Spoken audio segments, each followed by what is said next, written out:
keeps control for Thompson. Pass receiving's wide open underneath in the basket. Great pass. Backs down, now kicks out, up top to the left side, Caden Dahl. Dahl hesitates, then takes the three and knocks it home good. Dahl to get the turn. Carr trying to keep those legs underneath, then Cassette gets him down, and there's the pin. Rebounded by Kendra Severson. Severson, here comes Bevins back the other way. Bevins, little contact, roll it in, good for Elena Bevins, and we're tied. Through and Zeller with an excuse me bump, and here goes Semp for takeoff. Halsted Telephone Company and R&J Broadcasting Incorporated is proud to present to you this broadcast on yourliveevent.com. And a good morning to you, live from the Hillsboro Event Center.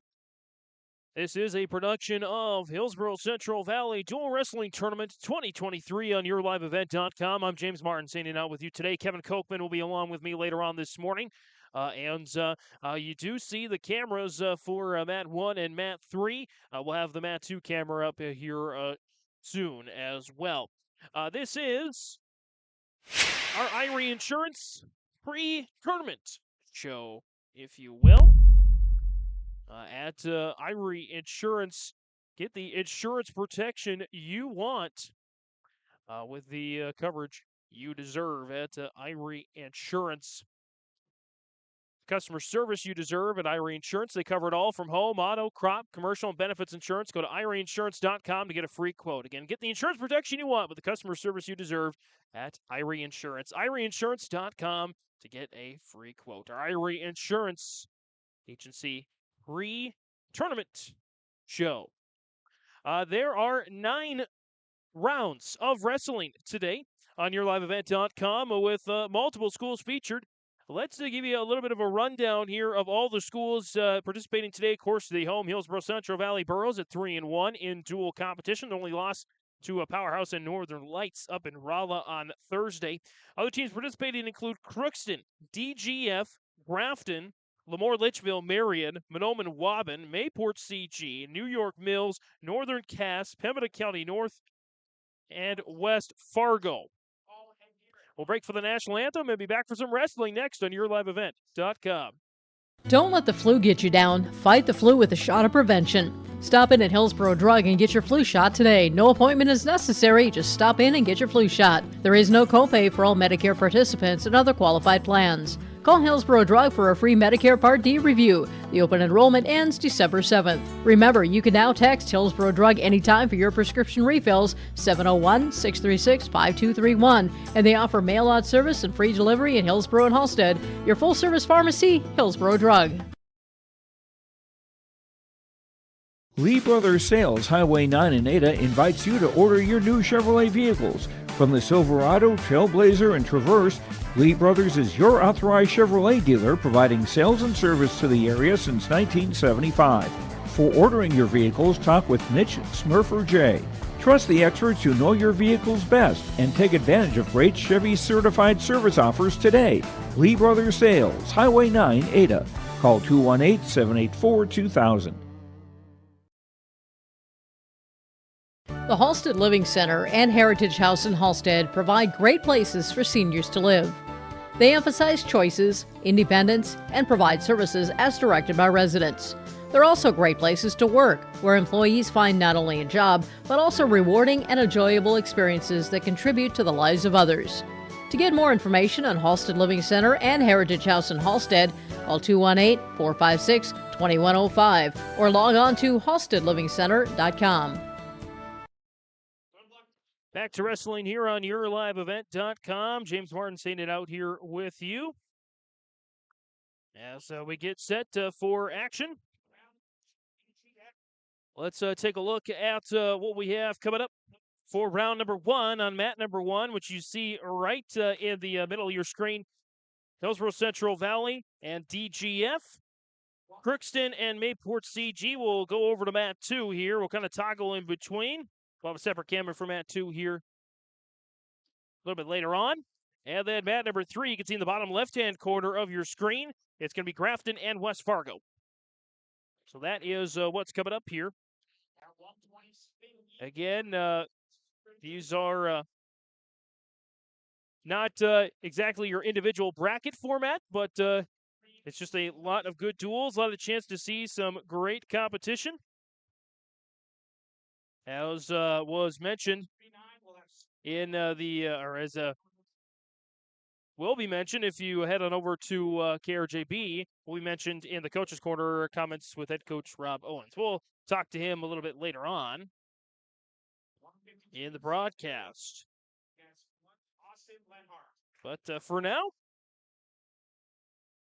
we get to wrestling action here. Mat number 1. Let's chronicle the wrestlers for Hillsboro-Central Valley. This is their roster here this season. And the roster for the dual competition at 107, 7th grader Zach Paul. 114, freshman John Logering.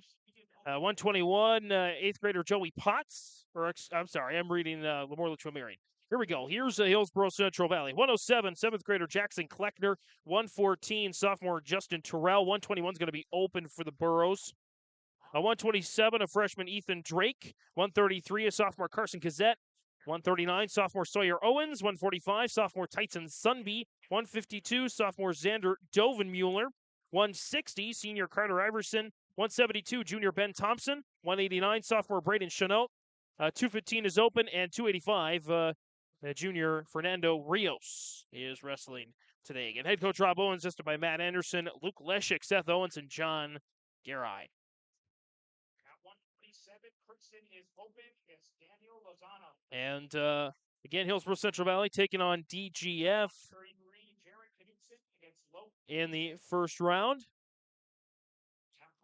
For DGF, they have a sophomore, 107 pounds, Caleb Kozen. 114, freshman Dawson Hoban. 121, sophomore Sam Schmitz. 127, senior Carter Julin. 133, sophomore Jacob Lebke. 139, freshman Xander Deutsch. 145, senior Cam Mustachia. At 152, junior Austin Lennart. 160, junior Roy Rude. 172, senior Joey Ahrens. 189, junior Casey Machevsky. And 215, junior Caleb Johnson. 285 is open. So that's the matchup between Hillsboro-Central Valley and DGF. That's going on mat number 1. Again, mat number 2, it's going to be Crookston and Mayport CG. There's mat number 2 over here. Again, we'll have that mat 2 camera functioning a little bit later on this morning. Mayport CG Crookston. Let's take a look at the Crookston roster. 107, an 8th grader Mauricio Arriga. At 115, Gabe Perala, 8th grader as well. 121, 127 is open. 133, Jaron Knutson, 8th grader. 139, sophomore Gavin Hluckney. At 145, sophomore Lucas Perala. 152, sophomore Jose Arriaga. 160, sophomore Casey Weiland. 172, senior Carter Collette. And 189, sophomore Isaiah Reyes. 215 is open, and 285 is junior Riley Helgeson. That's Crookston. And for Mayport CG, they'll come with this roster, a full lineup. No opens here at 107. 3 different options. 8th grader Blake M., 7th grader Kipton M., and 7th grader Jackson Kavernin. 114, junior Daniel Lozano. 121, 7th grader Brogan Erickson. 133, freshman Logan Nielsen. 139, freshman Maddox Mock. 145, senior Jalen Harstead. 160, senior Jarrett Kine. 172, senior Bryce Mock. 172, senior Brooks Braun. 172 as well, junior Joe Decker. 189, senior Craig Anderson. 189, senior Joseph Clegg. And 285, Joshua Kavernin, junior for Gary Mueller's squad. So there are a couple of opens there for Mayport CG. So again, Mayport CG and Crookston on mat number 2. Hillsboro-Central Valley and DGF on mat number 1. We'll keep it on mat number 1 here. Mat number 3. We'll get into that in just a little bit. That is Grafton and West Fargo. Again, these, you could say, starting lineups brought to you by American Crystal Sugar Company. American Crystal Sugar Company. Live the sweet life with careers, quality products for our own, crystalsugar.com. So again, mat number 1. We'll type that in here. Is going to be HCV and DGF. So there you go. You can see that right there. And I believe they are starting at 107 pounds. They're going here right now. And right now, DGF looks to be in control here in the early going. Looks to be a 6-1 start there for DGF, as that's a pin in 53 seconds. DGF comes away with the victory in the first round. Caleb Kozin, the sophomore, picks up the win for Hillsboro-Central Valley's Jackson Kleckner. So moving on to 114. Hillsboro-Central Valley, it's going to be Justin Terrell taking on DGF's Dawson Hoban. That's on mat number 1. Let's update for you mat number 2 here. What's going on right now? Mat number 2 is, again, Crookston versus Mayport CG. Get that updated for you. There we go. So Crookston Mayport CG still waiting for something. So we'll head back over to mat number 1. Hillsboro-Central Valley and DGF going at it. They usher each other out of bounds. Again, 6-0. DGF with the lead in this first round of competition at 114. DGF's Dawson Hoban, he's a freshman in the gray and white singlet. And Hillsboro-Central Valley, Justin Terrell, a sophomore in the blue singlet. They're over there on the near side of the mat, as you can see. Tussling down here with 1:29 to go. And all these mats and all the scores presented by Tim Cassette, Seed Sales, Golden Harvest, 701-430-0877. Second mat is underway here right now at 107. We'll kind of see if we can position it in the middle here and get both sides.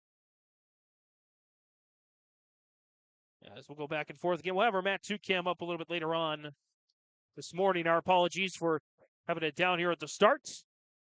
Terrell is on top here right now, trying to give some points to HCV. He's leading 2-0, 50 seconds to go here in the opening round matchups.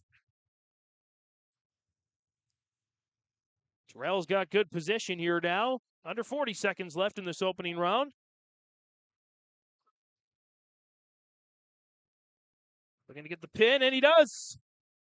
Hillsboro-Central Valley evens things up here against DGF in the opening round with a win by Justin Terrell, the sophomore, over DGF's Dawson Hoban in less than a minute. So we're tied at 6 at 121. Sam Schmitz for DGF gets a open victory. So it's now 12-6 in favor of DGF. Going over here quickly to mat number 2. Mayport CG and Crookston still going at it 107. 7-1. First period, 35 seconds left. 7-1. Looks to be in favor of Crookston. This would be Mauricio Arriaga, an 8th grader. Dueling here now, Mayport CG. 20 seconds left in the first round there at mat number 2. Again, 12-6 after 3 classes on mat number 1. Hillsboro-Central Valley DGF. This again, Crookston Mayport CG. And a little takedown and a reversal. So now the score is 9-2 at the end of the first period. It's 9-2 Crookston in control here. That one we head on back over to mat number 1. As this is 127 between Hillsboro-Central Valley and DGF. 127, that's Ethan Drake, the freshman. And is going up.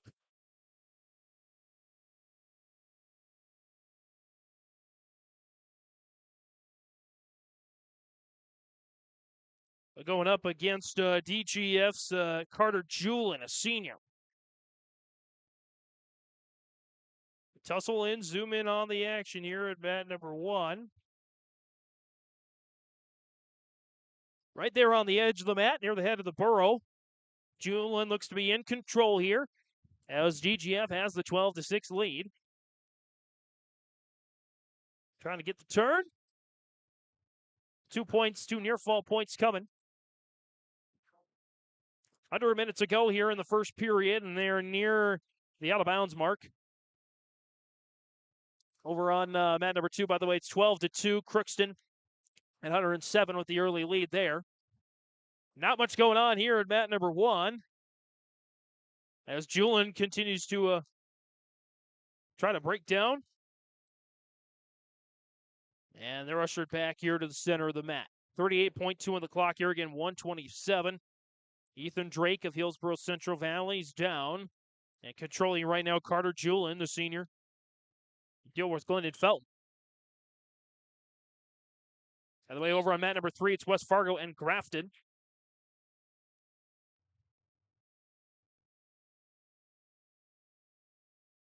As that's at the edge of the mat now, between Drake and Julin. Julin stands him up. Looking to break him back down, and he does.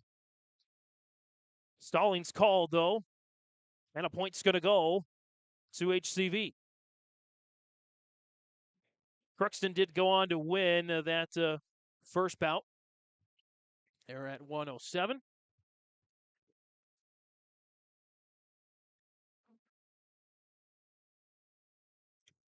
And as the match continues there on 127 on mat number 1. At the center here, Julin's stayed in control for most of the match as the first period comes to an end.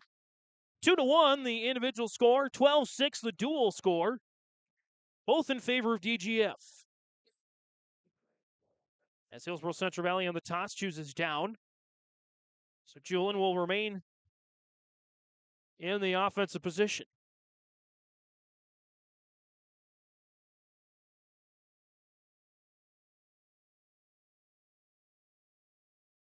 As Julin spins around his man, spins around Drake. They're the left side of the circle. They come back to the center. 145 and counting here on the Tim Gazette Golden Harbor Seed Sales scoreboard. 12-6. HCV trails DGF. Over on mat number 2, Crookston leads Mayport CG 6-0. Mayport CG gets a 2-point takedown, though, at 114. And they'll look to try to even the score. Julin continues to control, although the score has now been even up 2 apiece. 120 and counting here in the second period. 3 2-minute periods, of course, with overtime if needed. Julin looking for those near-fall points. Hasn't got any yet. Meanwhile, over on mat number 2, Mayport CG. This might be an ear pin here. We'll go down over there at 114. Again, Mayport CG Crookston. That's Gabe Perala from Crookston. And for Mayport CG, looks like that's Daniel Lozano, the junior. Lozano making a nice move there late in the first period. He remains in control. Back over to mat number 1 between Drake and Julin. Important bout here. Hillsboro-Central Valley 3-1 in dual competition. Looking to move to 4-1 after they won just 6 matches all of last year. 2-point takedown there for Drake. Good late rally here with 35 seconds to go in the period. Drake trying to keep control here.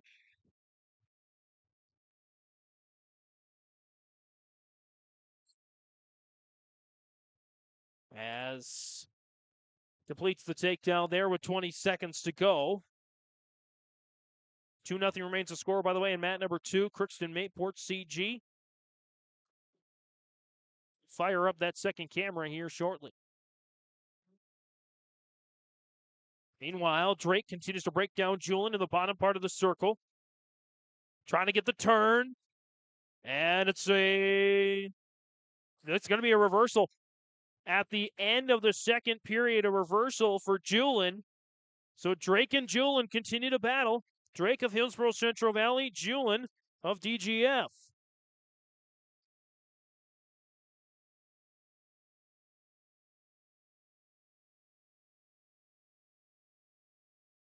As Julin is on top here. Or Drake is on top, excuse me, ahead of Julin to the center circle. 4-4 tie, 150 to go here in the third period. Fourth weight class. DGF with a pin. Hillsboro-Central Valley with a pin. And an open forfeit win for DGF as well. Both continue to battle well.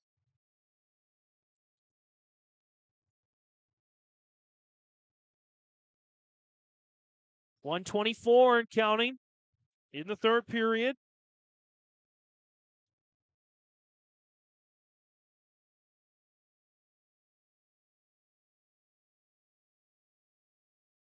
And let's find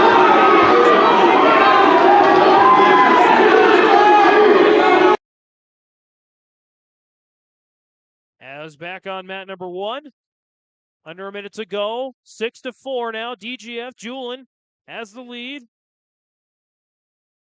In a tough spot now for Drake of Hillsboro-Central Valley.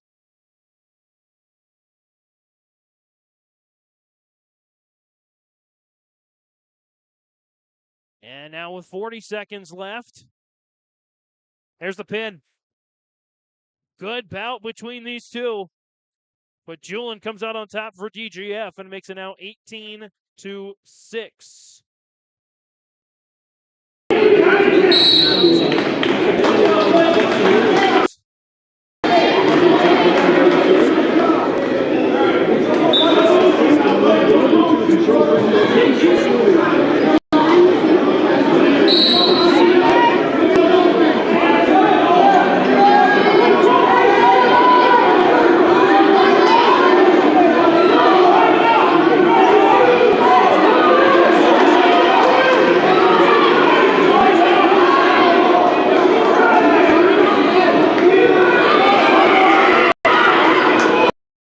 All three mats now in focus and ready for action.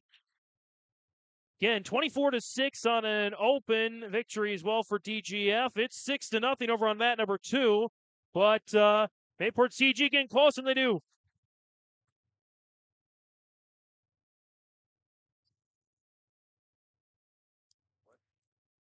Oh, where's that one at?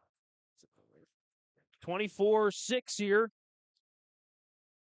1:42 remaining in the first period, and Hillsboro-Central Valley down by 18 has moved on to 139. I believe this is Carson Kazette. Or excuse me, Sawyer Owens, a sophomore at 139.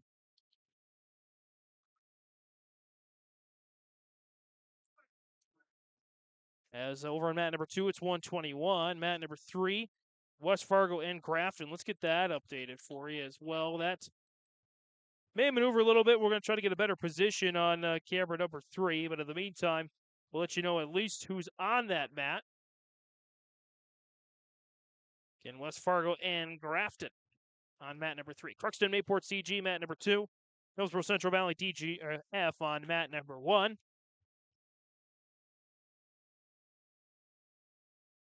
$50 seconds to go in the opening period. And again, we're going to just pause mat number 3, the match between West Fargo and Grafton. I'll keep you updated on that one. We're going to adjust the camera here just to make sure we have it all positioned so you can see the full mat. We want to at least get a portion of the mat there.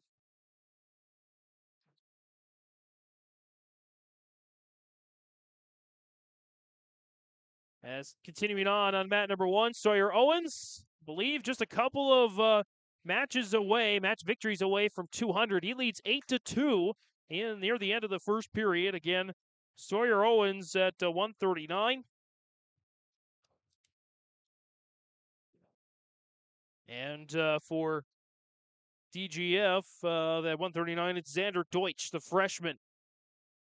I believe it was a open win for DGF, so Carson Kazette did not wrestle at 133.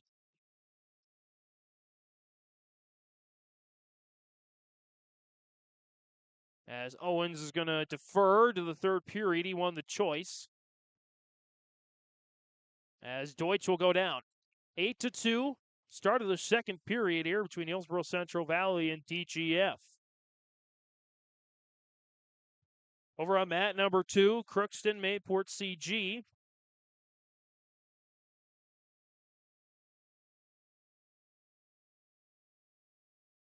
As they are at 133. Over on mat number 2, again, mat 3, West Fargo Grafton. Looking at adjusting that camera here to get the full view for that match. Get your score update as well on that one. 8-2. Owens continues to break down Deutsch from Hillsboro-Central Valley. Or Deutsch from DGF, excuse me. Hillsboro-Central Valley. Owens looking to get match win number 99.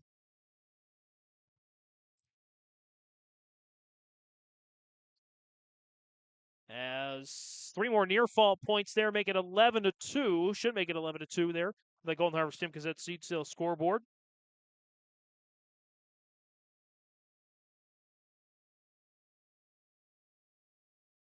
So we have 1:08 to go in that second period. 18-6 right now. Mayport CG with the lead on mat number 2 over Crookston. And they have a 2-1 lead here at the 133 weight class for Crookston. That is Jaron Knutson. And for Mayport CG, Logan Nielsen. Battling it out there on mat number 2. Mat number 1, Owens continues to stretch his advantage, leading 11-2. As looks like we get blood time here on mat number 2. Or mat number 1. Mat number 2, Crookston Mayport CG. Again, this is Nielsen. Logan Nielsen continues to break down from Crookston, Jaron Knutson. Nielsen on top, 2-1. Minute and a half to go, halfway through the match here in the second period. Again, on mat number 1, blood time going on right now. Blood time ends. Mat number 1 resumes.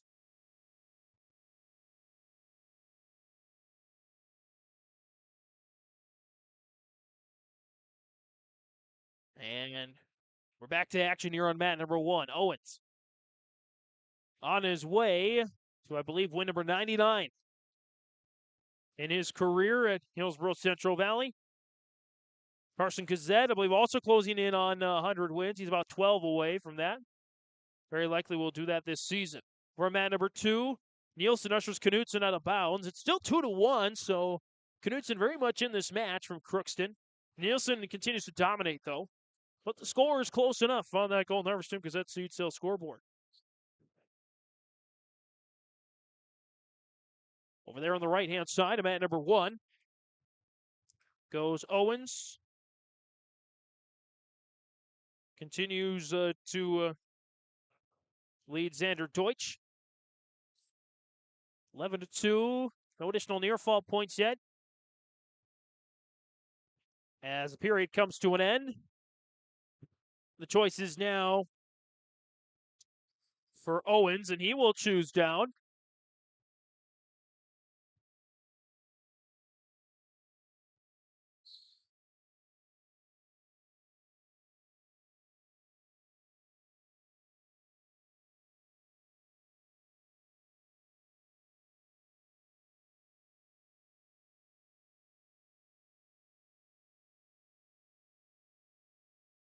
And match continues here. Mat number 2. They go to the center with 14 seconds left. 18-6, the dual score tied up 2-2.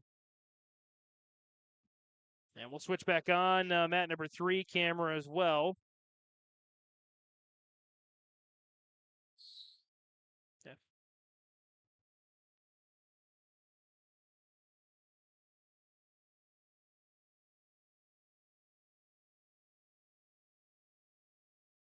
All 3 mats going here right now.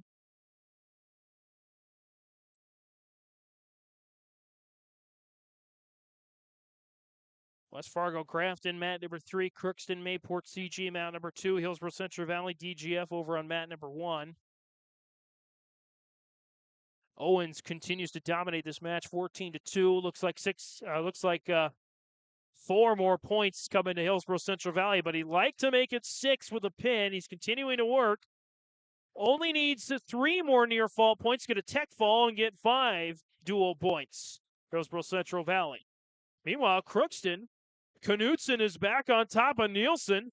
That's a very good match going on here right now. You can see that in the upper left-hand corner of your screen.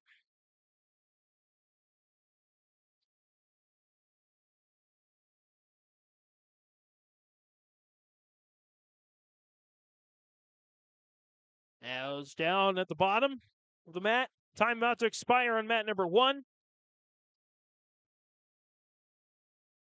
As that will do it. Not quite enough for 6, or 5, but he'll pick up 4, making it 24-10. Hillsboro-Central Valley trailing DGF through 139. Still battle on 133 on mat number 2. Mayport CG Nielsen, Crookston, Knutson. Continuing to go at it here. Great matchup here at 133, 3-2 in favor of Mayport CG. Nielsen looking to go for the takedown. It's shoved off there by Knutson. 40 seconds to go. And the match is at 145. Bout starts between Hillsboro-Central, between a DGS, Cam Mustachia, the senior. He goes to work immediately, going up against Tyson Sunby, the sophomore from Hillsboro-Central Valley. Back on mat number 2, 20 seconds left, 3-2. They usher each other out of bounds.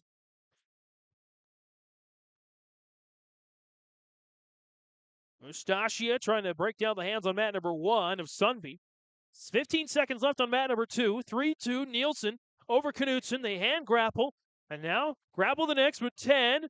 Knutson's got to make a move here if he wants to get the win. Otherwise, Nielsen's going to come out on top and give 6 more points to Mayport CG. With 3 and 2 and 1, they do virtually nothing, and that is how it'll go.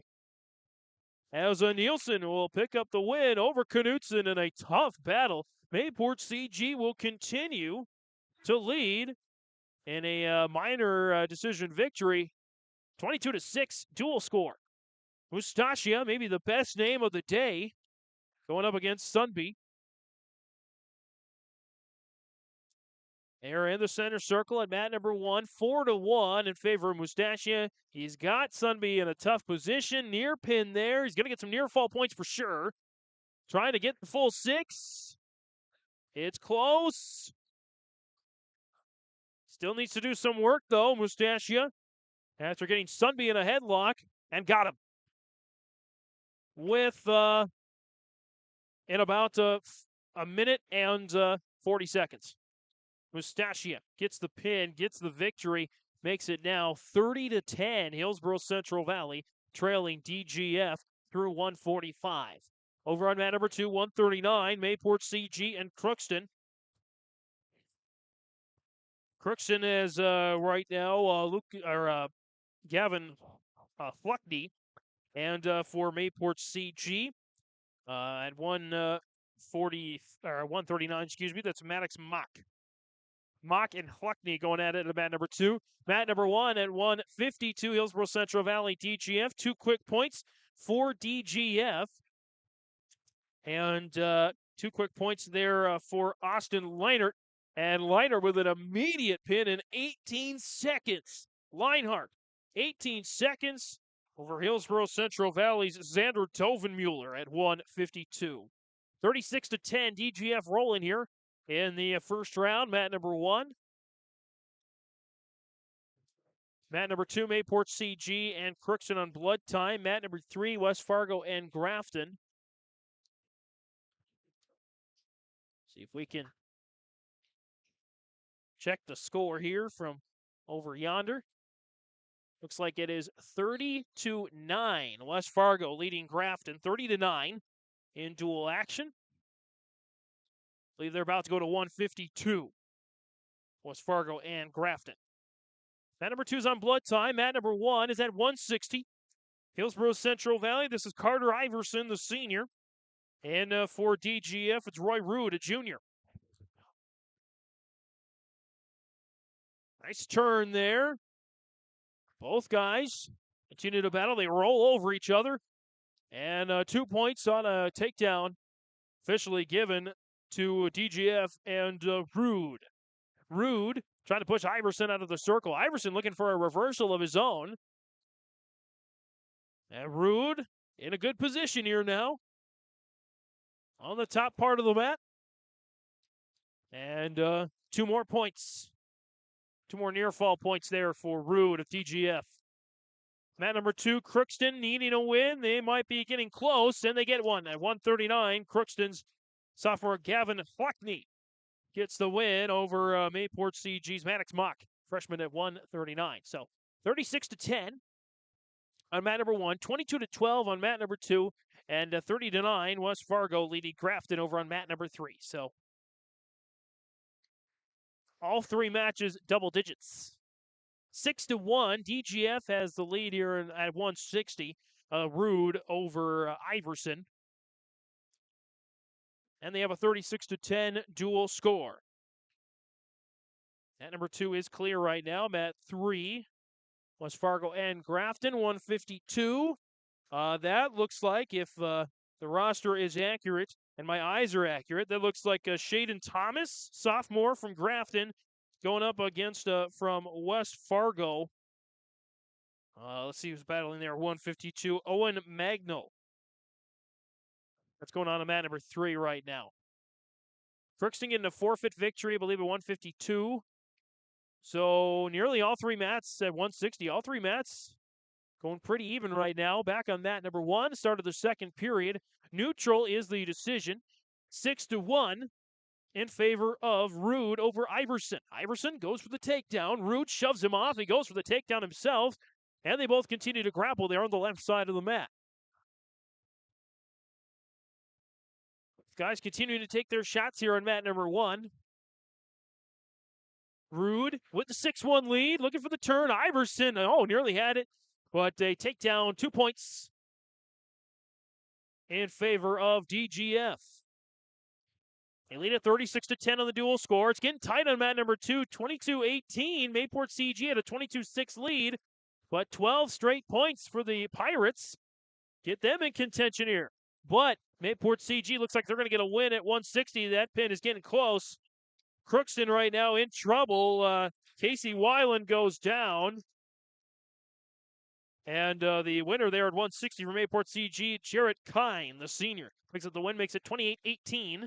There on mat number 2. Mat number 1, Hillsboro-Central Valley DGF, 36-10. With 50 seconds to go here in the second period, 10-2. Looking like at least a major decision victory for Rude over Iverson. Yes, that's Roy Rude from DGF, the junior. Lots of good experience on this DGF squad. Seniors and juniors abound, with just a pair of sophomores and 3 sophomores and a pair of freshmen. Hillsboro-Central Valley, a little bit younger. A smattering of 7th, 8th, 9th graders, sophomores, just 1 senior in no seniors. 1 senior, Carter Iverson is the senior, and he falls to Roy Rude. 42-10 now in favor of DGF. As next up on the mat, 172 between the Burros and the Rebels. 172, here's Ben Thompson, the junior. Hillsboro-Central Valley for DGF. He's going up against Joey Aarons, the senior. Mat number 2, 27-18 right now at 172. That's about to go final as Crookston in a good position here on mat number 2. And gets the pin. 172, that was senior Carter Colette. Winning by fall from Mayport CG. They had 3 seniors listed, either Bryce Mock, Brooks Braun, or Joe Decker. 27-24, that match getting pretty close between Crookston and Mayport CG. Mat number 1, DGF running away with this one, 42-10 here at 172. As DGF's Joey Aarons, the senior, continues to roll against, or continues to control, I should say, but getting back up onto his feet, that's Ben Thompson, the junior, back to neutral, and Thompson earns an escape point, 2-1. Now with 55 seconds to go here in period number 1.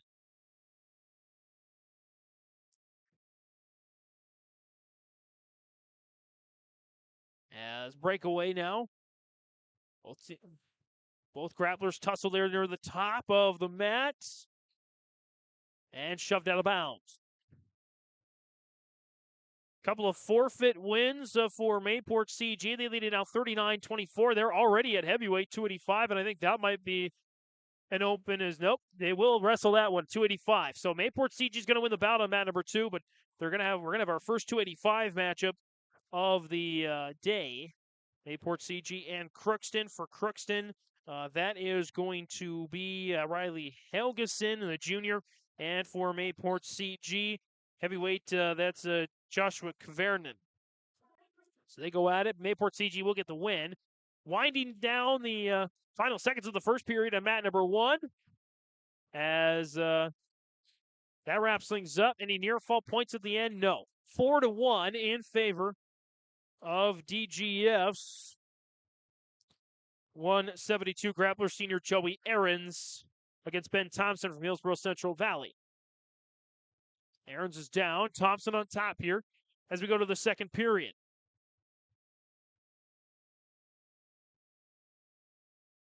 As Ahrens looking for a reversal, maneuvering that left leg, and he gets the reversal. 2 points makes it 6-1. Ahrens of DGF.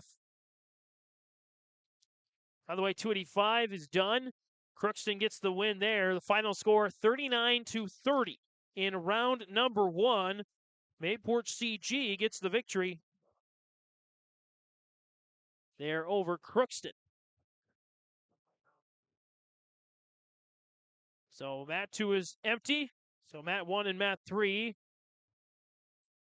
looks like they're continuing to move there.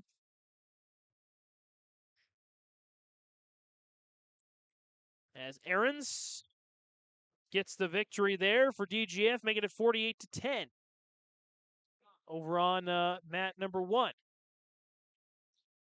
Again, 39-30 on mat number 2 is the final score on the Golden Harvest Tim Gazette seat sales scoreboard in favor of Mayport CG.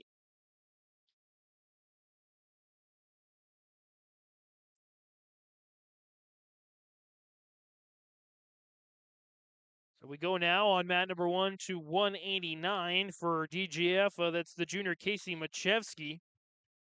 And for Hillsboro-Central Valley, 189 sophomore Brady Chanel. Nice run at the state tournament last year for Chanel. As they continue to do battle.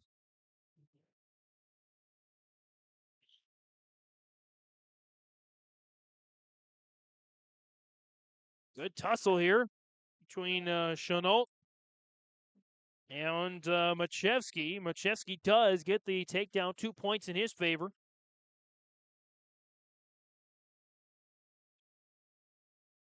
As he continues to control here with 1:14 to go. And Chenault earns an escape. It's now 2-1.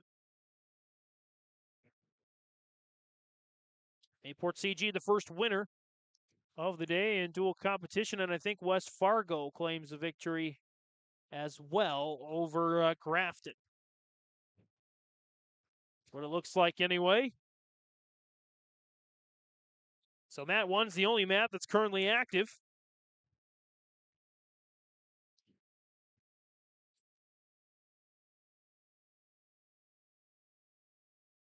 As continue to be a battle between Chenault and Machevsky. Grappling there at the center. Hand fighting. They deny each other's advances.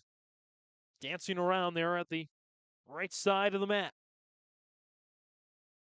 Chenault goes for the one leg takedown. Machevsky holding him off. Continue to battle as they usher each other out of bounds.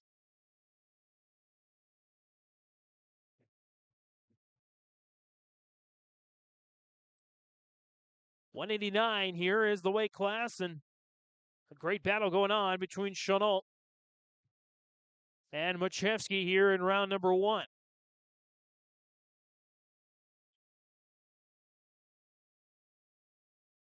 Machevsky with the 2-1 lead as we end the first period. Second period, Chenault gets the choice and he chooses down. Looking for that quick escape to even things up or reversal to take the lead. Chenault on his knees. They're going to get up to his feet, and we get a warning against Machevsky.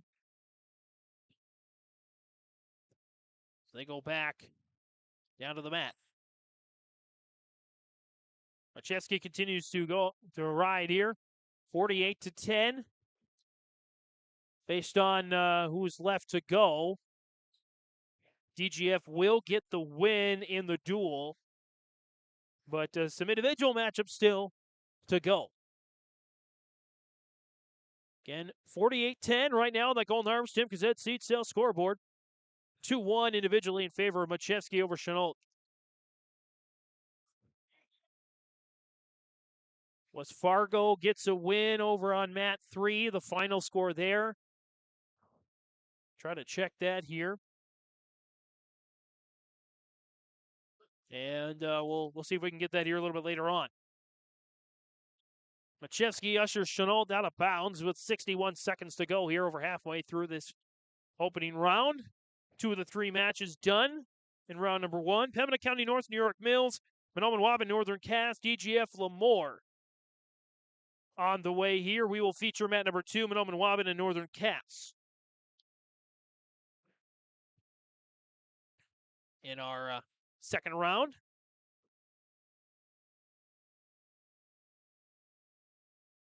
Machevsky continues to work on Chenault. 40 seconds left in this second period.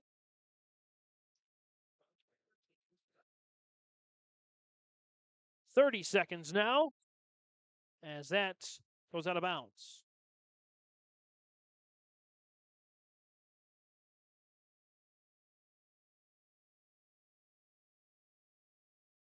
So Machevsky continues to be on top here. 28.7 to go in the second period. Again, you're in tune to yourliveevent.com. Our production of the Hillsboro Wrestling Duel Tournament. 48-10. Hillsboro-Central Valley finds themselves in a hole to DGF.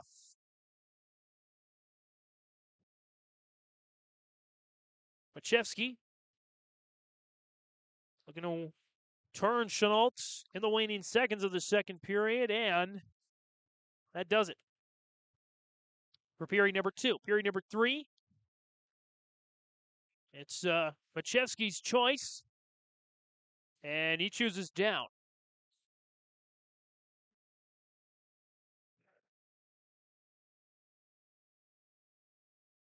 Sawyer Owens with a win and then a forfeit win for Hillsboro-Central Valley. Everything else has gone to DGF as Machevsky gets a reversal. 3-1 now. Chenault's got to go for a takedown. And he's got 1:45 to do it here.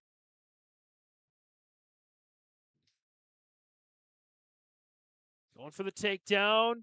Just missing. Chenault. Now 1.5 minutes. Chenault nearly got there, but the 2 points goes to Machevsky. 5-1. Chenault's got a lot of work to do now with 1:23 to go here in the third period. Working now on the left leg. Spinning Chenault around.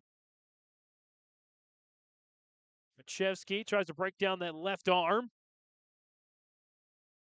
As Machevsky continues to push Chenault towards the center. Chenault looking to get a reversal, maybe a couple quick near fall points, or maybe an escape and a takedown. He does get the escape. 5-2. Got to get a takedown here and a couple of near fall points, and he'll have the match. He's got 45 seconds to do it. That's a lot to do in that amount of time, but it's possible. 40 seconds now. Continue to hand fight there on the left-hand side. Machevsky not backing down here. He wants to pick up that individual win, just like the rest of his teammates. Machevsky looking to turn, and it's neutral right now, and he's got it. 2 more points, 7-2. Major decision victory on the way, or it will be a minor victory, excuse me. So it should be 4 points coming if results hold. 10, 9, 8, 7, 6, 5, 4, 3. Out of bounds with 2.9. So Machevsky's going to pick up the individual win. I believe it'll be 51-10. Again, 39-30. Mayport CG defeating Crookston. And we'll get the score for West Fargo Grafton here a little bit later on. Machevsky gets the win over Chenault at 189. And indeed, it is 51-10. They go to 2:15 now. Hillsboro-Central Valley is open. That should be a forfeit victory there. Actually, it's both open. It's double open there.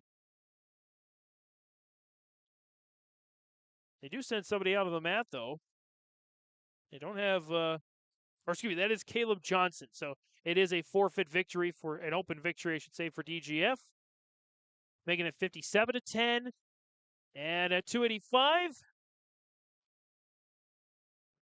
should be Fernando Rios coming to the mat, and he does. Fernando Rios, 285. He will be joined there momentarily. Well, they were listed initially as open, but they sent somebody out there, so not exactly sure who that is for TGF. They had 285 listed as open, so here's Fernando Rios for Hillsboro-Central Valley, a state tournament representative last year for the Burros in our Your Live Event Coaches Show program. Cool story to hear from Rob Owens as Rios was initially just, he wasn't sure about wrestling. Thought, I might give it a go. Coach Owens encouraged him to go out for it, and what do you know, he makes the state tournament. Those are just some of the best stories you get in wrestling. As DGF does get on top here now with a 2-point takedown. 57-10, Hillsboro-Central Valley will fall to 3-2 in their dual schedule. Their only other loss this season to Northern Lights, a state tournament powerhouse. They run a heck of a program up there in Rolla Roulette, Belcourt land.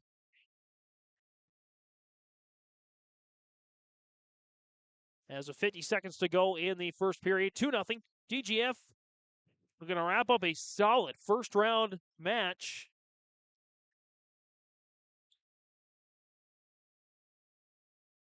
Against Hillsboro-Central Valley.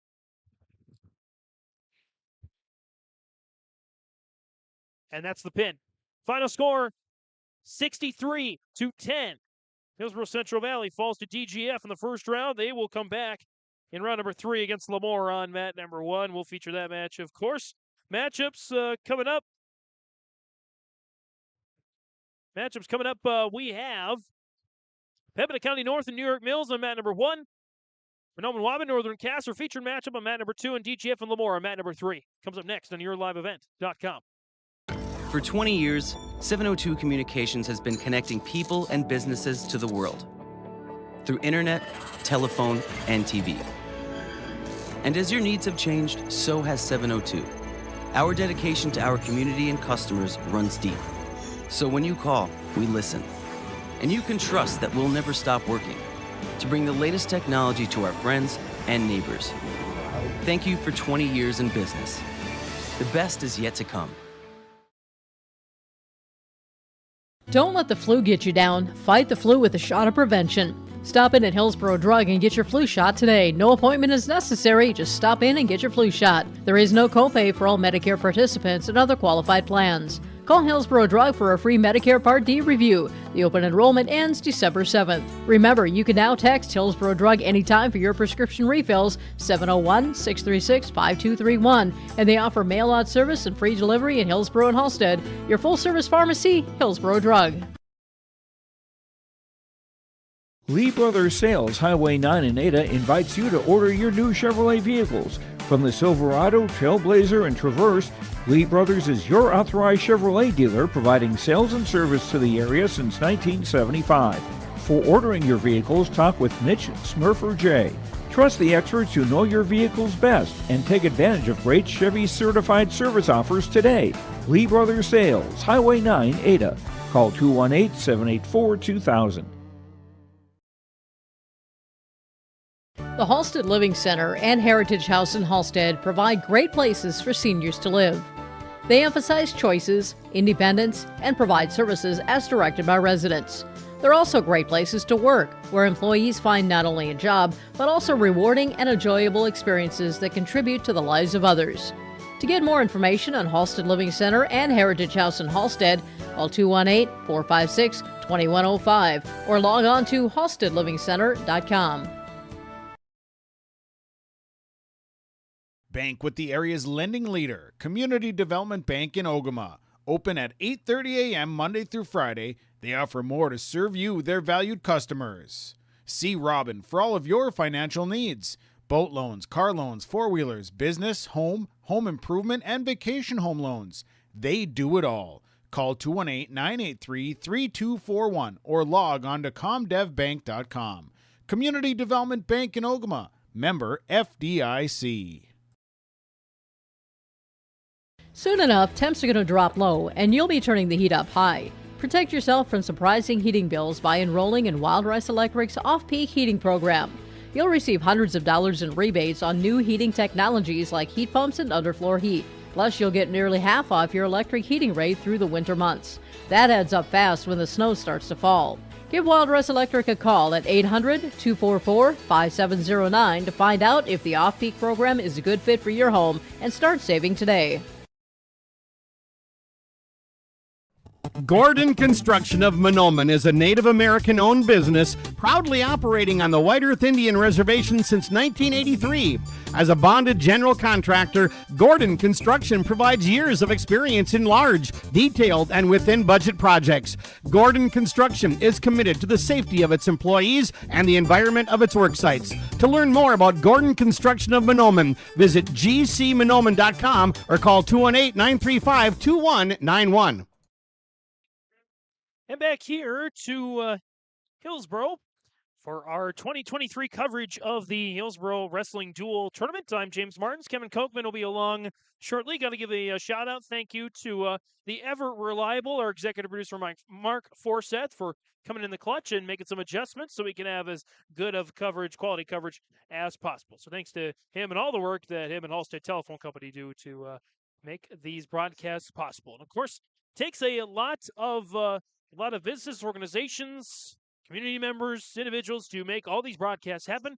So be sure when you see all the advertisements, all the sponsors, all their stories and messages, be sure to patron their businesses, or at the very least stop on by and say thank you, because it does take a lot of work. We do enjoy it, but it takes a lot of effort, a lot of hands, and we're glad we have all those hands to make these events work. Let's do our little bit of American Crystal Sugar Company Matt introductions. American Crystal Sugar Company, live the sweet life, great careers, quality products, grower-owned, crystalsugar.com. And again, for round number 2,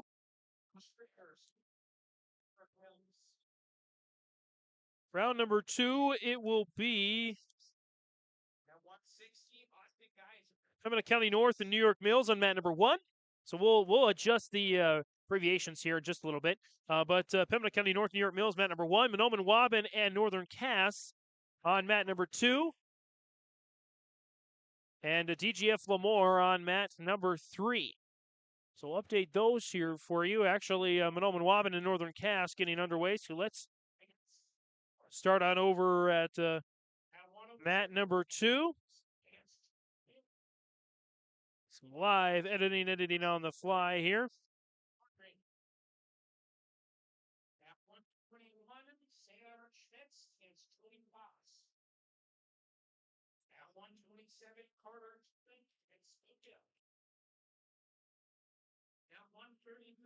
And Mahnomen, Waubun versus Northern Cass. Let's do some abbreviations here for you. Mahnomen, Waubun, and Northern Cass there on mat number 2. Mat number 1, again, is Pembina County North and New York Mills, PCN, NYM. And then on mat number 3, we've got DGF and LaMoure, Litchville-Marion. So we'll go DGF and LLM. There you go. 12-0 after a couple of forfeits there, or a couple of open victories. should say on mat number 2. Mat number 1 is getting going here as well now. Mat number 2 for Mahnomen Waubun. Started out with a couple of victories. Trevor Nielsen at 107. Gabe DeMure at 114. Dominic Nielsen at 121. And might have been a double open to start as we're going to 127. Freshman Wakaiza Fairbanks gets the takedown. It's 2-0 here. And again, Northern Cass. They were open at 107 and 114. Gavin Giffey. It'll be Gavin Giffey or Reed Volden. This is going to be a quick match. Northern Cass has a lot of openings, but we'll give you their American Crystal Sugar Company. Their American Crystal Sugar Company rosters. Gavin Giffey listed at 121. Reed Volden at 133. Luke Merch at 160. Anders Hovdenis at 172. Will Triebwasser at 189. Brody Gueston, 215. And Gage Nygaard at 285. Also 172, Luke Walski.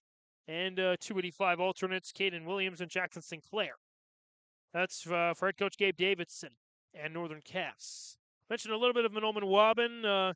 Still to come, Creighton Hoban at 133. Connor Lacey at 139. Manny Johnson, 145. Don Turner, 152. Cameron Soyring, 160. Logan Abdo, 172. Blake McMullen, 189. Malcolm Londo, 215. And Tayshawn Bray, 285. Lots of alternates as well for John Short, Steve McMullen, Kellen MacArthur, Sam Twistall, and Donald Jackson.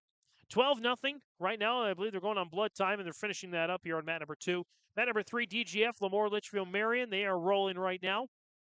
And again, mat number 1 with those great red, white, and blue patriotic jerseys, New York Mills at Pembina County North. Should be a fun matchup here. 6-0 already in favor of New York Mills. Over on mat number 2, it's a 2-1 score with 1:35 to go in the first period. Mahnomen Waubun has the 12-0 lead in the duel. Again, this is Giffey from Northern Cass at 127 and Fairbanks from Mahnomen Waubun. Ushered out of bounds, no points there for either side. They'll go back to the center here.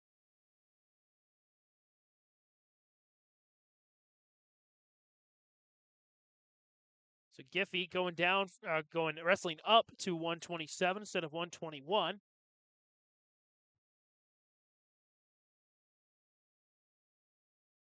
Tussle there, and a near takedown, but Fairbanks pushes Giffey out of bounds.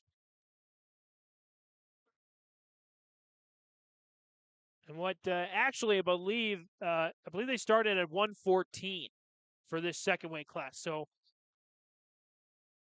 it would have been open victories for Mahnomen Waubun to start. Open victories for Gabe DeMure and Dominic Nielsen.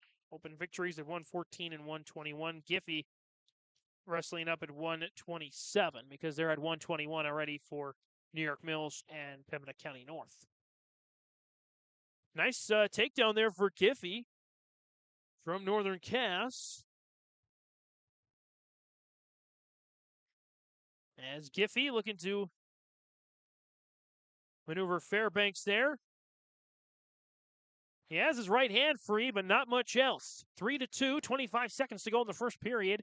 12-0 on the Golden Harvest Tim Gazette seat sales scoreboard. Here for Mahnomen Waubun versus Pembina County North. New York Mills looking to double up their lead, but Pembina County North looking to go on a reversal again at on mat number 2 at 121. Pembina County North, that is, let's see, 120, I believe Logan Werner. And he's doing battle against New York Mills' Carlisle Thunberg, freshman. I'm at it right now. Get more blood time on mat number 1, or mat number 2 rather. That's Mahnomen Waubun, Northern Cass. So let's stick with mat number 1 here. Tight battle here as Pembina County North looking for points. They trail 6-2 in this individual match. Toomberg tries to get the reversal. No points yet with 35 seconds to go here in the second period.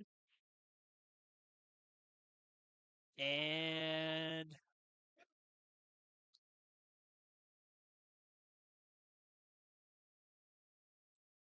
they still go to work there. Back on mat number 2, Mahnomen Waubun Northern Cass. Fairbanks trying to pick up some points against Giffey. Start of the second period, he starts on top. Working on the left wrist there, folding it in. As Fairbanks looks to get the turn. Giffey holding strong on his knees right now and his right elbow. A couple of really good matches going on here right now. Both are in the second period, and now mat number 1 goes to the third period between Toomberg and Werner. Fairbanks continues to control there on mat number 2. Zoom in on that just a little bit. That's our featured mat here between Mahnomen Waubun and Northern Cass.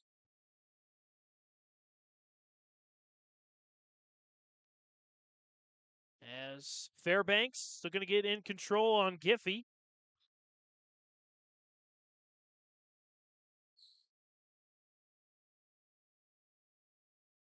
And 3 near fall points to Fairbanks. And now he's taking the lead 5-3. Mahnomen Waubun so far pitching a 12-0 shutout over Northern Cass. On mat number 1. Actually, we might get pins around the same time between 1 and 2. Werner coming back now. He's in control for the Grizzlies. I believe this is where Logan Werner, Zeke Simonton, and Marley Stremick are also alternates here, but this should be Werner on top. 8-3 now. Fairbanks controls a little bit of a 6-0 run on the individual score, but a reversal and some near fall points. Giffey out of nowhere ties it up at 8 apiece, or excuse me, 2 near fall points, not 3, makes it 8-7. Giffey, after giving up 6 unanswered, has come to within 1 as the third period goes. Score remains 6-2 on mat number 1 between Pembina County North and New York Mills.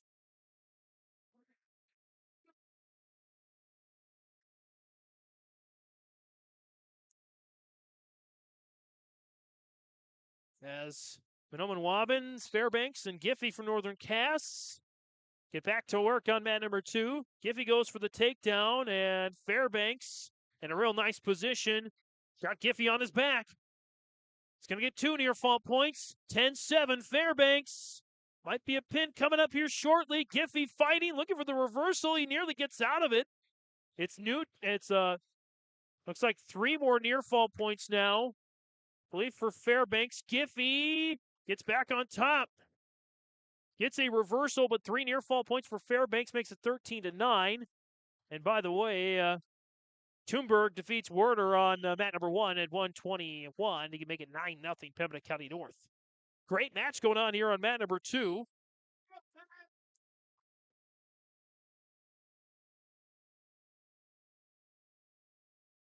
Between Fairbanks and Giffey. Zoom in a little bit more on that one. That's our featured mat here. With 60 seconds to go, Giffey down 13-9. Trying to turn Fairbanks. Got him on his, got 1 knee up in the air, now 2 knees up in the air. Fairbanks twirling around, he's back on top. And now 2 points given. 15-9, Fairbanks does the job.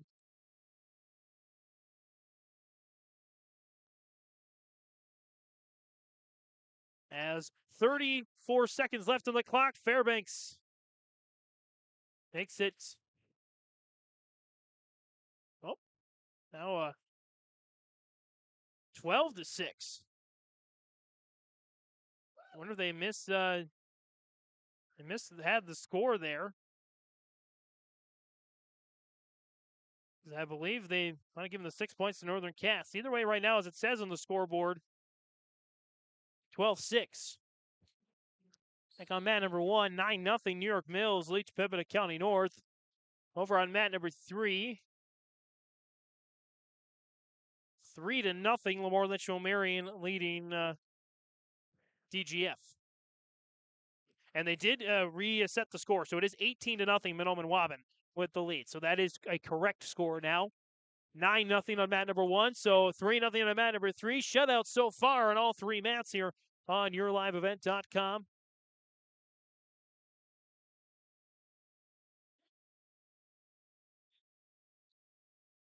As now it is Volden, Reed Volden, a heck of a running back in the football season. Or fullback, I should say. Also the kicker for the team. He could hit from 40 yards out. Tough football season for Northern Cass. They're hoping to turn it around in the wrestling season. Volden controls here 2-0. Again, mat number 2, our featured mat. Volden from Northern Cass. Going to work on Mahnomen Waubun's 133 Clayton Hoban, the junior. 51 seconds to go in the opening period. 18-0 Mahnomen Waubun, but Reed Volden is in control here, trying to give Northern Cass their first points of the match. New York Mills, Pembina County North going at it on mat number 1. DGF, LaMoure Litchville-Marion again on mat number 3. Round 2 action. Round 2 of 9 from Hillsboro in the dual tournaments. As a takedown there on mat number 1, New York Mills picks up a couple of points. They trail 5-2, though, in this match at 127 on mat number 1. Pembina County North at 127. I believe that's Brock Freer going up against New York Mills' Isaac Geyser. Geyser right now over Freer. Halfway through the match. Pembina County North leads 9-0. Freer leads 5-2, but Geyser's on top. End of the first period, 2-0. Volden gets the choice, and he's going to go down. As Northern Cass looks to pick up some points here. They're trailing 18-0. Geyser, meanwhile, mat number 1, trying to pin Freer. Freer is not Freer at all. He's pinned. New York Mills picks up some more points on a pin. They lead 15-0 over a perennial powerhouse in Pembina County North in the state of North Dakota. North Dakota, Minnesota battles abound. Another one's going on right now at mat number 2. Volden leads 2-1 over Hoban from Mahnomen Waubun. Here at 133. Northern Cass pretty much needs to win the rest of their contested matches as they got 3 open classes next up after Volden. So it is 4-1. As I think they got to check the score. Now 4-2. Volden has the lead, and the score is correct now. 4-2 on mat number 2.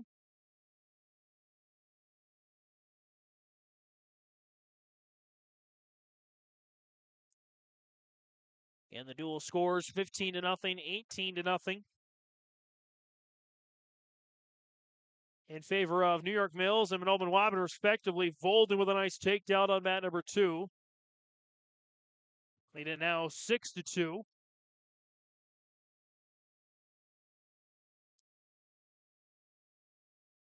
Volden in the turn. And Hoban's now on his back. Volden getting close there with 35 seconds to go in the period, leading 6-2. 3 more near fall points for Volden, 9-2. He is in control over Clayton Hoban from Mahnomen Waubun.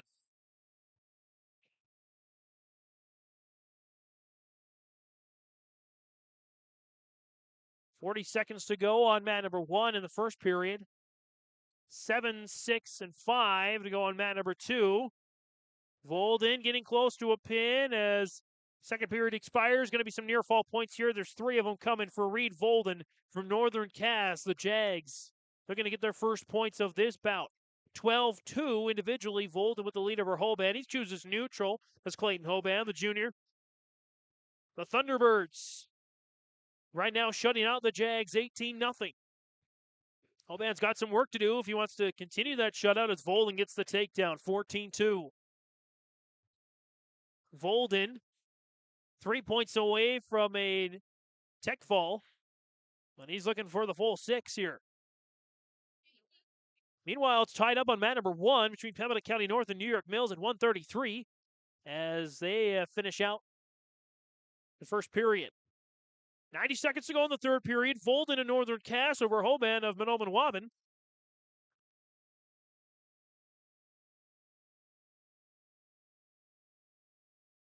Volden continues to break down Hoban. We'll zoom in here to mat number 2 on the final minute of this match.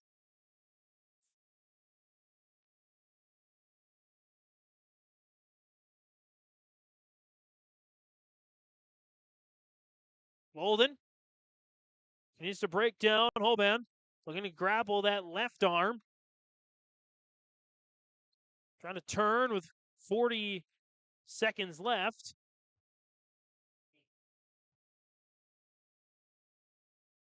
Now 30 seconds. Volden. Looks like he's going to win this match. Just a question of will it be 4 points or 5 points? Got to get 3 more near fall points. Good chance to do that in the final 20 seconds. Now 15. And 10 seconds left in our featured mat at 133. Round 2 matchup between Northern Cass and Mahnomen Waubun. And it's going to go to Reed Volden in Northern Cass. He'll pick up 4 points out of a possible 6 for the Jags.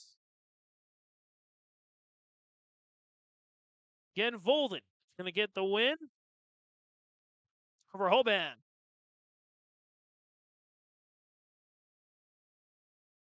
Zoom back out there to cover the full mat. 18, it should be 18-4. What the score will be here now. Pembina County North does pick up a win as well at 133. 15 now to 6 is the score. Pembina County North at 133. Carmen Letechier gets the win over New York Mills' Creed Mersu. And again, Mahnomen Waubun, here comes a series of forfeit victory, or open victories, I should say. Open victories coming up at 139, 145, and 152. So Connor Lacey, Manny Johnson, and Don Turner will all pick up victories. And that should make the score now 30-4 in favor of Mahnomen Waubun. So again, Northern Cass pretty much going to have to pick up points in the final matches they have contested in order to come out with this one. So they're already up to 160 between Mahnomen Waubun and Northern Cass. So here's Luke Murch at 160 for Northern Cass, and for Mahnomen Waubun, it's Cameron Soyring. Soyring's a freshman. Murch class not listed here, so we'll try to get some of that information a little bit later on. Over mat number 1, it's 15-6, but Pembina County North with the early lead here, 139. It's a household name from Pembina County North, Levi Hinkle, the senior. Hinkle family, very good wrestlers. Going up against New York Mills at 139. That being Royce Lawrence, an 8th grader. Hinkle senior. For mat number 2, Murch going up against Soyring. 2-0 Murch with the lead as his team trails 36-4.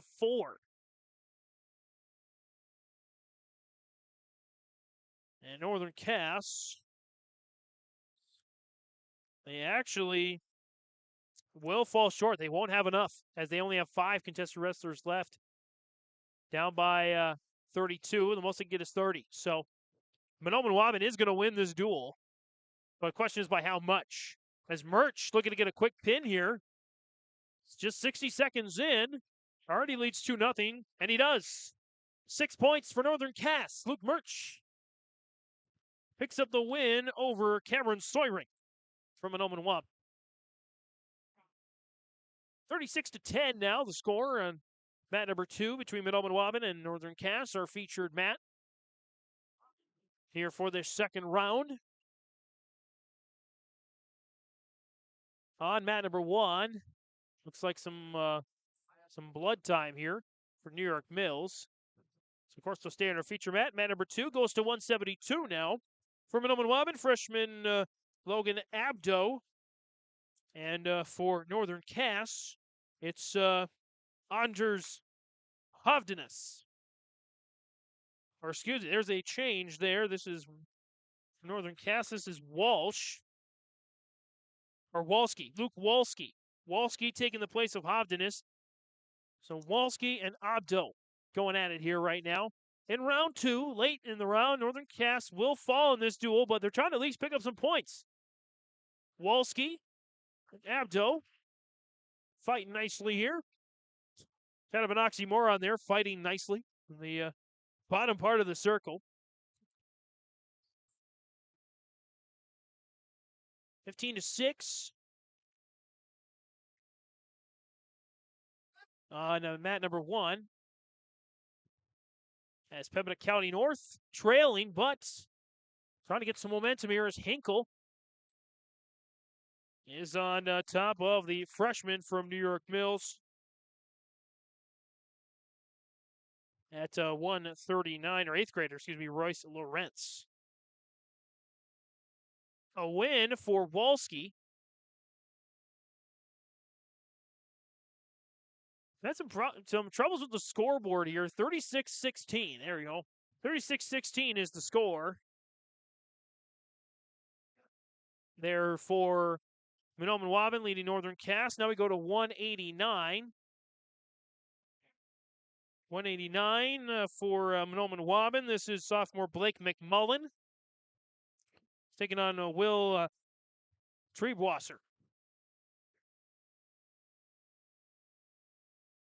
As they battle it out there on the left side of the mat. 3-mat coverage. Mahnomen Waubun, Northern Cass, mat 2. Pembina County North, New York Mills, mat 1. EGF, LaMoure, Litchville-Marion, mat number 3. As McMullen got Walski on his, or got, for Northern Cass. This is Treebwasser. Treebwasser in a tight spot. McMullen gets the pin in 55 seconds. 42-16. Mahnomen Waubun leading big time here on the Golden Harvest Team because that seed sale scoreboard. First round scores, by the way. Closest one is on mat 2. Mayport CG edging Crookston 39-30.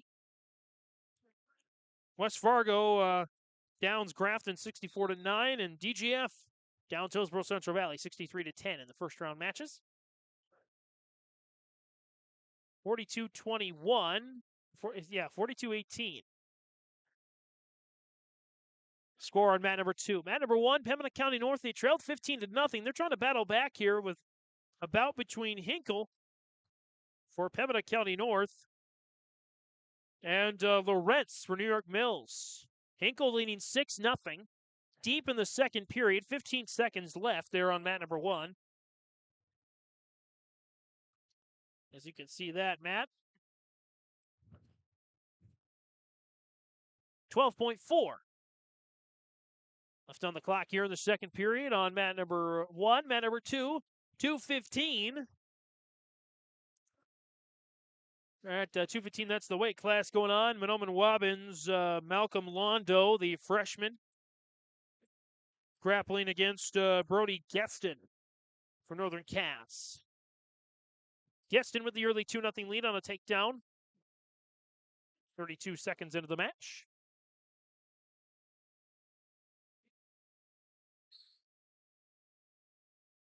As that bout on mat number 2 is closing in on a final score.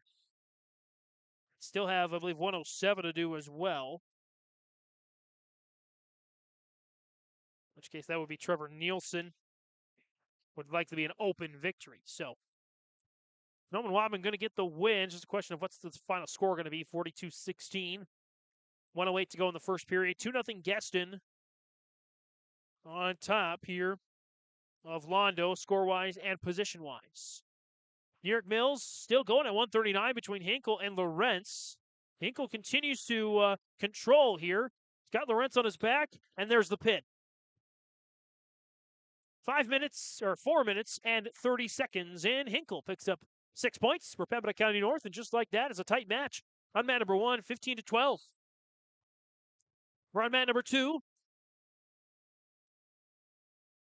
Mahnomen Waubun evens things up with a 2-point takedown from Malcolm Londo. Londo and Gueston grappling there on the left side of the mat. They're on mat number 2.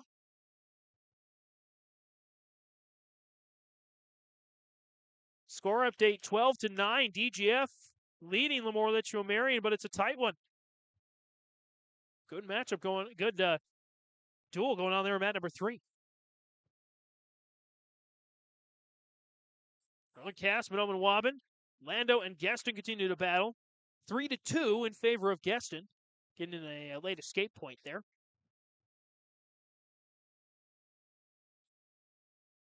Mat number 1, looks like they're going to blood check there.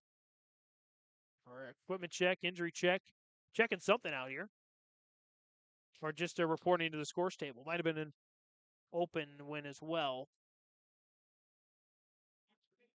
There's a lot of stuff going on there in mat number 1. Mat number 2, there's a takedown for Lando. For Gueston, trying to turn him to complete the takedown. They're still in neutral position, and now Gueston looking at the reversal, and he does get it. 5-2 Gueston with the lead, 1:43 and counting here in the second period. Getting some near fall points as well. Got Lando on his back. Gueston gets the pin. Good reversal there in 2 minutes and 23 seconds. Northern Cass picks up 6 more points, 42-22 now on mat number 2. A couple of open victories, looks like, for Pembina County North on mat number 1, 27-12, or for New York Mills, I should say, not over Pembina County North, 27-12. They have the lead. We'll go to 285 heavyweights here on mat number 2. For Northern Cass and Mahnomen Waubun, this is Tayshawn Bray, a junior from Mahnomen Waubun, battling against Gage Nygaard of Northern Cass. Nygaard and Bray going at it on mat number 2. Likely be the final contested matchup as at 107. Mahnomen Waubun looks like they're going to pick up an open victory. Nygaard going to work right away. 11 seconds in, a takedown. That's one of the faster starts to a heavyweight bout you'll see. Trying to get the turn there. They're out of bounds. So Nygaard will continue to control over Bray on mat number 2. Nygaard with the turn there to open this section. Nygaard working there on that left arm. Now getting a turn.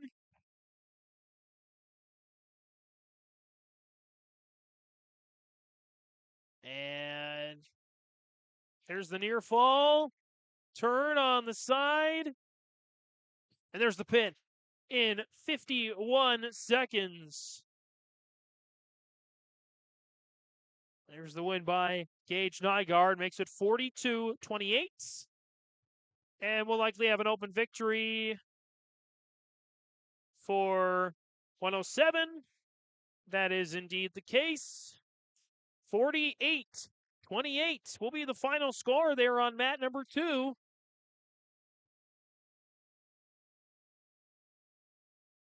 Winning the bout in round 2 is Mahnomen Waubun. Again, 28 over Northern Cass. Mahnomen Waubun joins DGF, Mayport CG, and West Fargo, all as winners here today. Match is still going on mat number 1 and mat number 3. New York Mills, Pembina County North on 1. DGF, LaMoure, Litchville-Marion here on 3.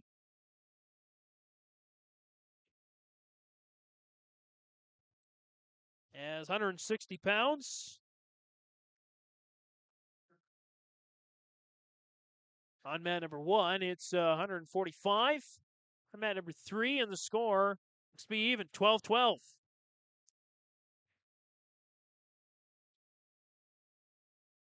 So that's a good match going on at mat number 3. Mat number 1, again, New York Mills, Pembina County North, 27-12 at 160. Pembina County North wrestling right now. This is, I believe this is David O'Connor at 160. Going up against junior Austin Geyser from New York Mills.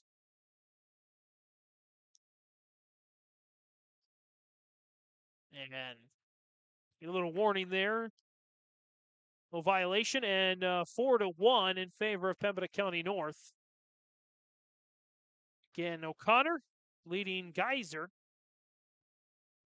That's Austin Geyser Jr. 50 seconds to go in the second period. 4-1 again, O'Connor over Geyser, and we might get blood time here.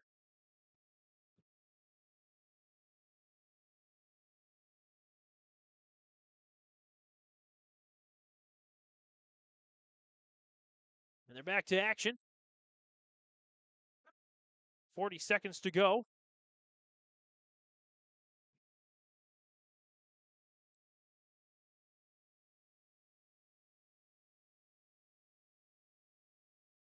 Thirty seconds now.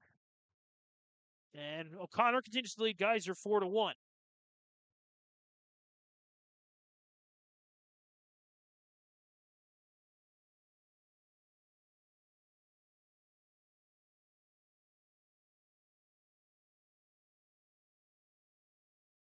Twenty seconds left. 4-2 now as Geyser picks up an escape. They continue to grapple there on the top side of the mat. And actually, mat number 2 is underway with West Fargo and I think that's an exhibition match. Exhibition match there on mat number 2. So, caught me off guard there for a second. 1 period left to go in 160. 2 minutes on the clock between O'Connor and Geyser. Mat number 1.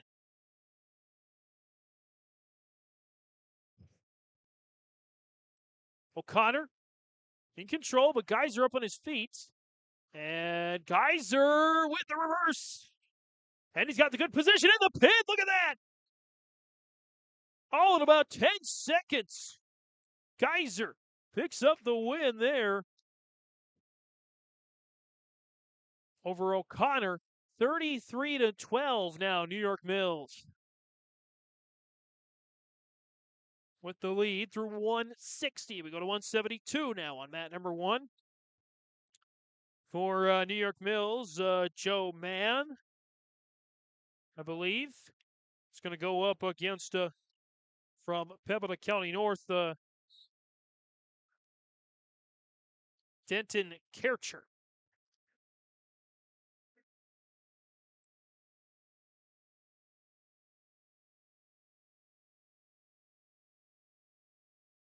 (33-12), 1:40 to go in the first period on mat number 1. As ushering out of bounds for New York Mills, there's Mann. Mann and Kercher. 33-12. Pembina County North looking to pick up some points here. Trying to pick up some points in the later stages. Hand fighting going on now.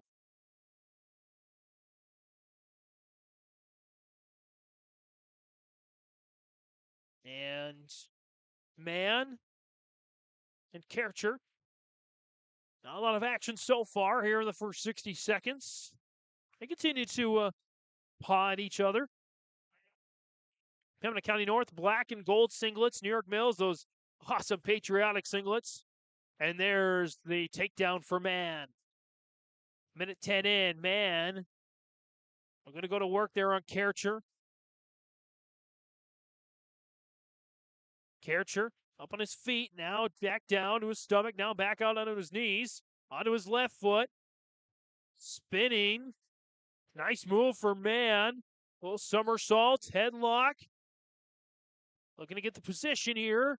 He'll get some near fall points on this for sure, and there's the pin. Minute 37 in. Joe Mann with the win for New York Mills over Pembina County North's Denton Kercher. 39-12. And Mahnomen Waubun already with a win in round 2 over Northern Cass, 48-28. Mat number 3 might actually be the tightest matchup here right now. DGF, LaMoure, Litchville-Marion. Still a 12-12 tie at 145 on mat number 3. For DGF, battling it out right now, it's Cam Mustachia, the senior, already with a win on the day today.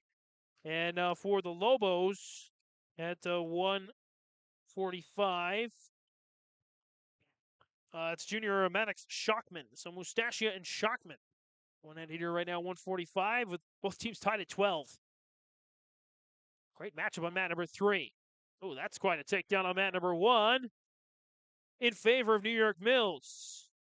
They lead 39-12 at 189 for New York Mills. This is, I believe, Ashton Lehman. And bad position there for Pembina County North. I believe this is Caden Rose.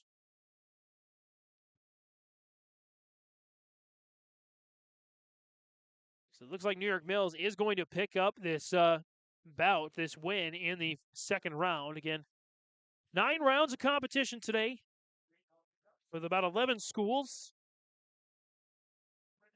Crookston, DGF, Grafton, HCV, Hillsboro-Central Valley, LaMoure, Litchville-Marion, Mahnomen Waubun, Mayport CG, New York Mills, Northern Cass, Pembina County North, and West Fargo all here today for some wrestling action. By the way, we'll have some more wrestling action for you on yourliveevent.com on Tuesday. It's a triangular. This should be a really good battle on Tuesday. I'll head down to Kindred as Kindred hosts Hillsboro-Central Valley and Oaks. And it should be a really good triangular. Really looking forward to that on Tuesday night in Kindred on yourliveevent.com. 4-1 here again at 189. New York Mills has the lead, but Pembina County North trying to go on the reversal here as they continue to spin around on mat 1, mat 2 idle, mat 3. Looks like a good match going on. It's still going on right now between Mustachia and Shockman, tied at 12.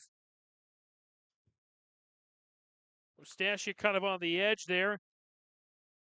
Looks like Mustachia's going to pick up the win. So DGF takes the lead there on mat number 3. Okay, we're getting down to the end on mat number 1. Just 3 classes left after this one. Shout out to Rob Owens and everybody at Hillsboro-Central Valley. Dave Nelson, of course. Had some connectivity issues yesterday. And we've got those all figured out here for today's broadcast. I should say yesterday. I should say Thursday night. Thanks to everybody here at Hillsboro-Central Valley and of course, the coaching staff for always being open and willing to promote the sport of wrestling. Not just on your live event, but also on our R&J Broadcasting Radio Network. Minute and a half to go in second period action. 4-1 is the score on mat number 1, 189. In favor right now of New York Mills' Ashton Lehman, leading Pembina County North's Caden Rose. But Rose looking to continue his control there after he had the start in the second period. 15-12 on mat number 3 right now. DGF leading LaMoure Litchville-Marion in a close one. Across the halfway point of the match, Pembina County North looking to pick up some points here. They'll get at least some near fall points. Will Rose make it 3? So we're tied at 4 on mat number 1. Try to zoom in there on mat number 1. Between Rose and Lehman.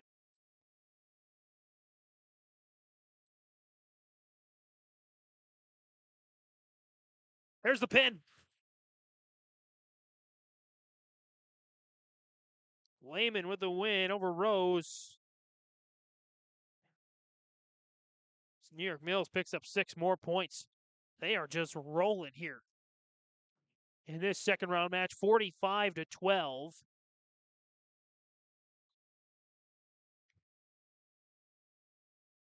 As they will for sure get this duel win. Is the question of the score. None of the duels, other than maybe Crookston Mayport CG first round, have come down to the last match. But I think mat number 3 will do that. DGF LaMoure Litchville-Marion. That looks like a heck of a match going on right now. Mat number 1, 215 is the weight class. New York Mills sending out senior Bodie Roberts. And for Pembina County North, that's Gavin Simonton, a freshman. They're at 215. 285 and then 107 is what's left. Again, one less weight class this year for North Dakota. Lots of changes going on in North Dakota winter sports, but one less weight class. So from 14 to 13. It's going to make for some quicker tournaments, some quicker meets, quicker duels. Of course, one last class, more efficient as well. Allows some of the Class B schools maybe more of a chance to have a full roster. So I think it's a good move. I suppose for the really big programs, that is one less spot. But just makes the competition level, I think, that much better. Got to compete. One fewer spot. Don't just slide on in there. Compete and battle. And these guys are battling and competing today. Really fun atmosphere in Hillsboro for the dual tournament as New York Mills picks up some more points. The Eagles are flying high here today. Bodie Roberts with the win over Simonton. 51-12. And now for New York Mills, Grady Roberts comes in, and he will take on Cole Denault from the County North. Second to last battle here on mat number 1, 285. They're at 172 on mat number 3, and the score is now 27-12 in favor of DGF. So off to a slow start, but DGF has found its rhythm there, trying to go 2-0 on this day, already with the win over Hillsboro-Central Valley in dual action. Good grapple there on mat number 1. At 285, 51-12 is the dual score. New York Mills is going to win that one. 27-12, DGF leading LaMoure Litchville-Marion. 90 seconds left in the first period. This 285, Mahnomen Waubun already winners in their second round match over Northern Cass, 48-28. Good takedown there for Roberts, I do believe, for New York Mills. On mat number 1, again, mat number 3, DGF, LaMoure Litchville-Marion. And there's a pin. The Roberts brothers get the wins for New York Mills, 57-12. We have one matchup left at 107. Should be contested, I do believe.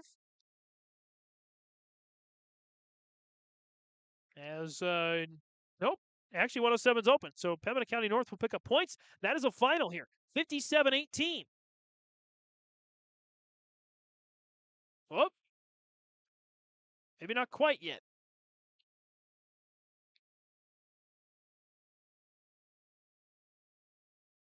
Not sure if this is a scoring match at 114. I thought that's where they started in second round, but it looks like they're going to battle here.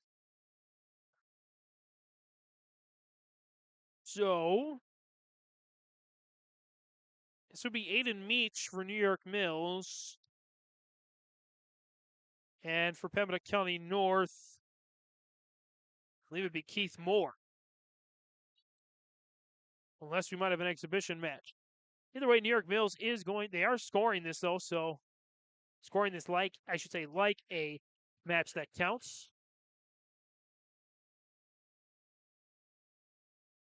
2-2. Might be another pin here for New York Mills. Near fall points.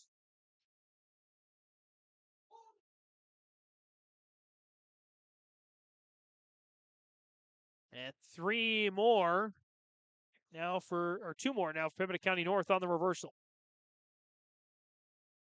As the first period comes to an end, coin is flipped. Choice is PCNs. They defer to the third period, and New York Mills Meach will choose down.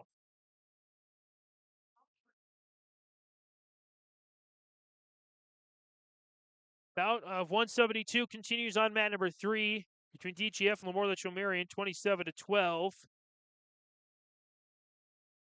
The Rebels starting to pull away here in this third bout.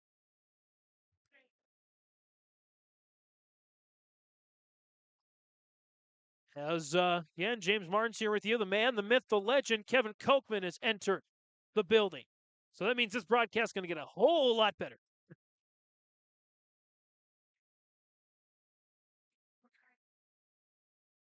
(57-18), 1:24 to go here in the second period. As things are slowing down here in round number 2. There should be a full-on break, I believe, after the third round.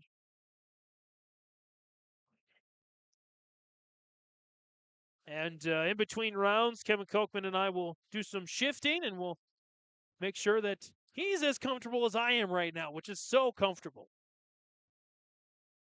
It's rare to say you're comfortable at a wrestling meet. We'd love to see more fans. That just must mean that everyone else is watching in your live event. If they're not here, they're watching in your live event. If you're not doing either, well, got to get down here to Hillsboro. Great wrestling going on, great schools. North Dakota, Minnesota crossover. You're not going to see this a whole heck of a lot of tournaments. But it's good when you get it. New York Mills and Pembina County North here in a nice battle, tied at 4 in the final weight class here, 57-18. And Meach about to get the pin, and he does. Finishes off a heck of a match for New York Mills, 63-18. If they score that one, I think they might have started at 114, but that might have been an exhibition as well. Either way, that should definitely be the end of it. 57-18 is what it's currently listed as. I think they're just doing exhibition matches now. So we'll say final score 57-18. We'll get that confirmed. We'll get track wrestling up here so that we can see what the rest of the personnel running the scoreboard sees. But again, I'm calling it 57-18 to New York Mills over Pembina County North. DGF, LaMoure Litchville-Marion, they're still at 172, 27-12. DGF with the lead over LaMoure Litchville-Marion. Let's take a quick break here while we're getting to the end of round number 2. Round number 3 coming up, Hillsboro-Central Valley, LaMoure Litchville-Marion, New York Mills, Crookston, Mahnomen, Waubun, Mayport, CG. It's on the way on yourliveevent.com. In Hope, North Dakota, we aren't just a town, we're a community, one that you can be proud of, where you and your family can grow. With available jobs, affordable housing, a golf course and pool, the Sportsman Club, and great educational opportunities. There hasn't been a better time to join the Hope community, ideally located between Fargo, Grand Forks, and Jamestown. For more information, go to www.hopend.com. Live, work, and play in Hope, North Dakota. Treat yourself to a great career at American Crystal Sugar Company. Team up with quality people making quality products. Full-time and year-round in a stable business. With great pay and benefits including time off available from day one. American Crystal Sugar Company invests in you to promote your continued growth and career advancement. Grow your career doing your best work within the world's best beet sugar company. Apply online today at AmericanCrystalCareers.com. Hillsboro Lumber is ready to help with all of your building or remodeling projects. If you're building something new, doing some remodeling, or working in other projects, Hillsboro Lumber has all of the building materials as well as everything else you'll need to complete your projects. Stop by Hillsboro Lumber today and pick up all of your building materials, hardware items, and more. The best source for all your home improvement and construction needs in Trail County is Hillsboro Lumber. Building or remodeling, farm, home, or commercial, see Hillsboro Lumber today. Christian Motors is proud to be your Chevy and GMC dealer in Fertile. They've got a huge selection of new and used vehicles there on the lot. You can stop by and check the selection or go online to christianmotors.com or christiancarsonline.com. Your new vehicle is waiting for you at Christian Motors in Fertile. They are proud to be your Chevy and GMC dealer. christianmotors.com, christiancarsonline.com. Stop and see the selection today. Christian Motors of Fertile. If you want help from a firm that has integrity and respect, strives for excellence, and is interested in the betterment of the community, look no farther than Onstead Twitchell Attorneys. Our team of attorneys has dedicated and talented professionals who are committed to improving the lives of their clients and providing custom legal solutions with integrity and excellence. We have offices in West Fargo, Hillsboro, Maddox, Page, and Castleton. Or visit our website, www.onsteadlaw.com.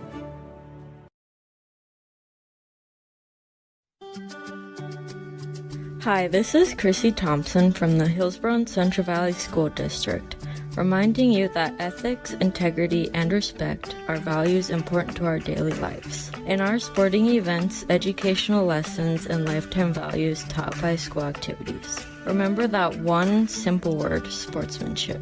It's how you play the game. This message is from the Hillsboro and Central Valley School Districts. Back here to Hillsboro as we are rolling with second round coverage. Two matches in the books. New York Mills over Pembina County North 57-18 and Mahnomen Waubun over Northern Cass 48-28. And right now it looks still to be 27-12-ish between DGF and LaMoure Litchville-Marion. That was a really good match. It was tied at 12, but 15 unanswered for the Rebels, who already have a win today. 63-10 on that Golden Harvest team because that seats still scoreboard over Hillsboro-Central Valley. Mayport CG over Crookston 39-30. And West Fargo over Grafton 64-9 in first round matchups. So we're waiting for the second round to be finished. And good timing for Mr. Kevin Kochman to come aboard. Good morning, Kevin. Yeah, good morning, James. Welcoming all into our coverage today, and glad to be a part of it as we get started up here. For me, anyways, it's far from just getting started. And for those who are looking to attend here today, still there are places to park within the city of Hillsboro. You may have to walk a block. Great attendance, though. Nice to see the great crowds. And I know for myself, I'm looking forward to seeing some good wrestling here. Setting it up here, talking about it on our radio airwaves earlier today. It's a great test of conditioning to start the season. Some of these wrestlers that are on the mats today have not gotten much of time to get into wrestling shape. Some have. So it's an exciting opportunity, and the historic nature of this event. Some really good wrestling in the traditionals that you get. It's going to be a fun rest of the day here today as we've got 9 rounds, so 27 matches all day long. And so far, again, just one going down to single digits, just that Mayport CG Crookston. And the Patriots had a nice lead in that match, but Crookston battled back, and they made something of it. So pleased about that. So while Kevin's here, a couple of things. Let's get to Kevin's input on. Kevin, I assume you got a chance to listen to that Rob Owens interview that I sent over your way for the KRJB Coaches Corner, and a really good conversation with Rob. It always is. He's a great promoter of wrestling, and of course Hillsboro-Central Valley Wrestling. Your thoughts on the start for Hillsboro-Central Valley Wrestling? They have, because looking back and remembering what they had a year ago and some of the traditions that Coach Owen has taken over, and then also just where they want to be. The fine start. I mean, they're where they there's you want to be at your best come February anyway. So right now you got to just kind of, continue to get those weights filled, get some more experience, and watch guys grow. And so, from the standpoint of the start, I think they're pretty pleased. And I know Coach Owens is, in general, excited about the prospects of this season, and has realistic expectations within it. That's kind of my outtake on it at this moment in time. And I know that I'm looking forward to seeing him in person. Truth be told, it's been since I've watched a Hillsboro-Central Valley wrestling match in person. It's been years. I want to say it's for me. It's been probably since 2017 that I've seen a Borough match in person. So this, and not to say I haven't watched a little bit, but it is absolutely the case. Covered for a number of years the North Dakota State Wrestling Tournament, and then we've just had some additional staffers and people, and my body's moved differently. I got one match in last year of some play-by-play duties, and once you get into it, but this today, just in general, the 27 matches. It is a 27 duels. It is a gauntlet of a day for these teams to run through, and for the for the staff here in Hillsboro. There's a lot to take on, and for the broadcasters as well. Yeah, I leave us out of it because our job is a job, but at the same time, there's other people that might want to do what we're doing. Exactly. So I always say, come on over. Yeah, come on in. Show us. But as two basketball guys like us, covering a match. I know this. Seeing Mahnomen Waubun walking in, I actually did wrestle for 1 year with the Mahnomen Waubun at that time Cougars prior to the Thunderbird name. And by mean I wrestled. I did wrestle in the junior varsity side. I never once was good enough to, get to a level where I could be a part of the varsity program. But a lot of respect for the kids, parents, coaching staffs that make this sport go, because it is special. It is a special sport. I mean, you talk about, if you're not here right now, if you're not watching and viewing at the same time, watching, as I like to say, or if you're not watching at home, if you have never seen a wrestling match before maybe today, or you have no idea what's going on, just come on by. Yeah. I mean, I was thrown in the fire in Iowa, and I thought, I don't know. I'm a basketball guy, as Kevin mentioned. I don't know about this wrestling thing. I go down there, and it's electric. When you get, 10, 15, 20, 25 schools to come, and there's no spot to park. There's no seat in the bleachers. The concessions are always flowing, and you may be a little uncomfortable by the end of the day, but you get some exciting matches and some of the best of the best. Well, so. if you were to say, okay, so if you're someone who just new to the sport and you get to be in Iowa watching wrestling, that puts you it's in a different level, right? Exactly. I'm on Moore's side. I see more of the Minnesota. I've never actually been to the Minnesota State Tournament. I've had buddies that have gone there and been involved in it, but I've never actually been myself. But in the Minnesota State Tournament, you get into that southern and central Minnesota. You get the Keys. I grew up in Mahnomen, where it was, Frazee, Barnesville. Now on the Minnesota side, you have Crookston has had a heck of a program here, made it to a state tournament just a couple of years ago.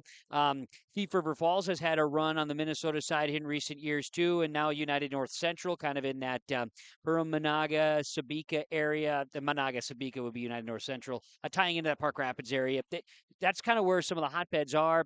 Dilworth-Glyndon-Felton's had some really good. They're coming in preseason ranked number 12 this year in Class AA. A couple of guys ranked in state, but early season, the Guillotine, you're based on what you've had previous successes. Many of the guys that wrestle for DGF, they just got done playing football a couple weeks ago. Taking a look at the 4 Minnesota-North Dakota crossover matches we've had so far. One ongoing right now. DGF leading that one over LaMoure, Litchville-Marion on camera 3. The Lobos just picking up a win there by pin. 3-1. Minnesota is over North Dakota. New York Mills over Pembina County North. DGF over Hillsboro-Central Valley. Mahnomen Waubun over Northern Cass. And Crookston was pretty darn close. What is it about Minnesota that maybe has the edge over North Dakota right now on the wrestling side? That's a hard point. But North Dakota's had more time. They've actually been out here more. I can't pinpoint that. I think maybe part of it could just be some depth. Having more bodies. I can't speak specifically to each and every one of them, but that could be the bigger piece is just teams having the bodies to go out. I've not been able to follow too terribly much early on here today as we've been getting our day underway. You've been doing a great job, I know, but I got to think depth is a key component to that. And then, you tie in depth, you tie in that with just even overall experience. How many teams are coming in here today that are bringing in, returning wrestlers or the traditional numbers too? So that's that's what I would lean towards right now is on the depth side. And I think just in general, we have ourselves an exciting opportunity to see some good wrestling here today and to see some more of that crossover. I'm looking forward to it as our day unfolds. And Unique, we're going to be, keeping an eye on a featured match and then keeping an eye on the other two. And, the uniqueness is for us. If you look at the LLM DGF match that's going on technically right behind us, we've got inside on the mezzanine, you're watching the mat, and it's a unique opportunity. Glad that we can do this. 30-16 right now in favor of DGF. They're at 215 weight class here right now for DGF battling it out. That is Caleb Johnson, a junior. And for LaMoure Litchville-Marion, the Lobos standing out at 215, Tucker Jones. So, and I do believe they started at 114. Okay. So 3 weight classes left. So LaMoure Litchville-Marion, they have a chance. Down 14. You can take as much as 18, but they got to win the final 3 matches by at least Tech Fall averages. So, and that's going to be tough to do, as I think we might actually have that match done on 215, and it looks like DGF is going to take the win by pin, and so DGF will win this bout. Right now, 36-16, but they will come away with the win. So DGF will make it 4-1 for Minnesota teams over North Dakota teams today, and we will step away for a little bit more as we get ready for round number 3. Again, coming up, it is Hillsboro-Central Valley back on mat number 1 against LaMoure Litchville-Marion, New York Mills against Crookston, and Mahnomen Waubun against Mayport CG. Buying a new home, but worried about the interest rate and terms from your bank? At First Class Mortgage, we'll find a mortgage that fits your needs. Shopping national banks and other lenders for the lowest rate and most affordable terms, saving you time and money. So all you need to worry about is enjoying your new home. First Class Mortgage. Our expertise, your peace of mind. Put an expert to work for you. Call today. You finally found the perfect car in racing blue. You even got them to throw in the LED fog lights for free. Auto Owners insures your car because some people never learn to parallel park. That's simple human sense. River's Edge Insurance Agency, Halstead, 218-456-2172. Keep going. More. Hunter Insurance Agency is a locally owned full-service agency providing protection and coverage in a number of different areas. Hunter Insurance Agency offers multi-peril crop insurance, crop hail insurance, and farm insurance for buildings and equipment. Plus, they offer home, auto, life, and business insurance. For more information, go online to hunterinsuranceagency.com or stop in and speak with Johnny Jorgensen at Hunter Insurance Agency. Find them at 109 Main Street in Hunter. You can trust the pros at Hillsboro Body Shop to make your vehicle look as good as new. Cars, pickups, trucks, semis, Ben & Tyrell at Hillsboro Body Shop can do the work. And Hillsboro Body Shop is also the place to repair your windshield. Don't wait to get that pesky chip repaired. Ben & Tyrell can replace that glass the same day. Call Hillsboro Body Shop at 701-636-4981 and put Ben & Tyrell's combined 30-plus years of experience to work on your vehicle. Hillsboro Body Shop, 701-636-4981. Full Service Foods in Hillsboro provides contract packaging and private label foods for your local and regional retail stores. Full Service Foods is a leader in the upper Midwest for less than truckload quantities for contract manufactured sauces and dressings. They are a privately held company with a reputation for quality and customer service. Full Service Foods is proud to be in Hillsboro and bringing employment opportunities to the area. Find out more at fullservicefoods.com. Full Service Foods of Hillsboro, proud to support this community event. Visit with Rocky Nedham at Nedham Seeds Caledonia for LCS wheat seed varieties, Trigger, Cannon, and 2 new varieties named Buster and Dual. Call Rocky Nedham, Nedham Seeds Caledonia. They also have proven wheat seed SY Velda from AgriPro. Your local Pioneer dealer, Rocky Needham, Needham Seeds, Caledonia, with corn, soybean, sunflower, and alfalfa seed for your farm and Seedex sugar beet seeds. Call Rocky 701-430-1149, Needham Seeds, Caledonia. Dakota Heritage Bank is a bank on the go and on the grow, with locations in Hunter, Hope, Galesburg, Hillsboro, Grandin, Gackle, Streeter, Judd, Harvey, Medina, and Red Lake Falls. More locations and more services. Dakota Heritage Bank offers mobile banking and online banking with bill pay, so you can bank anytime, anywhere. Stop in and visit Dakota Heritage Bank today. Sharing our heritage, sharing our future. dhbanknd.com. Member FDIC, Equal Housing Lender. The Northern Kansas School District believes that every learner can change the world. That's why they provide a world-class education. Northern Kansas will commit to purposely build trust, develop authentic relationships, and engage in innovative practices which will empower learners to be choice-ready. Northern Kansas is dedicated and passionate about relationships, teaching and learning, self-reflection, acknowledging greatness, and support of the community. For more information, go online to northernkansasschool.org. That's northernkansasschool.org.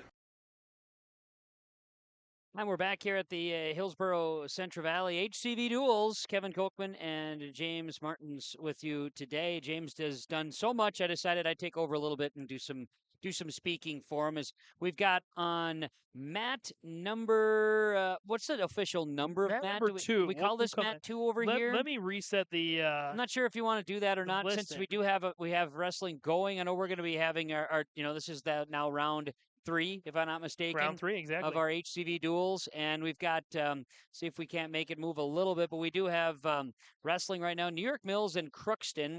Started at 121, and it was Carly Thunberg of New York Mills, a winner by forfeit. And then New York Mills, Isaac Geiser, he was a winner by forfeit at 127. So right now, as we see it, it is in the upper left corner, New York Mills versus Crookston. Creed Russo of New York Mills wrestling against Jaron Knutson of Crookston. Right now, Russo is working as Crookston's Jaron Knutson trying for a reversal. He rolls to his backside, and Creed takes over the top side once again as Jaron's going to get wide and try to work his way out of reversal. But so far, just a lot of grappling for positioning here as right now, Creed Russo with the lead of 12-0 for the I should say for New York Mills. He's leading the match here now 8-2, but nonetheless, we're continuing to roll in this second period between the two. Russo stays on top as Crookston in the navy singlets and the red, white, and blue of the New York Mills Eagles. Again, this duel started at 121, and New York Mills in advantage right now of 12-0. They worked their way to the side of the mat with 23 seconds to wrestle in the second period.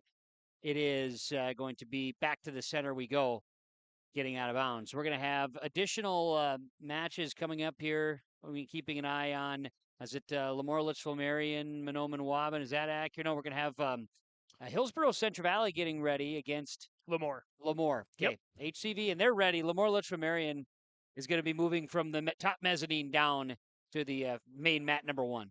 And they're about to get finished, I do believe, on 107. I think that'll be the last class. And DGF looks like they're going to take the win. We'll get the final score on that once we get it. Second period wraps up between Creed Maruso of New York Mills and Jaron Knutson of Crookston. Jaron decides he's going to take the up. He wins the flip. And it is, again, New York Mills leading Crookston right now in this third round match. The duels continuing here today in Hillsboro at the Hillsboro Events Center. Knutson goes for a takedown, and now we're going to get the guys rolling around in the center again as we'll get 2 points for reversal for Russo, who's going to have it now leading 10-2 in this match at 133 pounds between Crookston and New York Mills. And covering all the teams here today, the unique opportunity to watch all of the duels happening. We'll kind of keep focus on one and then rotate as we go, see how this all works, because we do have the 2-man opportunity here today as we continue to watch in upper left corner with New York Mills and Crookston wrestling. And New York Mills, Creed Mersu is in the lead, as right now Jaron Knutson sits out, works his way to his bottom, now trying to work his way out. and is thrown off the mat. Will reset. Again, we will have our featured match. 1 and 2 will be where the featured matches come pretty much the entirety of the day today, Kevin. But we will have a chance to peek in on mat number 3. Of course, you can see in the bottom right-hand corner. Mat number 2 you're seeing right now. That's our featured match because that's really the only one going on right now. Knutson for Crookston goes 2 for the reversal. Now he works to the top. We're also going to see Merso work his way. Mersu works his way out on the hip, now trying to get out of the grasp of Knutson. Final 48 seconds in this third period. Again, it is New York Mills Creed Merso leading, but Knutson rolling now has Merso on his back trying to get to the edge of the mat as the two able-bodied individuals work their way at 133 pounds to the side of the mat and out of play. Get a whistle with 31 seconds left in this third period. Again, New York Mills leads this one 12-0. And at 133, Creed Mersu of New York Mills and Jaron Knutson of Crookston will again go from the center. Knutson will be on top. Mersu tries to sit out, and he's not in an incredible hurry by any means to get things moving right now. Knutson needs to work from top. A couple of forfeits to start this duel between New York Mills and Crookston. Knutson stays on top as Mersu gets wide for New York Mills. Final 9 seconds, and a potentially dangerous is called. 12-5 in favor of New York Mills. Creed Mersu with the final 9 seconds. Mersu in the down position to get started as we see the Lobos of LaMoure Litchville-Marion work their way to the mat, where they will face Hillsboro-Central Valley here momentarily. Mersu goes for the stand-up, and we're going to get whistles. We're going to get wild and crazy here in this one. He's saying, come on, man, that's not until the 9th round. Well, that's correct. Final 8 seconds here. Mersu sits out. Knutson stays on top, and will ride this one out. Getting one, it is 13-5 going to Creed Mersu of New York Mills at 133 in this match between the New York Mills Eagles and the Crookston Pirates. Come over and work Knutson there. So it is now with that victory, you're going to get 3 for the New York Mills Eagles. They should take it to 15-0. They'll reset, move to 139 pounds. Excuse me, 4 points for the victory there, 16-0. Behind us, on the mezzanine, they're going to start getting ready. Mahnomen Waubun will be next in action. I see they're getting in situated behind us. Again, we've got Hillsboro-Central Valley and LaMoure Litchville-Marion on the way as we work our way into the third round of wrestling here today at the HCV Duels. And a forfeit victory at 139 for the Crookston Pirates makes it 16-6, and we're going to work our way to the 145 weight class now between the Crookston Pirates and the New York Mills Eagles. New York Mills has sent their wrestler out, and Crookston will get their wrestler checked in as well. We'll get names updated for you as we get those to us. Again, big thanks to the ability to utilize track wrestling. Will make things difficult for those completely unaware of all of the activity, so we certainly appreciate that.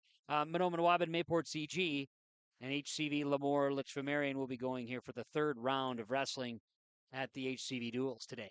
Track wrestling, just you could say a godsend for media members like you and me, Kevin, and guys, even non-media members, people trying to learn wrestling and learn about the scoring and just get familiar with that.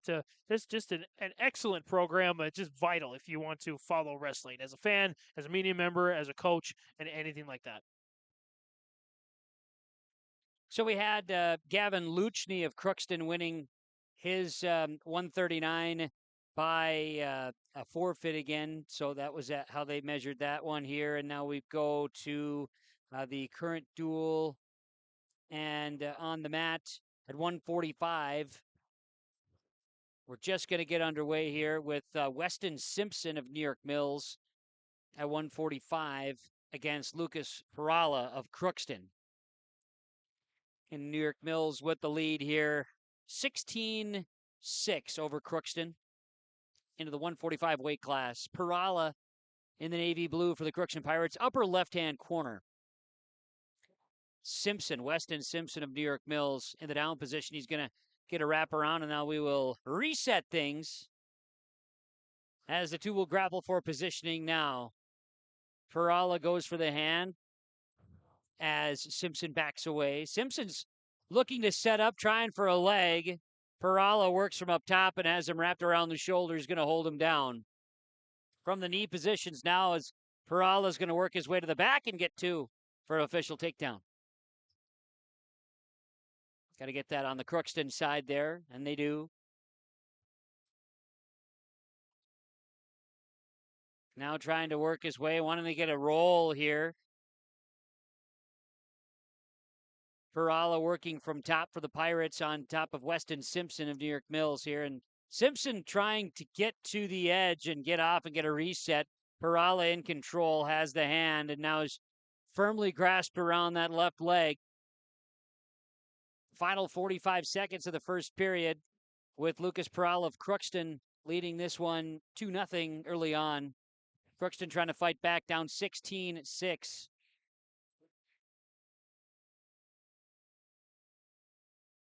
Work their way to the side of the mat and off.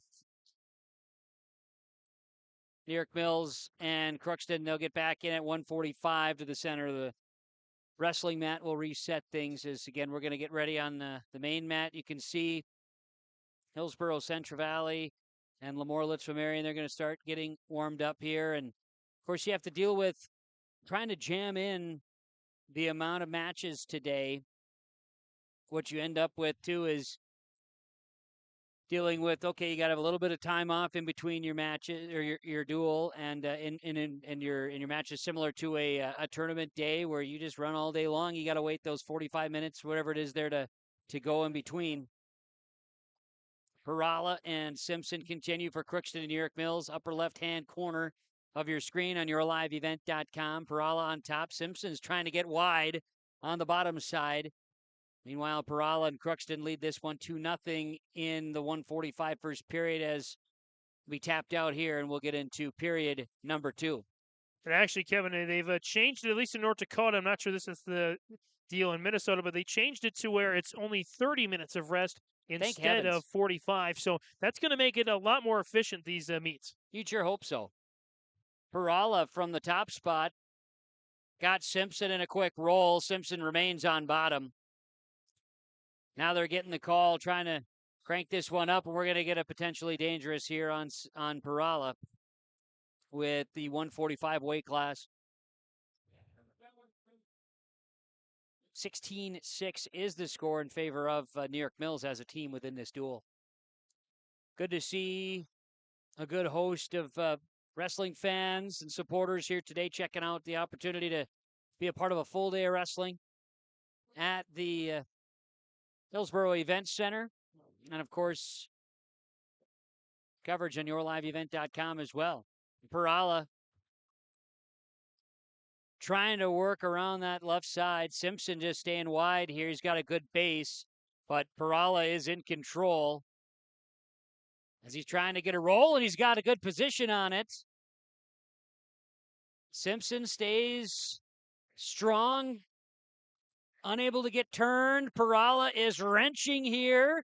And now they do turn Simpson, but Simpson executes a reversal.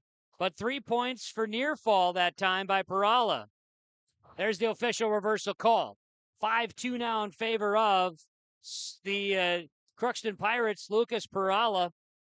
And we're amping things up. Weston Simpson has taken over control after the reversal. He was left for dead on the near fall, and now he works Perala to his back.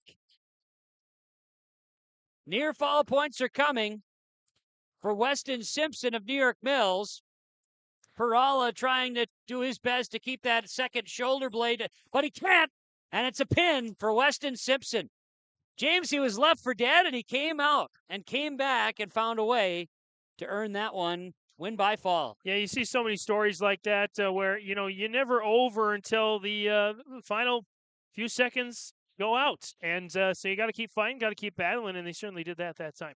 Exciting stuff. I know we're going to see that with those additional points of the takedown win 22-6 winner by fall. So the New York Mills Eagles leading the Crookston Pirates 22-6. They move to the 152-pound weight class. We'll get that reset and see who they're going to roll out. As that's the next match here, as we're going to see continued action on the mats. And I know LMM and Hillsboro-Central Valley are going to get ready to roll here in just a moment as well. We'll be keeping more of a play-by-play on that side. And then keeping tags on Mahnomen Waubun in their next match as well. But as we see it, Elijah Geyser of New York Mills at 152. Upper left corner, red, white, and blue. Jose Orega of Crookston. Orega tries for a shot, is pushed back in the neutral. Going for the heads, both locked up. 152. Orega steps off the mat. Now they'll work it back towards the circle. And in the center, we've got the camera on that one. Orega looks like he wants to try to stay up top. We've seen Geyser hold steady. Now Geyser tries to spin around. He's going to try to send Orega, and they're both going. Doing a dance right now. But there we get two for reversal on Geyser. He stays on top. 40 seconds left in this first period between Crookston and New York Mills. See Hillsboro-Central Valley and LaMoure Litchville-Marion get going here in just a few moments. But, we got near fall coming. And now a pin. Geyser able to get Orega to the mat. Laid on top for the 2 points. I should say not for the 2 points, but for the eventual win by fall. So that gives New York Mills now a 28-6 lead over Crookston as they get to the 160 weight class. I've just been so impressed with New York Mills here. 2 matches in, and they've taken on a really good, really solid perennial power Pembina County North team and dominated that match, and they're kind of pulling through against Crookston. Could be a special year for New York Mills. Could be. Hillsboro-Central Valley and LaMoure Litchville-Marion are underway, and that's on the main mat, as you see. We'll continue to watch. New York Mills just wins by forfeit again. It looks like they're going to be in control of that one with Crookston at this moment in time. Crookston will trot out their next wrestler. But Hillsboro-Central Valley and LaMoure Litchville-Marion, Joseph Potts from LLM takes the 121 weight class. And now we get a victory for LLM's Logan Potts over Ethan Drake of Hillsboro-Central Valley. So it's a quick 12-0 lead, win by fall that time for Logan Potts. So now LaMoure Litchville-Marion leads Hillsboro-Central Valley, quick 12-0 on the main mat we're watching here. Again, the Burros falling in the first match of the day to DGF by a final score of 63-10. So trying to do a little bounce back there. There's another forfeit, as you can see, on the main part of the mat. As I am now more so saying an open victory. Mahnomen Waubun and Mayport CG behind us. That's in the bottom left corner here, as we see. Dominic Neisen, who's a ranked wrestler at 121 in the state of Minnesota. He wins over Brogan Erickson of Mayport CG by fall in 26 seconds. We saw that down on the bottom left side. And so it's now Waxa Fairbanks of Mahnomen Waubun and Daniel Lozano of Mayport CG wrestling right now. That's the bottom left corner of the screen. Hillsboro-Central Valley and LaMoure Litchville-Marion. Sawyer Owens wrestling right now at 139 against Jace Duffy of LaMoure Litchville-Marion. They roll off the mat, and Sawyer Owens one to keep an eye on as a favorite here this season in North Dakota. And I think he's just one away from 100, I do believe, if I heard that correctly from Dad Rob yesterday. So might get a little bit of a break in the action if that is indeed the case. Carson Cassette, I believe, now 12 away from 100 as well. I'm just looking at the Crookston upper left corner again, New York Mills Crookston. That is now New York Mills 46-12, and the heavyweights are walking out on that one. Meanwhile, Sawyer Owens and Jace Duffy in the main screen as we see that right now. Sawyer Owens goes, fireman carry, brings him to his knees, gets 2 points. Now they work to the edge, and now again, Owens going to try to work on top. He's going to work the lock here, and great effort by Jace Duffy to stay out of it. He had to get himself out, but near 2. So this is working in the favor of Sawyer Owens, no question about it right now, as Hillsboro-Central Valley trails 12-0 to start this duel with LaMoure Litchville-Marion, but Sawyer Owens at 139. Keep an eye on that bottom left-hand corner, that Lozano-Fairbanks match. If that's still going, that's going to be a heck of a match. And now I see Coach Steve McMullen of Mahnomen Waubun coming over to chat. They've got to get some blood time. Owens continuing to handle as we get to the end of the first period. 19 seconds left as they work their way off the mat. 19 seconds left with this Owens-Duffy match. Owens will be on top for the final 19 as they'll reset with the whistle. And Duffy works his way around, gets 2 points on a reversal. And that was an athletic move by Duffy to get himself out. Now he's trying to throw Owens. Owens wants no part of that. They work their way out of the mat with 3 seconds. Good usage of the waning seconds there for LaMoure Litchville-Marion to try and pick up a couple of quick points here before the end of the first period. Owens from the bottom tries to stand out. Won't be able to do it in 3 seconds. And there's your first period with Owens and Duffy at 139. Heavyweight still going in the upper left-hand corner with New York Mills and Crookston. New York Mills in full control there. Crookston now on top of the 285 weight class. Keeping our eye on this Owens-Duffy match, though, mostly just updating you elsewhere. Owens will start on top, tries to flop Duffy on this side. Owens executed a real nice fireman earlier in this duels or in this match, so let's see how Owens works from the top.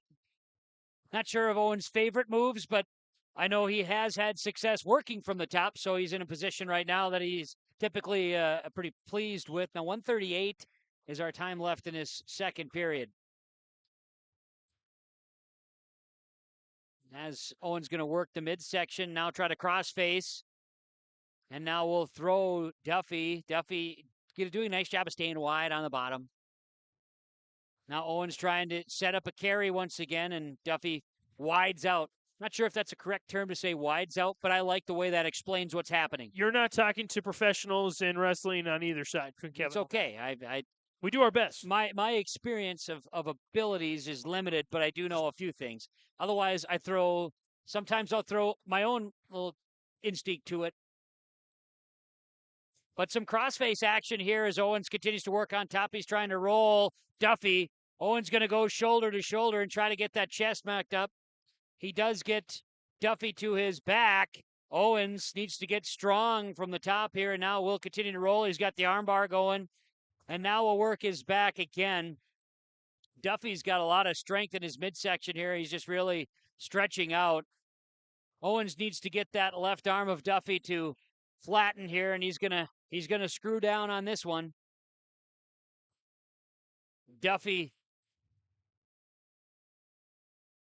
Now Owens doing a job of using that leg too to his advantage, and now has Duffy spun around both arms. Duffy wincing out there now. Owens getting near fall here as Owens continues to wrench there, and that's how the second period ends. And Duffy's showing you the agony that can be caused when you're out there on the mat. And, Duffy, just a great wrestler. You can see it, but just Owens had his home mat advantage. He's taking control. He's very methodical. He's got a plan. He's sticking to it. Owens gets out with an escape. It's now 8-2 in favor of Hillsboro-Central Valley. Work his way out. That time Owens, of course, started the third period in the down position. Now they're going neutral. Duffy wants to go for some takedown points. We'll see if he's shooting. We got blood time over on the Mahnomen Waubun Mayport CG mat. Seeing trainer Jenny Schatz staying busy over there. Meanwhile, New York Mills upper left corner. The heavyweights are going to get a fall for New York Mills. New York Mills in firm control. That's going to be 52-12 leaders over Crookston. Meanwhile, Sawyer Owens continues with Jace Duffy. Minute 34 left in the third period.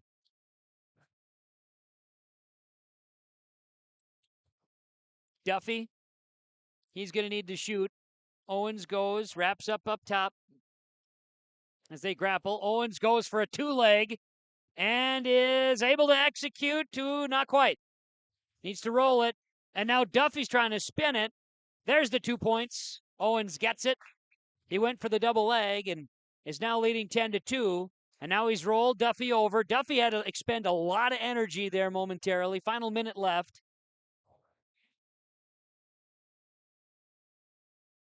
Duffy has no interest in getting both of his shoulders down. He does not want to go out by fall.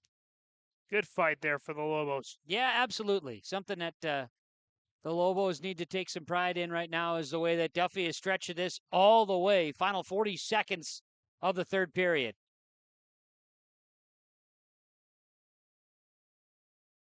Owens just needing to stretch that down. Duffy's got resting on his left hip, which is keeping his shoulders out of trouble. And now we see a quick pin with New York Mills and Crookston. As New York Mills now leads that one 58-12, upper left corner. Owens, final 3 seconds, will only get near fall. A credit to Duffy to outlast. 3 points for near fall gives Sawyer Owens a 13-2 victory. Hillsboro-Central Valley on board with points.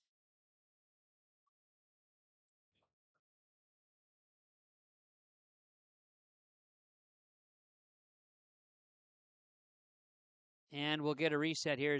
Looks like New York Mills Crookston will have one more match to go. Having some issues on the in-house scoreboard now. Get an idea what's going on with Mahnomen, Waubun, Mayport, CG as they're wrestling right now behind us. But as you see in the bottom left corner, and that's the Fairbanks-Lozano match. Sawyer Owens was 100. Yep. So that is his 100th Confirmed. career win for Sawyer Owens. Congratulations. Hillsboro-Central Valley, Sawyer Owens with the decision there and his 100th career victory. Fairbanks-Lozano, they've had blood time in that one behind us in the bottom left corner of your screen. As Mahnomen Waubun leads that, by the way, 6-0 at this stage. So let's get back to see New York Mills, Crookston, upper left corner. You've got your final match going there. And let's see here. Hillsboro-Central Valley and LLM going right now. We're getting some near fall points. LaMoure, Litchville-Marion in great position, and a near fall points definitely going here as the effort from Maddox Schachman. He's got Tyson Sunby, and now Sunby gets to his stomach, but 3 points for near fall for Maddox Schachman of LaMoure, Litchville-Marion. He's in the black singlet, main screen here in this third round of action.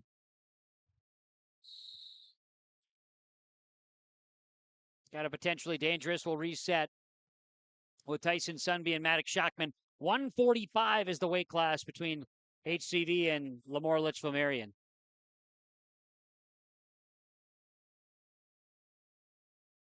Schachman working on top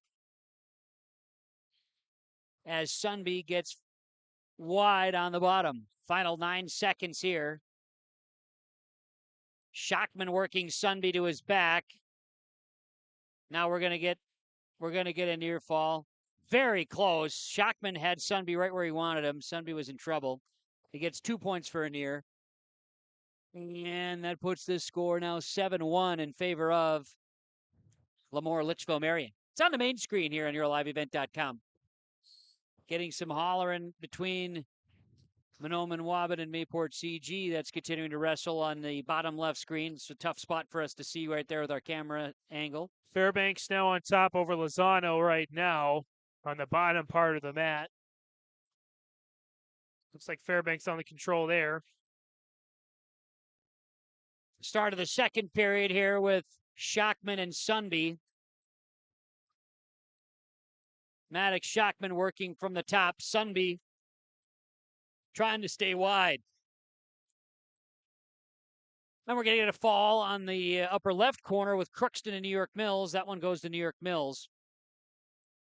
And that should wrap up that duel. New York Mills going to win it.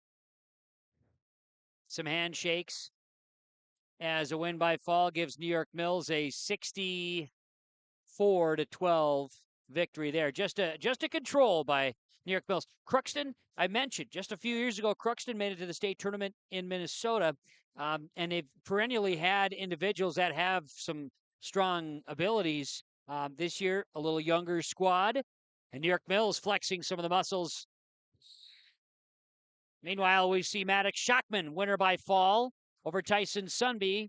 41 seconds left in the second period, so another win for LLM here today.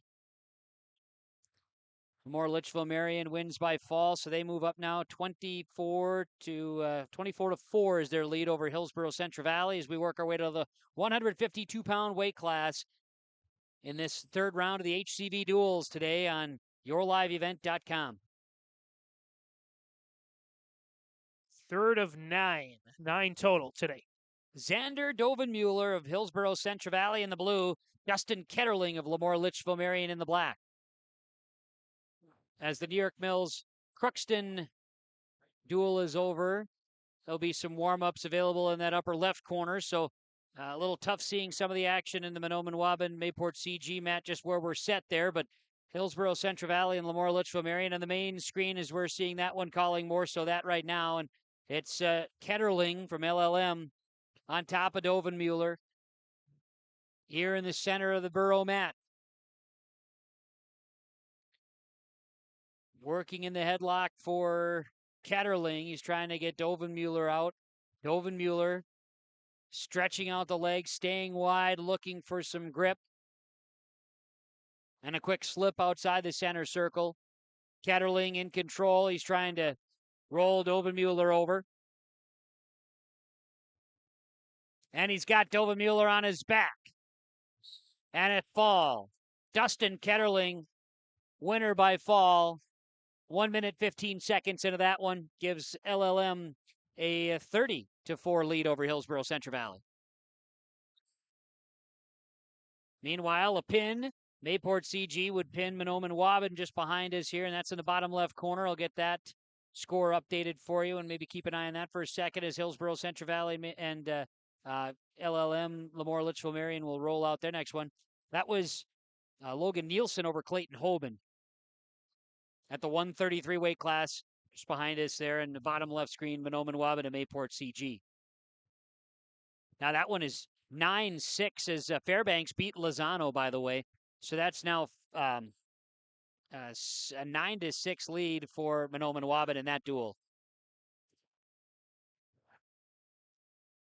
Let's get the Hillsboro-Central Valley, LaMoure Litchville-Marion match back here as we are now at the 160-pound weight class. Carter Iverson of Hillsboro-Central Valley has Riley Christofferson on his back. Christofferson is stretched.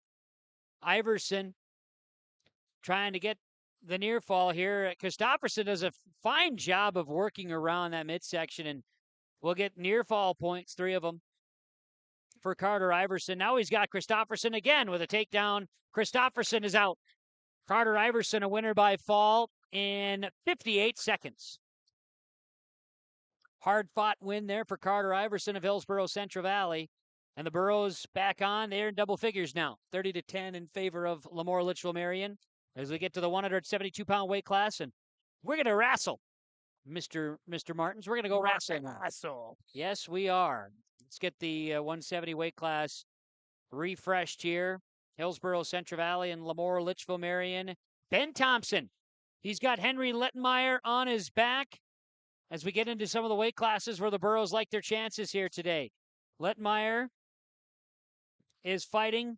Thompson is on top. Thompson needs to get that second shoulder lined up here. He's got the headlock ready for it as he continues to try to turn. We're just 30 seconds into this one.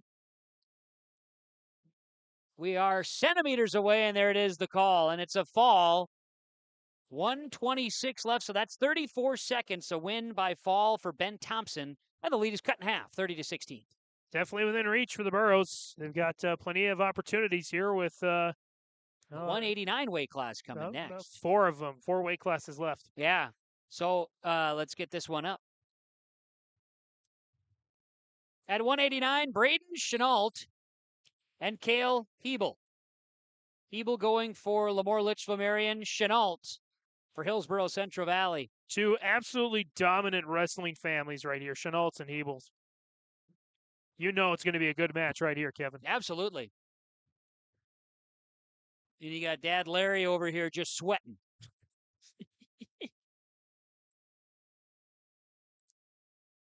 In position. Which Hebel is this one, Kevin? This is Cale. Cale? Okay, so of course Cole would be his older brother. That's right. Who is a phenomenal athlete, football, wrestling. That is very correct. And I think there probably were more brothers in that family. Yeah, I don't know. Brothers officially. or cousins, or there's more Hebels. I know that for sure. Chenault now working on the bottom. He's trying to throw Chenault, but Hebel works his way over to the edge. And we'll get 2 on a reversal. LaMoure, Litchville-Marion's Cale Hebel leading this one 2-0. Reversal on Braden Chenault, who will be in the down position as we restart with 55 seconds to go first period. Hebel trying to roll out. He's got Chenault, goes for the crossface now, is going to try to hook around the leg. Chenault says, I don't want that. Now going to crossface again. Chenault trying to get rid of that crossface opportunity for Hebel. He's got a firm grasp of Hebel's hand now, and Hebel's a little bit handcuffed that way, now gets around again. Hebel vying for positioning here. He's got the leg. Now he's going to try to roll that around. Chenault flattens out from the bottom with 13 seconds left. First period, Hebel and Chenault at 189. Chenault tries to sit out. Final 3 seconds. If he could just outlast this, they'll get a restart here with the second period starting. And that's what we'll have. Just quickly behind us with Mahnomen, Waubun. I keep saying behind us just because physically that's the case. Mahnomen, Waubun, Mayport CG, bottom left corner. Just getting that one underway here. Blake McMullen at 189, quarterback of the football team. He'll work his way with Craig Anderson of Mayport CG. An update there. They started at 121. Dominic Neisen of Mahnomen, Waubun, a winner by fall. Then it was Waxahachie Fairbanks of Mahnomen, Waubun, a winner by decision. Then it was Logan Nielsen of Mayport CG, a winner by fall. Maddox Mock of Mayport CG at 139, a winner by fall. Matty Johnson and Dylan McMullen, they win by forfeit from Mahnomen, Waubun. It was Jarrett Kinney of Mayport CG, a winner by fall. And then Bryce Mock, a winner by fall at 172. So McMullen and Anderson wrestling now bottom left screen for Mahnomen, Waubun and Mayport CG. Score on that, Kevin? Oh, let's do math. 24-21, Mayport CG. It's a dandy there, James. It's a dandy, yeah. Got to run all the way down to the bottom of my screen in order to get that view. Back at it here, Hebel. Back on top of Chenault.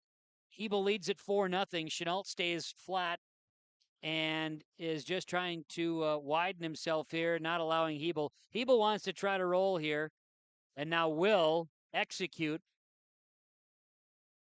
Chenault trying to keep one leg on the mat, now does use that strength to roll out on Hebel. Near fall points 3 goes for Hebel, leading at 7-0.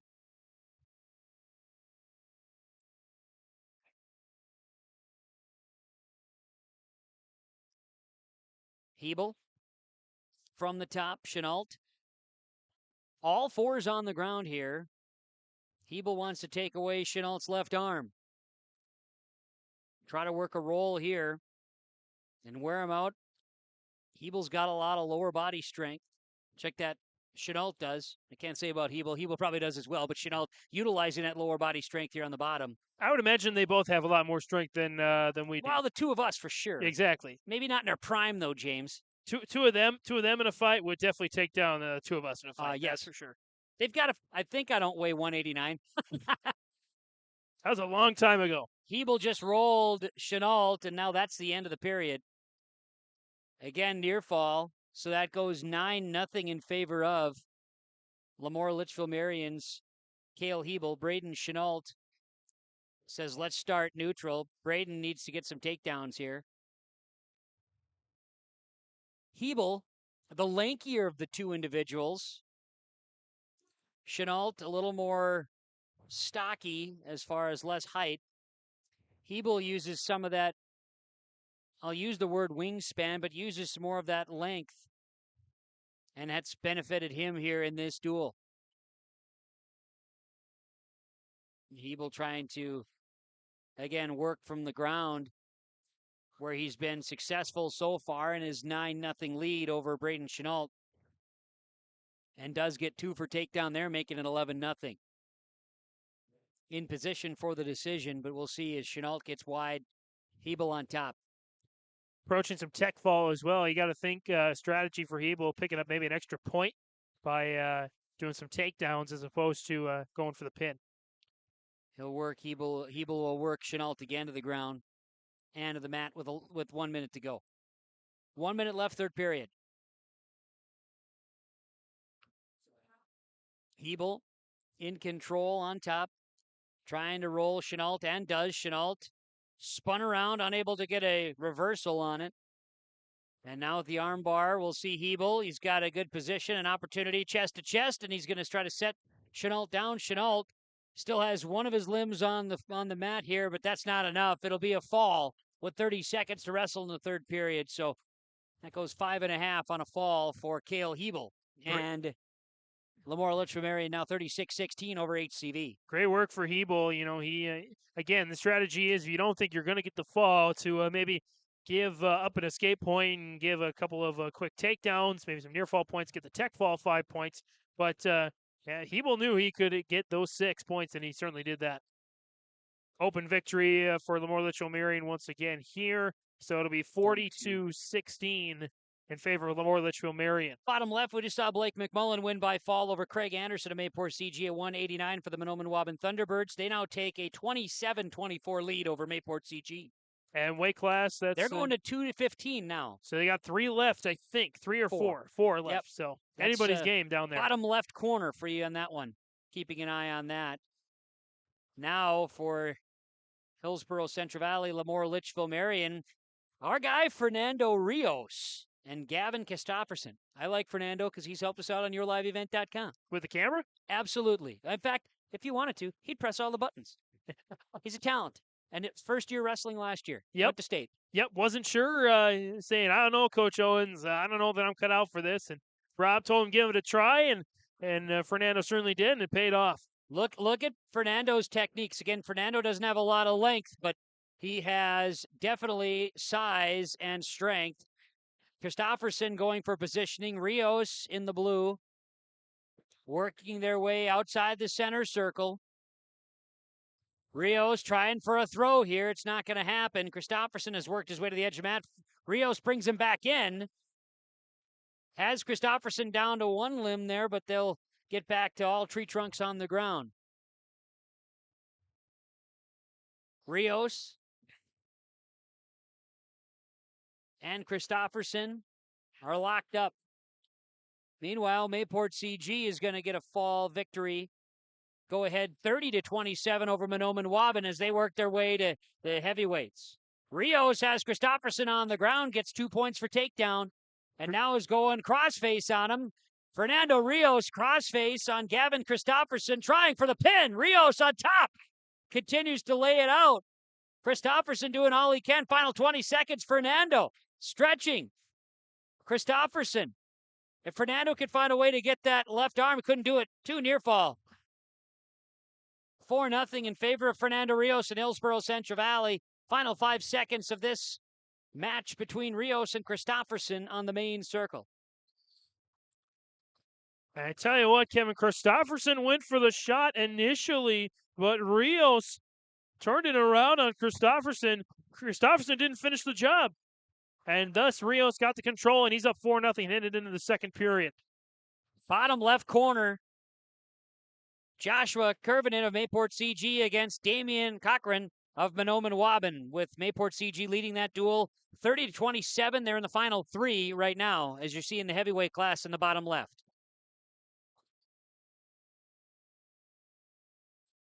Fernando Rios at 285 wrestling for Hillsboro-Central Valley against Gavin Christopherson of LaMoure Litchville-Marion. We got a fall. Mayport CG knocks down Mahnomen Waubun again in the heavyweights.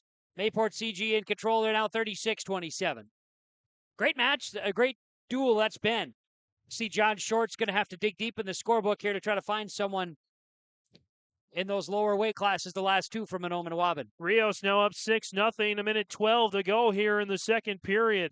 Christopherson trying to stand up now. He's got all four on the ground. Rios, firm grasp around the midsection here. We'll see what Fernando's got. He's going to try to take away the left arm and execute a turn. Not going to happen. Christopherson down flat on the mat. Rios works his way to the shoulders of Christopherson.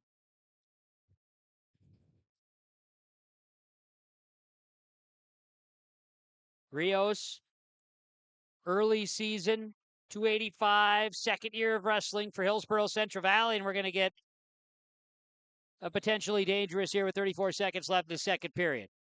Almost as potentially dangerous as Cole Short in the corner of the mat taking photographs here today for the Hillsboro banner. I've done that a time or two and have had to run out of the way at the last second. Cole Short is able-bodied and he can get around. It's pretty nimble. Very nimble. Rios from top. Christopherson flats out, arms wide.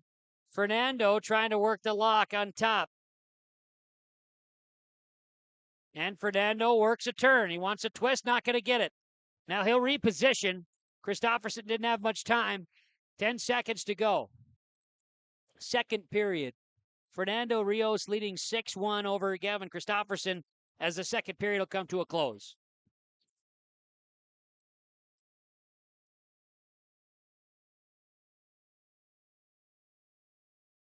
Mayport CG leading Mahnomen Waubun 36-27. Bottom left corner, you've got Trevor Neisen of Mahnomen Waubun wrestling against Kipton M of Mayport CG at the 107 weight class. And right now, you've got Mahnomen Waubun's Trevor Neisen on top. And I don't think that was the right decision there for Christopherson to go up. I think you either go down or neutral. Neutral probably would have been the best choice because he's not doing anything right now with Rios in control. But he just gave up an escape to Rios, now 7-1. Mahnomen Waubun just picked up a win by fall over Mayport CG in that 107 weight class. As both of these matches we're kind of keeping an eye on, as now we do have another match going on. I've lost track of what's going on. Mat number, our upper left corner, it is not New York Mills Crookston. Pembina County North and looks like DGF. Yes, so we'll get that going at some point as well once we get through these two that we've got right now. Oh, Christopherson just threw Rios. What a move. Christopherson has Rios in an uncomparable position. Rios avoiding being taken down. Now Rios will rotate, but then Christopherson gets back on top. And a fall, Christopherson. Man. I'll call it an upset the way it's been going point-wise. Fernando got in trouble, and Christopherson took advantage. What a heavyweight battle we had. Again, you never give up in a match. Despite Christopherson, I don't know, picking the right choice at the beginning. He made up for it. Once he got to neutral, he finished the takedown this time, which is what he was unable to do in the first period, and gets Rios on his back. Tough break for Fernando Rios. Great match for the big guy. Absolutely. Despite the loss. Despite the loss. And Mahnomen Waubun and Mayport CG, they're in their final right now. Thunderbirds, I think, down by 3 in that one. I believe at last check. Yeah, you could maybe see over. I don't know, maybe 100% accurate there. Yeah, 107 right now. Looks like that one just finished with Mahnomen Waubun getting the win. I think they might have come out with a victory there. My points are off here. So if that was a win by fall, they should have won it.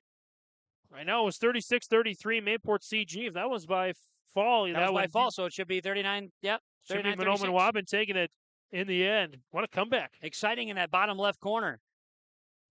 Back to Hillsboro-Central Valley, LaMoure Litchville-Marion. Now, the duel is all set. LaMoure Litchville-Marion will win this one. Right now, though, Jackson Klecker will go for Hillsboro-Central Valley, and Zach Paul wrestling for LaMoure Litchville-Marion. Again, start of round 4, PCN, DGF, they are rolling again. Very efficient tournament so far for Rob Owens and his crew. We'll be taking a break after the Hillsboro-Central Valley LLM match. and then we'll join and start talking more about this Pembina County North DGF match that's going. Right now, Jackson Klecker is on top, but Zach Paul in the 107 just got himself 2 points for reversal. 4-0 in favor of Zach Paul of LaMoure, Litchville-Marion. Klecker spun around. Klecker in trouble. There's a fall. Zach Paul wins by fall. 60-16 in favor of the LaMoure, Litchville-Marion Lobos. And some nice rhyming there from Kevin Kochman. Thank you. Paul with the fall? Yeah. I did it. Zach Paul wins by fall. I did it. What a day. What a dandy. What a day. Tell you what, if that's all I can do. There's not many kids with the last name Paul today. So I'll take advantage of it when I can, I guess. Got to go up to Pierce County, Rugby, North Dakota. You'll find some more Pauls Find some Pauls there? Find some Pauls up there. How about Justin Torrell and John Logering? Logering wrestling for LaMoure, Litchville-Marion. As Torrell's got Logering up, and we'll drop him down. 2 points for takedown. He picks things up and he puts them down. I pick it up and put it down, said Justin Torrell at 114.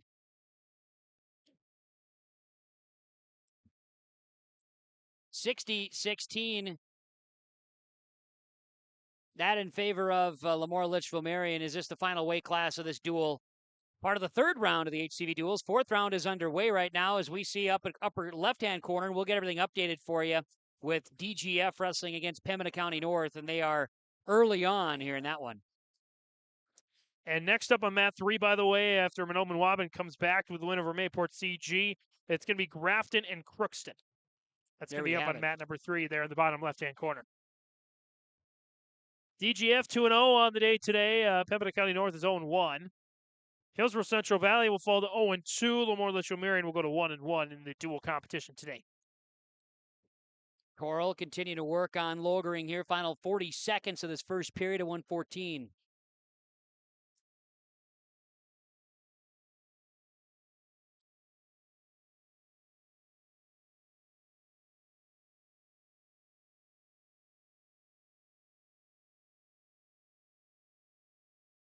Torrell's got Logering on his back here. Final 18 seconds. See if he can complete it. Logering arches. Torrell needs a little more control and gets it. Final 11 seconds. So the pin happens in 1 minute and 49 seconds. And Justin Torrell of Hillsboro-Central Valley earns victory. So should be 60-22, I do believe, is what we end up. I know the one board says 54. Should be 60-22 if I'm not mistaken. Well, Kevin, we'll double check all the scores. We'll have complete scores from round 3 and round 4. This will be a good time. We'll take a break, and after this, we'll come back with our Ryan Opdahl Farmers Union Insurance between the rounds recap.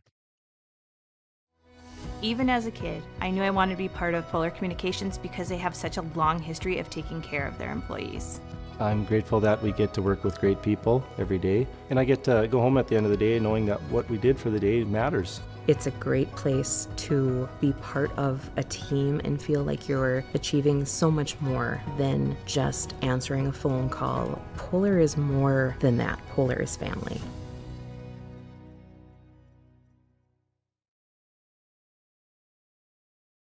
The Waubun Education Association would like to wish the best of luck to the Mahnomen Waubun Thunderbird teams and wish them the best of luck this season.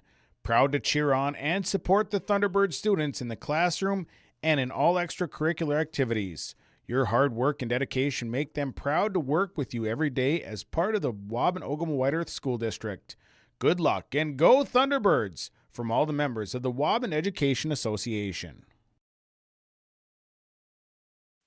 These years are a stepping stone for a bright future at the Waubun-Ogama-White Earth School District. They work hard to make a positive influence on the students from grade school all the way up to high school. Without guidance and leadership, life after high school can be even tougher. Skills and work ethics taught at the Waubun-Ogama-White Earth School District make this process to adulthood easy. Good luck to all the students throughout the school year from the entire staff and administration at the Waubun-Ogama-White Earth School District. The perfect destination for your next family vacation, it's Pinehurst Resort on beautiful North and South Twin Lakes near Nadawash. Whether you're looking to soak up the summer sun, maybe check out the fall colors, or you enjoy snowmobiling or ice fishing, Pinehurst Resort can do it all. You can check them out online at visitpinehurstmn.com. Make your next reservation for a perfect family vacation at Pinehurst, 218-935-5745. Pinehurst Resort on beautiful North and South Twin Lakes near Nadawash. The Seed Specialist. Talk to Mitch at Select Ag on Highway 59 in Mahnomen, 218-936-4026. Select Ag is a Pioneer seed dealer. They carry corn, sunflower, alfalfa, and they have Extend and Liberty Link brand soybeans, and they deliver. Plus, ask Select Ag about crop protection as well. Select Ag, 218-936-4026. Talk to the Seed Specialist, Select Ag in Mahnomen. Oh, chew! Oh, I hate these colds. You know, it could be more than just a cold. What do you mean it could be more than just a cold? Let's hear from Brenda at Trail District Health Unit. We always want you to be aware of any temperatures, of course, signs of dehydration, body aches, the sneezing, the coughing, the sore throat, all those things that maybe you think you have a bad cold, but truthfully it could be RSV, influenza, and of course it could be COVID. It may be more than a cold. Learn more at Trail District Health Unit on how you can stay safe during cold and flu season. For all your fresh floral needs, rely on 3R Floral on Main Street in Hillsboro. If you have an upcoming wedding or a special event, contact 3R Floral to help with your floral needs for the occasion. Call 3R Floral at 701-636-2000. You can also find other gift ideas for all occasions at 3R Floral, including wooden items from Barnwood Designs. Check out the 3R Floral Facebook page to see some of the great gifts available. If you can dream it, we can do it at 3R Floral in Hillsboro. Back here to Hillsboro as we're rocking and rolling here on our 2023 Hillsboro Central Valley dual competition, dual tournament. It's time for our Farmers Union Insurance Rhino between the rounds recap. We've had the halftime show, between the sets recap. Now we'll go between the rounds recap with Ryan Opdahl, Farmers Union Insurance, Hillsboro. Home, auto, business, life, farm insurance. Visit the agency downtown Hillsboro or call 701-436-5777. And according to his daughter, Addie, he is a funny guy. And he sings funny Christmas songs. So if it's that time of the year, if you go into Farmers Union Insurance, Ryan Opdahl, just tell Ryan. You got to sing a funny song. Sing a funny version of a holiday song. Sounds good. But also get some great insurance coverage with Ryan Opdahl. So, score updates from the first three rounds. Not a lot of even rounds. In fact, only 2 of the 9 matchups so far have been down to single digits. Round 1, DGF downs Hillsboro-Central Valley 63-10. Mayport CG clips Crookston 39-30, and West Fargo wallops Grafton 64-9. Round 2, New York Mills pummels Pembina County North 57-18. Mahnomen Waubun nearly doubles up on Northern Cass 48-28. And DGF downs LaMoure 48-16 after it was originally a 12-12 tie. So DGF went on a 36-4 run in the rest of the matches. Round 3, Hillsboro-Central Valley falls to LaMoure 60-22. And New York Mills crushes Crookston 58-18, and in a comeback fashion, Mahnomen Waubun matches up against Mayport CG and comes away with 39-36 victory. So through the first 3 rounds, DGF is 2-0. Hillsboro-Central Valley is 0-2. Mayport CG is 1-1. Crookston is 0-2. West Fargo is 1-0. Grafton is 0-1. New York Mills is 2-0. Pembina County North is 0-1. Mahnomen Waubun's 2-0. Northern Cass is 0-1. And LaMoure Litchville-Marion is 1-1. Yep. 1-1, excuse me. And that should have everybody caught up. So that's your recap. Kevin, your thoughts on the what you've seen for the first 3 rounds? Well, we're seeing there are some definite gaps between these programs that are out there wrestling, but then we're also seeing in each round seemingly one that gets to be real tight. So I guess we just continue to enjoy what we're seeing here today, and it's been entertaining. I know we're looking at already at 12:30, and we're about midway. Can't get midway at 9, but we're getting there. We're getting there. We're getting there. That's our Farmers Union Insurance Ryan Opdahl between the rounds recap, home, auto, business, life, farm insurance. Visit the agency downtown Hillsboro or call 701-436-5777. Going to take another quick break. We'll come back with round 4 action with more from Kevin Kochman next. Hi, we're Jim and Bernie Berkmeyer, and we're inviting you on a holiday vacations tour. Join us on an Alaska and Glacier Bay cruise July 23rd to August 4th. We'll discover the cities of Anchorage and Fairbanks and enjoy a guided tour in Denali National Park. We'll also relax on a wonderful 4-night cruise, including Glacier Bay National Park. Visit holidayvacations.com, keyword RJ for more information and to watch a travel show, or call 888-557-1020 for a free brochure.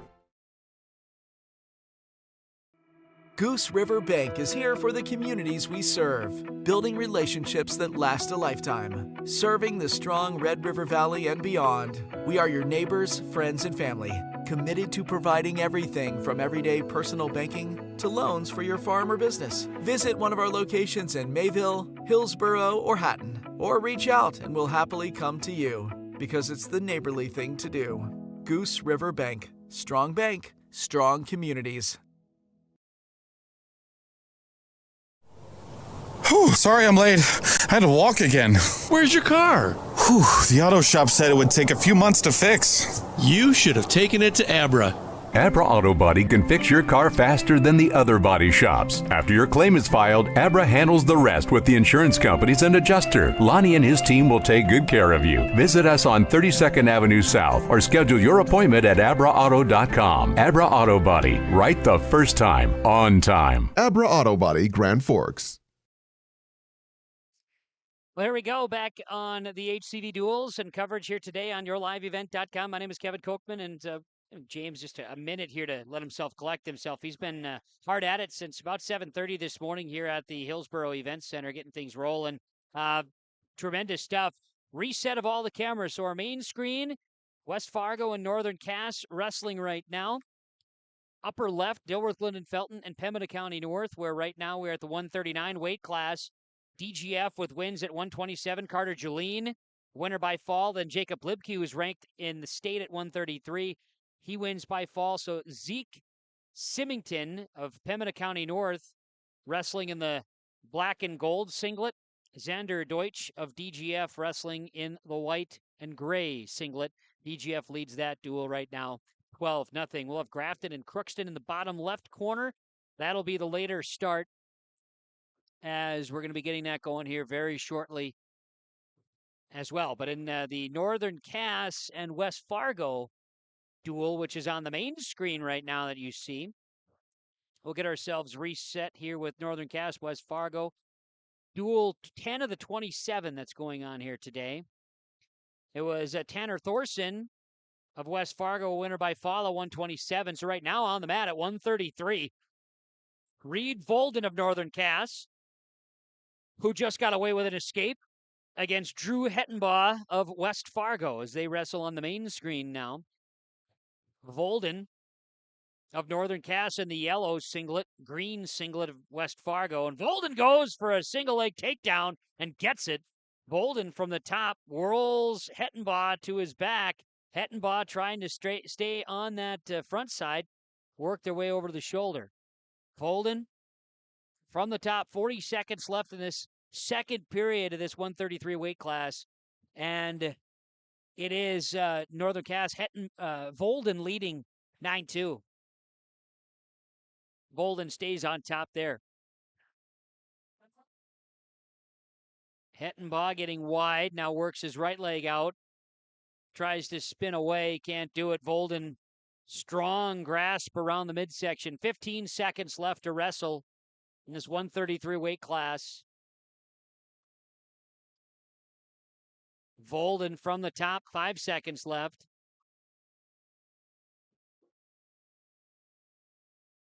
And period 2 is over here on the main screen with West Fargo and Northern Cass. 139 weight class into the third period now between DGF and Pembina County North. They start neutral with Hettenbaugh and Volden on the main screen at 133, and Hettenbaugh gets 2 points for takedown with a nice shot and a double leg. Now he'll work on top. Volden tries to sit out, can't do it. Now Hettenbaugh will let him up. That's 1 point out for an escape 10-4. Volden of Northern Cass. Volden going to push Hettenbaugh to the edge of the mat. Volden will try a throw and gets 2 for takedown. 12-4. And try to roll Hettenbaugh here, but Volden unable to do so. He gets wide on the bottom.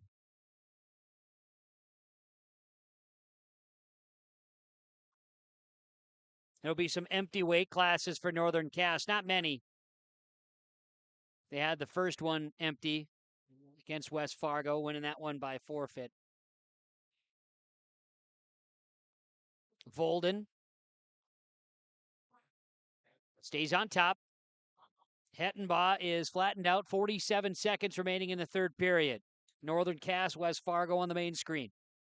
DGF, Pembina County North, top left. Grafton and Crookston will begin soon. Fourth round of wrestling today out of 9.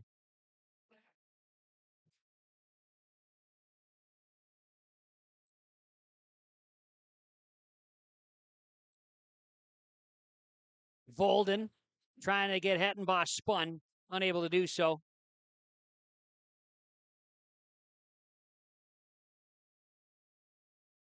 Hettenbaugh stays flat. Final 9 seconds. Volden's going to win this one for Northern Cass, and it'll be by decision. Final seconds tick away. It's 12-4 in favor of Northern Cass and Reed Volden at the 133 weight class. Meanwhile, Dilworth-Glyndon-Felton at the 139 weight class, a winner by a decision, now leading Pembina County North 15-0. That's on the upper left-hand corner of your screen, yourliveevent.com. West Fargo and Northern Cass on the main screen. A win by fall for Nolan Mouse of West Fargo. So the Packers lead it now 12-4 over Northern Cass.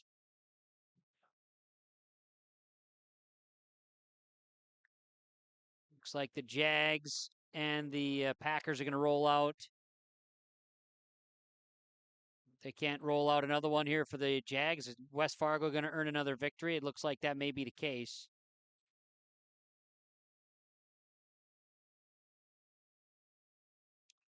And there's a win at 145.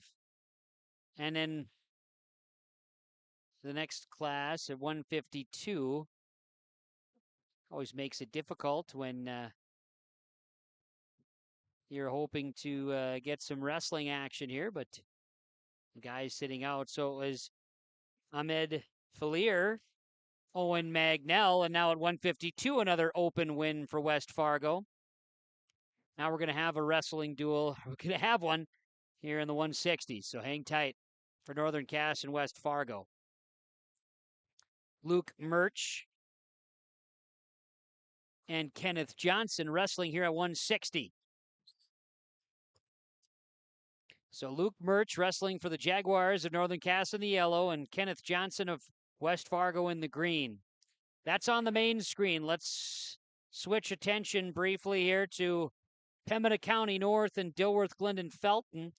The update started at 127 with Carter Jolene of DGF winning by fall. Jacob Libke at 133, a ranked wrestler in state, a winner by fall. Then it was Xander Deutsch of DGF, a winner by decision at 139. Camden Mustachia of DGF, he wins by forfeit at 145, and Austin Leonard of DGF wins by forfeit at 152. So DGF 27-0 leading Pembina County North, and now we've got Bryce Kerrigan, there it is, Bryce Kerrigan wrestling of Pembina County North for the Pembina County North Grizzlies against Roy Root of DGF. Root at 160 is a ranked wrestler in the state of Minnesota. as they battle on the mat right now, and Rude working Cargnan at 160. Cargnan, appreciate the pronunciation correction.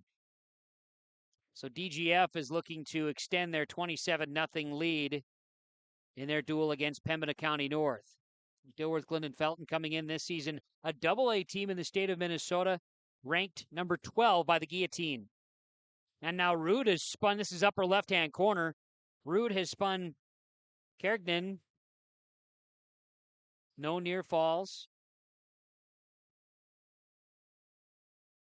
They do give him 3 for near fall, I should say. 10-1 is the score there. Rude in control for DGF.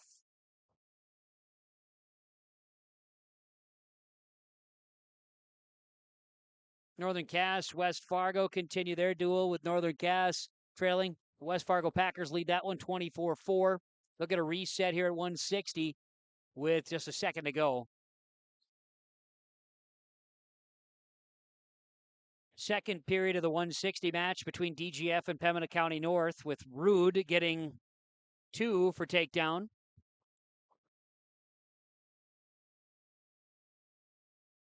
Now an escape by Pembina County North.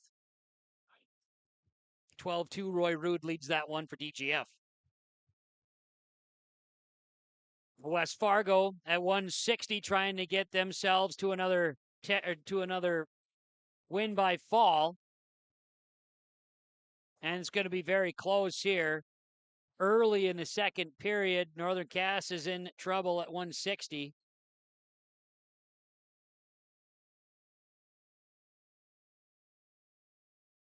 That's on the main screen, as you see. And now a fall. Luke Murch at 160 falls. West Fargo going to earn a victory. Johnson takes that one. And I know Roy Rude just won for DGF as well, as our matches continue with the HCV duels. DGF, Pembina County North, upper left-hand corner. Northern Cass, West Fargo. On the main screen, Kenneth Johnson. West Fargo winner by fall, 238. So now you've got Caleb Addy of West Fargo wrestling against Luke Walski at 172 for the Northern Cass Jaguars. They're going to get ready for 172 between DGF and Pembina County North as well. West Fargo, Caleb Addy, Luke Walski of Northern Cass. And now we do see Grafton and Crookston underway. That is the bottom left corner as well. We'll update you on that progress here as we work our way through the afternoon coverage of the HCV duels on yourliveevent.com. Glad to have you along. Hopefully you're enjoying the wrestling updates. Trying to do our best here. It's a scenario in which we can get as much as we can. And, well, we've got a pretty decent setup here, all things considered. Now a win by fall for the DGF Rebels at 172, and they are in full control, leading 39-0 over Pembina County North. We see Caleb Adai with the 2-point takedown over Luke Walski of Northern Cass on the main screen. We're in a little bit of a wide angle right now. West Fargo leading this 172 match at a score of 2-0, working their way to the edge of the mat with 1 minute remaining. Walski will sit out and stand up and get away, gets out with an escape for a point. A shot now by Dilworth-Glyndon-Felton. At the 189-pound weight class, we see that one going again in the upper left-hand corner. We'll bounce around here with our coverage and pick up on the Pembina County North DGF match. You've got Caden Rose of Pembina County North wrestling. He is in the down position right now for Pembina County North. And Casey Macheski of DGF in the up position after Joey Aarons won by fall over Aiden Werner of Pembina County North moments ago. They're in the 189 weight class and getting an escape point is Caden Rose of Pembina County North.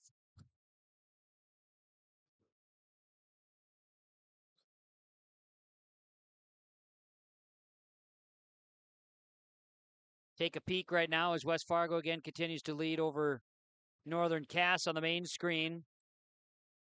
Duel number 12 today, Grafton and Crookston. Will update you on where we're at. They started a 127 weight class as Hayden Hicks of Grafton, a winner by forfeit, was Grafton's Cruiser Burns at 133, a winner over Jaron Knutson by fall.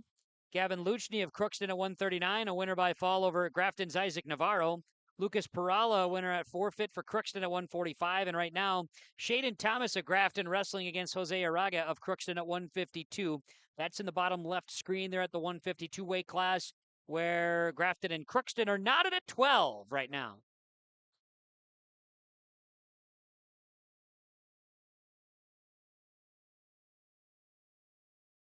And we're in near fall points at 189 in the DGF Pembina County match right now in the upper left corner. Walski of the Northern Cass Jaguars is trying a throw early second period against West Fargo here at 172 on the main screen.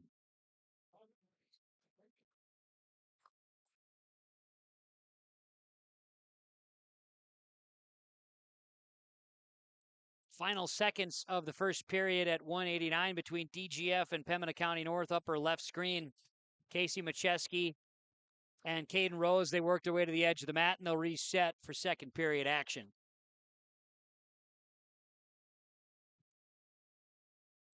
Pembina County North and DGF going in the 189 weight class. You've got Grafton and Crookston battling out. Again, bottom left corner, we just lost the wrestlers as they get to the edge of the mat where our camera doesn't reach.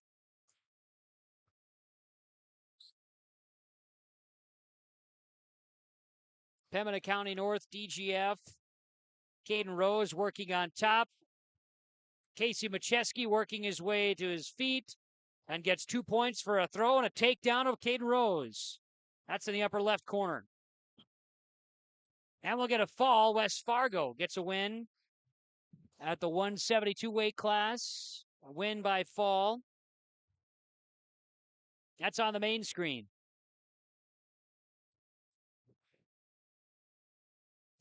Luke Walski and Caleb Adai. Caleb Adai wins by fall at 308. So they're going to have a match at 189 now. Northern Cass, West Fargo. Main screen, as you see it in the yellow, is Will Treeboiser and Casey LaRock of West Fargo in the green. LaRock steps away from a shot taken, and now with the headlock on Treeboiser, they work their way off the mat. So an aggressive start to the 189 weight class with Northern Cass and West Fargo on the main mat. West Fargo in control 36-4 over the Northern Cass Jaguars.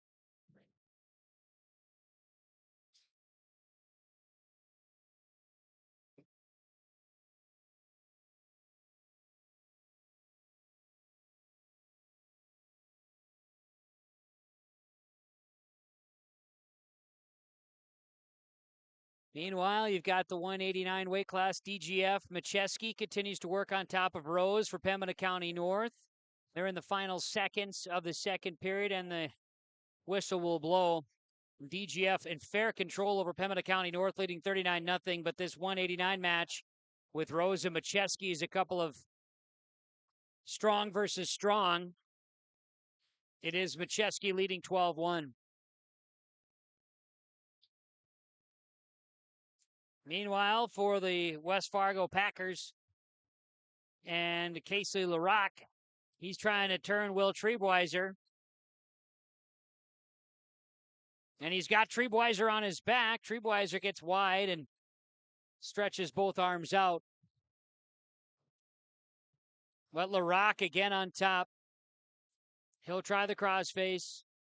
See if he can't get a spin on Treeboiser. That's what he's looking to do, and he's got positioning. Treeboiser is wide enough. Now will arc the back. LaRock getting him flat chest to chest and a pin for the West Fargo Packers and Casey LaRock. Great bout there, and Casey LaRock earns it. Meanwhile, Macheski has Rose on his back in the upper left corner for DGF and Pembina County North.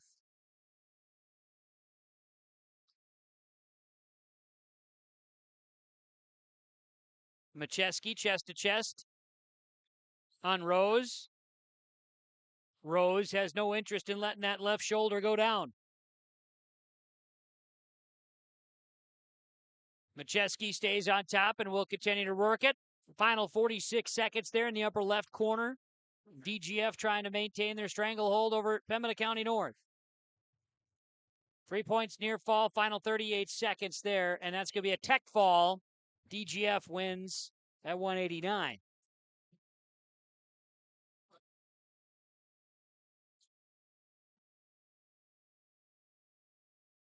So DGF in firm control over the Pembina County North Grizzlies. They now lead it 40, should be 43. Tech fall worth 5? Why am I forgetting that off top? It's worth 5, yeah. Yeah, okay. Yep, score clock operator's got to work on that then. Pin is worth 6. Tech fall, 15-point margin or more on individual scoring is worth 5. Major decision, I believe it's 5 or more. Right. And individual margin is worth 4 points. And then just a minor decision is worth 3 points. I didn't have my note in front of me, but yes, 5, because then I was looking and they were really working that scoreboard. DGF leads Pembina County North 44-0, and they're working that one now into the 215 weight class. So you've got 4 classes remaining there. Gavin Symington of Pembina County North, Caleb Johnson of DGF Wrestling. Caleb's got a lot of success in his career.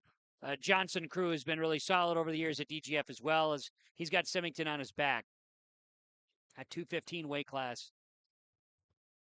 A couple of wide gaps here in round 4 on the main screens with West Fargo leading Northern Cass. Now Johnson and DGF going up 50-0 over Pembina County North.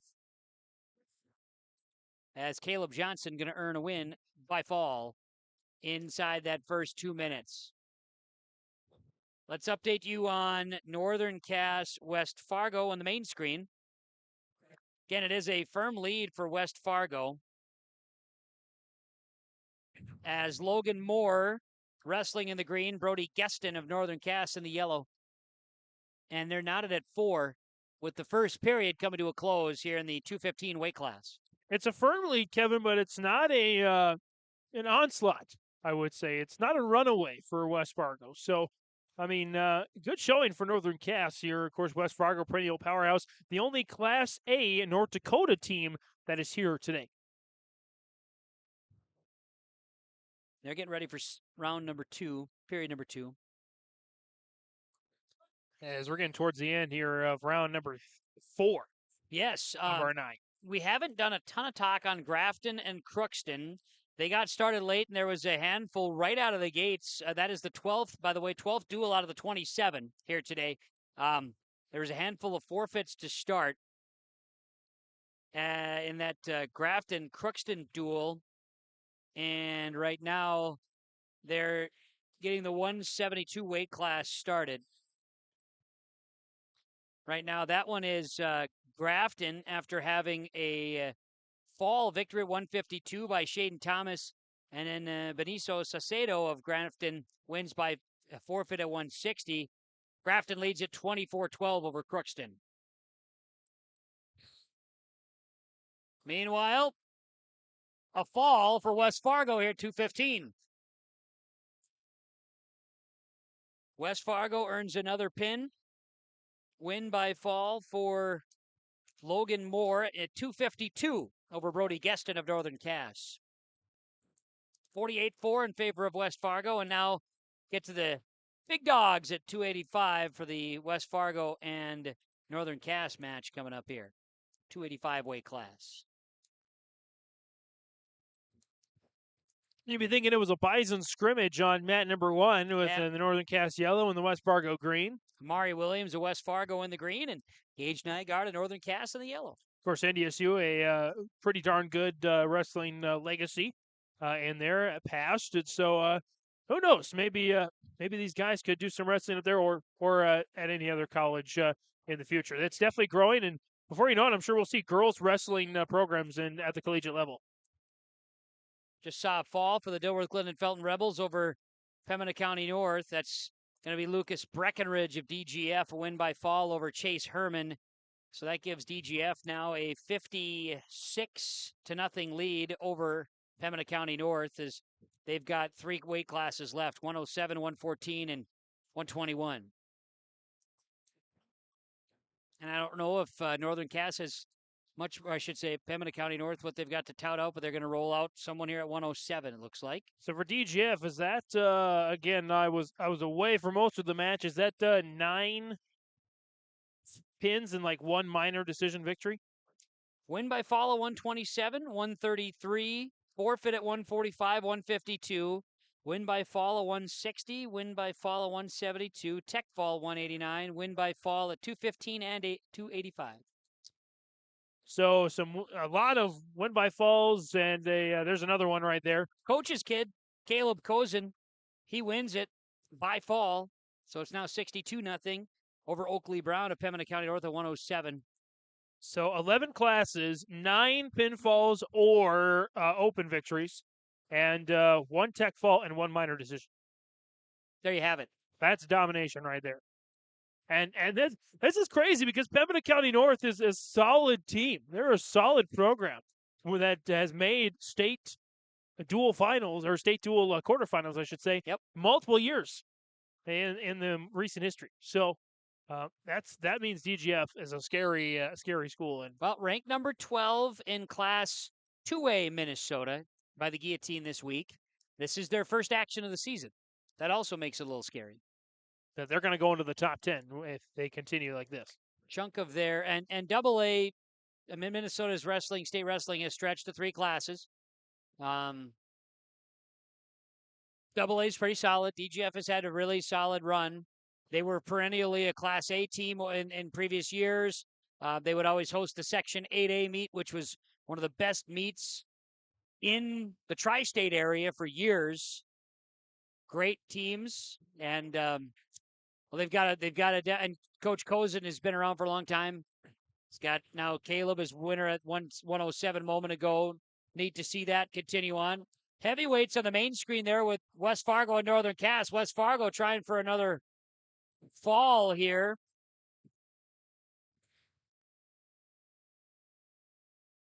As Amari Williams has Gage Nygaard on his back. Meanwhile, another fall for DGF at 121. And West Fargo gets a fall for Amari Williams. So as we say, we're wrestling. We're wrestling. 68-0. And I think that 1 class to go. 1 class left, yep. That's Pembina County North DGF in the upper left-hand corner. They're going to tout out here in just a moment. That was Dawson Hoban, by the way, of DGF, a winner by fall in 106. West Fargo just picked up a win by forfeit at the 106 weight class. Excuse me, not 106, 107 weight class. I just said 106. My brain was stuck on that. It's going to take us some time to get that all situated, as I would say. Sam Schmitz of DGF working Oscar Martinez of Pembina County North, as DGF trying for a perfect, almost perfect. With that tech fall, is only 1 point off from perfection. And that minor decision, he missed 3 points there. That's but, true. That was the most exciting match I've seen all day. Perfect score is 78. So for close. 13 classes. 78-0 is the perfect score, and DGF looking like they're going to get to the 70s. Schmitz working on top of Martinez there in the upper left-hand corner. Meanwhile, we do have a match at 121 happening between West Fargo and Northern Cass. West Fargo also trying to get to the 70s here in the 4th round of wrestling. So when does West Fargo wrestle DGF is my question. That is going to be... Wouldn't that be something if that's late? Not today. Not happening. Not happening today. They got Northern Cass, which is they're doing right now. New York Mills, that's probably going to be a heck of a match. That should be a good one. That's going to be not our feature match, because HTV will be our match too. That'll be our feature match, Hillsboro-Central Valley, Mahnomen, Waubun. But West Fargo's got New York Mills, and then they got Pembina County North and Hillsboro-Central Valley. close it out. So DGF and West Fargo will not meet today. Would have been fun. Would have been an amazing match. Based on a lot of things, but nonetheless. But according to the coaches' room talk, I think the best match is going to be coming up next in round 5, New York Mills, West Fargo. Look forward to it. Absolutely. You got to get to that coaches' room there, Kevin. Some excellent food. Great. I'll do that after this round. How's that sound? Yeah, that sounds fine with Is me. that okay with you? That's okay with me. Yeah, we'll switch seats. So I'll let you do your thing. I got to check that out.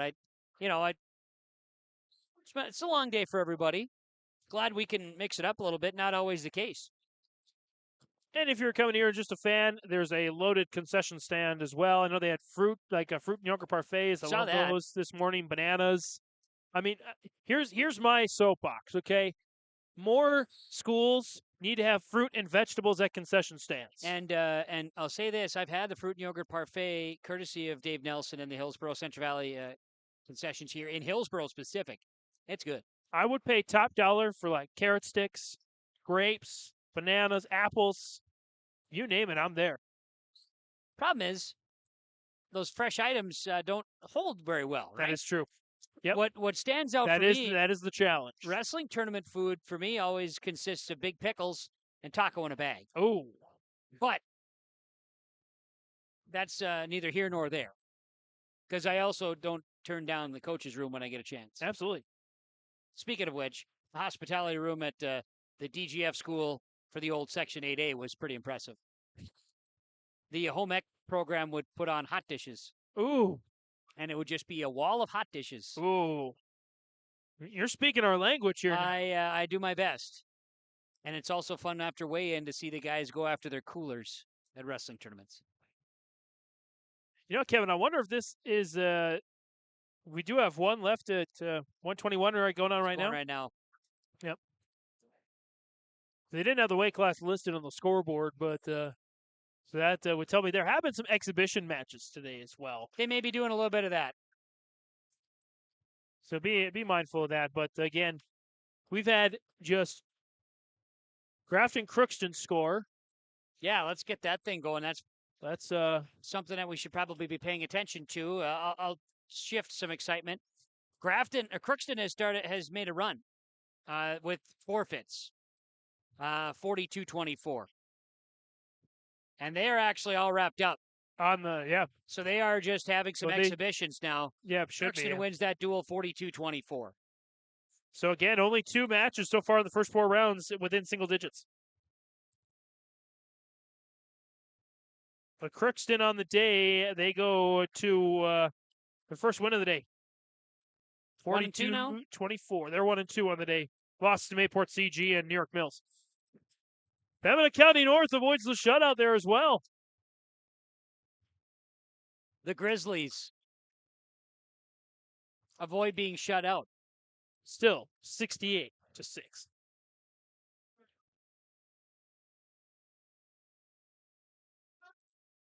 DGF earns victory, as we knew was going to happen against Pembina County North. As I say that, as we knew was going to end up that way. But 68-6 is that final, with a win by fall for Oscar Martinez. And now they are going to roll out an exhibition, it looks like. DGF and Pembina County North. West Fargo Northern Cass last match. Official just says last that. class. You want to go? Yeah, officials just confirming. Want to do this thing? And they say, yes, they do, James. They do. In fact, they want to. They do indeed. And the bottom screen there, Crookston Grafton all wrapped up as mentioned. So now we're just keeping an eye on what's left here. 121, Northern Cass and West Fargo. The last class. So West Fargo going to try to set the record, the day's record for most points in a single match. DGF currently has it at 68. If West Fargo comes back at 121 and takes the match, then they will have the record for most points in a match. Landon Geiger of West Fargo wrestling against Northern Cass, Gavin Giffey. 121 right now. And that was a heck of a match between Giffey and Fairbanks in Mahnomen Waubun. Right. So Giffey's been wrestling some nice matches today. Some classes have it all. Now, 121, it appears we've got some good wrestlers. There's a win by fall for Giffey, so West Fargo can't do it. 66-10 will be the final for the Pack over the Jags. But yeah, I mean, Maltz, there have been 1, 2, let's see, 3, 4, 5 matches won by 50 points or more today of the 12. And you're going to have that from time to time. If you can't fill out your chat, your roster, you're going to have opens and you're going to see gaps show up. That's not the case for every match. We had that one with Mahnomen, Waubun, Mayport, CG. That was a dandy. And we'll see Mahnomen, Waubun next on mat number 2. That'll be a feature match as they'll take on Hillsboro-Central Valley. New York Mills, West Fargo. We'll keep an eye on both of those as we step away here. Round 4 is in the books. Winners West Fargo, DGF, and Crookston. New York Mills, West Fargo, Hillsboro-Central Valley, Mahnomen, Waubun, and Pembina County North, LaMoure, Litchville-Marion. Coming up next on YourLiveEvent.com. Farming today doesn't always feel the same way it used to. Then again, some of it feels all the same. Maybe it isn't so much the jobs that changed, but how they get done. Now that's a different story. Everything got bigger and smaller at the same time. Insurance, accounting, and taxes can get complicated, so you need someone who's looking to keep every dollar possible in your pocket. Ag Country. R&J Broadcasting Incorporated is hiring a full-time play-by-play sports announcer and broadcast sales representative. Duties include selling advertising time for radio, digital, video streaming, and regional cable TV. Play-by-play responsibilities include live play-by-play of local sporting events for radio, video streaming, and regional cable TV broadcasts. Wage plus talent and commission pay structure with full-time benefits package offered. For more information or to apply, email apply@rjbroadcasting.com. That's apply@rjbroadcasting.com.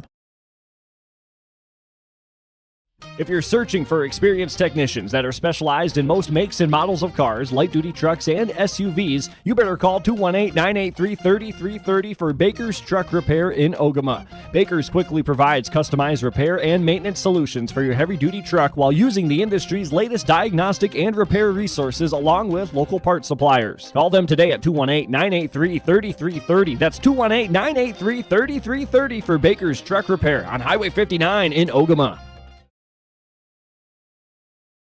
You'll want to check out the year-end discounts on trailers at Bloomfield Enterprises of Hillsboro. You can see the latest inventory online at bloomfieldtrailers.com. And you might want to think about ordering early for next spring, as well as looking at the new models of gooseneck trailers. Bloomfield Enterprises carries a full line of trailers from Big Tex and Flow. Call Larry at 218-368-7989 or Tim at 701-430-0877. Bloomfield Enterprises in Hillsboro. I'm Lily Bell. I'm confident on the court, and when it's time for college, I'm confident Bank of North Dakota will help me make good student loan decisions. Visit bnd.nd.gov/confident. I'm Ryder Burris. I'm confident on the ice. And when it's time for college, I'm confident Bank of North Dakota will help me make good student loan decisions. Visit bnd.nd.gov/confident. Hi, we're Jim and Bernie Berkemeyer, and we're inviting you on a holiday vacations tour. Join us on an Alaska and Glacier Bay cruise July 23rd to August 4th. We'll discover the cities of Anchorage and Fairbanks and enjoy a guided tour in Denali National Park. We'll also relax on a wonderful 4-night cruise, including Glacier Bay National Park. Visit holidayvacations.com, keyword RJ for more information and to watch a travel show, or call 888-557-1020 for a free brochure.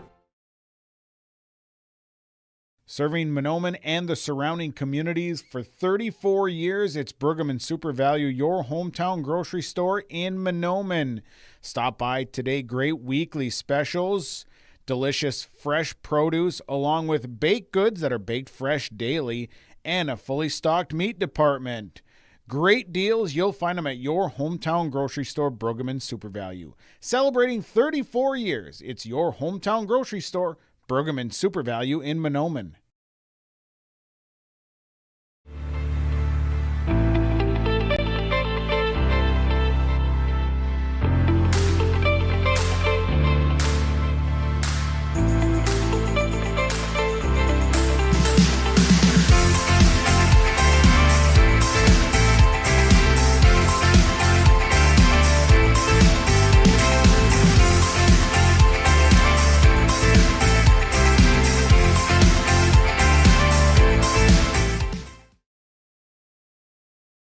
the action. As we are in between rounds, is Breaking the Action presented by Lee Elson Furniture Mart.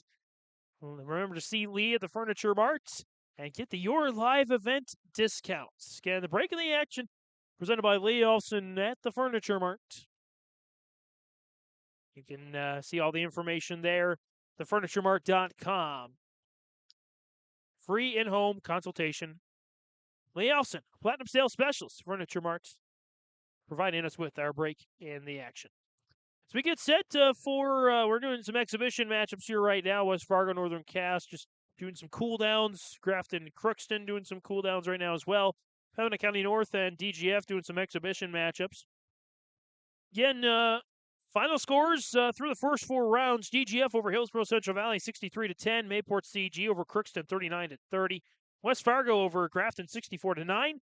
New York Mills over Pembina County North, 57-18. Mahnomen Waubun over Northern Cass, 48-28. To DGF, taking down LaMoure, 48-16. LaMoure Litchville-Marion over Hillsboro-Central Valley, 60-22. New York Mills crushes Crookston, 58-18. Mahnomen Waubun gets a comeback victory over Mayport CG, 39-36. West Fargo wallops Northern Cass, 66-10. DGF downs Pembina County North, 68-6. And Crookston claims victory over Grafton, 42-24.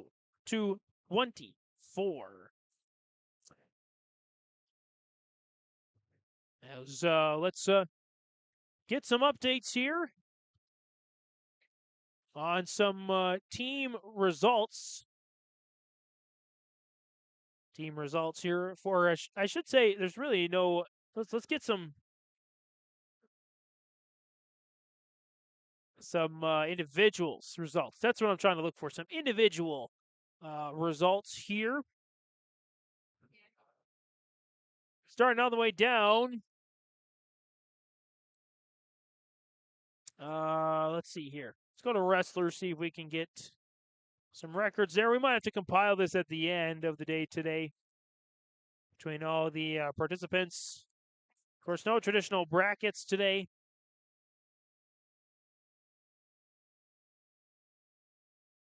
As it is a successive round of duels.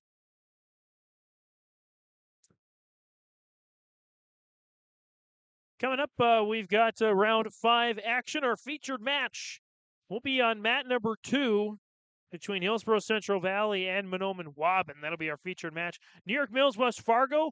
New York Mills warming up on mat number 1. That'll be our secondary match. And then Pembina County North, LaMoure Litchville-Marion. We'll keep an eye on that as well. So let's make those. We'll make those switches here before those matches begin. And I'm not sure that we've had a chance to introduce every team yet. So let's give you our American Crystal Sugar team rosters. American Crystal Sugar. Live the sweet life. Great careers, quality products, grower owned, crystalsugar.com. So let's take a look first at let's look at New York Mills, West Fargo. We've kind of mentioned some of these guys, but let's look at their full roster here.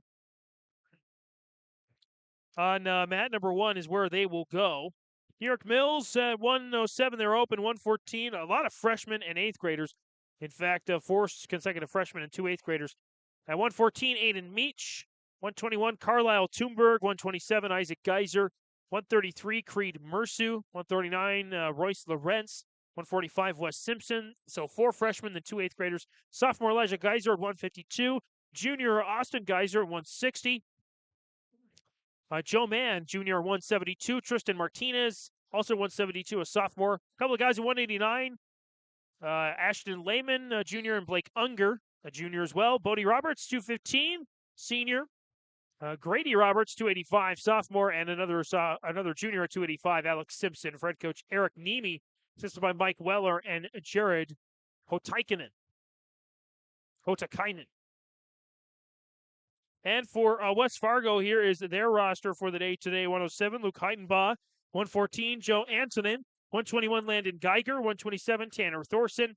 133, Drew Hettenbaugh. 139, Nolan Mouse. 145, Ahmad Falir. 152, Owen Magnell. 160, Kaj Johnson. 172, Caleb Adai. 189, Casey LaRock. 215, Logan Moore. And at 285, Amari Williams. Some alternates, Austin Sari at 139, Parker Thorson 145, Sean Hartsock at 172, and Ian Berrigan at 285. Head coach Ben Berrigan, assisted by his staff, I should say. Hillsboro-Central Valley, Mahnomen, Waubun, we kind of featured those guys a little bit earlier on their rosters. Let's take a look at, and Crookston as well, let's take a look at LaMoure, Litchville-Marion. I don't think we went through the full roster for them. 107, 7th grader Zach Paul. 114, freshman John Logering. 121, 8th grader Joey Potts. 127, freshman Logan Potts. 133, sophomore Joey Haid. 139, junior Jace Duffy. 145, junior Maddox Shockman. 152, senior Dustin Ketterling. 160, freshman Riley Christofferson. 172, freshman Henry Lettenmeyer. 189, junior Cale Hebel. 215, sophomore Tucker Jones. And 285, sophomore Gavin Christofferson. Alternates, 8th grader 127, Andre Van Eden. 139, 8th grader Grayson Matson. And 145, freshman Jaden Paul. Head coach Matt Hebel, assisted by Brent Hebel, Dalton Hamlin, and Jarrett Christofferson. So there you go, some American Crystal Sugar roster rundowns. And while more exhibition matches continue, we'll continue to take another break. We'll be back with round 5 action. Hillsboro-Central Valley and Mahnomen Waubun are featured match on mat 2. But West Fargo, New York Mills might be the match of the day on mat number 1. Central Valley Bean Cooperative in Buxton, North Dakota has adapted to the growing needs of the edible bean industry since 1982. Production of edible beans helps many growers in the Red River Valley make their farming operation more profitable. These growers are also producing a nutritious, high-protein food source, helping feed a hungry world. Central Valley Bean Cooperative in Buxton, with receiving stations in Hatton, Sharon, Larimore, Devils Lake, Wilton, Washburn, Lincoln, Peasic, East Grand Forks, Grafton, and Garski. Learn more at centralvalleybean.com or 701-847-2622. Hey growers, when working on your water management solutions, call Chad's Excavating out of Mayville. They are your water management contractor, helping you with tile drainage plans, service drainage plans, or both. Remember, water management is a lifetime investment. Call Chad 701-430-0182 to get your water problem solved. For more information, follow Chad's Excavating on Facebook. For tile drainage and service plans, call 701-430-0182. Chad's Excavating out of Mayville, helping farmers grow. Almost half of the energy used in homes goes toward heating and cooling the spaces we live in. Energy Star certified heating and cooling equipment can improve your comfort while lowering electric bills. Through its Bright Energy Solutions program, City of Hillsboro offers rebates for a wide range of energy-efficient equipment like heat pumps and central air conditioners. You can also get a rebate for having your cooling system professionally tuned up.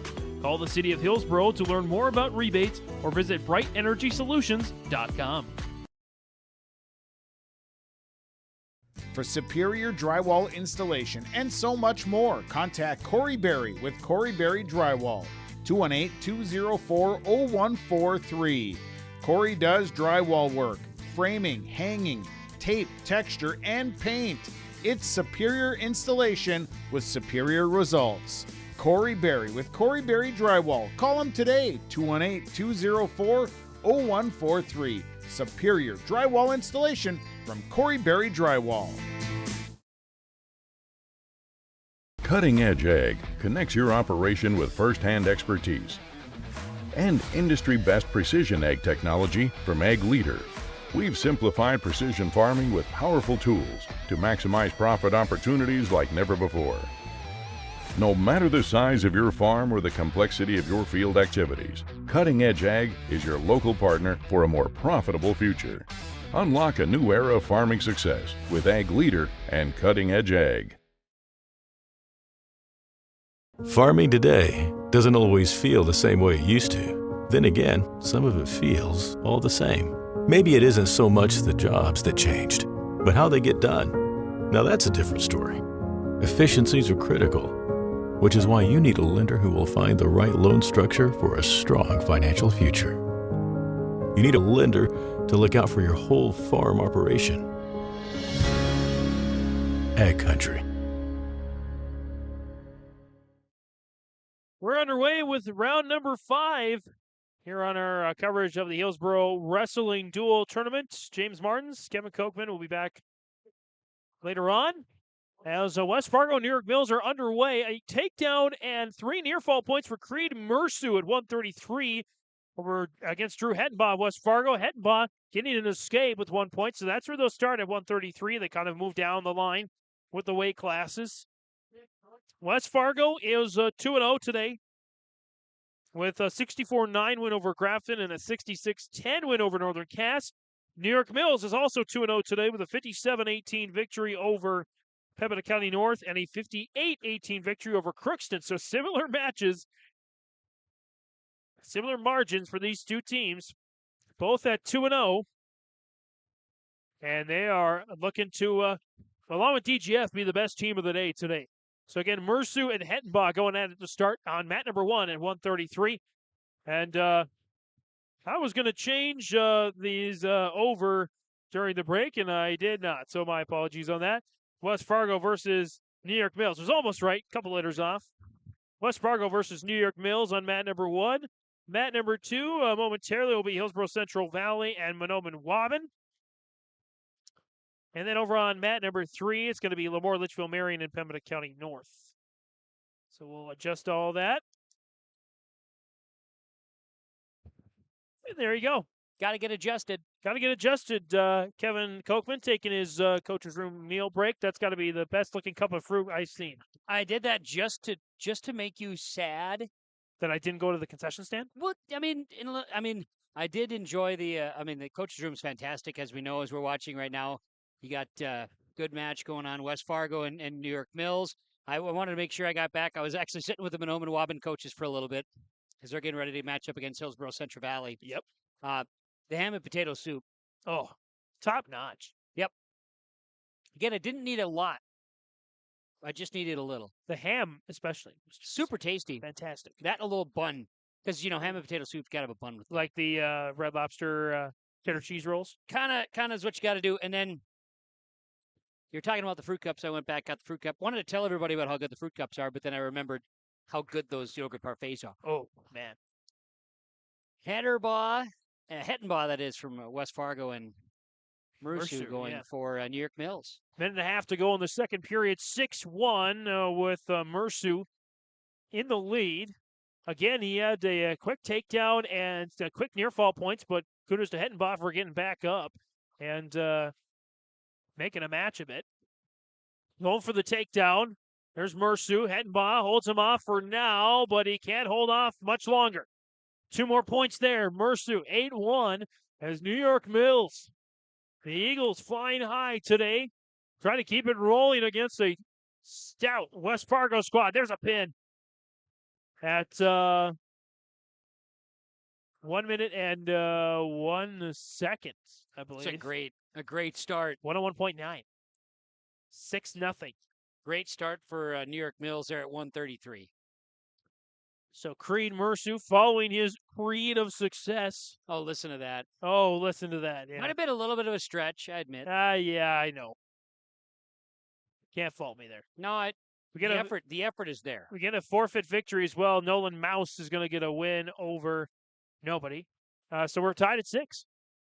Off to 145 in this match between New York Mills and West Fargo. And we might get another open victory for New York Mills. Nope. West Fargo's going to roll out. West Fargo came out. Weston Simpson and Ahmad Falir. Weston Simpson, New York Mills. Ahmad Falir, West Fargo. Falir had a nice open victory in his last match. He worked really hard for that open victory. He is fresh, is what I'm saying. Couple guys dancing around there, the right-hand side. Right now, our featured match. In a moment, it'll be Hillsboro-Central Valley, Mahnomen Waubun. Pembina County North, LaMoure, Litchville-Marion getting going on mat number 3 in the wrestling room as well. A lot of Lobo fans walking up to the mezzanine for this one. And now as I turn around, I see Pembina County North fans behind us as they walk up to the mezzanine as well. It's a long drive for both fan bases. Correct. Not as long for West Fargo and New York Mills. West Fargo about a half hour, and New York Mills, hour and a half-ish. Oh, a little longer than that. 2 hours? I would say a good 2 hours, if not a little bit more than that. As Falier's going to get the takedown here, it gets 2 points, but Simpson with an escape. There's no easy way to get from New York Mills to Hillsboro. Not real easy anyway. Falier looking for the takedown, running out of real estate, though, with 50 seconds to go in the period. 2-1. And they're both out of bounds, so they'll go back to where they came, in the center circle. 46.1 of the clock here on the Golden Harvest Tim Gazette seed sales scoreboard. As going for the single leg takedown, there's Falier. Both guys have grappled an ankle.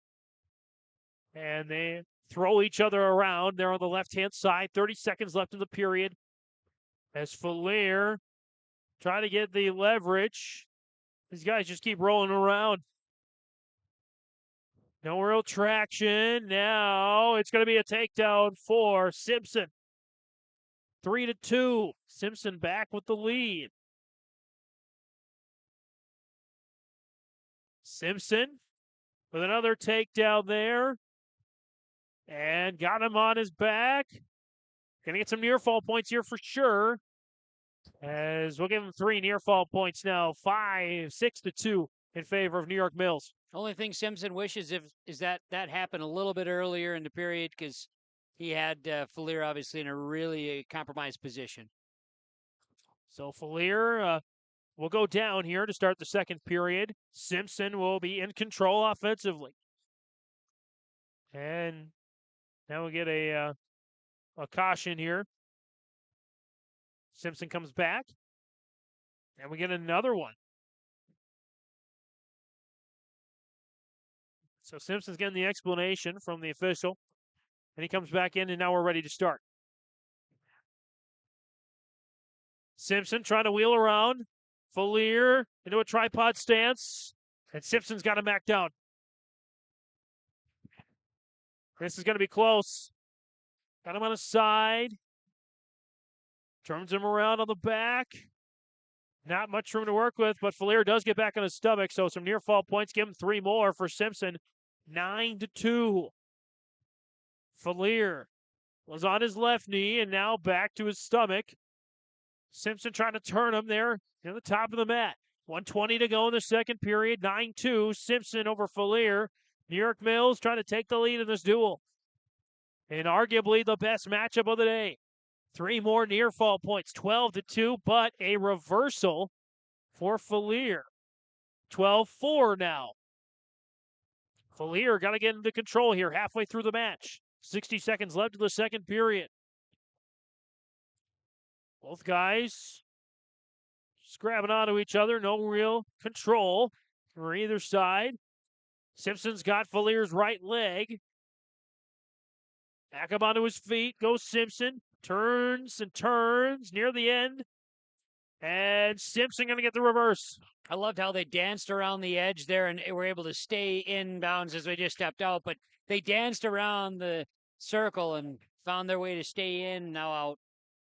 You know, you talk about dancing. Yesterday in gym class here at Hillsboro High, in the gym there at Hillsboro High, not in the Heck, but Hillsboro High, they had dance class. How about that? They had dance class. Yep. And it looked like the kids were learning some things. Sounds like something in your future. 14-4. Were you born with 2 left feet or what? Yeah, kind of, yeah. Okay. I'm much more better at freestyle dancing.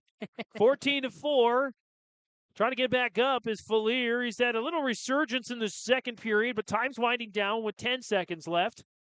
Falier trying to get back up onto his feet. And Simpson's got him on the edge of the mat. Does he have enough time? 3 and 2 and 1 and got it. Wow. Wow, got it down there with half a second left. I'll round up a fall in 4 minutes. As Hillsboro-Central Valley and Mahnomen Waubun's getting things started here. So we'll turn to that, Matt, as the feature, Matt. I'm going to take the camera and zoom in so we get some quality action. Kevin Kochman will take over on the PPP. All right. Well, first off, at 1:33, Clayton Hoban of Mahnomen Waubun earns victory with a forfeit to start. So Clayton Hoban earns with a forfeit to start there at 133 pounds. So we're in the 139 weight class, and it's a great start here as we try to get things refreshed. All of a sudden, kind of a log jam here from our friends at Track Wrestling. So bear with us as we get things working here at the 139-pound weight class for Hillsboro-Central Valley. That should be Gavin Luchny. And Mahnomen Waubun, 139 should be Connor Lacey here, but we'll see Luchny work your way over to the edge and earn a victory to start here in the 139-pound weight class. Hillsboro-Central Valley earns victory. So we're going to work our way to the next weight class here, and we'll have to find ourselves back. We had a bit of a hiccup here with our coverage on track wrestling, so we'll get that back set. But our upper left camera there, Hillsboro-Central Valley and Mahnomen Waubun. Try to keep an eye on that one here to get you all zoomed up, but we're going to get the 145-pound weight class upcoming. A little bit of a delay as well on the mat number 1 between West Fargo and New York Mills. New York Mills with that 6-point lead. As again, they started at 133. They're now on 152. And not exactly sure what this break in the... Oh, excuse me. I'm tripping over things here now. Not quite sure what this break in the action is, but that's presented by Lee Elfson at the Furniture Mart. Action, yeah. Yeah, go see Lee at the Furniture Mart. Get the special Your Live event discounts. If only life worked that way. Hey, I work for Your Live event. Can I get the Your Live event discount? I don't believe I can. Just ask Lee, see what happens. But just ask Lee. If you need to furnish your home, he can help you out there. So yeah, I don't know if this is a design break or I'm uncertain. I am missing, or if we just locked out. I have no access to our friends at Track Wrestling right now. I don't know if that has anything to do with this. Well, it looks like we're streaming. It looks like we're going just fine there. So I don't know that it's an internet issue. It doesn't appear to be. But it might be a track outage, and that would make sense. So let's actually take a longer break in the action. We'll be back with more wrestling on YourLiveEvent.com. This is Austin Reed with Dakota Heritage Bank. At Dakota Heritage Bank, we have a strong background in ag and business lending, but we can also help with any auto, recreational, personal, or home loans, including home equity lines of credit. If you're in need of a loan, visit us at one of our locations across North Dakota and northwestern Minnesota. Dakota Heritage Bank, Equal Housing Lender, member FDIC. Dakota Heritage Bank, sharing our heritage, sharing our future.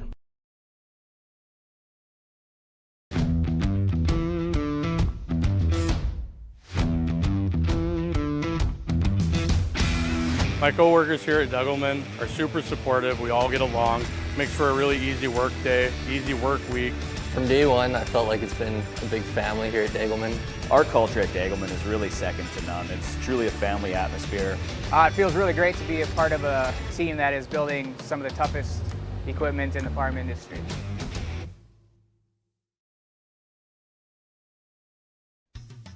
Auto Egg wants you to be prepared, no matter what Mother Nature throws your way. Auto Egg offers seed, fertilizer, and chemical options to best fit your operations. They also provide scouting to help find weeds and disease and track crop stands to help producers get a better idea what's going on with their fields. Contact Nick Otto at 701-520-0825 or Kylan Kostreski at 701-520-9875.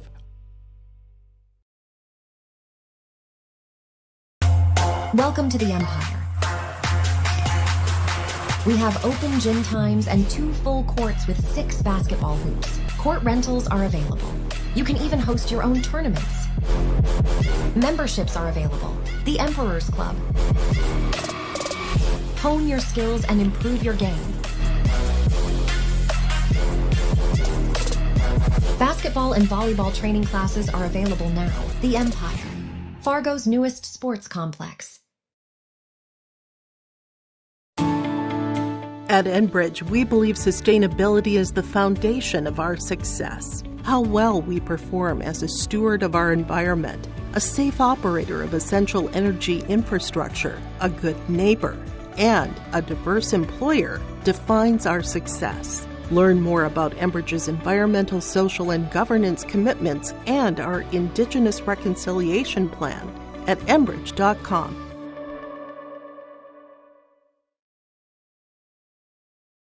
Enderlin Insurance Agency welcomes all the players, coaches, and fans to the Enderlin Baseball Jamboree. At Enderlin Insurance Agency, they're here to help you protect what you've worked hard to earn. Whether it's your home, vehicle, business, or a combination of all these, they have you covered. Enderlin Insurance Agency is committed to a high standard of excellence in all that they do and to establish a firm relationship of mutual trust and service with each of their clients. Give Deb, Luba, or Adam a call today at 437-2444. Enderlin Area Schools is committed to providing students with optimal learning opportunities so they can reach their full potential. Enderlin Area Schools creates learners who believe in the power of their education to help them learn, excel, influence their world, and direct their future.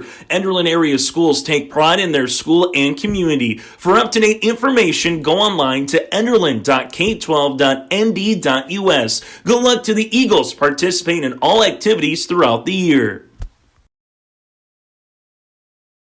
Don't be fooled by that beat-up old cap. Its faded crown represents the tireless work of America's farmers and ranchers. Its sturdy brim, their dedication to providing our nation with a safe, affordable food source. So we'd like to tip our hat to them. Farmers Union Insurance, protecting those that protect America's food source. Contact Ryan Opdahl, your local Farmers Union insurance agent, at 701-436-5777 or use the QR code to connect with the agency. Back here to... Whoop. We're back here to Hillsboro, and it looks like our camera number 3 is now frozen.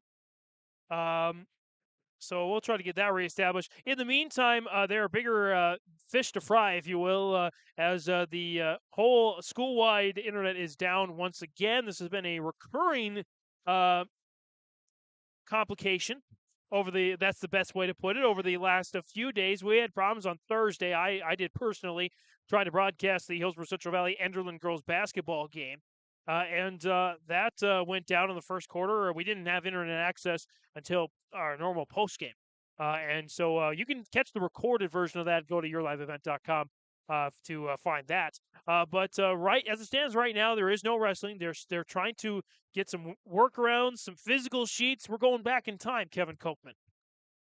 Yes. And what's confusing to me is that we are set up on a separate network for our yourliveevent.com broadcast. What's confusing for me is this appears to be more so a track wrestling as a whole issue, but I don't know. Because right now you can log on to all kinds of internet, you just can't log on to track wrestling. So that's where there's some confusion, at least on our end, from the site situation and from what is incredibly nice for us here on Your Live Event and anybody else who's broadcasting or anybody else who's following along is, the quickness and the updating of all of the process of who's out there on the mat and all the changes that can be added. That's where things get to be a little bit more confusing. So we're now at 145 pounds. Mahnomen, Waubun, it's just track wrestling. Yep, it is. Kevin Kochman confirmed. I can confirm. It is just track wrestling. So.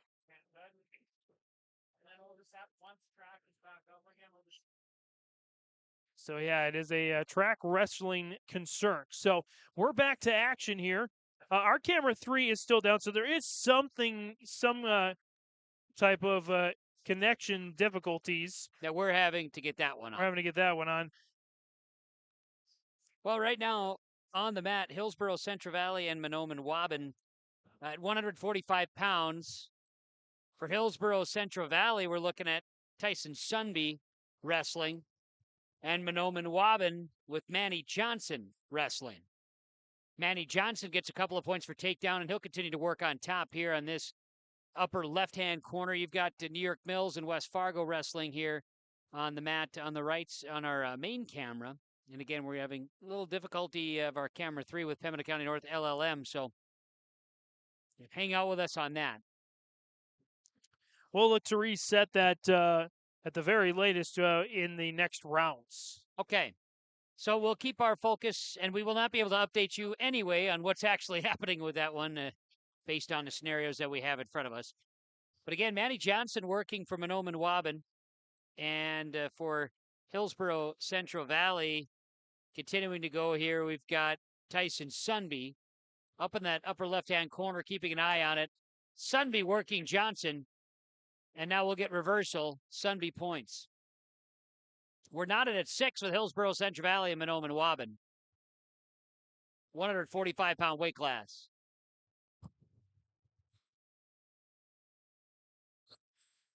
And first period comes to a close. Hillsboro-Central Valley ahead 3-2 with the Sunby going against Johnson. They're going to start in a neutral position. Sunby goes for the hand, now puts a hand over the back of the neck here, trying for positioning in the neutral. We'll see if Johnson's going to try a shot here. And it'll actually be Sunby going for a shot, grabs the leg, and now flattens out. Johnson gets 2 for takedown, and mostly to the help of Sunby in that case. Johnson and Mahnomen Waubun lead now 4-3 in this second period. Minute 20 to go. Upper left-hand corner of the screen, Hillsboro-Central Valley and Mahnomen Waubun. New York Mills, West Fargo, entertaining match on our main screen as well. Our focus continues to be in the upper left-hand corner with the Johnson-Sunby match, Mahnomen Waubun and Hillsboro-Central Valley. And again, the track wrestling site is down, which impacts a lot of things, especially for those who are running this tournament. But luckily, thanks to the ingenious nature of our very good executive producer, Mark Forsyth, we are still up and running, and we're rocking and rolling. Oh, yeah. And the nice news is it's not the statewide internet that was once thought. It's actually just track wrestling itself.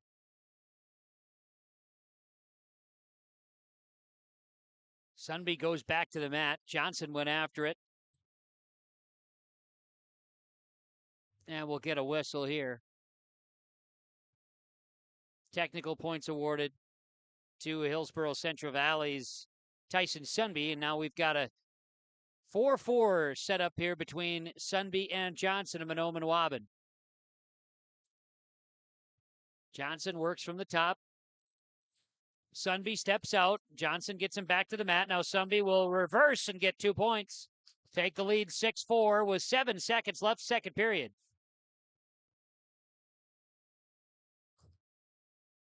And they'll ride out the rest of the second with Hillsboro-Central Valley leading 6-4. 145-pound weight class.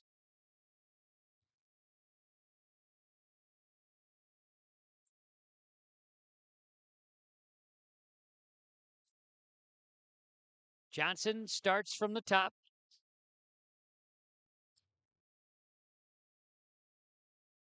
Sunby works to all fours.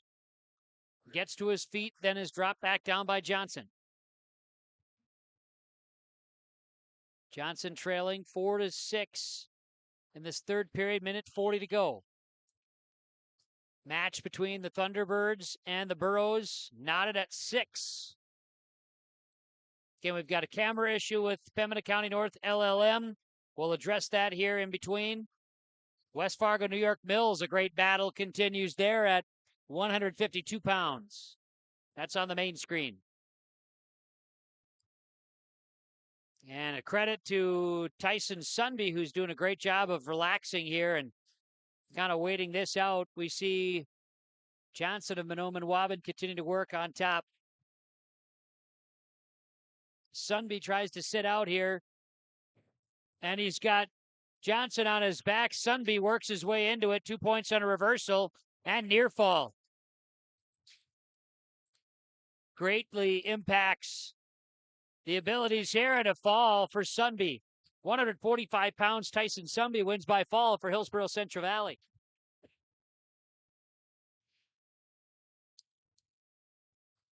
And over on mat number 1, a minute to go between West Fargo and New York Mills. Great matchup with West Fargo having the slight edge. After the Eagles lead at 12-4, dual score. Now 12-6 in favor of Hillsboro-Central Valley as we move to 152. So 152 for Hillsboro-Central Valley. That's going to be Xander Dovenmuller. And for Mahnomen Waubun, 152 is Don Turner. That's according to the sheets provided. Again, with track wrestling down, if anything changed, we're going to be unaware of it. So going by the numbers, as we say, Turner takes the lead with 2 points takedown over Dovenmuller. Turner working quickly here at 152 for Mahnomen Waubun, looking for positioning. The West Fargo New York Mills match is living up to the expectation right now. We'll update that here in a bit. Turner's got Dovenmuller on his side. Now Dovenmuller flats out on his chest again. Packers with the win in that one. It's going to be I believe a 12-12 tie. New York Mills, West Fargo. 12-10, excuse me, a 4-point major decision victory. There you go, Kevin. A great match going on the main screen. And that's not a salty match here on the top left either with Mahnomen Waubun, Hillsboro-Central Valley. Mahnomen Waubun, Turner now got himself in trouble. Dovenmuller now works around on the top and we'll get 2 points for reversal. We're all knotted at 2, but then Turner gets Dovenmuller quickly to his back. Dovenmuller will get back on his chest. 2 more points for takedown. So that was a quick turnaround there by Turner, who got himself in trouble and got out of it. Of course, Kevin, a lot of these Mahnomen Waubun wrestlers carryovers from another excellent run at the state tournament, getting to the quarterfinals. Yeah, as Mahnomen Waubun actually state semifinalists. Semifinals, excuse me. They ended up getting there. They had a quarterfinal victory. You're not wrong there. So, there's a good chunk of the guys that wrestle that did play football, and good programs that are set up athletically on the Minnesota side there with Mahnomen Waubun. Hillsboro-Central Valley. Dovenmuller stays on his chest as Turner works from the top. As we see New York Mills go for a takedown and near fall points at 160 over West Fargo. First period ends with Hillsboro-Central Valley, Mahnomen Waubun. And you've got Turner leading Dovenmuller 4-2, 152.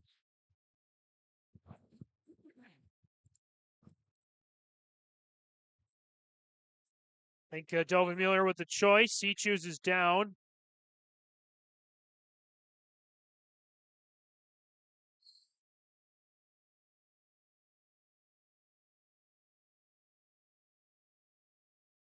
Turner, an 8th grader, by the way.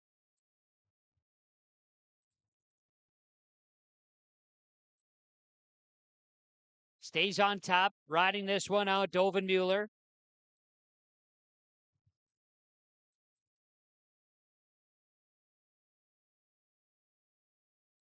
Has not had much success from the neutral position, and Turner's trying to turn Dovenmuller, but he just can't quite get that left shoulder figured out.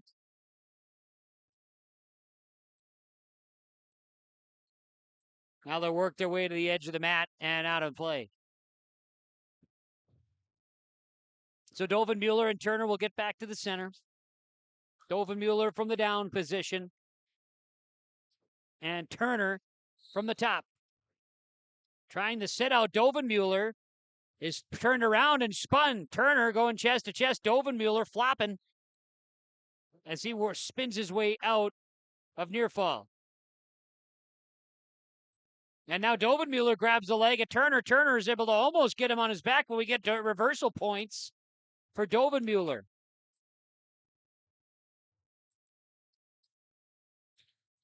Most noise the gymnasium's had all day. This West Fargo and New York Mills match is fantastic here on the main screen. And a vocal Hillsboro-Central Valley and Mahnomen Waubun crowd as well. Tight score, at least from this one, 6-4. Favor of Turner. 8-1. New York Mills at the edge there, but West Fargo keeps fighting.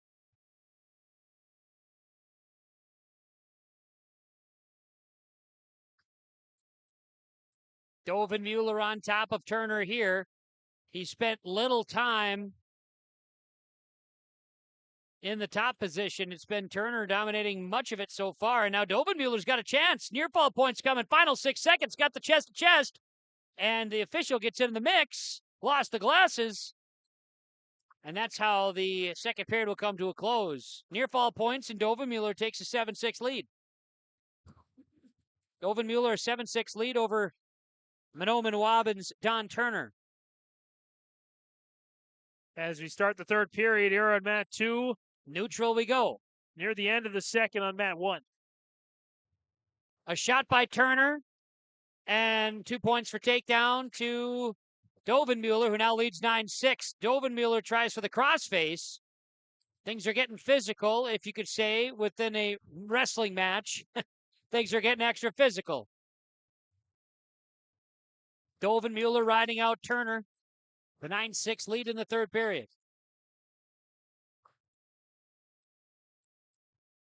I think we might have some blood time here on for Dovenmueller. So Turner going over and getting a bit of a pep talk from Coach John Short. Dovenmueller getting attended to with some blood time. Turn our attention to West Fargo and New York Mills for a moment at 160 pounds. See what I can glean for you. If nobody changed anything, it's Austin Geiser for New York Mills. And West Fargo should be Ken Johnson, or Kenneth Johnson. And that's how their second period comes to a close. And Johnson for West Fargo, he's just trying to escape like you're trying to escape from a horror movie villain. Just trying to get away, and just the leg is continually trapped. But he's got a third period to figure it out as we're back on mat number 2 as well. Dovenmueller continues to work against Mahnomen Waubun's Turner. Dovenmueller's on top. Turner, good lower body strength, but now he spins his way out. But Dovenmueller gets on top, pounces chest to chest, a chance to wrap it up. Trying to get that left shoulder locked down. Dovenmueller's got to do the out strength right now. And Turner tries to flip it, and he does. Gets 2 points reversal. And escape. 12-8. Hillsboro-Central Valley leading Mahnomen Waubun in this 152-pound weight class. Now Mahnomen Waubun's Turner will allow the escape. I should say there's no escape earlier as reversal and takedown points.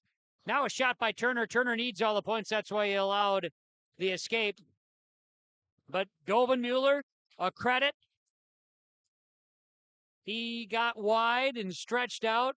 His length is going to allow him in the final 20 seconds to ride things out on top if he can strengthen up. 15-8. Dovenmueller leading Don Turner. And Hillsboro-Central Valley is going to pick up a victory here. A decision in the 152-pound weight class, winning this one 15-8.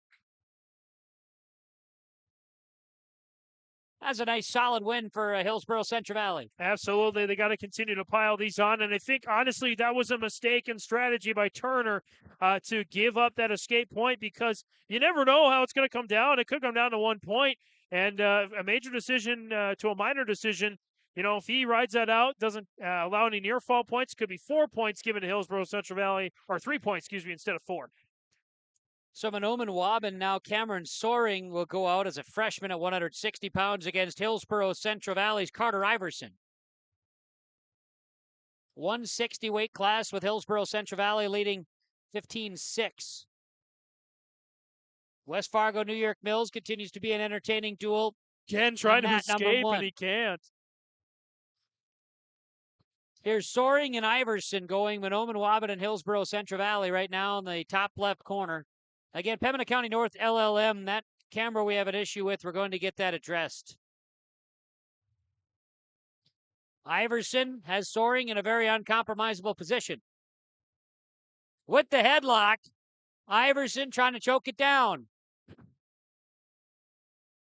In full control, pin, 30 seconds in. Carter Iverson and Hillsboro-Central Valley now up 21-6 after the pin. And that West Fargo match finishes as well. New York Mills, another win.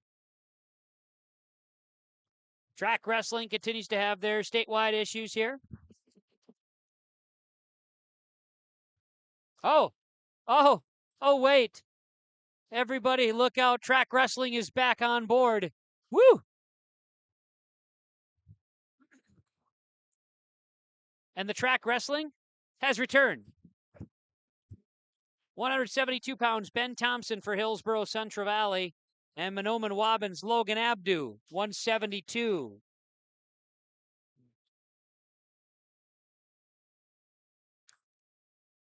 Abdu on the bottom here as Hillsboro-Central Valley's Ben Thompson works from the top. We'll try to get ourselves back on track. Okay. Literally speaking. Literally speaking back is on right. Track, yeah. I heard you. I hear you clucking, big chick. We're close. If you want to, we can look back on all of the past HCV dual tournaments of years past if you wanted us to look into all that information. I got access to all that and a bag of potato chips. Another win for Hillsboro-Central Valley as well, 172, 27-6. Yeah, Ben Thompson earns that one. So now we're going to see the 189 weight class with Braden Chenault. Braden Chenault will be coming out for Hillsboro-Central Valley. And for Mahnomen Waubun at 189 pounds, Blake McMullen. McMullen, state semifinalist of the football team as a quarterback this last year, his sophomore year. Blake McMullen's coach's kid, dad Steve. The assistant here with the program. Blake, a ninth grade state wrestler in the ninth grade state tournament that they have separate from the Minnesota State High School League tournament over his years. Blake wrestling against Braden Chenault at 189 and Hillsboro-Central Valley leading Mahnomen Waubun 27-6.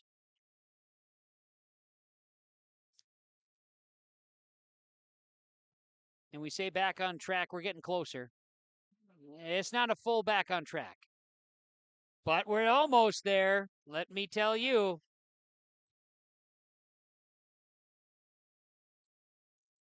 Off the mat, Chenault and McMullen. They'll get reset. Somebody's looking for control in this 189-pound weight class. Mahnomen Waubun and Hillsboro-Central Valley. McMullen goes for a shot. Chenault pounces away. Now they'll lock arms.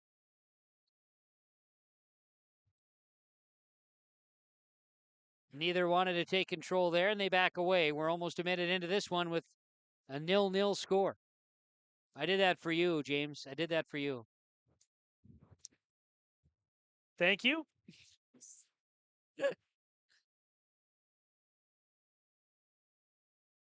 See who wants to take an attack here. Blood time, by the way, in mat 1 between New York Mills and West Fargo. Got to clean up the mat.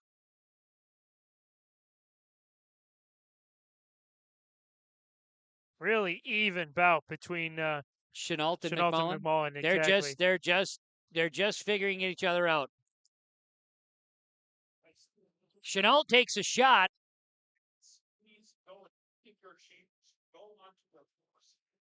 McMullen now working from the top position as Chenault went for the shot, has grasp of McMullen's left leg. Final 10 seconds here in this first period, and they'll circle around. McMullen's going to get credit with the spin, and he'll get 2 points for an official takedown after a shot taken by Chenault. Mahnomen Waubun's Blake McMullen leads 2-0 after 1. McMullen's going to choose down here. So Chenault will get the choice in the third period if it goes that way.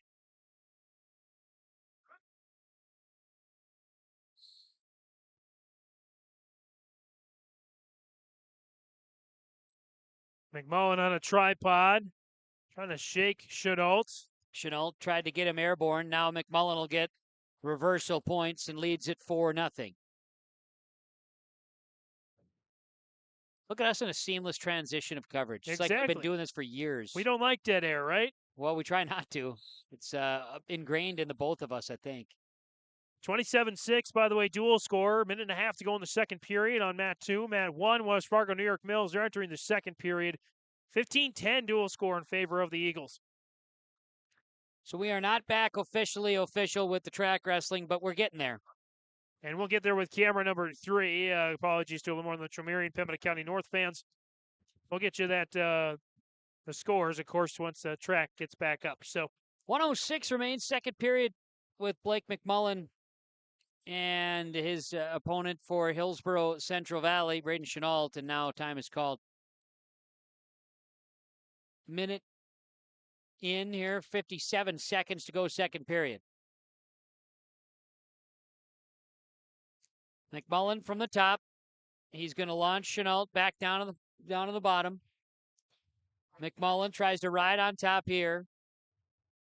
Chops away at the arm. Looking for upper body turn of Chenault. Chenault not having it. 4-0. Blake McMullen of Mahnomen Waubun leads. Trying to spin here. Yeah, Kevin, 30 seconds left here in the second period. So still a whole period to work with. And I imagine these guys will go there. Off the mat between New York Mills and West Fargo.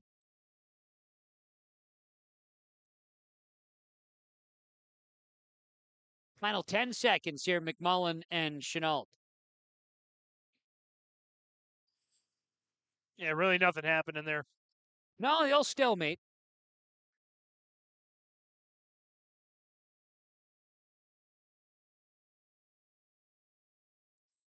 Chenault in back-to-back matches, as we saw him. Second period comes to a close. Chenault in the Burrows' last match. Trying to remember who they had in their last match, James. Hillsboro-Central Valley. It would have been LaMoure Litchville-Marion. Program here. LaMoure Litchville-Marion was the last yeah, one. LLM. LaMoure Litchville-Marion. And in that match, it was Chenault versus Hebel, and Hebel had kind of the length in that one, whereas Chenault maybe had a little bit more of the stoutness, some of the maybe additional muscles, that type of thing.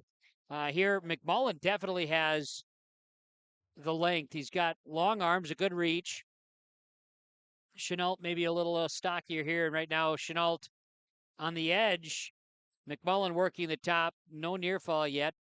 It's got to get him rounded out.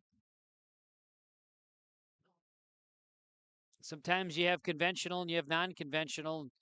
McMullen doing everything he can to make Chenault roll over, and now he's got firm grasp around Chenault's legs. He's taken away 2 of the limbs, but now Chenault trying to work his way to the edge of the mat to reset. Minute 5 to wrestle in this third period.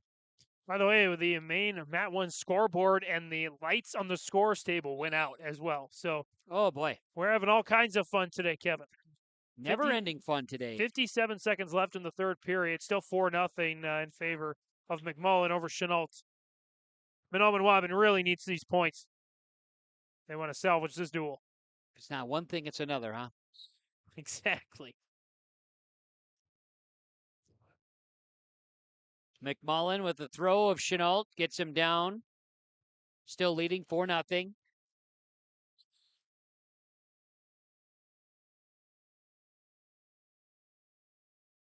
Braden Chenault.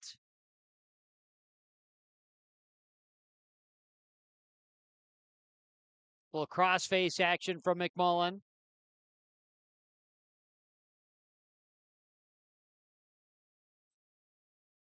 And, well, the tale of 2 different mats. Mat number 2, not a lot going on in the final 15 seconds. Mat number 1, holy Atlanta. Got guys flying all over the place over there between West Fargo and New York Mills. Looks like McMullen's going to take this one with 5 seconds left. Chenault at least try to get a point, but he won't. 4-0. McMullen gets the win. Blake McMullen and Mahnomen Waubun add a decision to the board. 27-9 in favor of the Thunderbirds. Blake McMullen earns a 4-0 decision victory. So 2:15, Malcolm Londo for Mahnomen Waubun. Hillsboro-Central Valley will be open here, so Mahnomen Waubun will earn a victory, 27-15. And now we'll see Fernando Rios of Hillsboro-Central Valley come out. He will take Tayshawn Bray of Mahnomen Waubun. By the way, on mat number 1, we go to the third period. West Fargo wrestler down 5-0, and it's now 6-4. Still in favor of New York Mills, but a takedown away from a tie ball game, or no ball here, tie match for West Fargo and New York Mills. Here comes Fernando Rios and Tayshawn Bray, Mahnomen Waubun and Hillsboro-Central Valley. As we mentioned in an earlier broadcast, Rios, a state qualifier last year for Hillsboro-Central Valley in his first year wrestling. Tayshawn Bray has the size as far as height advantage. We'll go that route in this battle of 285 weight class. Rios trying to get a throw on Bray. Bray wrapped around the elbows of Rios. Fernando's reach a little less than Bray. But Rios' lower body strength definitely a suit for him.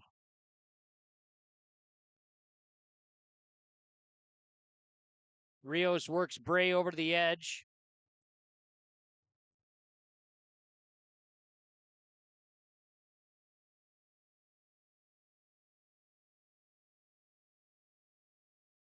Fernando's got Bray on his back. Near fall, then a pin. Fernando Rios with a pin at heavyweight. Hillsboro-Central Valley earns it, now leading 33-15 over Mahnomen Waubun. And the next weight class to go will be 107. Trevor Neisen of Mahnomen Waubun, a state-ranked wrestler in Minnesota Class A. He will walk out. Jackson Kleckner of Hillsboro-Central Valley will be the opponent. I think there's 4 classes left, Kevin, in Hillsboro, Mahnomen Waubun.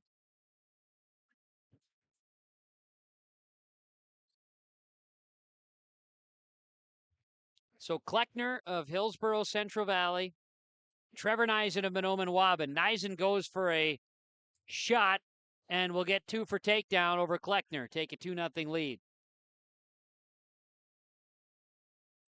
I would look at this as Neisen being ranked, as Neisen being the one that's got the advantage here, but Kleckner saw him have a good match earlier today too. This will be interesting to see if Kleckner is able to work his way out of this right now. Neisen's got control from the top. Kleckner will get to the standout and is flat back down. By the way, that match over on mat 1 keeps going on. 9-4, New York Mills wrestler with the lead over West Fargo, but still time, 1:10 to go. It does seem like that's been a marathon over there on the main camera. Lots of action. Reversal for West Fargo, now 9-6. Points coming for West Fargo. Meanwhile, Neisen continues to work from the top against Kleckner of Hillsboro-Central Valley. And a potentially dangerous stops things on mat 1. Neisen trying to work from left to right as we see it. Wants to roll Kleckner. Kleckner gets wide. And now Kleckner to his feet. Neisen tries to throw again and will get down on top. Tries crossface, not going to get it. Now going to work in and get the arm bar on the inside, see if he can't get a turn.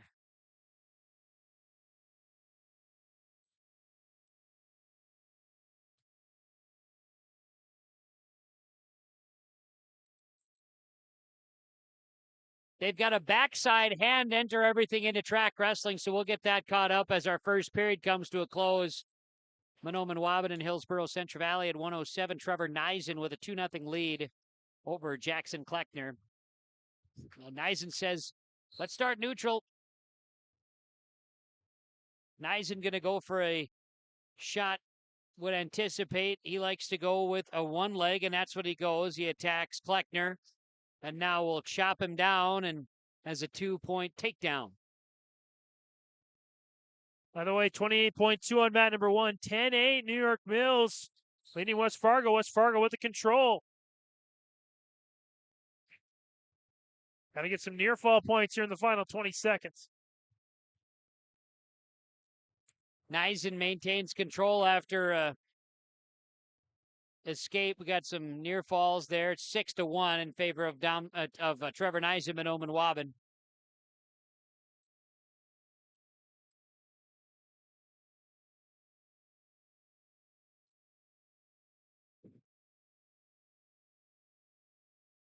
New York Mills comes out victorious there in the 189 weight class. What a battle. A marathon, absolute battle. 18-10. Still any team's game. Blake Unger gets the victory for New York Mills. He topped West Fargo's Casey Larac. Great name for a wrestler, too. Casey Larac. The Rock. If you go with the French pronunciation, might be a little bit different there, too. Le Racqua. Yep. Le Racqua. Something like that. Anyway, 8-3, 20 seconds to go in the second. Neisen continues to work from the top from Mahnomen, Waubun over Hillsboro-Central Valley. Burrows lead the duel 33-15. Mahnomen, Waubun, if they can win the next 3 classes by pinfall, they would set up a tie match. A wrestle-off. For the final class. I think there's 4 left to wrestle. This is the last. This is number 4 of the last 4. I think they started at 133. Yes. So, and this is 107. So, right. Yep. 7, 14, 21, and there's a 27. 27. There you go. So, yeah, 4 left. So, critical matches for Mahnomen, Waubun in this duel. Yep. We say this like it's the state duel, and I mean, it's just, early season, but still, you want to treat every duel like it's your last. Cliche, I know, but leave it's it all right. out there. I don't have any problem with that. Mat. Cliche again. You can throw a cliche or 2 out there. It doesn't hurt my feelings. Neisen, 2 points for takedown. Putting Kleckner down and now tries to go. Wants to work a crossface here. It's not happening. Kleckner doesn't want it. Kleckner just needs to get one little bit of a gap. But Neisen's not allowing it. Good fight by Kleckner. Those 2 points, if they don't get to a tech fall, Neisen doesn't get to a tech fall, those 2 points could be really critical for Hillsboro-Central Valley in the final couple classes.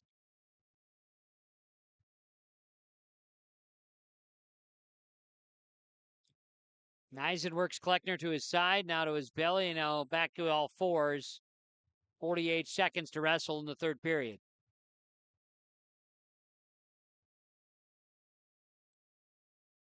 Pembina County North, LaMoure, Litchville-Marion. Again, if you're looking, you see it. We're froze. Not sure where that one sits right now, but we'll attend to that one in between the rounds after these 2 matches. Let's see if we can get that reestablished.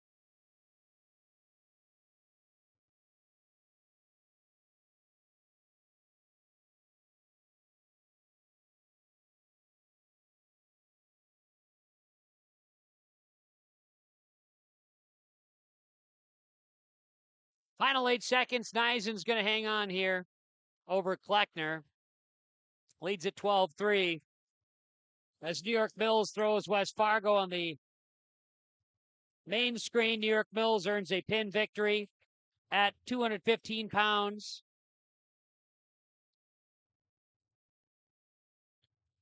And now leads West Fargo. Wow, 24-9. So Trevor Neisen, Mahnomen, Waubun earns the victory over Jackson Kleckner, Hillsboro-Central Valley, Mahnomen, Waubun. You got 114 pounds, Justin Torrell of Hillsboro-Central Valley against Gabe Demare from Mahnomen, Waubun. Torrell had a really good win against the Lobos in the last match as well.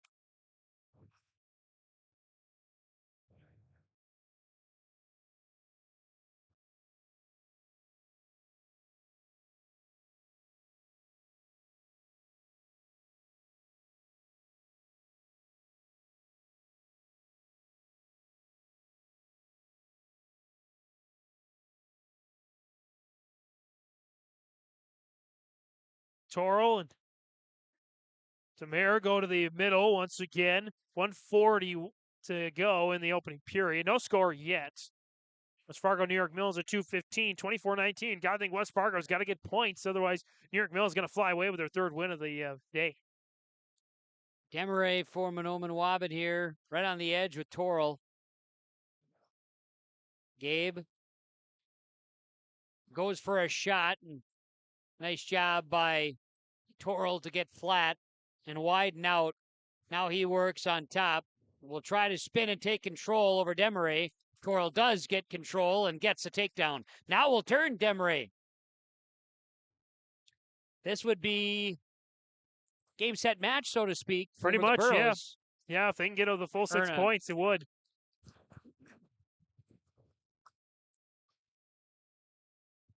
Torrell continues to work from the top. Demare gets wide. In fact, Hillsboro-Central Valley, they just need one win in the final 3 classes, and they got it. Torrell continues to work from the top. Demare stretches the arm.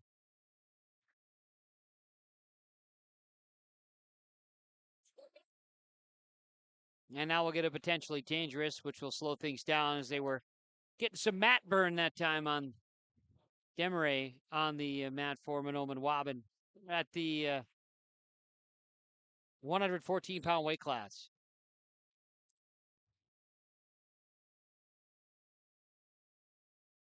Torrell works from the top. He's got Demare arched. Good chance at a reversal here. Yes. Now he goes for a shot. Does get the escape point.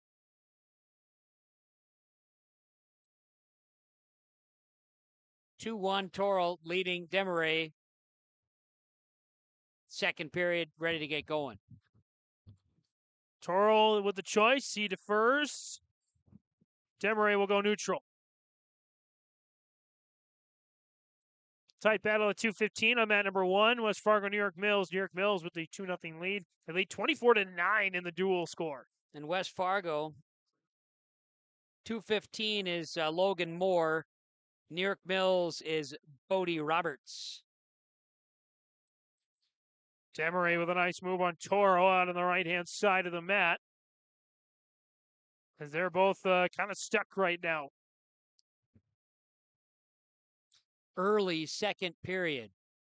90 seconds left in that second period. Torrell and Demare both to their feet. Neither regaining control, but Torrell goes for a double leg and now tries to fireman as he's got Demare up over his shoulders. That's an awkward position right there. Yeah, Torrell's sitting there saying, how do I get out of this now? And we'll get a stalemate. I think the ref will help him out there. Yeah, he's like, well, this ain't going anywhere, folks. The old stalemate shows up back in the center neutral position. 2-2 tie at 2:15 over on mat number 1. West Fargo, New York Mills, 40 seconds to go in the period. So some good matchups up here right now.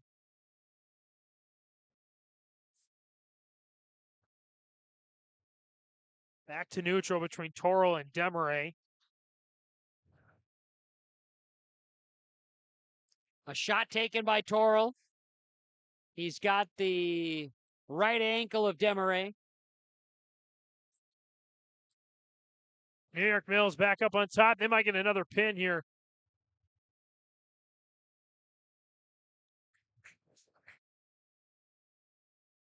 Hate to say it, just far more exciting match on the main screen that we're not following as closely just because of our operation right now, but still some exciting bouts on Hillsboro-Central Valley, Mahnomen, Waubun. You know, right. Burroughs didn't quite have the start to the first 2 matches I know they would have liked, but they're doing quite fine here. But Demare has the lead late in the second period. 15 seconds left on a takedown and a compromising position for Torrell. With 5, 4, 3, 2, 1. Torrell's going to get some near fall. Or is Demeray? Yeah, Demeray gets near gets fall. near fall, yep.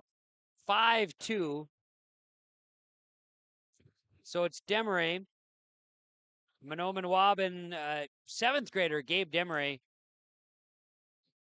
He'll be on top. Pretty composed for a young age like that. Not getting flustered when he didn't have the lead. Torrell tries to sit out, now gets to his feet. Demeray throws him back down. Torrell tries to stand out on this one. Demeray hangs on. They'll work their way to the side of the mat. 1 point escape for Torrell. It's 5-3 in favor of Demeray. This comes down to the wire with 1:46 to wrestle in the third. New York Mills, meanwhile, opening up the gap, and I am just shocked by the margin that New York Mills, not necessarily that they are winning, but the margin. I consider me shocked on both ends. I thought West Fargo, I didn't get a good gauge of New York Mills in our match we watched earlier with them in Crookston. And we certainly are seeing that New York Mills will be something to reckon with in Section 6 wrestling this year. We are back on track, baby. Look at that. Track wrestling, that is. Look at the scream there. The emotion. Man number 1. From New York Mills. 30-10. New York Mills 215 Bodie Roberts earns victory. Torrell getting a couple of reversals. Yeah, so we've got to knot it up 5-5. Final minute here at 114 pounds. Near fall point's going to be critical here if he can get them. And Torrell has got, yes, near fall points.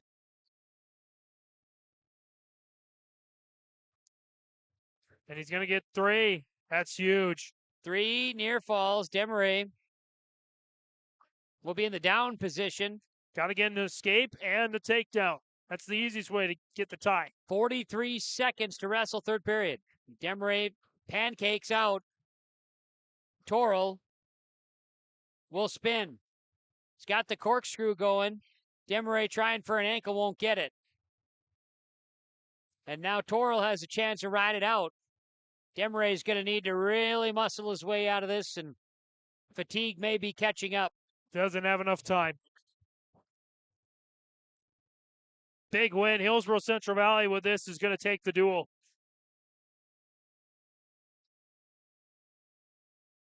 Three more near fall points on top of it.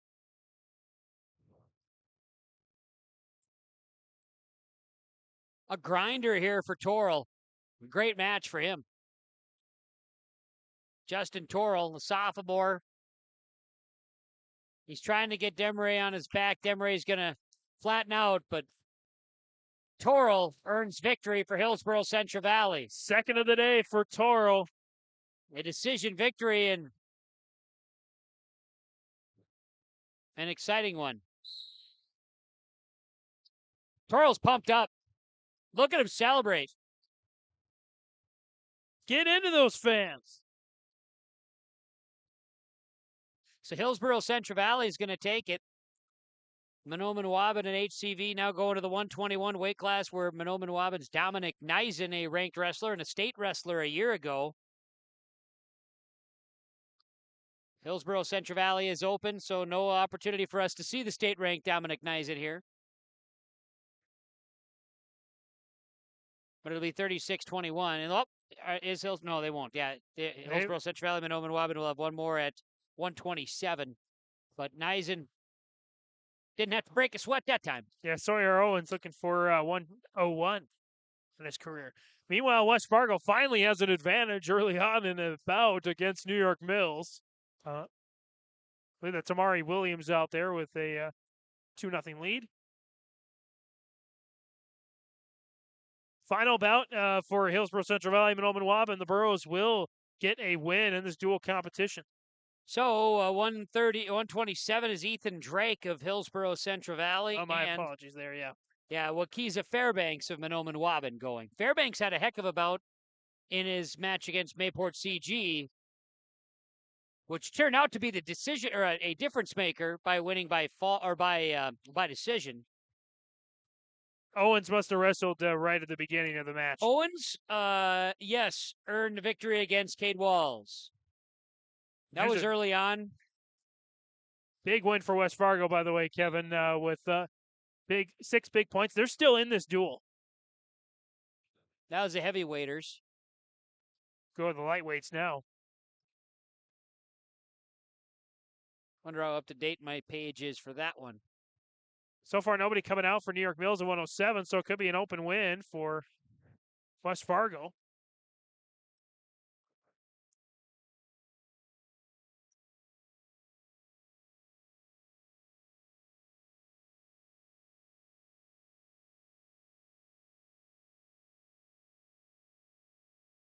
Wakiza Fairbanks and his battle here with the Hillsboro-Central Valley's Ethan Drake.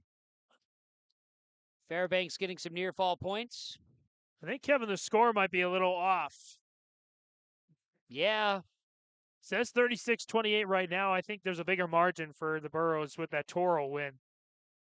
Yeah, I'm pretty sure it was. I don't think Mahnomen Waubun has 28. I thought Mahnomen Waubun would have, unless they've jumped the gun here. Either way, Hillsboro-Central Valley will win this duel. Yes, because that was the last bout, and I think it's like they put the points up before it was over. But that'll wrap it as Hillsboro-Central Valley. I believe that is the final score. If it's off by 1, I thought maybe it'd be 27, but they say 36-34. I don't think that's correct, but we'll follow back and look at it later, I guess. Yeah. Nonetheless, a victory for the Hillsboro-Central Valley Burros. Burros win the duel over the Mahnomen Waubun Thunderbirds. And the score is off for West Fargo and New York Mills, too. Right now it's 30-21, and New York Mills is going to win the duel with a pin there.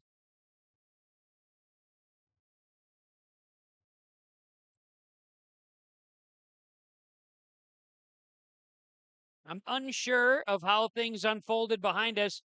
I think there might be a small break in the action so we can get everything updated on the track wrestling side. But yeah, Kevin, let's the duel is in hands for New York Mills against West Fargo with I think 2 classes left.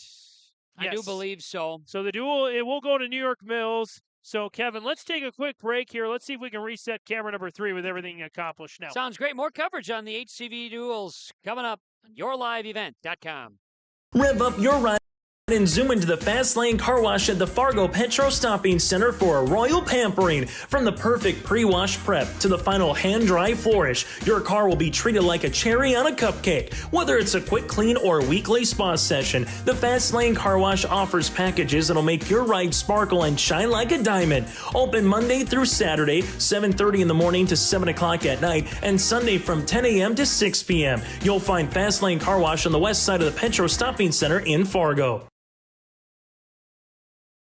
This holiday season, you may be thinking spend, spend, spend for everyone on your list. But don't forget about yourself and your future. Instead of spend, spend, spend, try save, save, save with the CD special at First State Bank. A 9-month CD with a 5.07 interest rate, minimum $10,000. Visit their locations in Buxton, Grand Forks, Mayville, Portland, and Thompson to learn more. First State Bank, member FDIC, and an equal housing lender.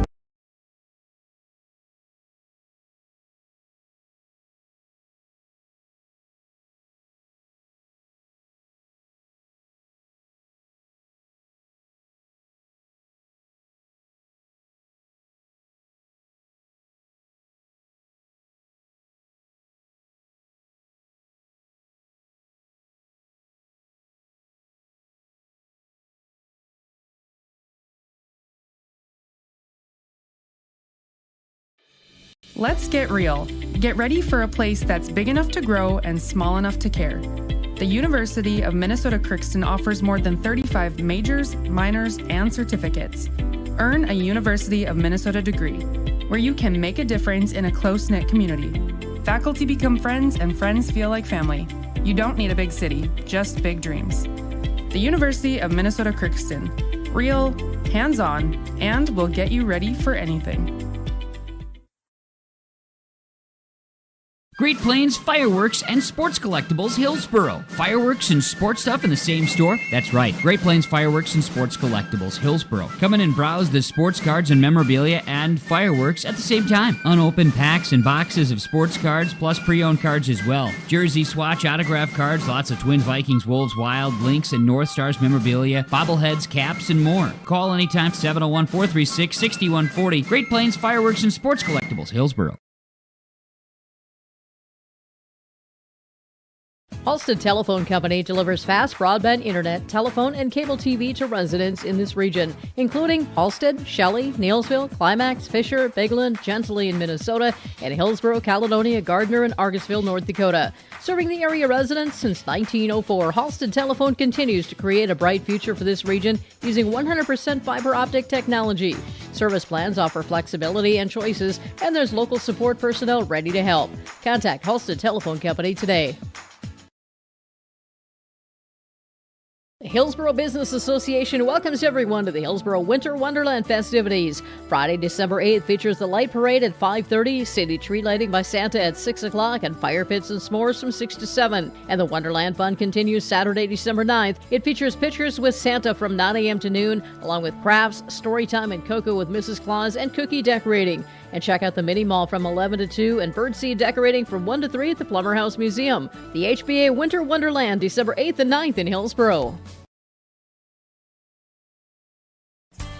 The Hillsboro-Central Valley Booster Club is made up of parents, fans, and community members who work together to build team and community spirit. The Hillsboro-Central Valley Booster Club supports Hillsboro and Central Valley students in their school activities and encourages all students to be involved in the activities at your school. The Hillsboro-Central Valley Booster Club takes great pride in uniting the communities to support the boroughs, encouraging everyone to promote school spirit, sportsmanship, and to support the Hillsboro-Central Valley students. It's the Hillsboro-Central Valley Booster Club. There's more at 104. Hillsboro, North Dakota has everything you want in a hometown. Business opportunities, great jobs, and a top-notch school. Shovel-ready lots for your next idea. Great jobs in manufacturing, healthcare, and agriculture. An excellent education for your kids with small class sizes and lots of school spirit. Plus easy access to I-29 and the conveniences of North Dakota's largest cities. Build your future in Hillsboro and see why there's more at 104. Hillsboro Dairy, with delivery of fresh dairy products and more to your home door. I've had Hillsboro Dairy delivering cold, fresh dairy products and other items to my door for years. 3 main reasons why. It's the convenience, the products are fresh, and the delivery service from the Udder Guy. Nobody does it like the Udder Guy. Every week, we get to see Teak. Please call him at 701-436-5877. Delivery right to your door from Hillsboro Dairy. The Hillsboro Vets Club thanks you for your support of their activities and events. Stop in and to check out their new menu. Enjoy the Vets Club appetizers every Wednesday from 5 till 7. And as I've said many times, they have the best roasted chicken around. Enjoy roasted chicken every Saturday from 5:30 till 7:30. Get there early because sometimes it's gone early because it is the best roasted chicken. Fries and coleslaw also available with this meal every Saturday. Dine in or take out. The Hillsboro Vets Club. And back here to Hillsboro, we're still having some difficulties on our Mat 3 cam, so not exactly sure what. All indications are saying it should work, but we're still going to try to figure that out. In the meantime, we're in between rounds here right now as we are about to end West Fargo, New York Mills. Kevin, a couple of the other final scores here. Let's see if we can start with, for round 5, Pembina County North and LaMoure Litchville-Marion. Yeah. I agree. I'd like to know that as well. They're doing some updates on that. Right. Have not seen a final score officially on it, so I can't do that. We are the question mark we had was Hillsboro-Central Valley, Mahnomen, Waubun. As we were following it, score changed. It's last said 36-34 Hillsboro-Central Valley. Well, we know Hillsboro-Central Valley won the match.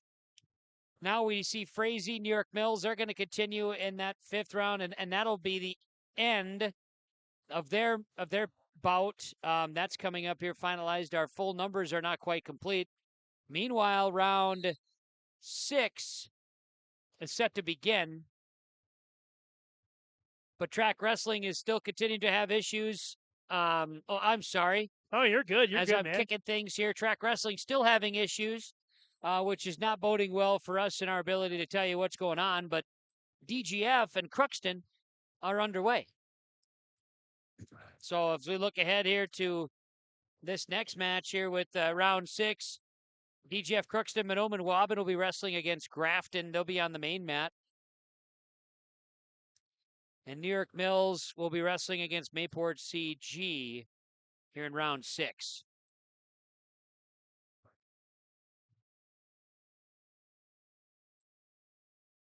New York Mills and Frazee set to wrap up theirs. They're in the 121 weight class. They still have 127 to get to. Meanwhile, DGF opens with a victory over Crookston in their round 6 matchup. DGF earning victory at 139 pounds. Xander Deutsch got the victory. DGF was Deutsch over Gavin Luchny. So now at 145 pounds, you got Cam Mastacia of DGF wrestling against Crookston here at 145 pounds, Lucas Perala.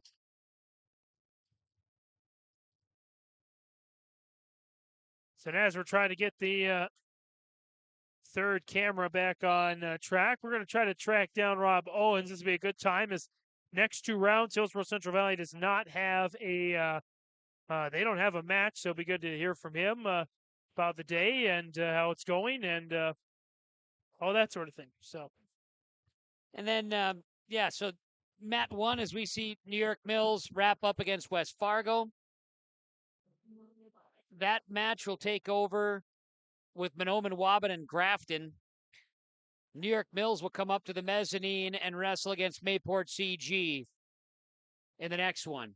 As rounds continue to roll here at the Hillsboro-Central Valley Duels, and it's been a challenge here in the last couple of, more than an hour, but track wrestling issues causing some disruptions to the mat and its flow, or the matches and its flow. However, it is not causing issues for the ability to actually get wrestling going. So they're going to continue to roll despite some of the challenges here today. But again, some great wrestling, really outstanding wrestling today. My biggest surprise here for sure is New York Mills getting this dual win over West Fargo. They were just dominating the early part of the duels, and looks like 36-21 is going to be the final score there. Unless they're wrestling this class for scoring. So, yeah, the 121 weight class is still have 127 to get to here, and then be moving up. But yeah, DGF Crookston, as we see there on mat number 2 upper corner, we'll have to get that reset too as far as the teams that are wrestling in there. It says HCV Mahnomen, but it's actually DGF Crookston in the 145 weight class. Let's do that here now, Kevin. I'm focused on that third camera. Wow, I don't know. We're having struggles with getting. I don't know that we're going to get that back. Not exactly sure what is going on with that, but we can update the teams here. DGF and Crookston, so we'll update that for you.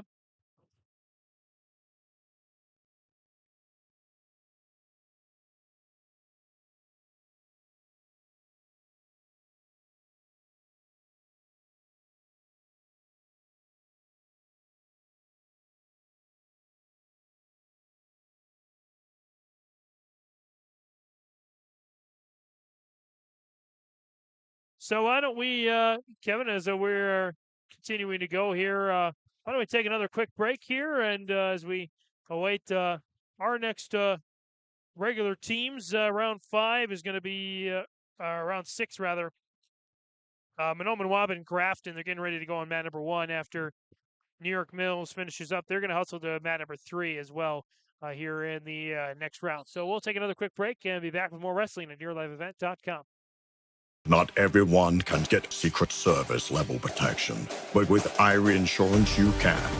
You see, we've got your back, protecting homes, vehicles, businesses, crops, and so much more. Ensuring you've got the protection you need and all your questions answered faster than you can say classified information. Get protected. Get Irie Insurance.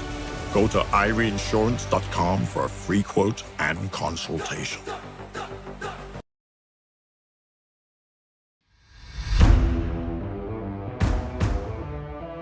At Ironhide, we like to have our sales guys cater to the owners of the businesses or the customers that they're trying to help out to actually find a solution to their problem. We understand that customers have a job to do, and we strive to keep that job going without interruption. We've invested so heavily in this facility, but bigger than that, in the people.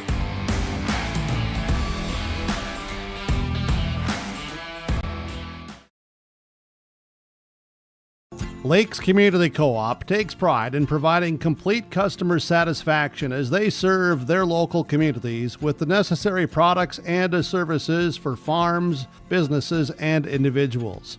Energy solutions, feed, milk, C-stores, meat market, motel, car wash, HVAC, natural gas. Visit your neighborhood Lakes Community Co-op location for them to meet your needs or learn more at lakescommunitycoop.com. Larson Parts and Repair Inc., Highway 59 in Bijou does it all. They provide full shop services for your tractors, combines, trucks, pickups, and cars. Their tire department carries a full line of name brand tires, and they've got state-of-the-art alignment equipment.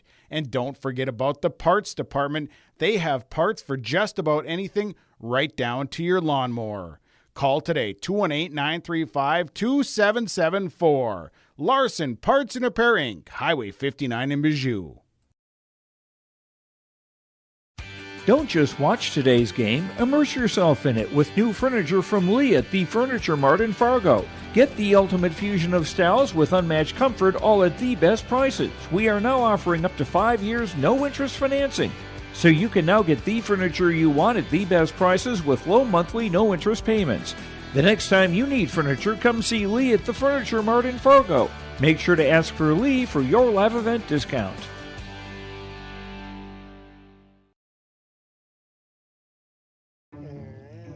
Your grandmother's fine china, those trendy sneakers, your collection of hand-carved duck decoys. Auto Owners protects your home.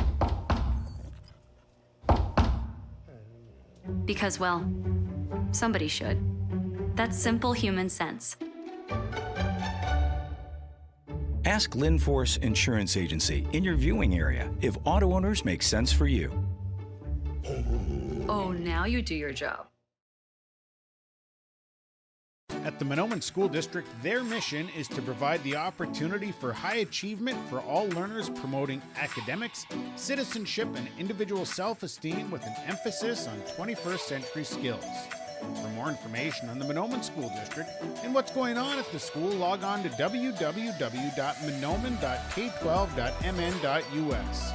Good luck to the Mahnomen Waubun Thunderbirds from the faculty, staff, and students at the Mahnomen School District. Welcome to Freezy Freeze. Would you like chocolate or vanilla? Chocolate or vanilla. That's what we got. Yeah, no, I get that. It's a really big decision. It's two things. Yeah, I know, but I can't make these kinds of decisions locally. If you've talked to a banker recently, you know this conversation isn't really that far-fetched. But at Midwest Bank, we're local people making local decisions locally for the good of locals. Midwest Bank, the local bank. Member FDIC. MLGC offers ultra-high-speed broadband, streaming TV, telephone, advanced business services, and commercial-grade video surveillance services. MLGC has a goal to continue to deliver future technologies that make rural communities in North Dakota vibrant places in which to live and do business in. They're your local provider who prides itself on its unmatched customer service with a small-town touch.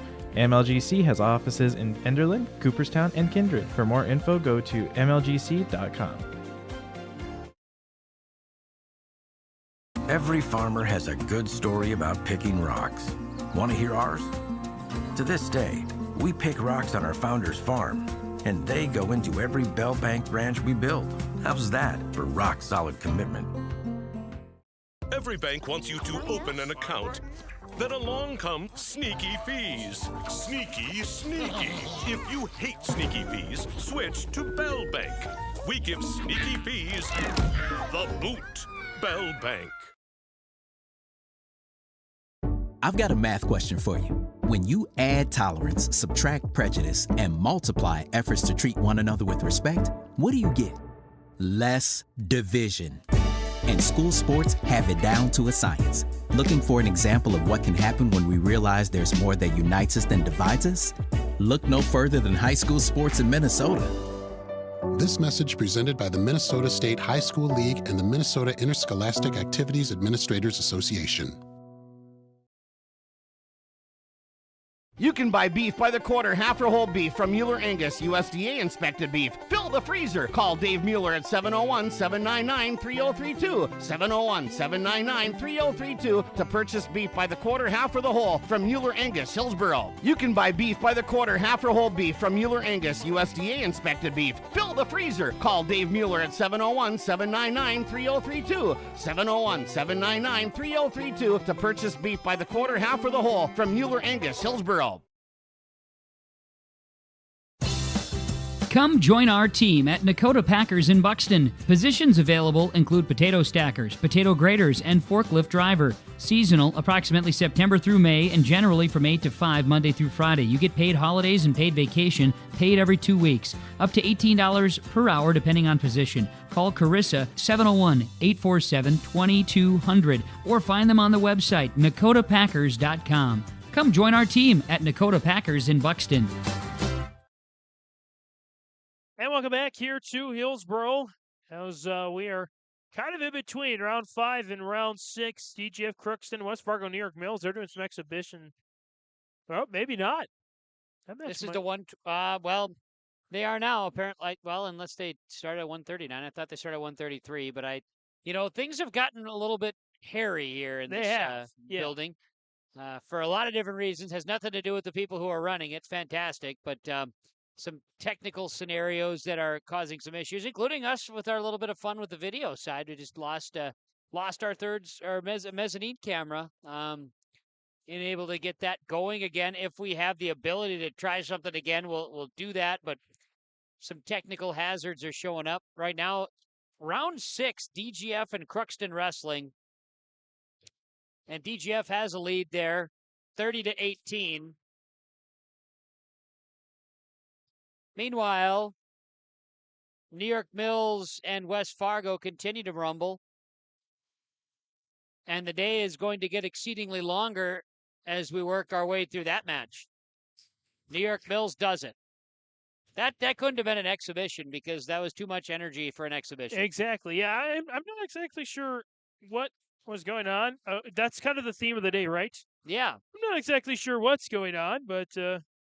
that goes the way of New York Mills wins her 36-31, according to the scoreboard. Now, our backups and ability to follow along via track wrestling continues to be an issue based on the track wrestling site, which is impacting us not just here, but elsewhere if you're a utilizer of track wrestling, not just here, but anywhere.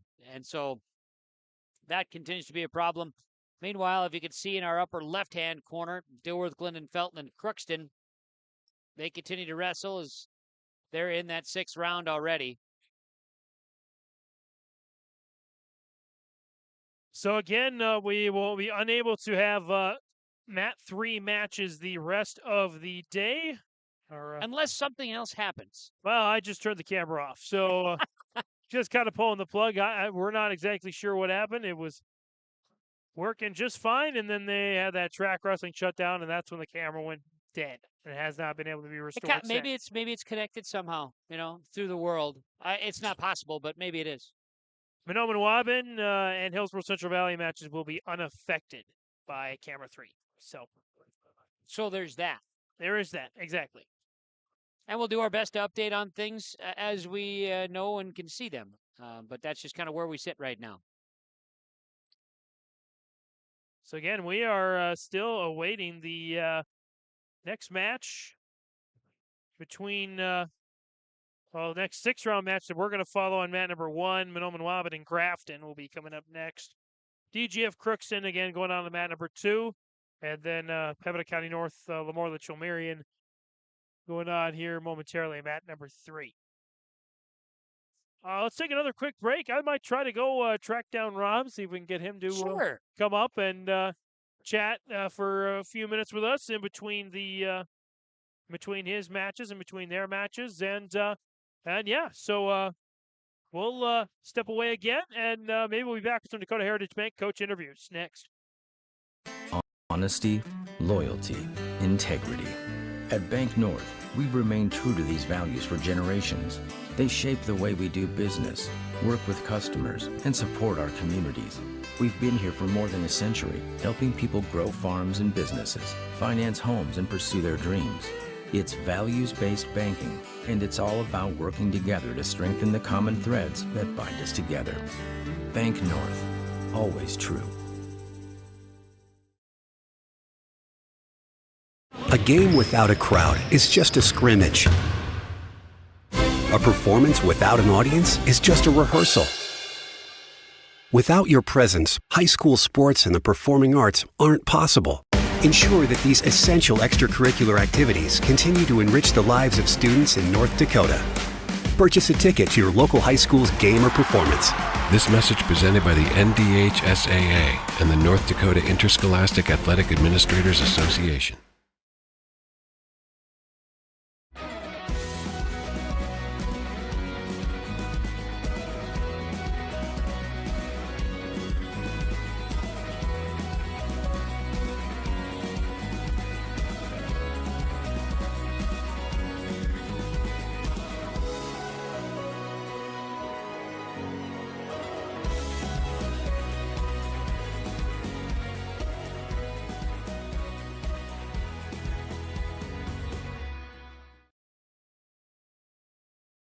Insurance answers should come easily from local agents you know and trust. Someone down the road, not across the country. From Watford City to downtown Fargo, NODAC insurance agents know the protection you need. From the Peace Garden to the geographical center of North America. We're focused on North Dakota's farms, ranches, small towns, and cities, so the answers are right in front of you. NODAC Insurance Company. Agents with answers.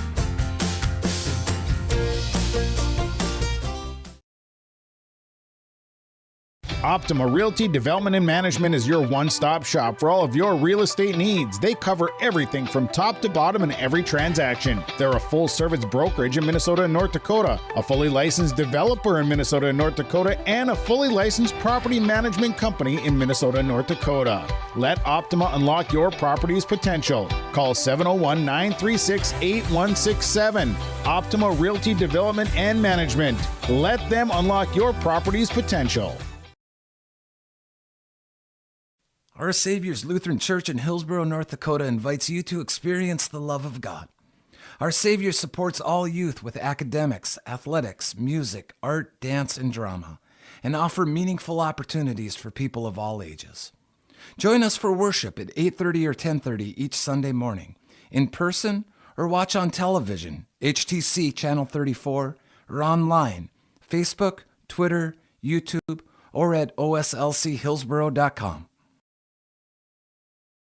And we're welcoming back to the Hillsboro Event Center with more coverage of the HCV duels and more struggles of the HCV duels. In fact, with just a couple of the matches kind of slowing things down a little bit here. And, of course, some of the technical issues we've been experiencing with the overall matches through the coverage of track wrestling and some other things that are a little out of everybody's control. So doing their best to try to work our way through it.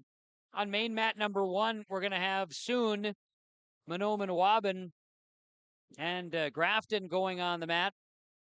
Meanwhile, DGF continuing to wrestle against Crookston right now as we see that here on yourliveevent.com. DGF and Crookston continuing their battle. DGF earns another victory here. We're seeing some other scoreboard issues too on mat number 2 here. So we're seeing that, and that's in the upper left corner there. You see that just with keeping track of where we're at on the day. But DGF in control, they're 36-18. Rebels using some of their depth here in this match. Mahnomen, Waubun, Grafton, there'll be a couple of open weights here in this one, as we'll see as well. But keep our eye on that. That'll be on the main mat. We'll keep an eye, once we get there, we'll get that one up to date. But that's going to be on the main mat where it says West Fargo, New York Mills. What we're seeing right now is round 6. And in the mezzanine level, round 6 should be New York Mills, Mayport CG. And they're Mayport CG coming off of a break.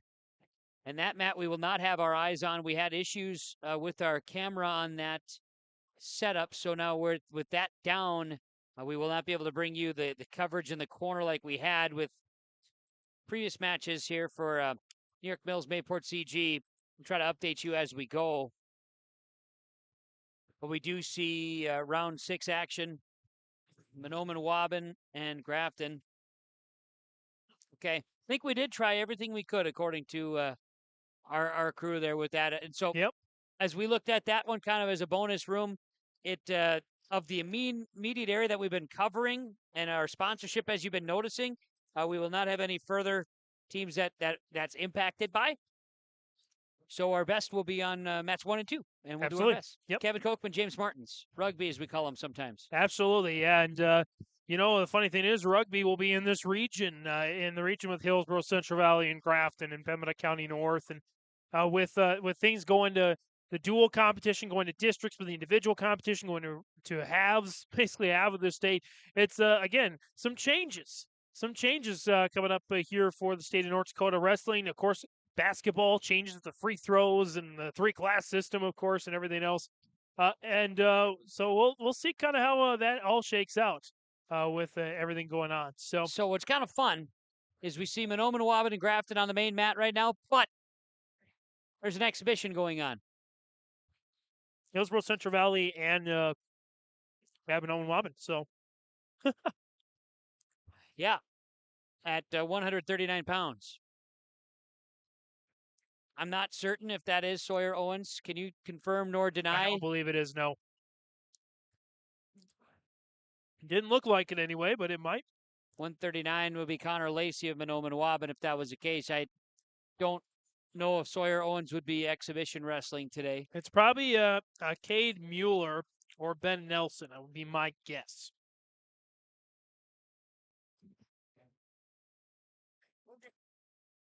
DGF Crookston has gone final. DGF wins that one 59-18 in the 6th round action. That was in mat number 2 there. So that one is round 6 over. And Grafton Northern Cass is supposed to wrestle on that one next.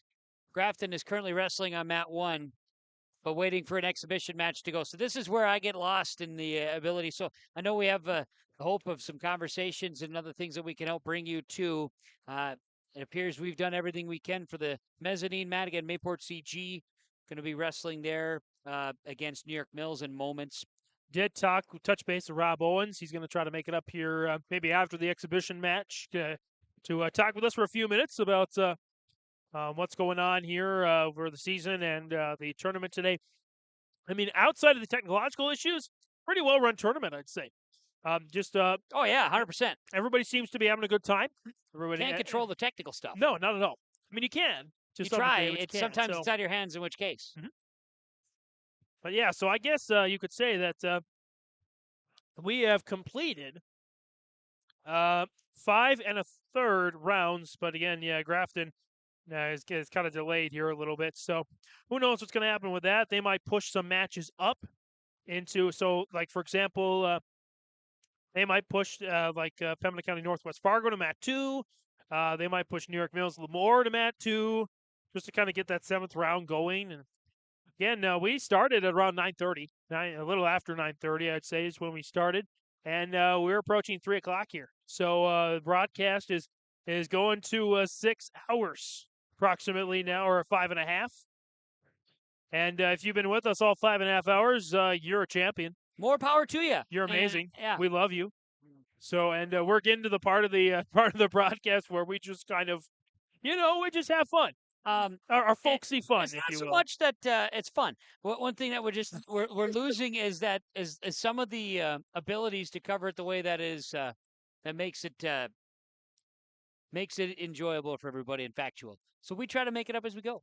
Well, a couple other reminders here. Again, you're seeing a lot of businesses that want to be a part of these broadcasts, and we thank them for that. You're seeing a lot of businesses that love what we do, and we love what they do too. And we hope you love what they do, and by doing so, partnering with their business to make our local communities a better place to live.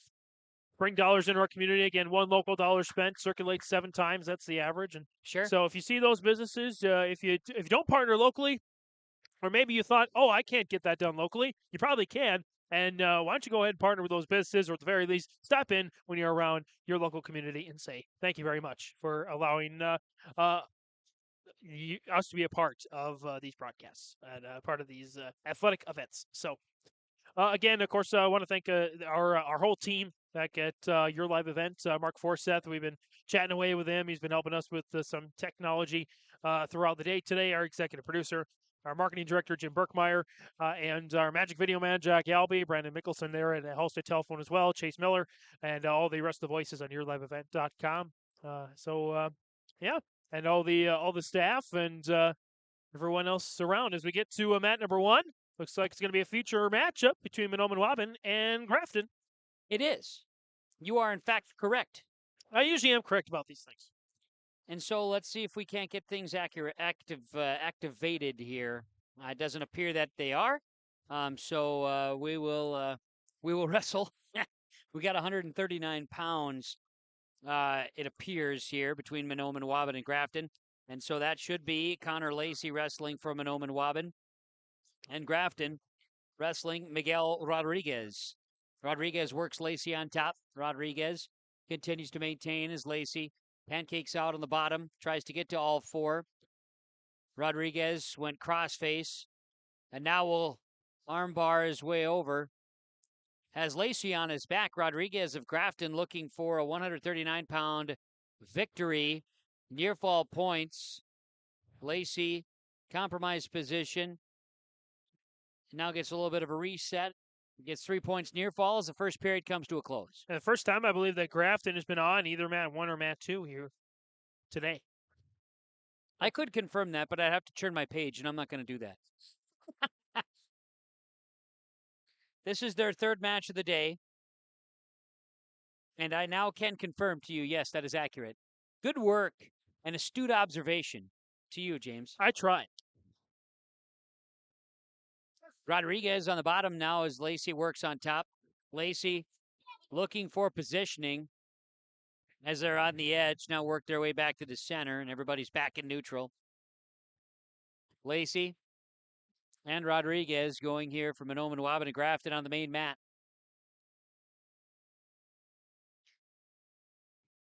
They were awaiting scorekeeper on the mezzanine mat. It appears we have that.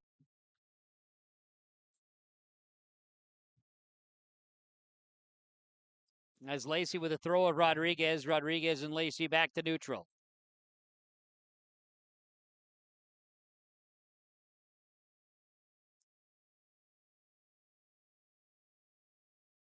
Rodriguez gets 2 for official takedown. Works Lacey down to his chest. And now we'll roll Lacey. Lacey on his back. Rodriguez going chest to chest here and working to get Lacey squared up on the mat, trying for a pin. 35 seconds left, second period. Lacey continues to stay on that hip, utilizing all the effort. Rodriguez Has him squared up and gets the pin. Happens with 19 seconds left in the second. And so 139 pounds, Grafton earns victory. That being Miguel Rodriguez. No, that might have been just an exhibition. Exhibition, yeah. And see, these are things that would be helpful as we go forward. But now here come the captains to officially say, let's rumble. We had exhibitions. That was fun. Now we're going to wrestle for points. Kind of like racing for pinks, right? Is that something that you can... Legally, you can't do that. I mean, that only happens in Greece. Exactly. Okay. I was just thinking that. Thank you. We share a mind sometimes. Now let's see.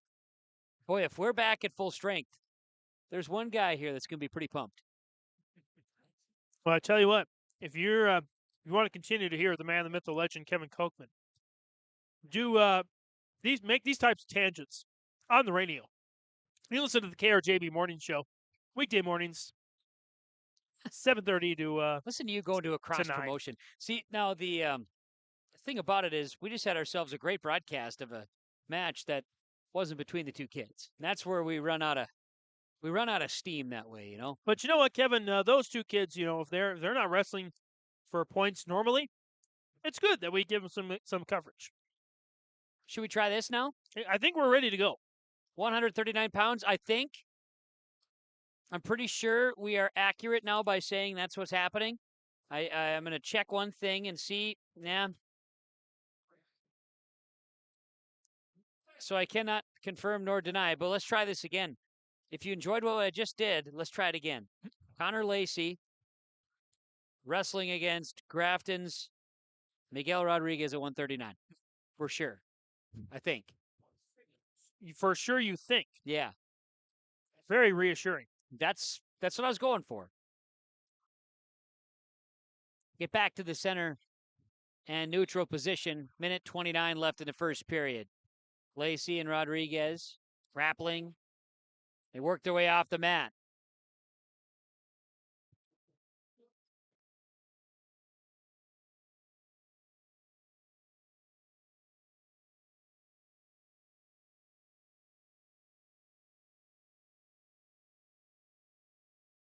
Lacey on top here as Rodriguez balls up.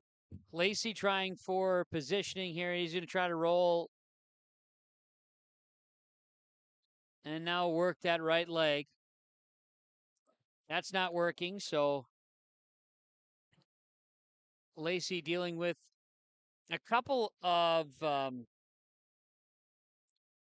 issues here right now. You look at Grafton's Rodriguez has what looks to be real strong core strength here, and that seems to be really hampering Lacey's ability to turn.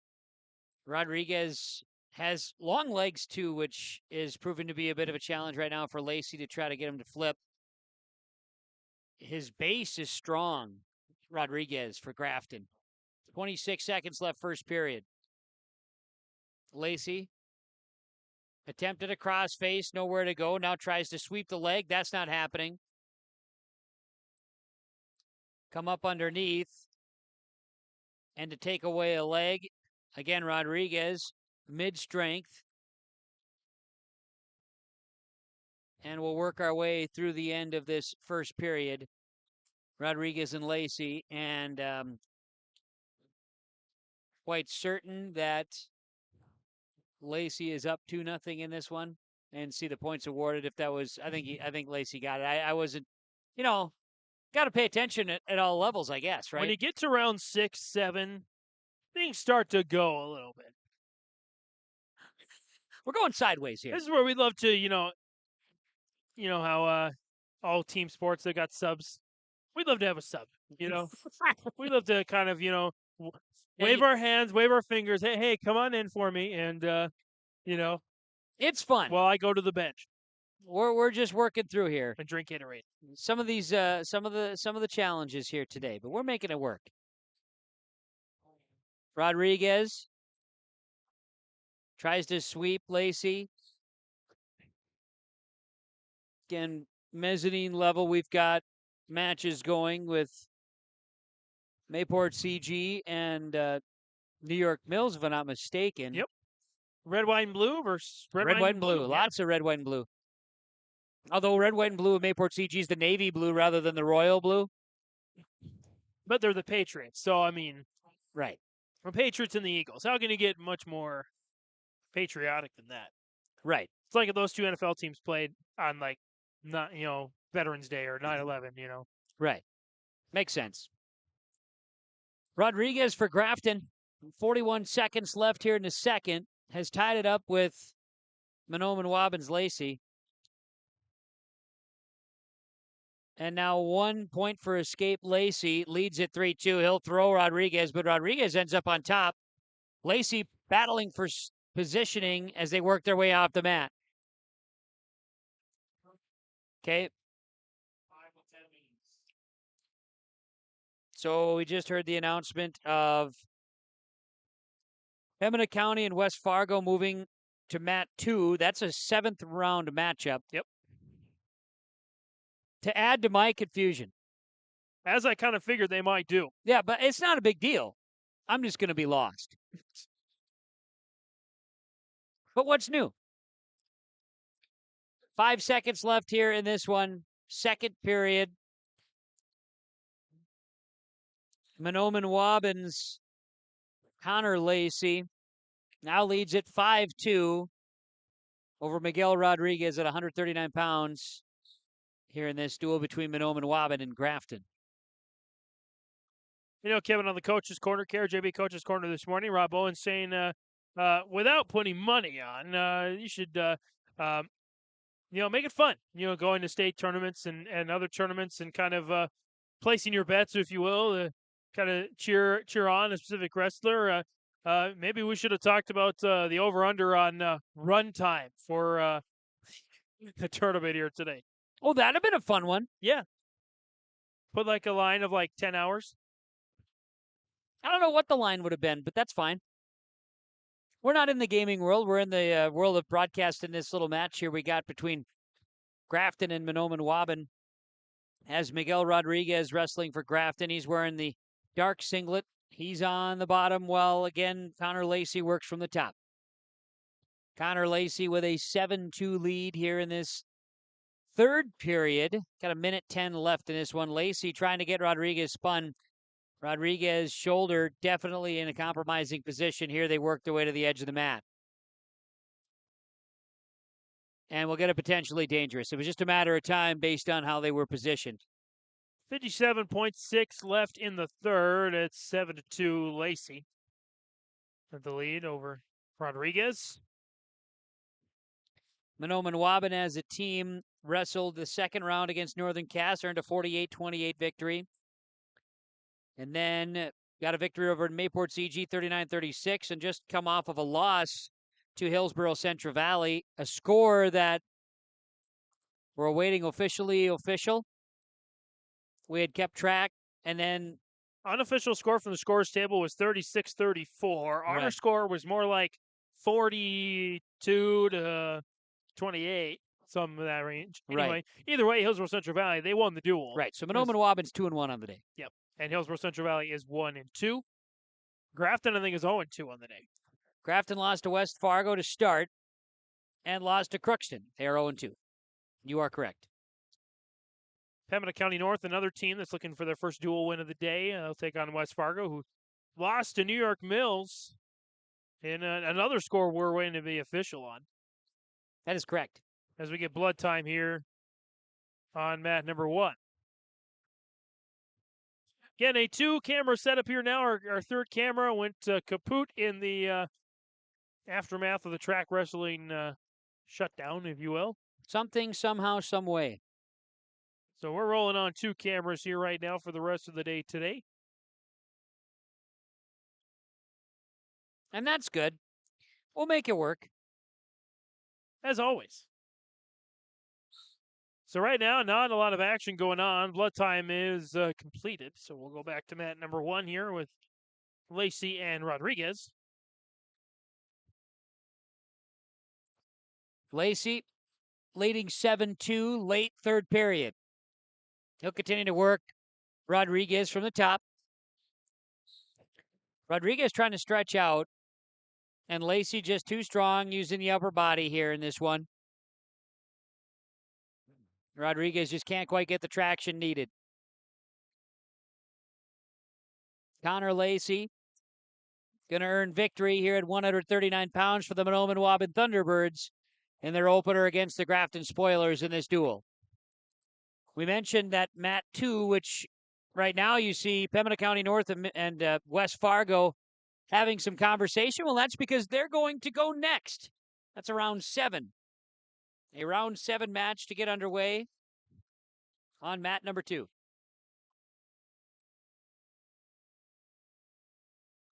Meanwhile, mat number 1, we're going to see Mahnomen Waubun trot out Manny Johnson. He'll earn a win by fall.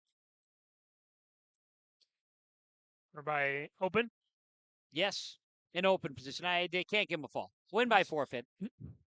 Still the same 6 points, though. So we were wrong. Rodriguez earned victory previous, or they're wrong at the scores table. I don't know, because there's all kinds of things that are confusing. I don't know how it would be. I don't know how Rodriguez could have won that. Now they gave points to. I'm a little lost here, folks. I apologize for that. Yeah, equally myself. There's some frustration boiling on the inside here, but we're okay. We're just going to keep this thing rolling. As 152 pounds here from Mahnomen Waubun. Don Turner wrestling again. He is wrestling against Grafton at 152 pounds. And just like that, it's over. Just like that, Shaden Thomas. 19 seconds.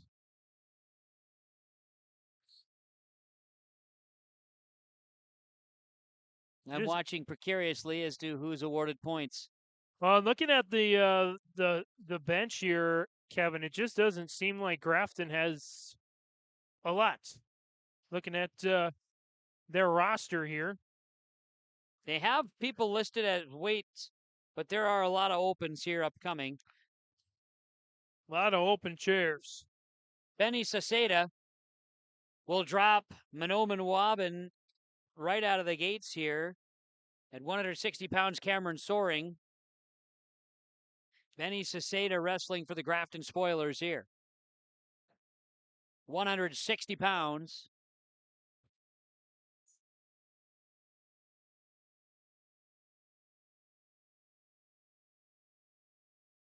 Saceda has Soaring on his back now. Soaring doing what he can to avoid getting spun. Saceda gets Soaring, but then Soaring spins out of it. Gets near fall points. See, I'm very confused because points are being awarded to the wrong side. So I don't know.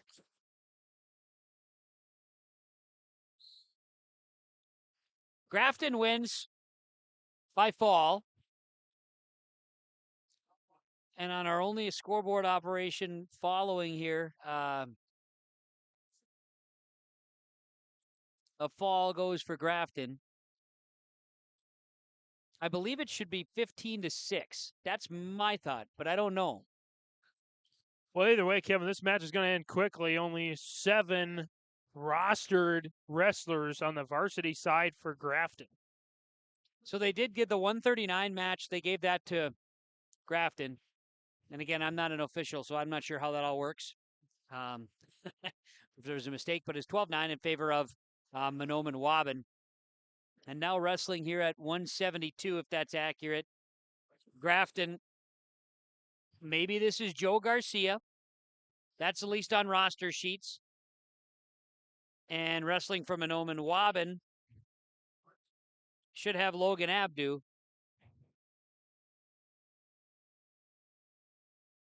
And we're going to get a fall. Grafton will win that one. These are going quick, Kevin.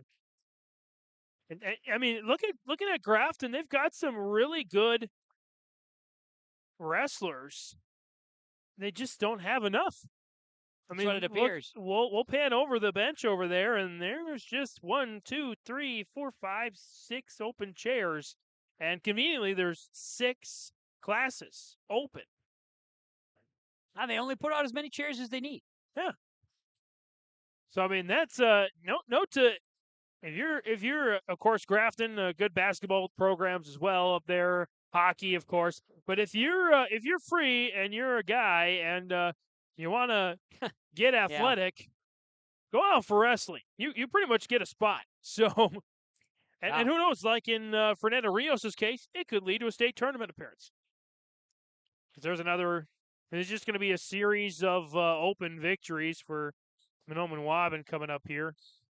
Blake McMullen, that was Malcolm Londo. Then Tayshawn Bray will come in as well. At heavyweight, this is the 285 weight class. Bray's going to win it. And Grafton, of course, got a hockey program there too. Absolutely. Grafton Park River. So I think we'll have a couple more opens.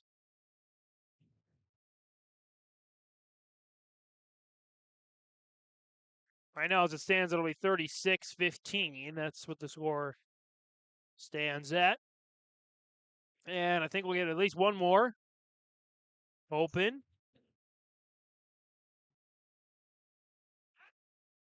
Meanwhile, West Fargo shutting out Pembina County North right now 18-0 on Mat 2.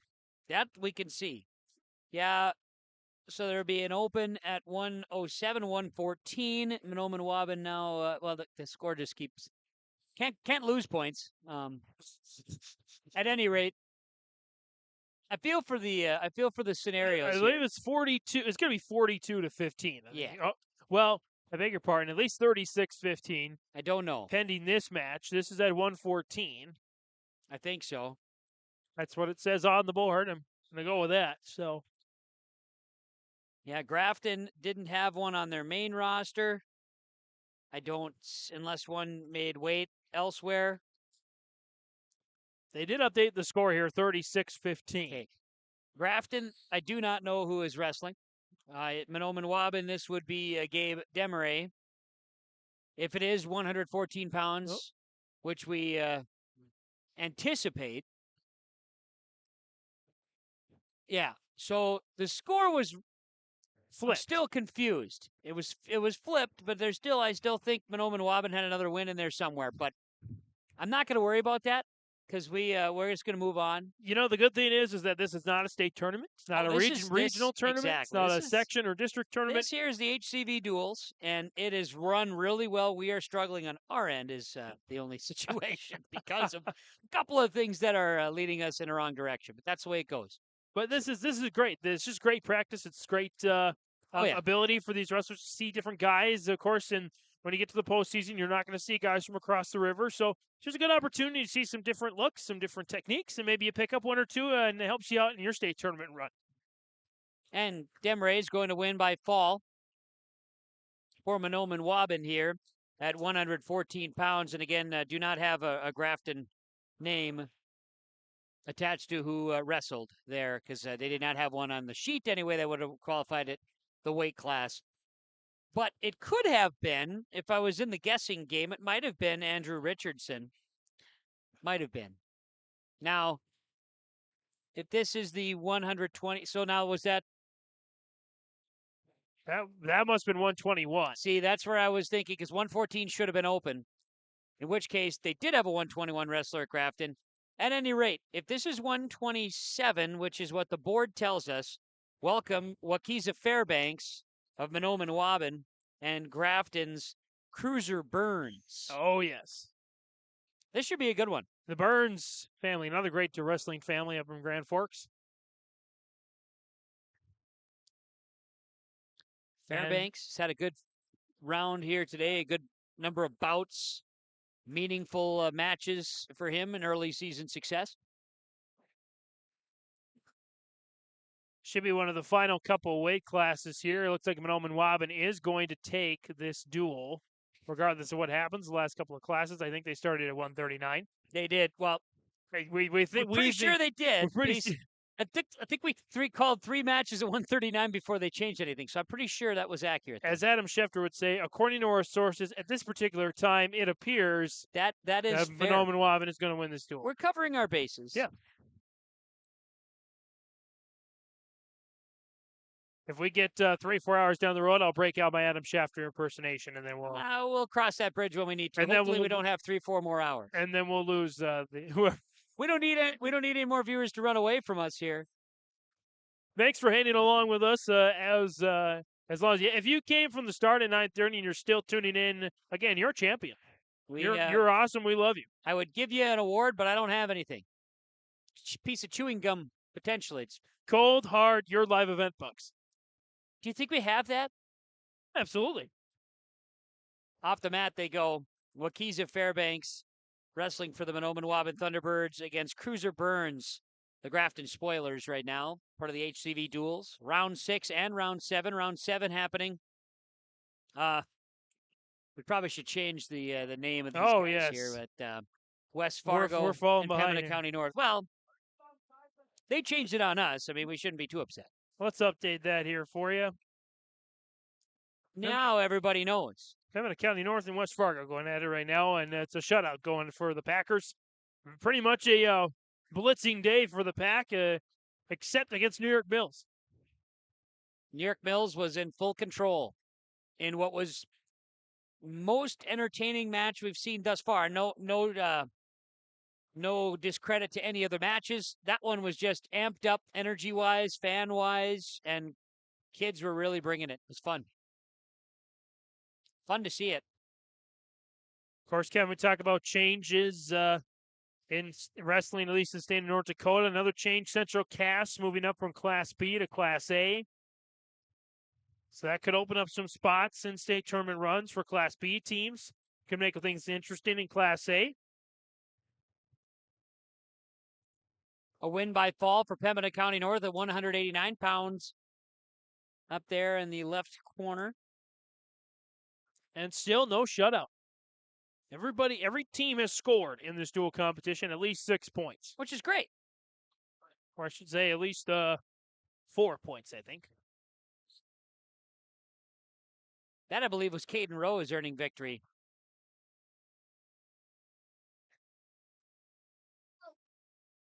Gavin Symington wrestling right now against Logan Moore, I do believe. That's West Fargo and Pembina County North match. Main camera. It's Mahnomen Waubun. Waukesha Fairbanks. Wrestling against Grafton's Cruiser Burns. And it's blood time right now, but right now it's 0-0. That is the most amazing thing. These two guys have just really battled. In a match that has been, but lengthy. Again, we're approaching 6 hours in our coverage of Hillsboro-Central Valley Wrestling Dual Tournament 2023. A win for West Fargo at 215 pounds. That was Logan Moore. Should be Amari Williams wrestling against Cole Denault, Pembina County North. 285. In the heavy weights. Yeah, it's not right to call them heavyweights. The 285. They're just big boned. That's what, yeah. Just big bone. Nothing wrong about it. That's my mom always told me when I was little.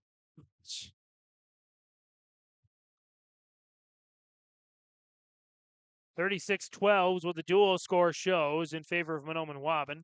Burns working on top of Fairbanks now. Grafton. And after the Mahnomen Waubun Grafton bout, we'll have head coach Rob Owens join us. That sounds great. For some comments. Or maybe even while the match is going on. Doesn't matter to me. I would be remiss if I didn't just. He wants to hop on and give us some color on these two matchups. So let's do that then. Let's hand over the mic to Mr. Owens. And Rob, thanks for joining us here on. Well, we're getting to 6 hours of coverage. Are you as exhausted as we are? Yeah. Yeah. Funny story. I woke up about 4:00, and I'm still I haven't got my nap in yet. So it's been a long day, but it's a good day. Well, I tell you what, a couple of tough matches to start against DGF and LaMoure Litchville-Marion, but a bounce back against Mahnomen Waubun, a really good match for your guys. Kind of walk us through your thoughts on the first 3 matches of the day. DGF has a great team. They have a lot of good, strong kids up top, and it was tough for us to even, be in the mix with it. We were losing Carson Cassette today. He was got a flu bug, so that hurt us a little bit there. DGF's kid at 33, I'm not going to say that he isn't good. He took 6th in state, so he's a pretty good kid, but I think Carson would have gave him a little bit of a run.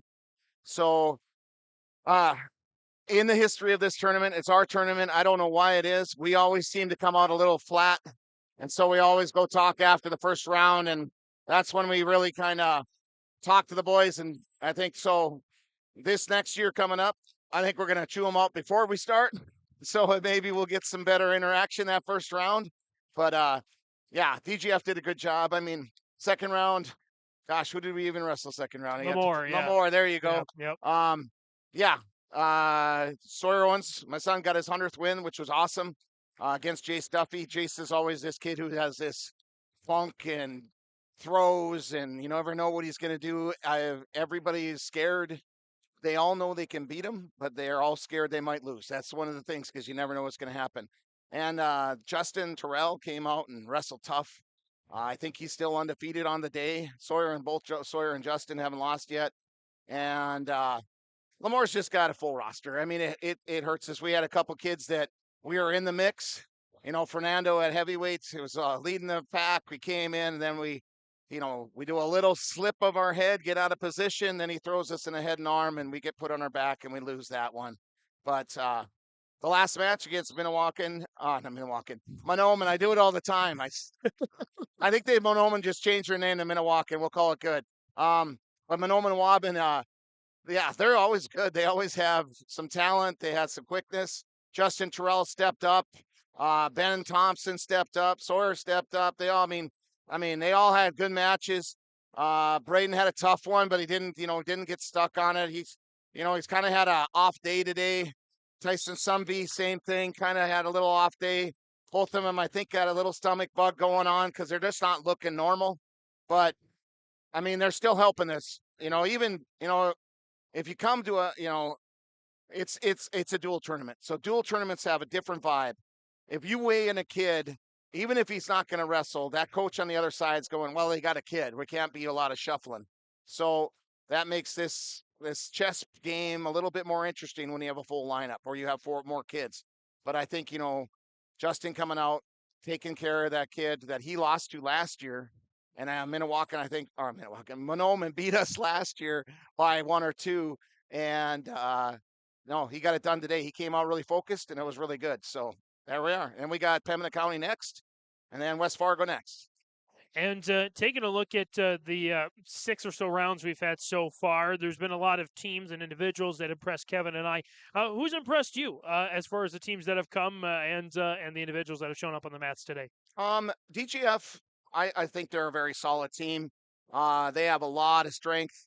Like I said, their upper boys are good. They are looking at, in Minnesota, making possibly the state tournament. They came close last year. I think they were second in their sectionals as a team. So, they got a lot of kids back. West Fargo, they got some good kids. They got some okay kids. They have some, they're rebuilding. They lost 12 seniors, but yet they still seem to put kids together. You're seeing a lot of this, what happens in wrestling. You get some teams that just seem to have all the kids, and a lot of teams that just have some. And so, every team has a kid. You look at Grafton, and they have 6 wrestlers, 8 wrestlers on their team. And, Burns at 130, well, I think he's 127 now. He's just a great kid, strong kid, physical, and you look at LaMoure, you go look at Hebel, they got a good kid. He's a great kid. You look at Magnol's kid from West Fargo. Oh, I've watched Owen wrestle since he was a little kid. All these kids I've kind of watched, Lenhart from DGF. I watched him wrestle. Sawyer used to wrestle him when little kids. So they're all maturing and they're all turning into these kids that were hammers and little kids. Now they're hammers when they get older. So it's kind of fun to watch.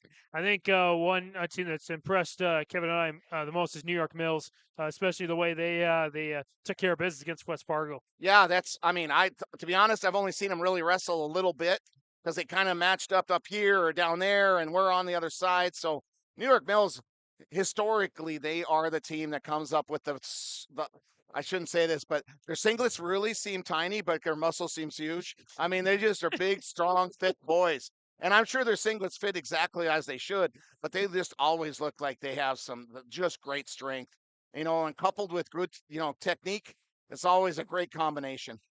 Rob, we've had some difficulties, technical difficulties on our end, technical difficulties with track wrestling and stuff, but there's going to be things that happen at every meet. But all in all, I think a pretty good meet here through 6 rounds or so. Yeah, I mean, we've got, a couple hours left. I mean, it's fun. I mean, the kids are getting action. They're excited. You hear crowds behind us. You hear fans in front of us. There's, this whole, combination of hopes, dreams, and fears all coming together in a wrestling team, in a wrestling match. And you get to see a lot of it. You get to see all these kids that, you don't have to really know wrestling to see a kid out there who's the underdog that comes in and all of a sudden wins the match because everybody's cheering, everybody's jumping. And that's the best part of this sport. That individual walks out there, takes his time on the mat, comes from behind, puts the kid on his back and wins. And then it's like euphoria on that other team. And then, yeah, it sucks for the other team because they're just going, why did that happen? And I can see the coaches, it was funny. I was talking to Matt Hebel, who's the coach from LaMoure, and it's funny, on one stat, when we wrestled them, I was sitting on the corner and Matt's over there, and I just said, I just listened for what you were yelling out, and I just yelled the opposite. So, it seemed to work okay. So whatever you're doing, it was great.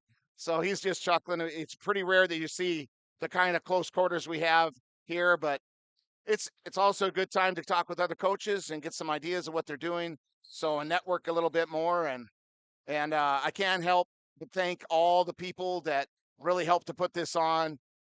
Dustin does the great job. I've got my family here. My wife is helping out in the kitchen.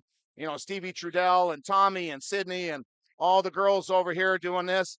They don't get paid a lot to do this, but if we didn't have them, we couldn't do things like this. And they're key to what we need to do to have a good tournament. Rob Owens, head coach for Hillsboro-Central Valley Wrestling, joining us on our Hillsboro-Central Valley Dual Tournament coverage 2023. Thanks, Rob. Best of luck in your final 2 matches here today. Thank you. I appreciate it. All right, we're going to give Rob the mic back over to Kevin Kochman.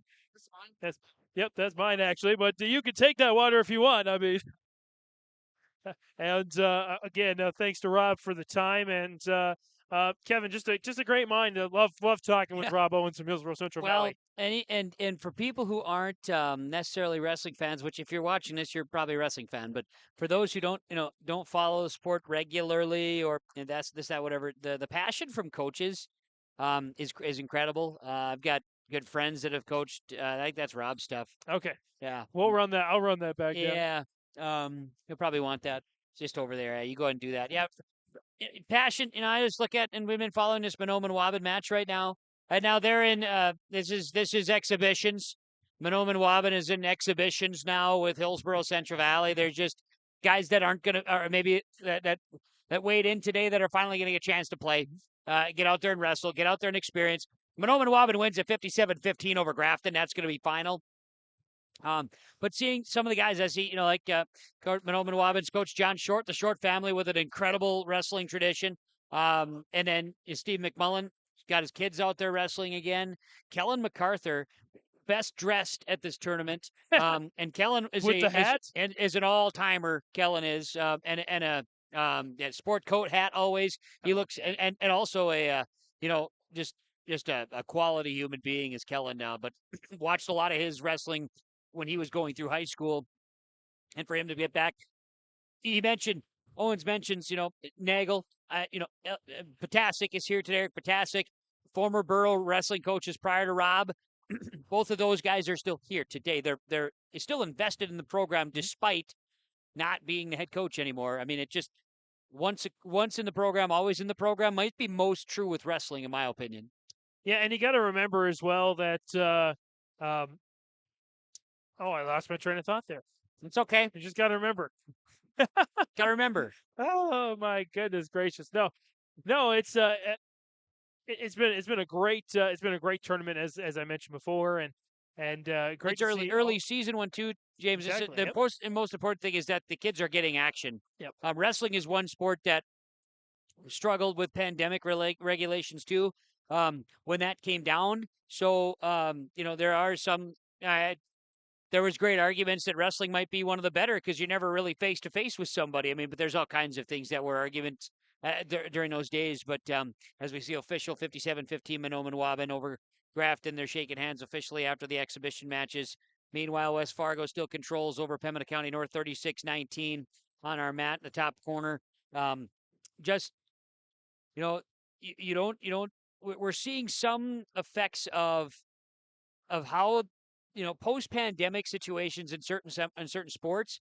Wrestling might be seeing a little bit of that, just because it was a sport that took some heat. But nonetheless, it's passionate. As we're in round 6 and rounds 7 of the Hillsboro-Central Valley duels here today, as round 7 continues on mat 2, the upper left corner right now, with West Fargo wrestling against Pembina County North. The next Duke is right behind us in the mezzanine level, which our camera we lost here. The match continues between New York Mills and Mayport CG. And we'll get an update on that when we can. And Grafton and Northern Cass are coming to mat number 1. Yep. So we'll get a chance to focus on Northern Cass a little bit again. And I did want to mention what I forgot to mention that, but I didn't remember. Rob Owens, of course, from Henninger,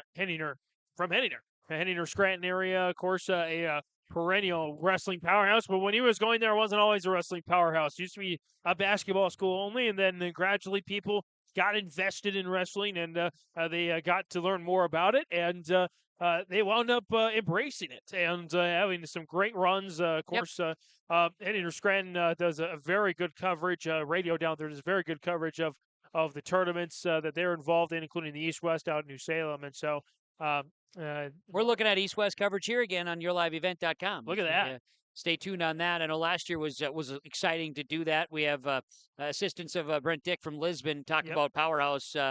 And we had that Lisbon Oaks duel the other night on yourliveevent.com. Again, just great stuff, and glad that we can help make some of these events possible for you. And we have some all-stars that we could pull out of our hat to help cover these events. Hey, send me down there. That's mom's side of the family's from New Salem, so I always love to get down there, and it's a great tournament. It's a little bit tight.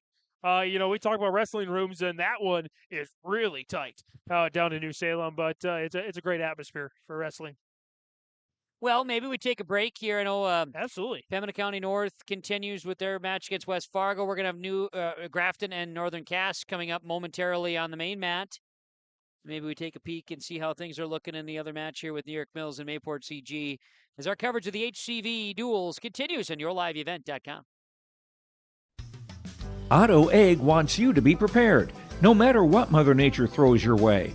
Otto Egg offers seed, fertilizer, and chemical options to best fit your operations.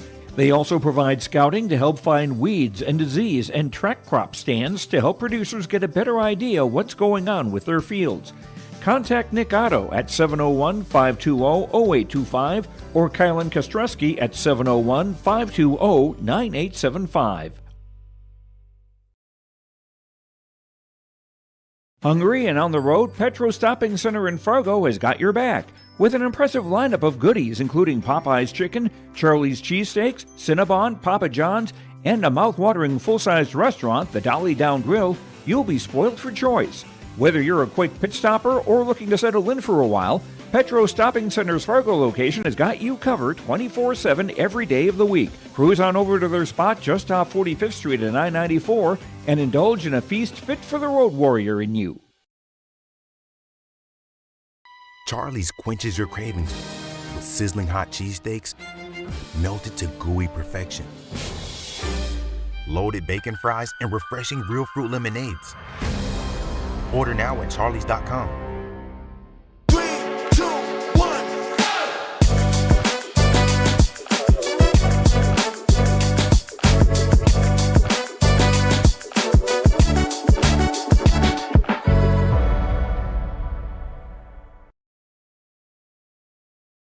Keep your job site stocked with reliable service from Prairie Supply Inc., the contractor's headquarters. Our team specializes in everything concrete. That means hand tools and equipment, rebar of all shapes and sizes, concrete forming packages and ICFs, decorative concrete materials like color, stain, sealers, and coatings. And let's not forget our impressive fleet of winter construction equipment to keep the concrete flowing all year round. If you've got concrete questions, we've got concrete answers at Prairie Supply Inc., the contractor's headquarters. Visit us today at any of our 6 locations.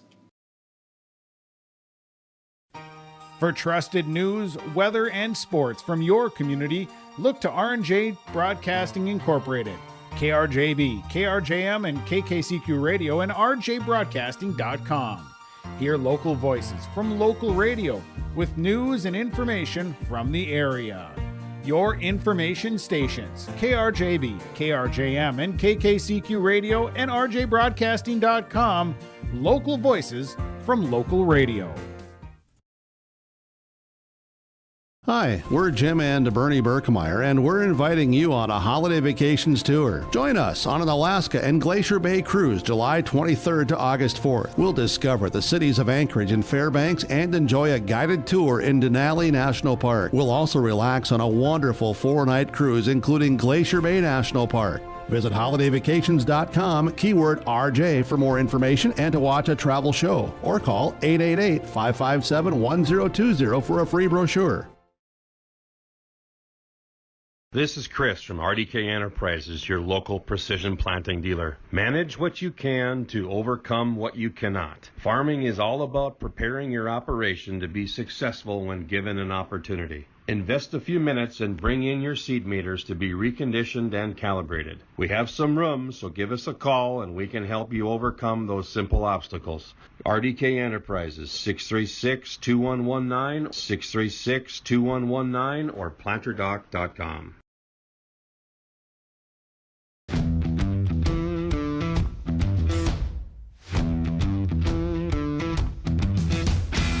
Shortly now, I'm going to be transitioning into a tool engineering position. With that, comes new training. Degelman has provided all the training necessary to help me succeed. You can make top dollar if you utilize your time properly and you're efficient in what you do. You can't beat the pay. It's 4 days a week, and it's awesome to have a 3-day weekend.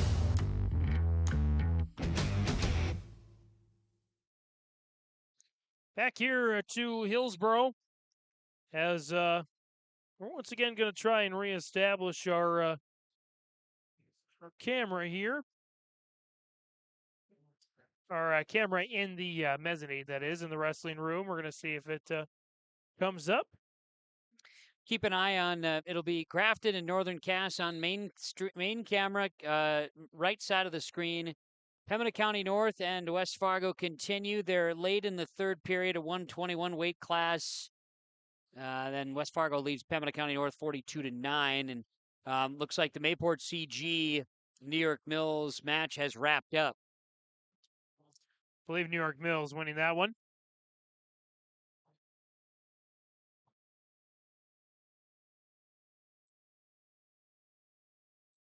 We're trying to get this other one going. We got a check mark, whatever that means, which might be great. I don't know.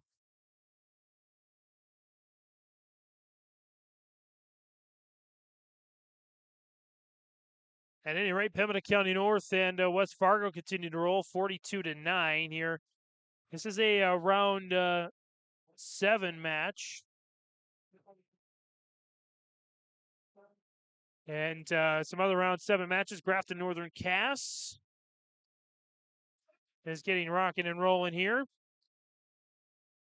So we do have a camera established, at least a cellular device.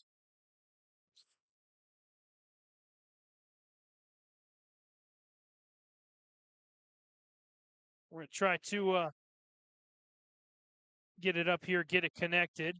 We'll do our best part for you, folks. This is what we call a mode of love.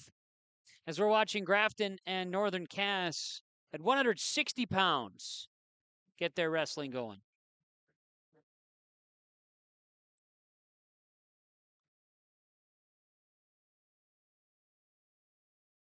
That's on screen 1, Northern Cass Grafton as you see it. So for Northern Cass, Grafton wrestler at 160 pounds. That would be Benny Soseda. And get my Northern Cass notes here. 160 pounds, that's Luke Murch.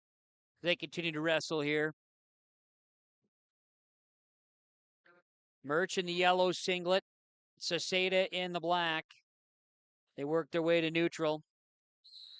Soseda grappling, wanted to go for his shot. Now a nice move there with a sweep of the one leg takedown. Soseda now on the top side. Now going with a crossface, but he came with potentially dangerous.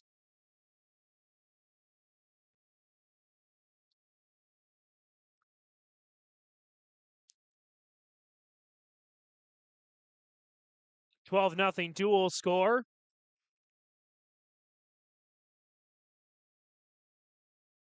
In favor of Grafton, I believe.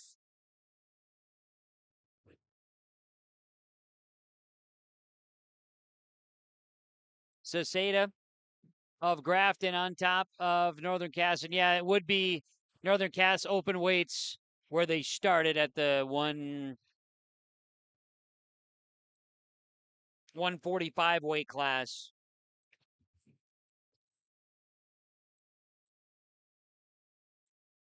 And Pembina County North just picking up a victory.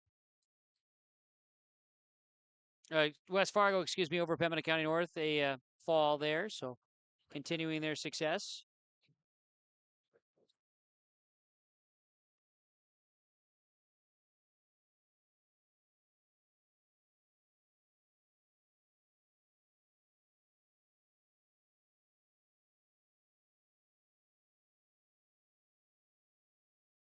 Soseda for the Grafton Spoilers has Murch on his back. Murch trying to roll out of it. There's a pin. Sosedo's going to get it for the Grafton Spoilers. Spoiler win at 160 pounds. Gives him an 18-0 lead over the Northern Cass Jaguars. So 172 would be Anders Hovness. And then Grafton is open. So now we run where Northern Cass, unless Grafton's going to find a hole here, looks like Dylan Tapio is going to come in and wrestle. At Joe Garcia, that is. Joe Garcia wrestling here at 172. And we're attempting connectivity here. We're not sure if we're going to be able to get it with our third mat. We're trying one more effort here and see if we can't get that up and running. With our third mat up on the mezzanine, and if not, then we'll move on. We tried one more tech fix that we thought maybe would work here as we watch Hovness of Northern Cass work his way to the side of the mat. And Northern Cass, Joe Garcia, is going to try to keep it rolling. Riding on top with a 2-0 lead, Grafton, here in this first period at 172.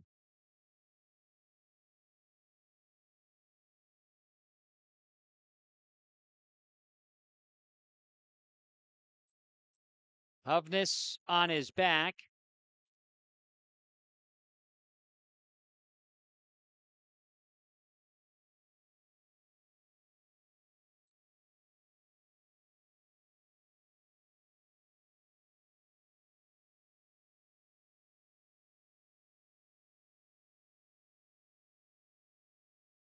Garcia, edge of the mat once again, but Hovness has got Garcia by the leg, will turn a spin. 30 seconds left in this first period.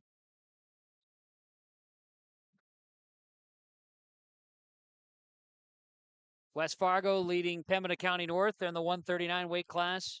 That should be the end of their duel. They're in round 7. And we've got a round 7 match with Northern Cass and Grafton that got moved in here as well. That's what we're watching right now. And we are going to leave that third camera off for good. Not going to work for us. I can see it. we got DGF wrestling against.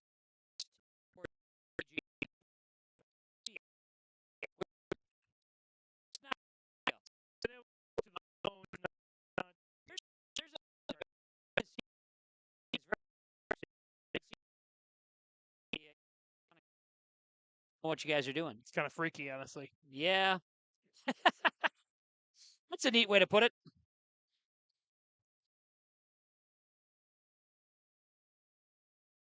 At any rate, 18-0. Grafton continues to lead Northern Cass on mat number 1.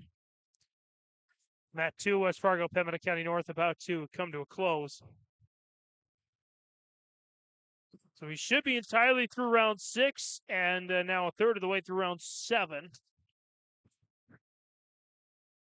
New York Mills, LaMoure, Litchville-Marion should be coming up on mat.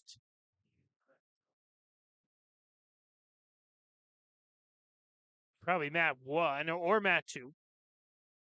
As they were originally supposed to be on mat 1, but because of the scheduling. Hillsboro-Central Valley, 2 matchups left. Pembina County North and West Fargo. Mat 1 and mat 2, respectively, as it stands right now. Mahnomen Waubun is just one more bout left against LaMoure, Litchville-Marion.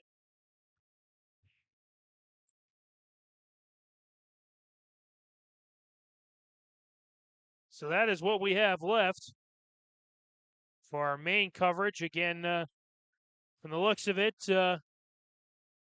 7 matches that have yet to start. So Rob Owens mentioned a couple of hours to go.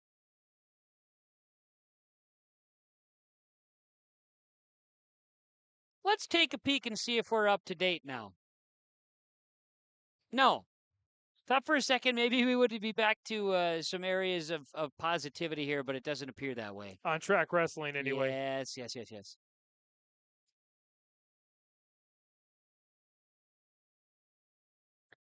I think, New York Mills, LaMoure, Litchville-Marion should be the next one coming up here on the second mat. Got a pin at 172, Northern Cass and Grafton. That's going to go the way of Grafton's Joe Garcia, to my knowledge. And they lead now 24-0 over Northern Cass. Grafton trying to pick up their first win. However, again, we're going to have some opens. Yeah, so right now, Grafton at 189, they might throw Dylan Tapia out there or not. They did not have a 189 wrestler. And these are, again, unofficial. We do not have correct information, or so we think. We're going off of what is available to us. Northern Cass at 189 will win that one. That's Will Treeboiser. Winner by a forfeit, so they did not pull up Tapia, if he, in fact, is even wrestling. But Grafton will not have a 215 wrestler, so Brody Geston for Northern Cass is going to come out and win by forfeit. And Grafton does not have a heavyweight at 285. Gage Nygaard will walk out and accept victory. And then there's nobody who wrestles at 107 for either team. Just like that, we got a duel on our hands. 24-18.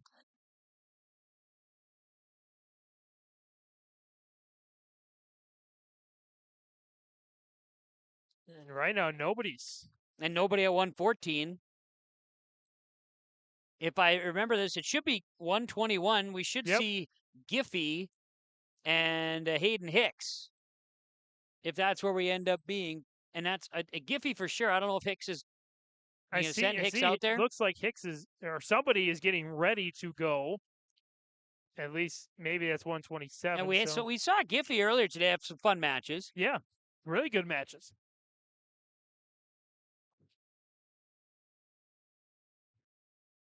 So Giffey's going to win that at 121. And we're tied at 24. But I don't know that Northern Cass is anybody there, so there's an open win for Grafton. So 30-24. And this is the most excitement we've had in a while. Is that it? Following I don't know what else we can look at this moment. We get another open here? Well, It depends on where we are. If we're at 133 pounds, if Reed Volden is still with the he's suiting up right Northern now. Cache Jaguars, Isaac Navarro, Yeah, for Grafton, kind of looks like it. So we're going to wrestle. So if Volden wins this one, then we're tied at 30. Yeah. One might say this could be for all the Tostitos. It's the Tostitos Fiesta Bowl? No. No, we can't say that. Not legally anyway. All right, here we go. 133. You ready for this thing? Reed Volden and Isaac Navarro. We're going to wrestle with Northern Cass and Grafton after the series of forfeits. So Navarro needs to just avoid a pin, and if he does that, Grafton gets their first dual win of the day. And if Northern Cass wins this thing by a pin, then you and I wrestle. Oh no, we can't have that. No. No. Well, neither of us have weighed in for today, and then you had that bar a little bit ago, and I was kind of jealous. I might have to get up and walk. I also ate all this fruit and made you jealous. Yeah, exactly. That looked pretty good. Yeah, actually, it was quite enjoyable. But I think I'm a little heavy for you. I think. Yeah. I mean, I think you got just because you're taller. Your live event wrestling meets. Well, we got to wait for the Christmas party to have some fun. Yeah. Bert clocks in at a solid 189, Maybe at one time. It's just, it all depends. Right now, Reed Volden working on top of the Grafton Spoilers, Isaac Navarro. Volden, when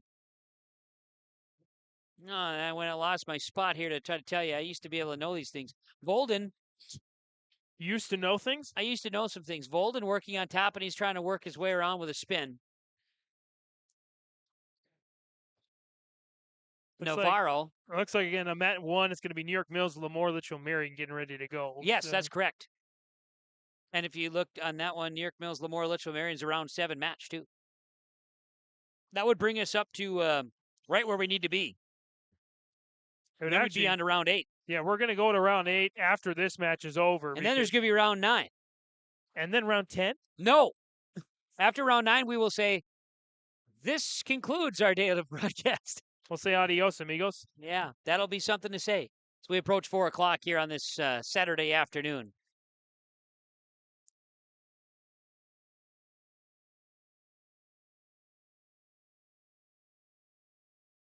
Closest margin of victory was that 39-36 win for Mahnomen Waubun over Mayport CG. Every other one has been by at least, every other match, as far as I know, has been won by at least 9 points or more. And we never got the official on the Mahnomen Waubun Hillsboro-Central Valley match, which we, on our statistics, were counting it as a wider gap. Scoreboard read differently, but not to blame anybody. That's just the way it's been kind of today. Hillsboro-Central Valley's dual record, by the way, stands at 4-3 on the season. On the season, yep. They had 6 dual wins all of last year. And they can equal that with a win over Pembina County North and West Fargo before the end of the day today. And there is a fall. Volden gets the victory. And so now we're tied at 30. I thought this was for all those Tostitos, but now we're going to see what happens. I think we have a coin flip. I'm just kidding. I really don't know how it's decided. There's got to be a point, but that's a heck of a win by Reed Volden. Usually they would go down to like technical points or something of that nature, or the most number of opens the other team wins or something. I'm not sure exactly how it works, but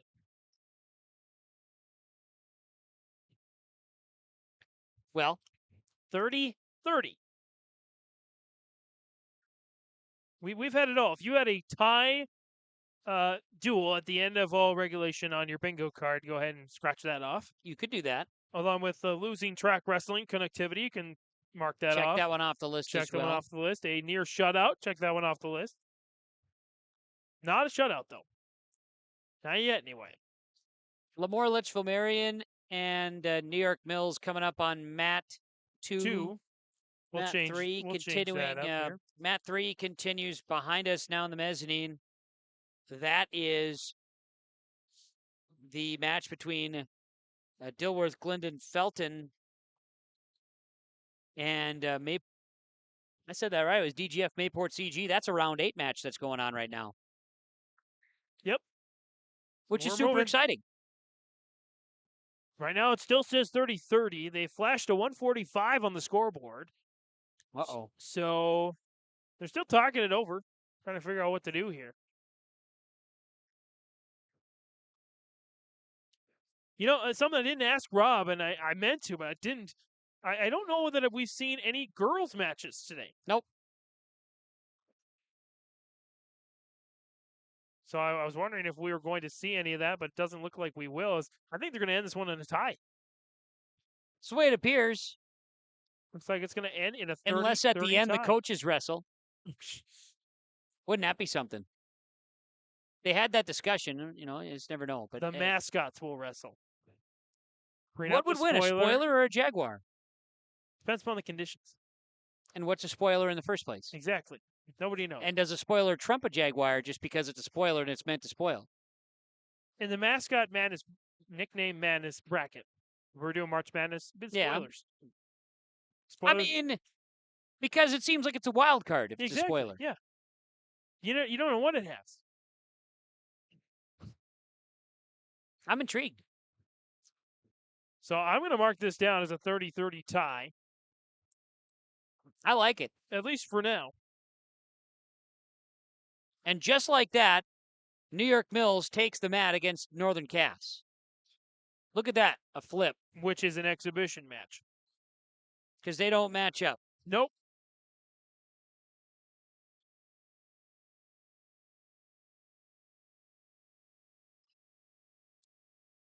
Should be anyway.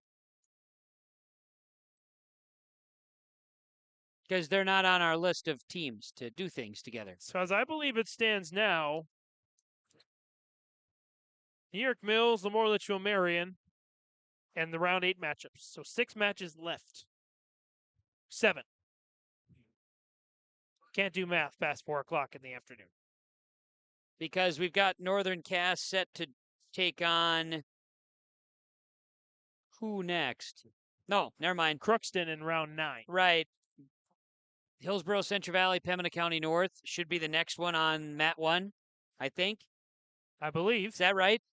That's the boroughs are matching up that way. And Pembina County North is getting on the bench anyway. New York Mills has a guy, because New York Mills is going to be over on mat 2 against LaMoure, Litchville-Marion.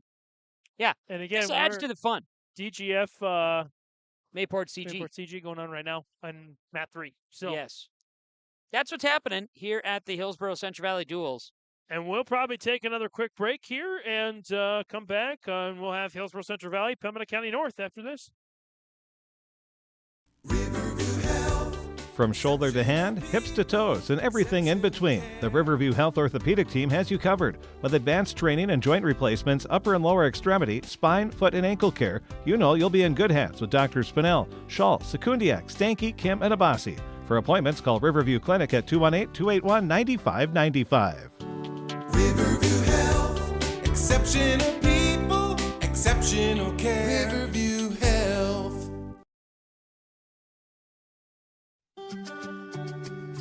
Hi, this is Chrissy Thompson from the Hillsboro-Central Valley School District, reminding you that ethics, integrity, and respect are values important to our daily lives. In our sporting events, educational lessons, and lifetime values taught by school activities. Remember that one simple word, sportsmanship. It's how you play the game. This message is from the Hillsboro and Central Valley School Districts.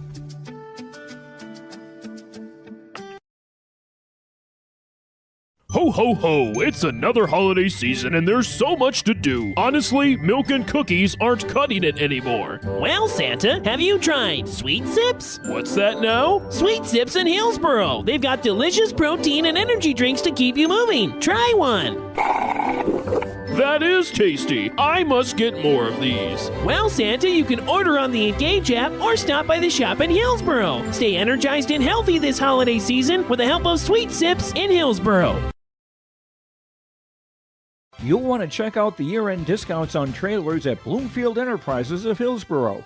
You can see the latest inventory online at bloomfieldtrailers.com. And you might want to think about ordering early for next spring, as well as looking at the new models of gooseneck trailers. Bloomfield Enterprises carries a full line of trailers from Big Tex and Flow. Call Larry at 218-368-7989 or Tim at 701-430-0877. Bloomfield Enterprises in Hillsboro. Here's a message from Tim Cassette, Golden Harvest Seed Sales in the Hillsboro area. When it comes to your operations needs, they want to hear from you, which is why they're committed to listening first. From farmer-focused R&D teams to their Gold Series soybeans and game-changing corn products to the insights shared through the Illuminate digital platform, everything offered is an answer to what they learned from you. For Golden Harvest corn and soybean seed, visit with Tim Cassette Seed Sales Hillsboro, 701-430-0877.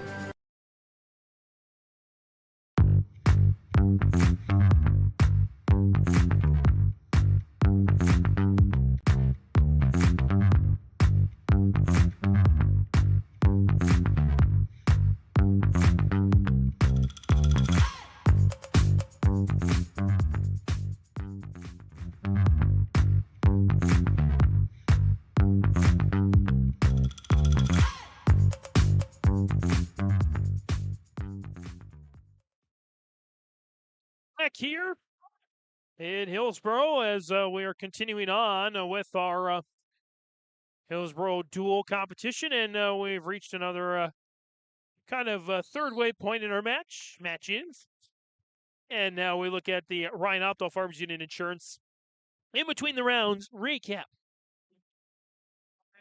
And for Ryan Opdahl, home, auto, business, life, farm insurance, visit the agency downtown Hillsboro or call 701-436-5777. Between the rounds recap. Again, for the most part today, we've had 3 cameras going. We had some technical difficulties, so our third camera has been shut down and will be for the rest of the day today. But that will not affect Hillsboro-Central Valley or Mahnomen-Waubun matchups the rest of the way. And Hillsboro-Central Valley warming up here to go against Pembina County North. The Burros on the day today, 2-1 with a loss to DGF 63-10, and a loss to LaMoure Litchville-Marion, high score of 60-22. They did get a win over Mahnomen-Waubun unofficially right now, as the scoreboard read 36-34. Our calculations look more like 42-28. Carson Cassette as well ill today, so he did not go for the Burros. Their dual record stands at 4-3. Big win was for New York Mills over West Fargo, and arguably the best match of the day. New York Mills and DGF, those two teams undefeated in the dual contests today. It's your Ryan Opdahl Farmers Union Insurance of Hillsboro in between the rounds recap. Let's change to that mat number 1 matchup. It is Hillsboro-Central Valley and Pembina County North. On mat number 1, New York Mills, LaMoure Litchville-Marion, and mat number 2, 6-0, an early pin for New York Mills. New York Mills, again, LaMoure Litchville-Marion.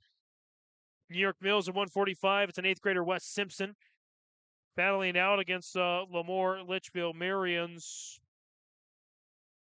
There's actually 152. This is Dustin Ketterling, senior, going up against Elijah Geyser, 152. And 6-0 New York Mills over LaMoure Litchville-Marion. They're still wrestling Mayport CG DGF in an 8th round matchup. Actually, DGF's last match of the day. So DGF will be done after this one. 12-0 in favor of New York Mills now, off another pin. Again, DGF, big win over Hillsboro-Central Valley, 63-10. 48-16 win over LaMoure Litchville-Marion. 68-6 win over Pembina County North. 59-18 win over Crookston. And from the looks of it, they're going to go to 5-0 on the dual schedule here with another win. And again, their night would be done at 5-0. 12-0. New York Mills now over to 160. 2-point takedown there. And another pin just like that. Austin Geisler, the junior, with a big win at 160. Quick pinfall, less than a minute, over Riley Christofferson at 160. Just like that, 18-0 New York Mills. Looks like New York Mills and DGF will not face today. New York Mills looks like they're going to go undefeated as well. On their day today, 57-18 over Pembina County North. And 58-18 over Crookston. They got a win over West Fargo as well. And a win over Mayport CG. And again, they are leading LaMoure Litchville-Marion 18-0. So it looks like New York Mills and DGF going to be the big winners on the day. Looks like they're going to go 5-0 in dual competition. So here we go. Hillsboro-Central Valley. We are back out on mat number 1. And this is going to be, we're going to start at 152. It looks like there was a open victory for Hillsboro-Central Valley. At 152 was Xander Dovenmuller. Pembina County North. They did have a Ethan Stegman at 152, but it might have been an open as it's already 6-0 here. So at 160, if this is the case, for Pembina County North out there right now, looks like it's David O'Connor. And then for Hillsboro-Central Valley, that's Carter Iverson. Iverson on the takedown there. 2 points coming up here for us, trying to move to 2-2 on the day in their dual schedule. They'll have West Fargo at the end of the evening. Zoom in on the action here on mat number 1. Iverson and O'Connor battling it out here on mat number 1. New York Mills leads 18-6 over LaMoure Litchville-Marion. So they won't get shut out here today. 50 seconds to go in the opening period. Iverson with a 2-0 lead, and looks like he might get a pin there. It's close. He'll get some near fall points for sure, and that'll do it. 1 minute, 21.5 seconds for Carter Iverson with a big pinfall victory. 12-0 in favor of Hillsboro-Central Valley. I'll turn up the volume there so Kevin can speak. Yeah. Oh, sorry. Yeah. Hi. Yeah, Hey I didn't there. mean to. Hey there. Hi there. Ho there. Hey, Carter's had a really nice day. He has. Lots of these boroughs have had nice days. And with opportunity for those that maybe haven't performed as how they would like, opportunities for them to finish out strong. So we go to 172 here now. That's Ben Thompson. He's facing Pembina County North, as you very well know. As I do. And right now facing against Denton Karcher. Take down there, 2 points. Thompson's got Karcher in a tough spot. There's a pin. What's that, 35 seconds in? Easy peasy lemon squeezy. Somebody said that before. Really now? I've heard that. Nice job. You've heard that a time or two? I've heard it. Braden Chenault, he's going to get a chance to wrestle again for Hillsboro-Central Valley. Look at him get up at 189 pounds. Should face Hayden Rose, I think, has been the mainstay at Pembina County North, 189. Looks like he's going to get a chance to come out and wrestle again. We saw him against DGF earlier today. And it looks like on mat 2, LaMoure Litchville-Marion's making a comeback against New York Mills, 18-12, but they found themselves a little bit of a hole here at 215. And for New York Mills at 215, we've seen him throughout the day. That being Bodie Roberts comes up with a pin right there. Bodie Roberts, tough guy to get by. Brandon Chenault down early, 2-0 to Caden Rose. 20 seconds into the first period, Rose with an early takedown. Chenault on his feet, trying to get away. Rose brings him back down. Chenault is there again. Hey, guess what's back? Guess who's back? Back again? We have the track, baby. Look at that. Look at us. Everything's getting caught up right at the right time. Big finish. Big finish coming our way. Hillsboro-Central Valley hoping for a big finish. Again, West Fargo is their last opponent. West Fargo, I believe, 2-1 on the day themselves. Couple matches. Now we can follow everything and everything. Chenault gets back to his feet, trailing 2-0. Trying to at least get an escape. And thrown down hard on that left shoulder by Rose. Spin around here. Chenault trying to get free. He's up to his left foot, and he gets the escape. 2-1 now. 55 seconds to go in the opening period. LaMoure Litchville-Marion is going to be down now 30-12 after a pin by Grady Roberts over Gavin Christopherson at 285. Down on the edge of the mat here, mat number 1. More left-hand side. Chenault. Hand fighting there with Rose. 2-1 match. It's going to be a competitive one till the end, looks like. Even grappling there at 25 seconds left to go in the first period. 18-0. Hillsboro-Central Valley leads the dual matchup. 4-3 on their dual schedule as Rose gets back on top. 4-1. Towards the end of the first period with 5, 4, 3, 2, 1. There it is. Kevin Kochman horn sounds. I did it for you. I can do horn sounds. Good for you, KK. Thank you. Thank you. Green is the call, and that's Pembina County North's call. He chose a neutral. Meanwhile, 30-18. LaMoure Litchville-Marion hanging around in a really quick bout there. We might get to round 9 before 5 o'clock. We might. Don't get too far ahead of ourselves here. Chenault and Rose would like to extend that offer a little bit longer. They push each other to the edge of the boundary. And they push each other out. 4-1. Rose with the lead. 97 seconds to go in the second period. They're still neutral as New York Mills gets another 6 points on a pin over LaMoure Litchville-Marion at 114. Rose and Chenault go to work. Chenault got a chance at a reversal if he can turn around, and he does. He gets the 2 points. It's 4-3 now.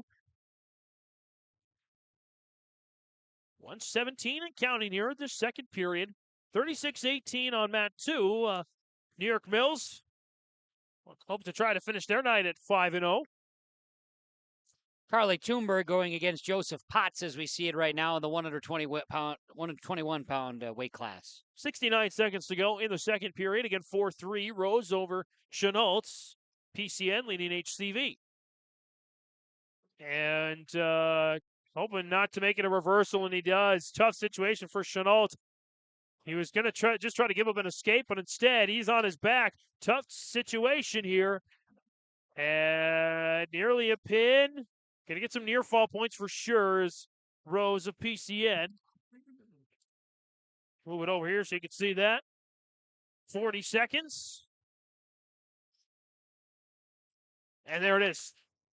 A pin in 3 minutes and 24 seconds. Looks like for Rose over Chenault. So we'll see who's up next in the 215 weight pound class for these two squads. And right side screen with Hillsboro-Central Valley and Pembina County North.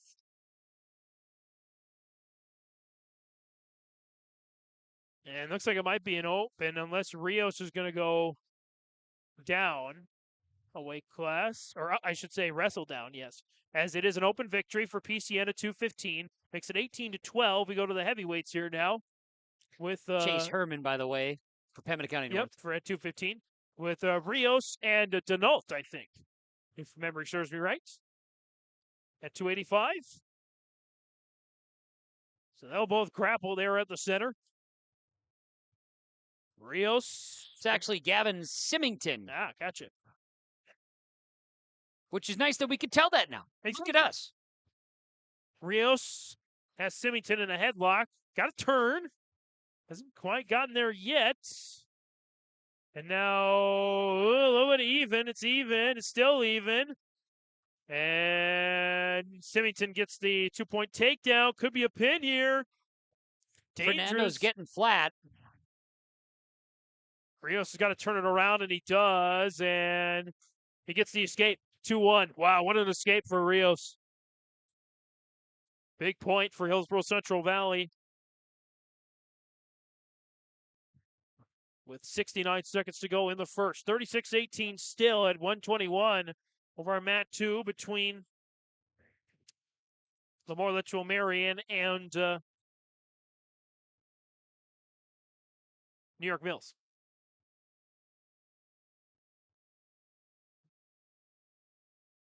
Symington tries for a throw there. Rios denies it. Think about Rios. I'm just watching his footwork, too.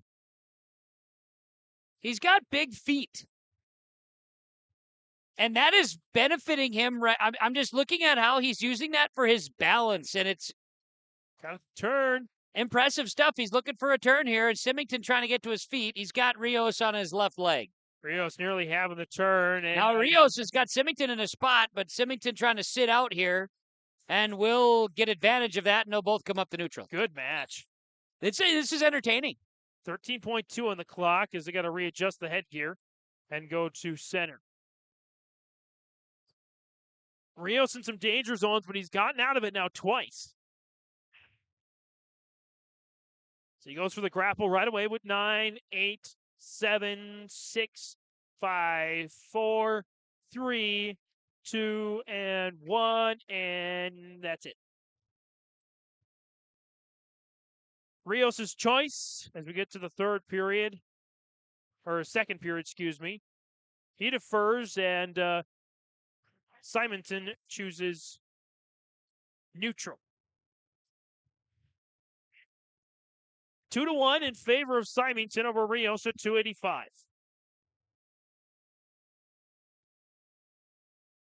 Rios keeps the bear hug going. Back to the center.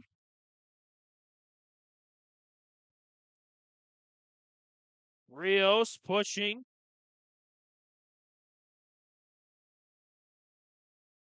Rios trying to chop a leg, and he's got the takedown. Rios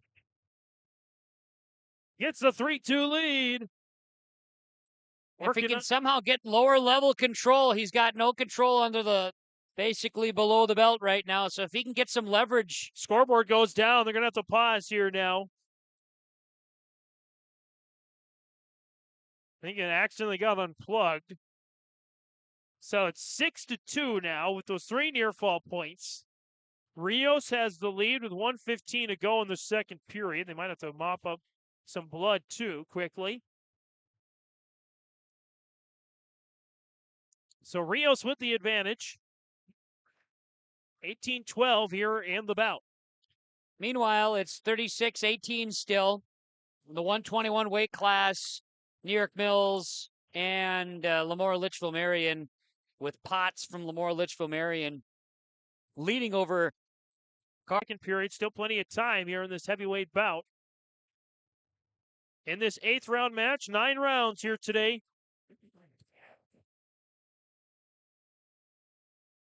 As Rios, hand fighting, keeps working.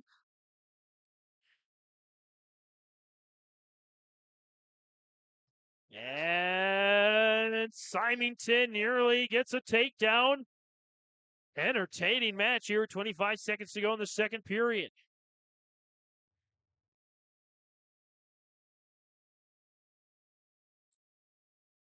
And Rios lets him go. 10 seconds. On the edge of the mat. 5, 4, 3, 2, 1, and that does it for the second period. Rios deferred. It should be his choice now. So he's going to go down.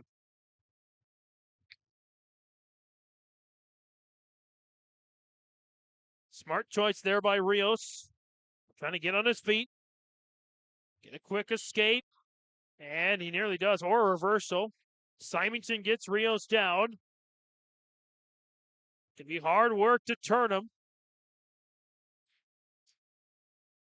Rios flat on his stomach. 1:40 to go in the match. Symington working as hard as he can, at least pick up some near fall points. He might get some there. This is close. Rios got to do some work to get away. He's still fighting. And Rios with a nice turn. It's going to be some near fall points for sure. And there's a pin. Oh, tough. I think that's the second time today Rios has been leading, and then he got pinned late. Tied up at 18 now. Symington. It's the pin. 18 straight points to start for the Burros. And to start the match, and then 18 unanswered now for Pembina County North. So we got a match here.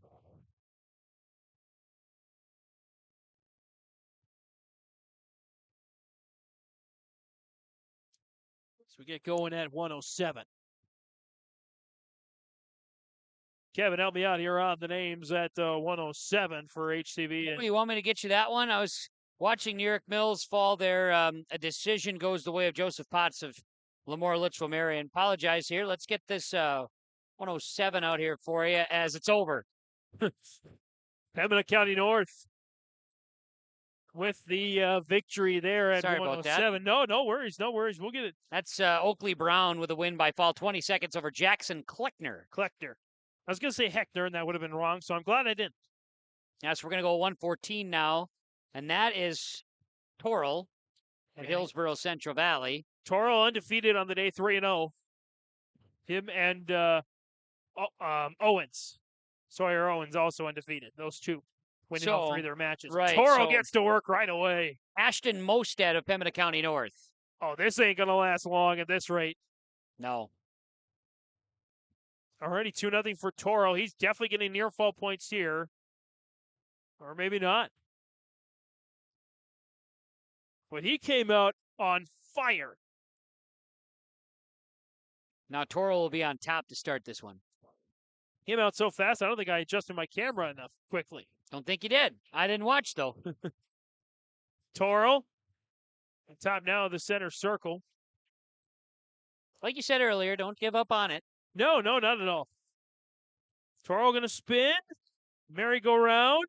Oh, he's got him on the back. Good sign here, and there it is. 35 seconds in. Torrell evens it up at 24. We're going to have our second tie of the day. Grafton Northern Cass was a tie, 30-30. We got lots of matches left here. We got a handful anyway. 121. This might be open. Again, Carson Cazzette not wrestling today due to an illness. So PCN takes a 30-24 lead. And so now Cazzette is dressed. But not competing today. 127. All right, so here's what we got. Keith Moore won by forfeit. Now it's Ethan Drake against Oscar Martinez, and Drake in trouble. And this could go quick here as well. Oscar Martinez has Drake in a tough spot. Drake does his best to readjust, but there it is. That was quick. 29 seconds. Oscar Martinez, so Pembina County North 12 points quick. Gets us to 133. And it looks like Carson Cazzette, I think, is going to wrestle.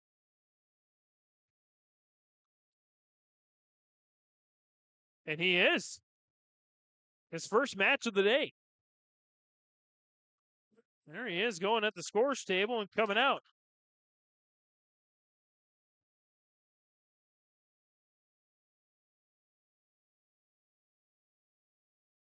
Sawyer Owens, Brock Freer. Excuse me. Still getting to know all these kids. Well,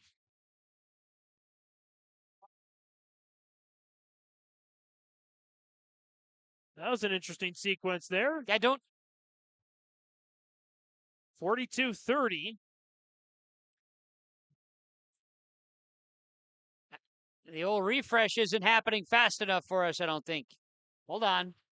Hang on. What do we got going here? Yeah, so Brock Freer won the 133. They put Owens at 139. Okay. And so now this one's for all the Tostitos.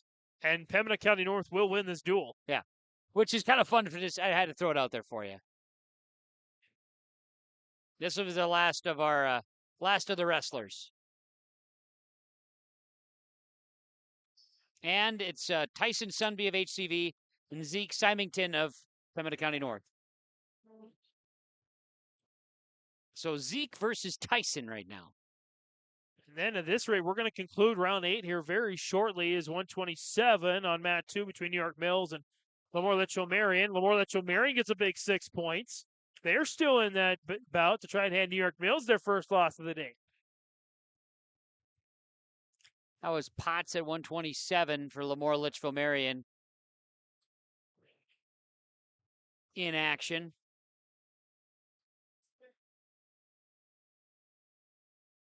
So you've got 133 coming up there. Let me update you on that as you see Zeke Symington and Tyson Sunby wrestle. We'll get the update on who we have wrestling for LaMoure Litchville-Marion and New York Mills. That's on the first upper left screen. Creed Mersu and Joey Hyde with New York Mills leading 36-27. They've got 2 matches left, including this one. Late in the first period, 42-30. Hillsboro-Central Valley with the lead here. Quick 2-0 lead.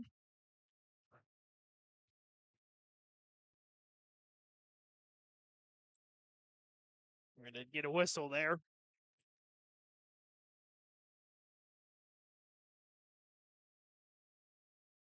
Again at 145.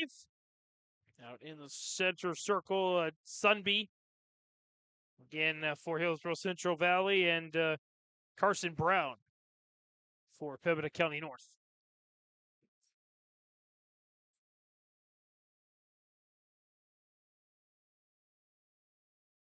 Ends with Sunby having a 2-0 lead over Brown.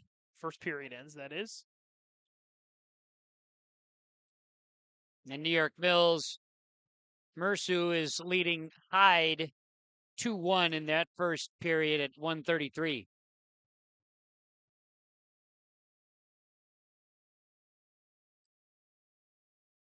Sunby is down here to start the second period.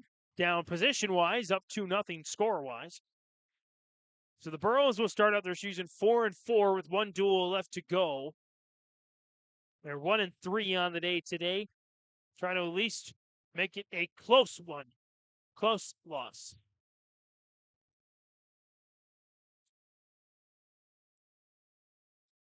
Sunby in some trouble here now. Sunby found himself in a great spot there. Look at that, James. Look at that. Turning around quickly. And just like that. They were both struggling to get leg control. And then Sunby said, wait, hold on. He had him in a backward cradle, and then he went after it. Near fall points is what he's going to get out of it. 7-0, but here comes Brown with a possible reverse. And now gets it. Yeah, definite trouble for Sunby now.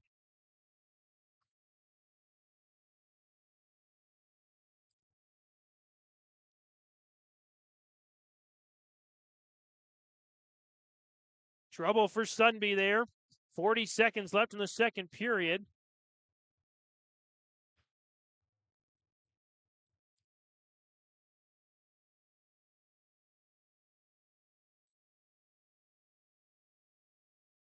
As Brown continues to break down Sunby.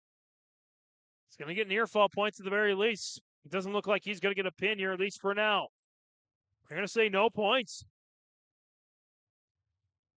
Tough break there for Brown. As the second period's going to come to an end. The final weight class for Hillsboro-Central Valley. Start of the third, it is Brown's choice. It's going to go down. Meanwhile, Mersu leading Hyde. That's New York Mills leading LaMoure Litchville-Marion.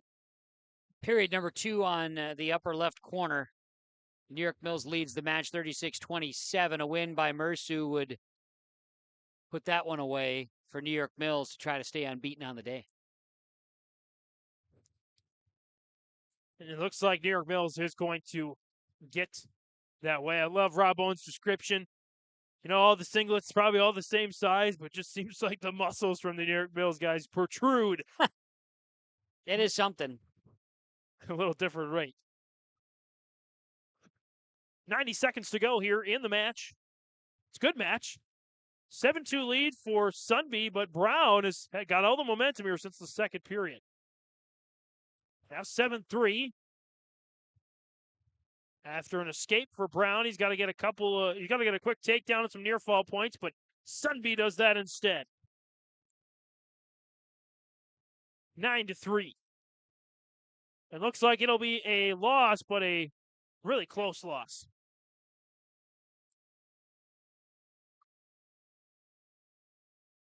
$50 seconds to go. Period number 3. Sunby trying to ride his way to a win. Time winding down to the second period. On mat number 2, New York Mills and LaMoure Litchville-Marion.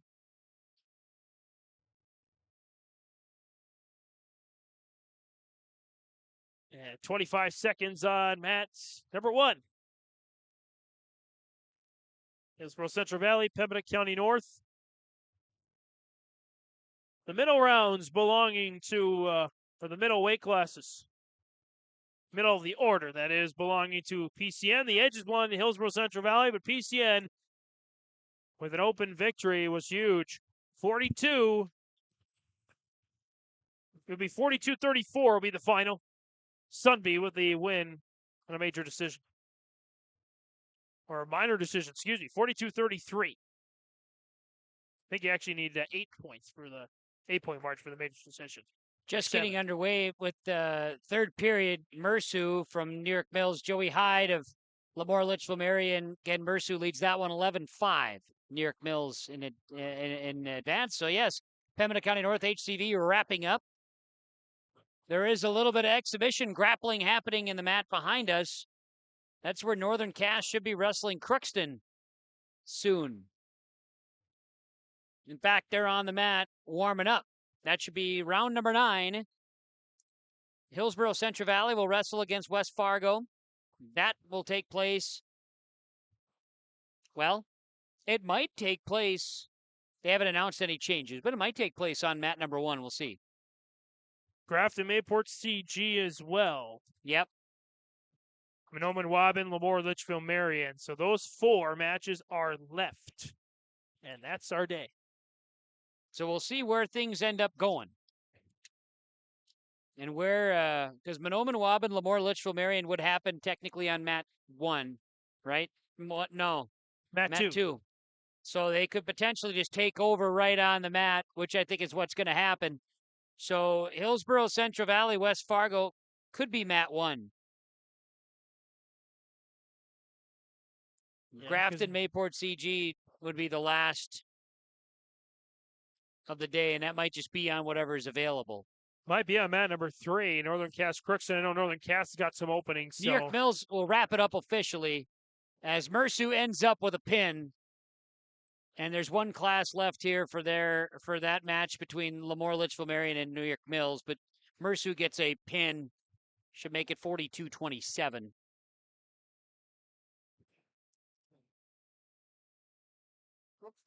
So I think what we'll do is we're going to take another quick break in between the 8th and the 9th round, and we'll hopefully have Hillsboro-Central Valley and West Fargo on the way, as well as Mahnomen, Waubun and LaMoure Litchville-Marion coming up here on YourLiveEvent.com. It's always growing season here at United Valley Bank. We're focused on growth for our customers and communities, success for farms and businesses, and improvement for ourselves. Partner with us, and you'll see firsthand just how much the right hometown banking team can change your perspective.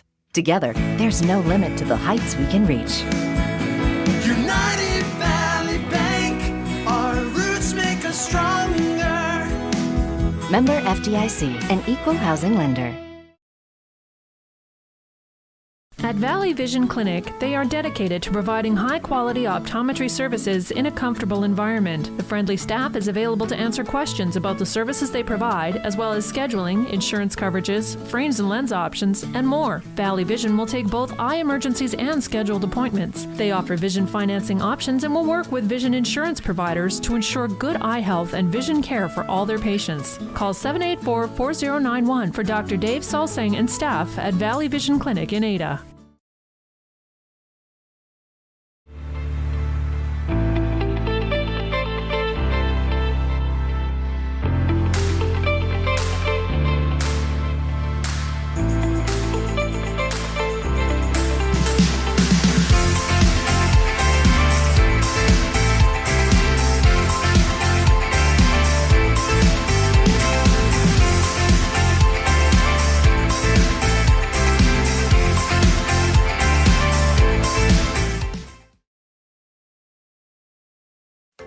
These years are a stepping stone for a bright future at the Waubun-Ogama-White Earth School District. They work hard to make a positive influence on the students from grade school all the way up to high school. Without guidance and leadership, life after high school can be even tougher. Skills and work ethics taught at the Waubun-Ogama-White Earth School District make this process to adulthood easy. Good luck to all the students throughout the school year from the entire staff and administration at the Waubun-Ogama-White Earth School District. As life starts moving faster and faster, we need to make a choice. To move faster with it, or take a step back and enjoy life's moments. To marvel at the wonders around us, and remember just how beautiful White Earth Reservation can be. With over 1,300 square miles to explore in northern Minnesota, the endless possibilities of White Earth Reservation await you. Live here, work here, explore here. Explore more at whiteearth.com or on Facebook at White Earth Nation. White Earth Enterprises on Highway 59 south of Waubun. Building supplies, office supplies, and a full line of apparel as well.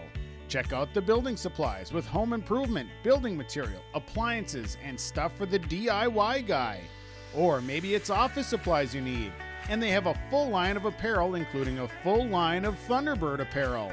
Stop by White Earth Enterprises. They're on Highway 59 south of Waubun. It's White Earth Enterprises.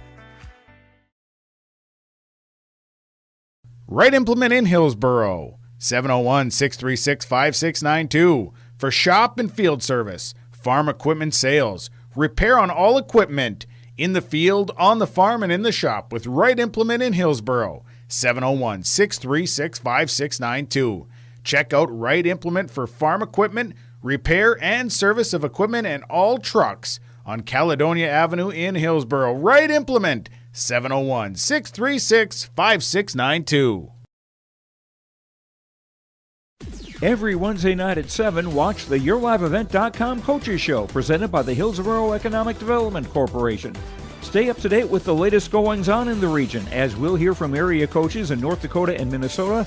Plus, we'll highlight area high school seniors and their achievements in the classroom and on the court with our Senior Spotlight.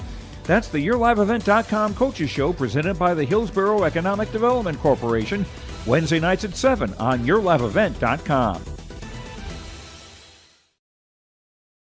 And the timeouts today, presented by Nonak Insurance Company. Brad Richter, agent in Hillsboro, Nick Preston, sales associate in Mayville. For all of your insurance questions, see Trail County's Agents with Answers. Agent Brad Richter in Hillsboro, sales associate Nick Preston in Mayville today. And our timeout sponsor here for this season's Hillsboro-Central Valley Athletics. I want to make sure to make mention of them. Mat changes, so let's change the mats here live. I've kind of been doing that all day long here today. Hillsboro-Central Valley and West Fargo will close out both of those team schedules on mat number 1, mat number 2. It's going to be Mahnomen Waubun versus LaMoure Litchville-Marion. And then on mat number 3, we got Crookston and Northern Cass. Again, our Third mat camera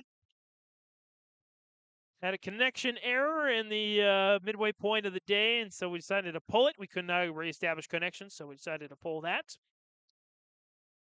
And so there would only be 2 more matches there anyway, or actually this would be the last match, Northern Cass Crookston. There is 1 more match to take place, Grafton Mayport CG. It'll basically go whichever match finishes first. We'll get that match. So right now, Crookston Northern Cass is going, or about to go anyway, and so 4 matches left to go on our coverage. We started this at around 9:30. Closing in on 5 o'clock.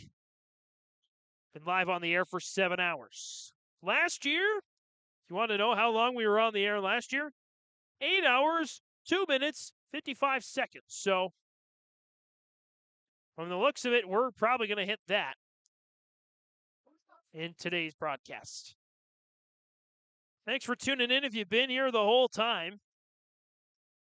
Thanks for hanging out with us. Over 1,000 views to watch some good wrestling. And Hillsboro, Central Valley, West Fargo, Mahnomen, Waubun, LaMoure, Litchville-Marion on tap. Yeah, it's been a good opportunity to tell you about the upcoming schedule of events on yourliveevent.com. Going on, finishing up here some time ago, Bismarck, West Fargo, boys basketball. Let's see if we can look up the final score on that one.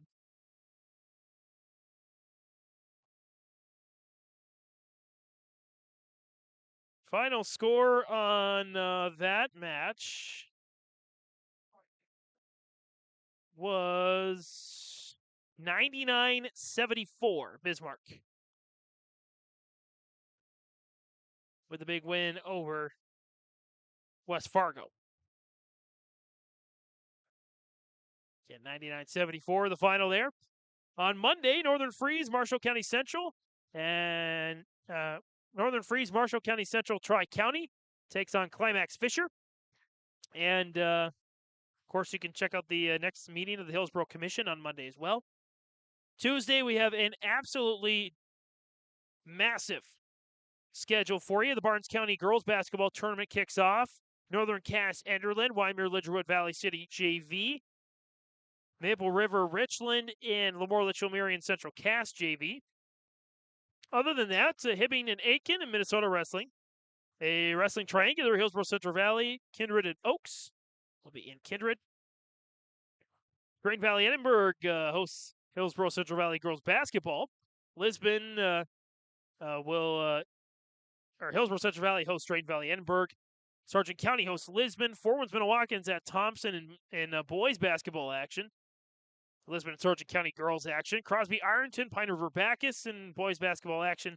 Pine River Bacchus hosts Nevis as well in girls action. That's coming up Monday and Tuesday as we get going on mat number 2. Mahnomen Waubun and LaMoure Litchville-Marion. Want to make sure to keep an eye out on that match. One of the final matchups of the day. They're going to start at 152 here for this one. Let's scroll on down to that one. Mahnomen Waubun. It's Manny Johnson and Dustin Ketterling. Johnson and Ketterling going at it on mat number 2. And we'll keep an eye on that as they're going to get going on mat number 1 between Hillsboro Central Valley and West Fargo. First up, Carter Iverson at 160 against Kenneth Johnson at 160 pounds. That's our feature match of the day. The final match, dual action for Hillsboro Central Valley. Get things rolling here, 1:45 to go in the opening period. Iverson, of course, in the blue singlet and Johnson in the green for West Fargo and for Hillsboro Central Valley. Grapple there in the center. Hand fighting going on there. Hillsboro Central Valley, just one win on the day over Mahnomen Waubun. West Fargo just one loss to New York Mills. A little eye check going on here now. Make sure the eyes are okay there. On mat number 2, LaMoure, Litchville-Marion, Mahnomen, Waubun getting going. As both wrestlers send each other off the mats. Back to mat number 1. Grappling at the center between Johnson and Iverson.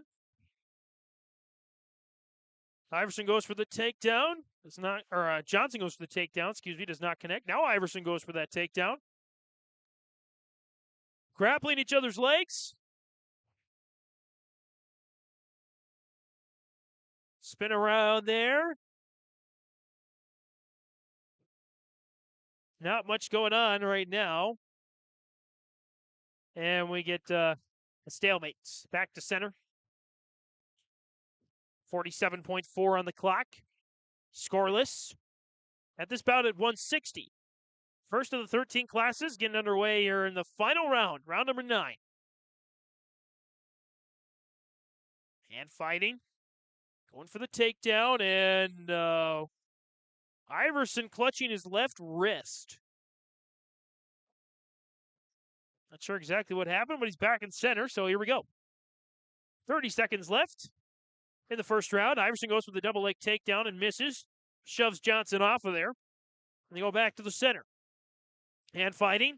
Johnson looking to go. Third time's the charm and a takedown. He doesn't get it, though, and now he does. 2-point takedown, 15 seconds left in the period. Johnson with the lead over Iverson. In this 160 bout, duel between West Fargo and Hillsboro-Central Valley. Now duel for the first round.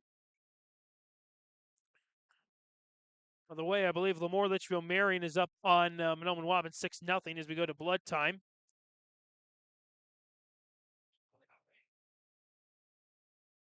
Mat number 2, Thunderbirds and Lobos going at 160.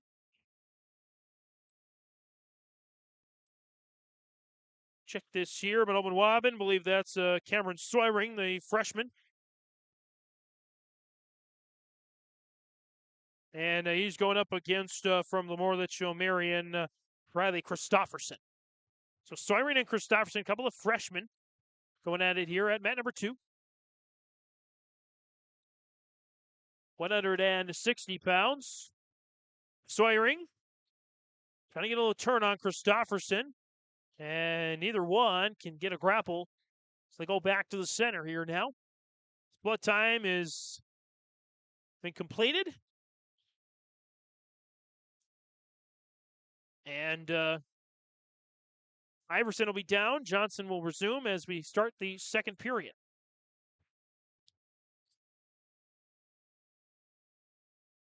Nice turn for Johnson. Iverson trying to turn out of it. 1:50 to go here in the second period. 2-0. Johnson of West Fargo leads Iverson of Hillsboro-Central Valley.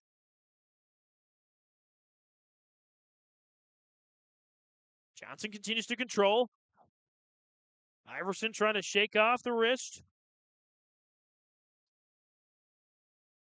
Johnson continues to control up on the right foot as Iverson. He can't get anywhere further. 120 and counting here in the second period. Still scoreless over there on mat number 2. Mahnomen Waubun and LaMoure, Litchville-Marion, Soyring and Christofferson. And we get more blood time. West Fargo's Johnson. Meanwhile, Soyring gets the 2-point takedown as the first period expires. Soyring gets the choice. He'll defer to the third period. Christofferson for LaMoure, Litchville-Marion. He's going to consult with his coaching staff. See what he wants to take there. There's Iverson checking on mat number 1 to make sure all the blood is off. And we go back to action on mat number 1, back to action on mat number 2.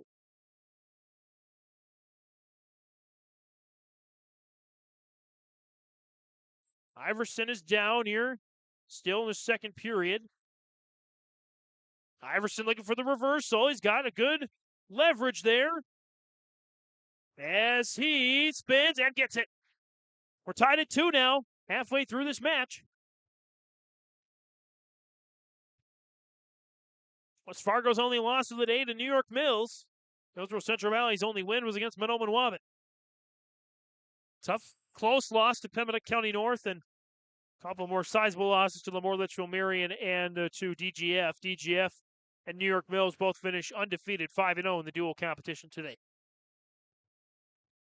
2-2 tie as Johnson gets the reversal.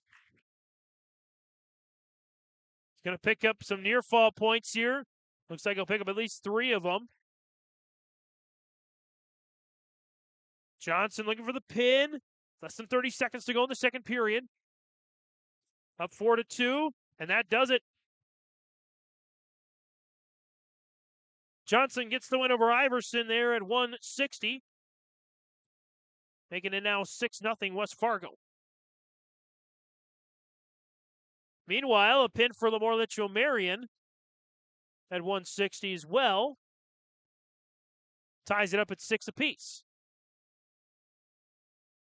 Onto the mat here now. For 172, that's Ben Thompson for Hillsboro-Central Valley.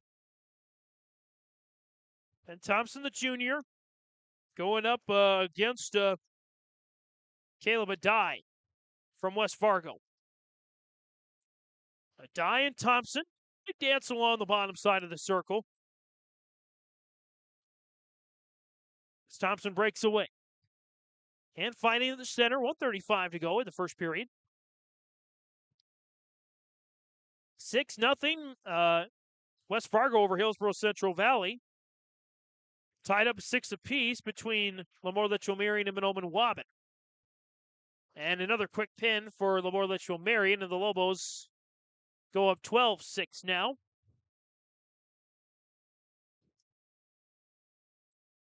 And a good takedown there for Thompson. 60 seconds in, Thompson against Adai. Adai, though, on his right foot. Trying to get Thompson off of him. Thompson Adai on his knees. Thompson pushed him out of bounds. Going back to the center here now.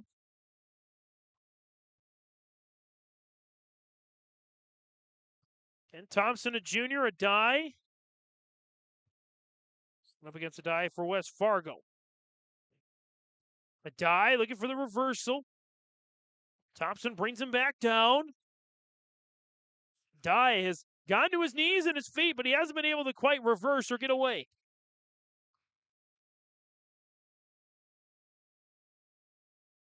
Now near the top of the mat here, 25 seconds to go in the first period at 172.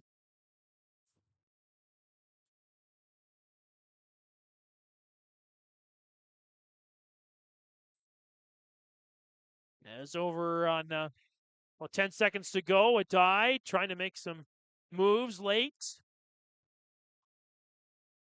5, 4, 3, 2, 1. And a pin right at the end. 2 minutes in, Ben Thompson with a big win. 6-6 on the Golden Harvest Tim Gazette seat sale scoreboard. A late gasp, but a win for Ben Thompson of Hillsboro-Central Valley. Tied at 6 here. 18-6, LaMoure Litchville-Marion opening up a lead against Mahnomen Waubun. Out here now, it's 189. For West Fargo, they bring out Casey LaRock. I do believe.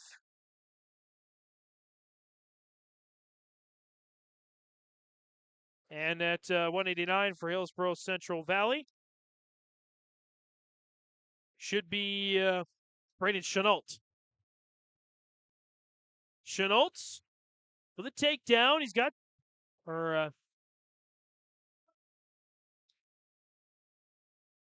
Chenault with a takedown, 2 points.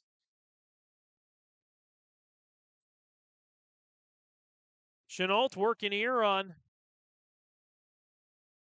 the Rock of West Fargo. The Rock gets back to his feet, and Chenault brings him back down.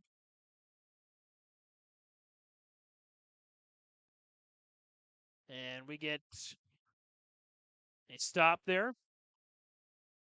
And I think more blood time. I'm at 18-6, LaMoure Litchville-Marion. They lost the first duel. Since then, they've, I believe, scored 18 unanswered. As the Lobos, good meet for them here.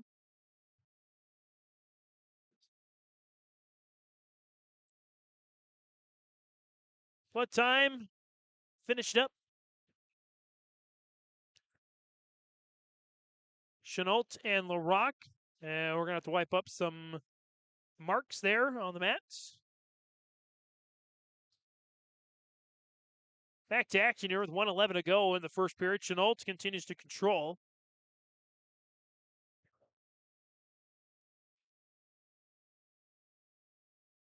As LaRock gets to his feet and escape. 2-1 now. LaRock hand fighting with Chenault. Still hand fighting there.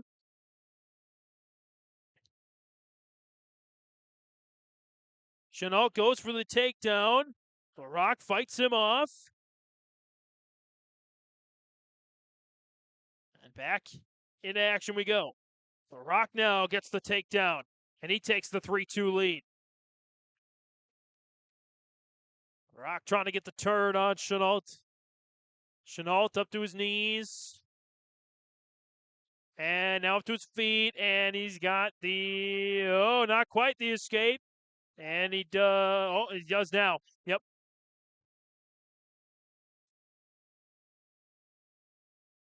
He actually was out of bounds with LaRock still holding possession. 18.5 seconds to try and get a quick point to tie it up. Or the reversal to take the lead. 10 seconds. Chenault gets to his feet and trying to break free with 7, 6. Chenault, and he's got it. He does get the escape and the reversal.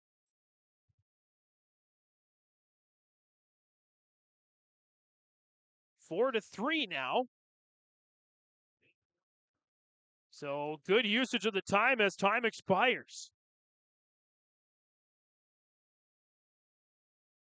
Johnson's choice LaRock's choice is down. 6-6 tie here in this duel. Right now, a 4-3 lead for Chenault over LaRock. LaRock getting the reverse. Not quite. Got to turn around a little bit more, and he does. But Chenault holds him off. And now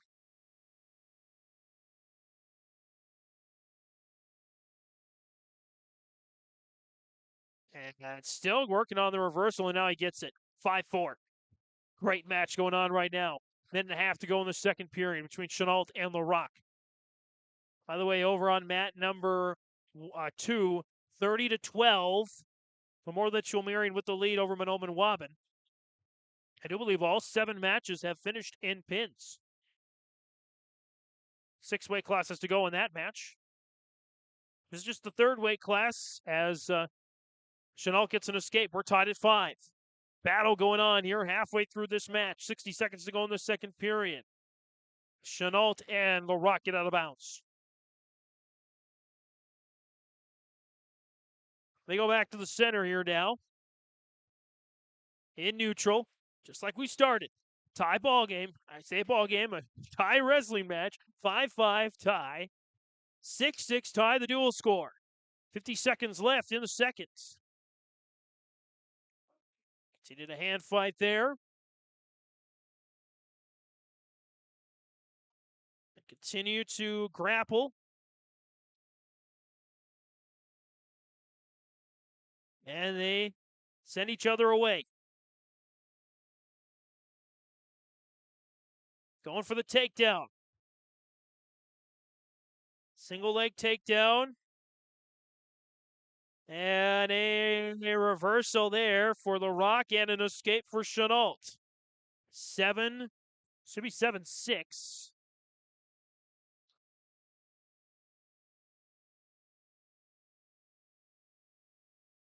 Yep, 7, should be 7-6.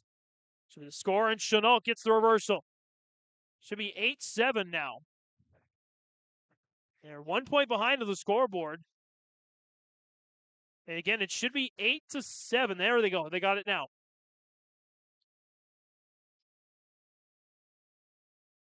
As Chenault with the lead. He chooses down.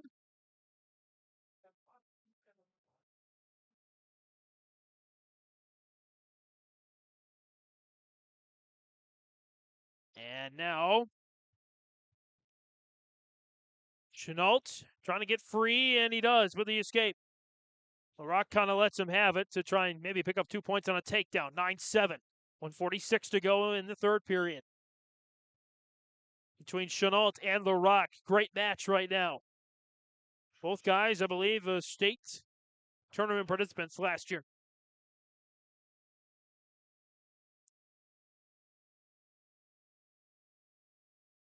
Chenault, I know for sure. A hand fight here. 1:25 to go in the match. In the regulation, at least.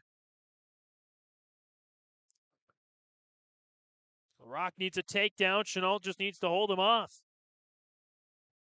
Get a takedown himself. He goes for it. Shoots for it. He's got the left leg of LaRock. A little bit of a stalemate going on here right now. And, yep, stalemate. 59 seconds to go. LaRock still with some time to shoot his shot, get the takedown, and try to pick up some near fall points. Shoots his shot. Chenault gets him by. Goes for the double leg takedown. Got him up for a moment.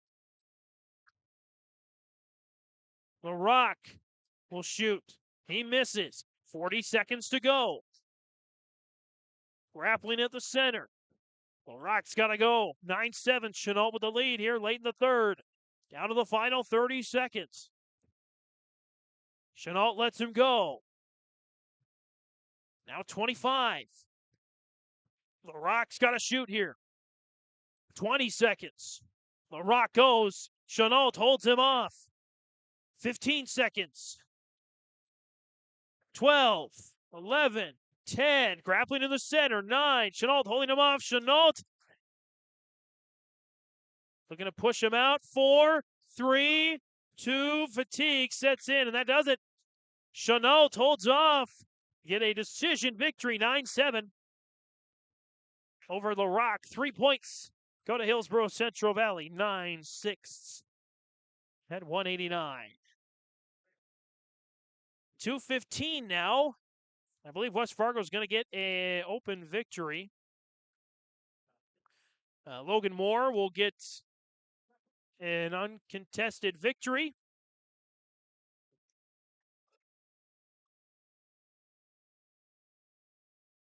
So now it's 12-9 West Fargo. And now at heavyweight, Amari Williams and Fernando Rios. Rios has had a couple of tough breaks in this day's action. Was leading a couple of matches and late couldn't finish the job. So it's hoping to stay competitive here as we get to the heavyweights, 285. Meanwhile, over on mat 2, it's gotten closer. Mahnomen Waubun has closed the gap now 30-24 against LaMoure Litchville-Marion. Lobos still with the lead here. They're bouting at 127, getting to the end of their match.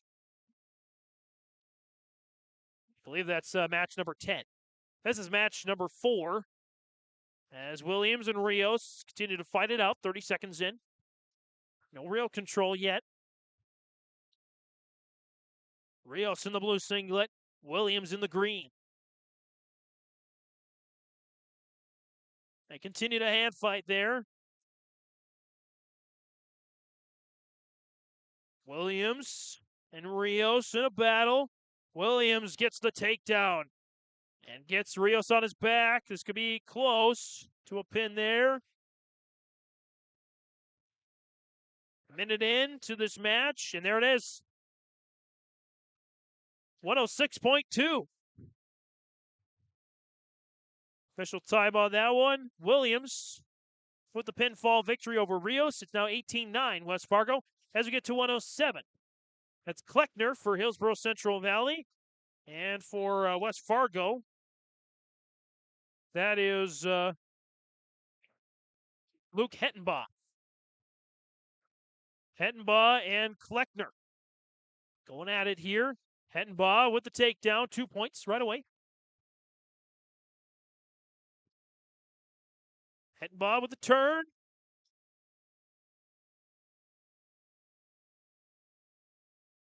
Going to turn on the left side now, and Hettenbaugh got Kleckner in a jam. And he does it. Hettenbaugh with a fall. 24-9 now as West Fargo starting to pull away.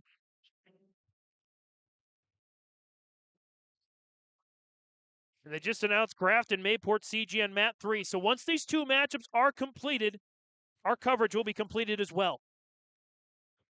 We'll go to more post-tournament coverage until Grafton, Mayport, CG match goes final. But as at 1:14, it's going to be Terrell for Hillsboro-Central Valley, 4-0 on the day today as Terrell gets yanked all the way around. We'll see if there's any infractions because of that, but I think he got grabbed by the ear mask. That was a wild sequence there. So Terrell will go back to the center. 24-9 here. Again, Justin Terrell, the sophomore, 4-0 on the day today, trying to finish out his day undefeated. Pushes West Fargo's Joe Antonin out of bounds. Terrell, very aggressive on the day. Continues to shoot well. Terrell continues to drive.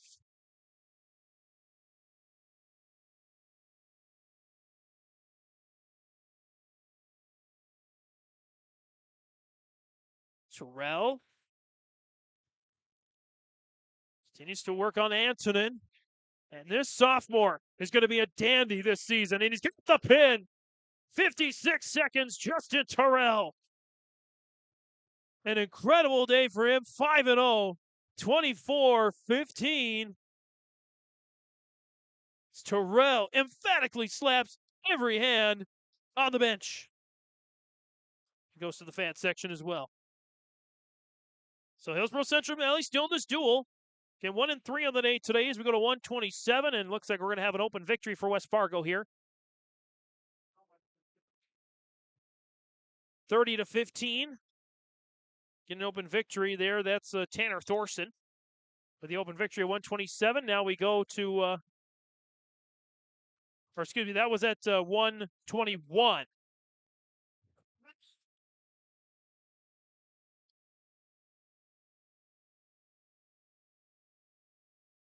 $30-15.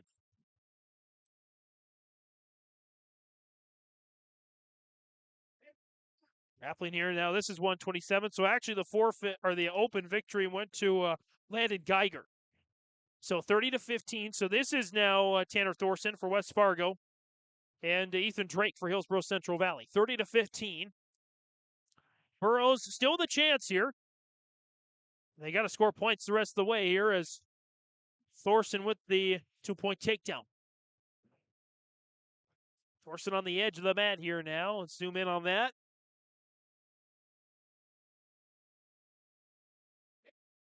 $30-24 still on mat number 2 as Mahnomen, Waubun, LaMoure, Litchville-Marion in a battle here. Lobos getting on top, driving, trying to finish out the match. Meanwhile, Thorson and Drake battle here. Still 2-0 Thorson as Drake tries to get up to his feet. He cannot. And Thorson getting close to a pinfall victory.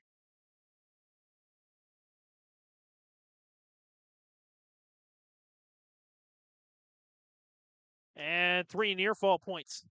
Or 2 near fall points, excuse me. 4-0. Thorson over Drake. Thorson continues to ride Drake there on the far side.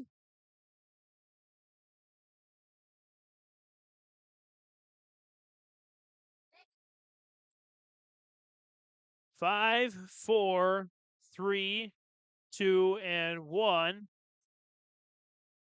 And that does it for the first period. 4-0. Choice belongs to Hillsboro-Central Valley. Drake says nothing yet anyway. Or it's actually West Fargo. It's Thorson's choice. He's going to defer. And Drake goes to neutral. Or excuse me, Drake goes down. Start the second period. 30-15 on the dual score. Burrows trying to get some more points here. Drake tries to get back up onto his feet. He does. Thorson continues to control. Drake trying to spin away. Not there yet. Still working. Still working. And it's up on his feet, and we get a stalemate there.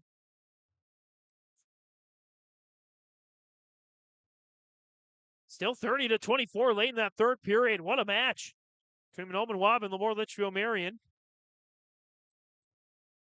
As there's a big takedown for Thorson.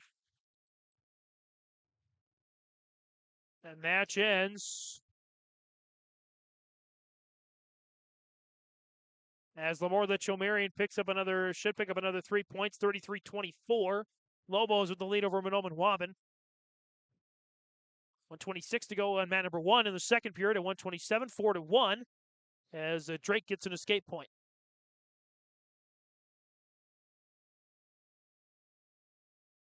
Hand grappling there as we approach the halfway point of this match. The majority of these matchups, or I'd say about half of these matchups, going the distance, as in going past the halfway mark, going to a third period, or going deep in a second period. We're going to go deep in a second period here. Drake has a point, 4-2 now. But a takedown for Thorson, 6-2. West Fargo trying to finish off the day at 4-1. Their only loss to New York Mills, who finished 5-0 on the day. DGF finished 5-0 as well. Hillsboro-Central Valley trying to mount a comeback here to try and at least finish 2-3 on the day.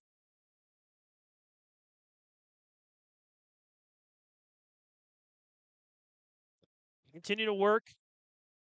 Thorson continues to work on Drake.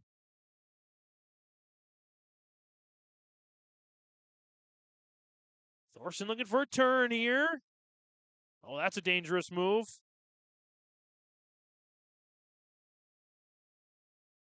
Trying to get the pin. 5, 4, 3, 2, 1. No pin. We go to a third. 3 near fall points, though. Makes it 9-2. Favor of Thorson over Drake. Thorson now on top.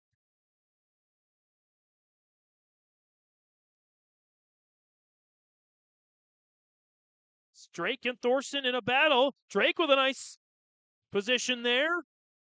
Trying to push him outside the mat. Drake continues to be down here. But he's getting momentum here, which is good. Down by 7. That's a little bit of a hill decline, but not too substantial. Can be done. And Thorson just lets him have the escape. 9-3. So a little bit of assistance there. Drake needs to get a takedown. Spin, and almost. Still fighting, still working, got to turn. Got to get on top there, and it looks like he can.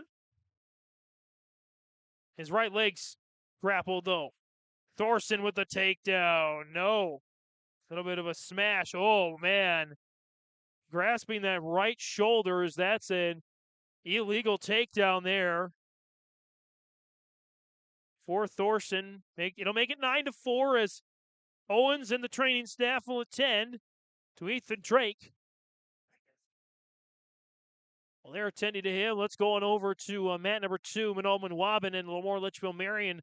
Great battle there between the Lobos and the Thunderbirds, as the Thunderbirds looking to pick up some points here late. Got a couple of classes left, so they still got a chance to win this duel. Ethan Drake sitting up on his backside here now, which is a good sign, but he's still feeling it. On that right shoulder, they're testing it out. Some range of motion movements. Looks good. It looks like he's going to be able to stay in. Good sign. So he should give him a point there. The ref flashed it. Should be 9-4 now.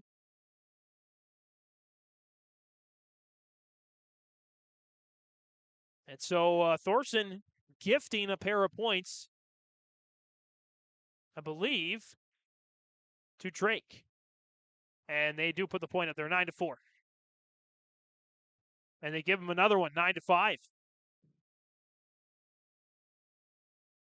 So 3 points gifted to Drake off an escape happened by Thorson and an illegal takedown. Makes it now 9-5. So Drake very much in it, trying to use that momentum. Thorson trying to get the takedown, and it's still up for grabs, still even. Still even, 60 seconds left in the match. And it's going to be a 2-point takedown there for Thorson, 11-5. Tough hill to climb for Drake. Got to get a reversal and a hefty amount of near fall points. Doesn't look like he'll have enough time. Try to at least avoid a major decision anyway. 35 seconds left. Tough position there for Drake. 30 seconds to go.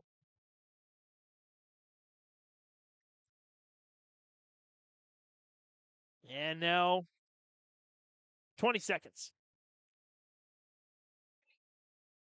As Drake is in Thorson's face a little bit. Unconventional, but it's the job done. 10, 9, 8, 7, 6, 5, 4, 3, 2, 1. Going to be a major decision. That's 3 points. So goes to one extra point earned for Thorson. 14-5 is the final. And 34-15 should be the score now. So we go to 133. We'll have a matchup here. Or no, it's going to be waved off. Yep, because that was where Carson Cazette would have been. So it's going to be an open victory. There for 133. West Fargo's Drew Hettenbaugh. So Sawyer Owens, who's 4-0 on the day as well. If memory serves me right. Going up now against Nolan Mouse from West Fargo. 40-15. West Fargo is going to win this duel. As we got a couple more classes to go for Hillsboro-Central Valley.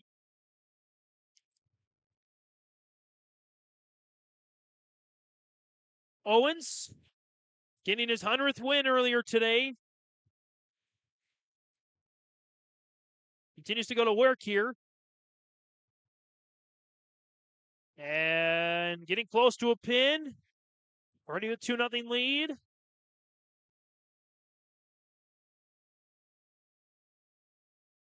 .60 seconds left in the period.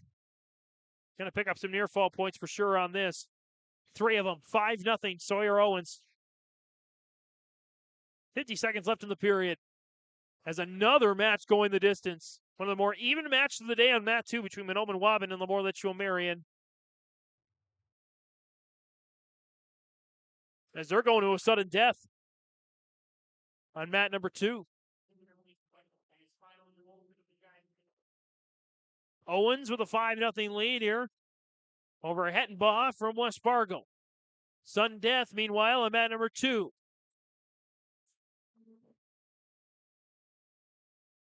We're Mahnomen Waubun and LaMoure Litchville-Marion at 133. Owens well in control here. On mat number 2 at 133. For Mahnomen Waubun, it's Clayton Hoban. As time expires. On the first period, the match will expire as Waubun gets the win over LaMoure Litchville-Marion's Joey Hyde. So a big win for Mahnomen Waubun, now 33-27. They get a pinfall and they get a tie. Owens leading 8-0 as we start the second period. Gets away from Hettenbaugh, now 9-0. Owens well on his way to at least a tech fall win. Both Mat 1 and Mat 2 are at 139. I believe they started at 160. It's another takedown for Owens, 11-0.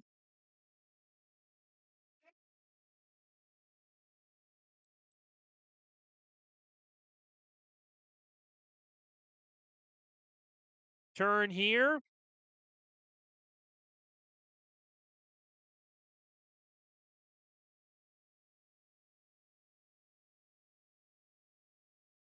And Owens.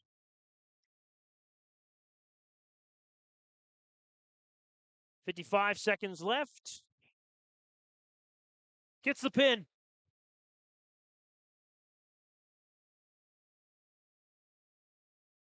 Two minutes 50, I believe just over 3 minutes into the match. A win for Sawyer Owens. 40-21. He goes undefeated on the day. Finishes the day with 103 wins to his career. We go down to 145 in HCV in West Fargo. West Fargo will bring out, this is Parker Thorson, 145, and Hillsboro-Central Valley. They will send out Tyson Sunby. Sunby and Thorson working at it here. Final match of the day for both these teams. Another close match brewing on mat number 2 between LaMoure Litchville-Marion and Mahnomen Waubun at 139. The Lobos with a 6-point lead. The two grapplers are tied at 3 no more. LaMoure Litchville-Marion now goes up 5-3. At here on mat number 1, Thorson with a 2-0 lead over Sunby as they go out of bounds.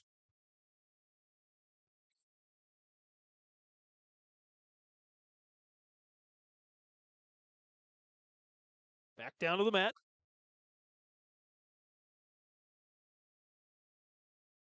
Sunby looking to get at least a point on an escape or 2 on a reversal. He gets sent back down.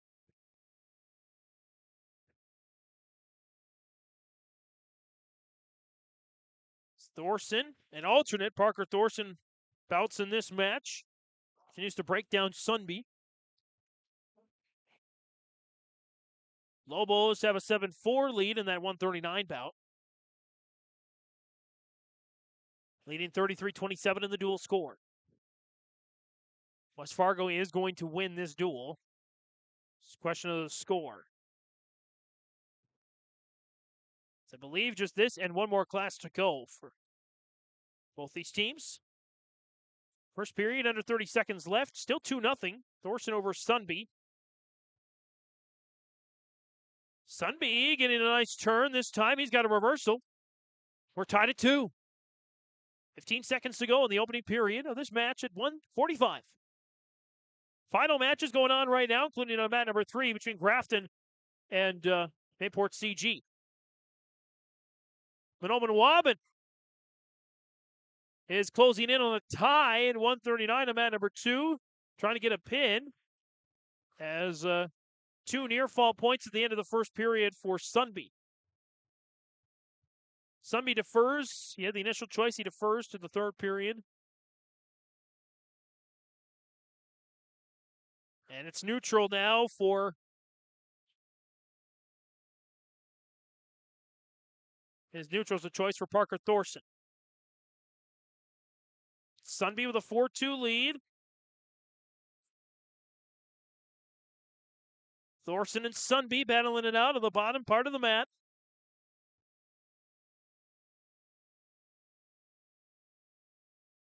And Thorson trying to work here. It's even. and grappling, both pretty even. There's a little bit of a stalemate. And let him go for it.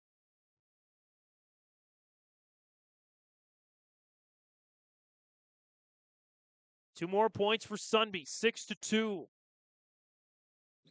on the takedown.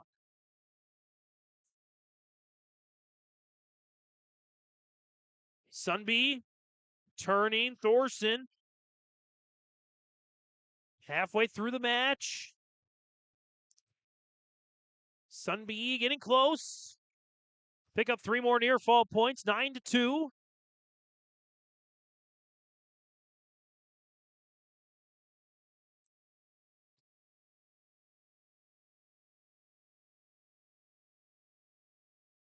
There's not a lot of action going on here right now. Sunby just continues to control here with that 7-point lead. 11-9, Mahnomen Waubun with a 2-point lead at 1:39. Late in the second period, they get a pin. They tie it up with, I believe, 2 classes left.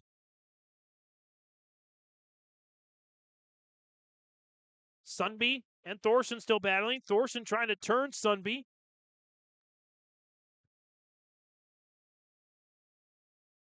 Sunby. Thorson onto his knees as the second period expires. Second period expires over on mat 2 as well. Tied at 11. What a match. 139. Sunby's going to choose down here.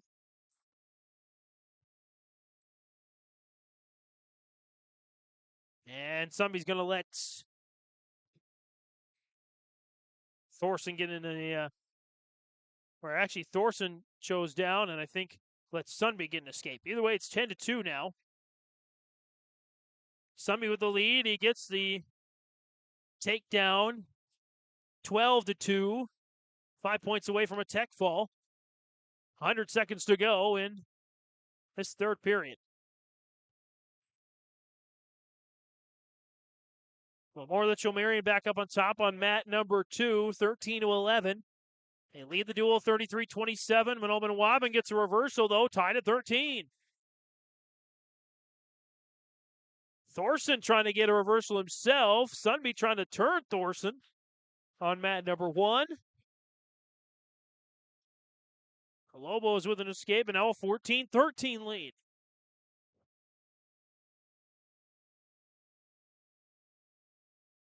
Thorson needs to get the turn. Can't win by points. He's got to win by fall, and he's got a chance here. 12-4. Sunby's got to get out of this. No near fall points awarded. Sunby battles enough. He's got the 8-point lead. It's a major decision victory. Thorson trying to turn Sunby on the edge of the mat. Oh boy. Tight quarters here for Sunby. Nice maneuver at the end to at least avoid a pinfall. 3 more points. It turns from a major decision now into a minor decision victory. 20 seconds left. They go outside the mat. And a big win as well for the LaMoure Litchville-Marion late in that match at 1:39. So with 2 classes to go, it's a 12-point lead. Mahnomen Waubun needs both of these to tie the bout. Otherwise, LaMoure Litchville-Marion will win that one on mat number 2. Big battle late. 15-7. Back to a major decision victory and a pin with 5 seconds left. 5:55.4. Sunby with the victory, 40-27. Looks like the final class, I do believe. And we'll get a bout here at 152. Final bout of the day for Hillsboro-Central Valley. 152 for the Burros. Xander Dovenmuller. And at 152 for West Fargo, that's Owen Magnol. West Fargo will win the bout. The question is by how much? Magnol going to work quickly. He's up 2-0.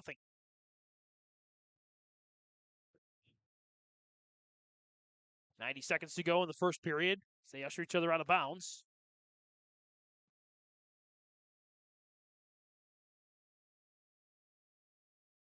Back to the center. Magnol with a 2-0 lead here, 90 seconds left. As an escape point for Dovenmuller, gets away.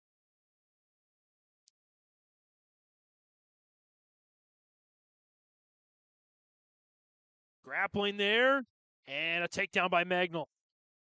4-1. Magnol trying to get the turn. Magnol is able to get the turn.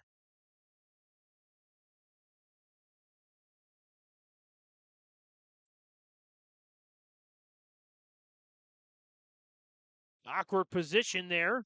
Still 4-1, 45 seconds to go here in the first period. They still fight here. Keep fighting, keep working.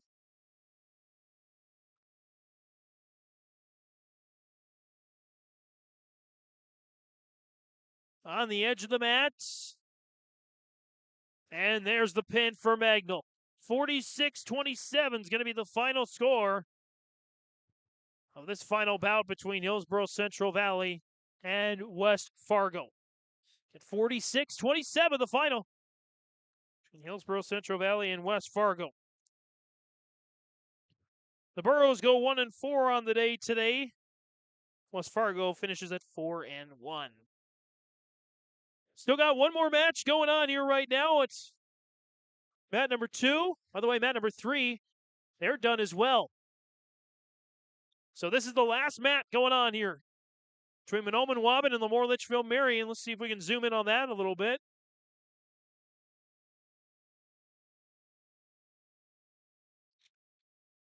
Four to nothing. Mahnomen Waubun's wrestler with the lead at 145. That is Manny Johnson.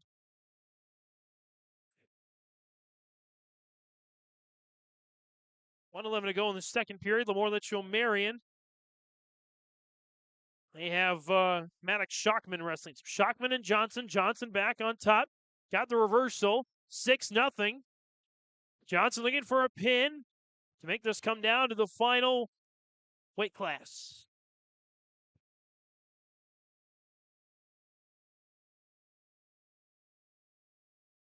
.45 seconds to go here in the second period.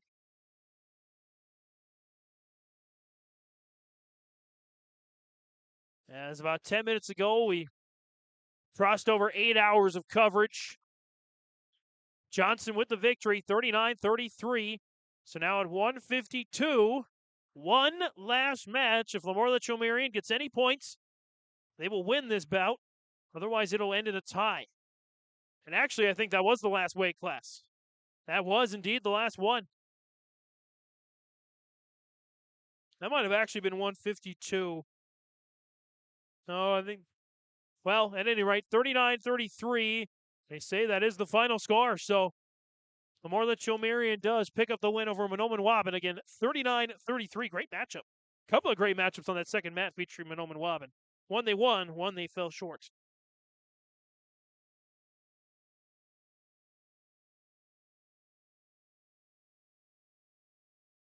$39-33, the final there.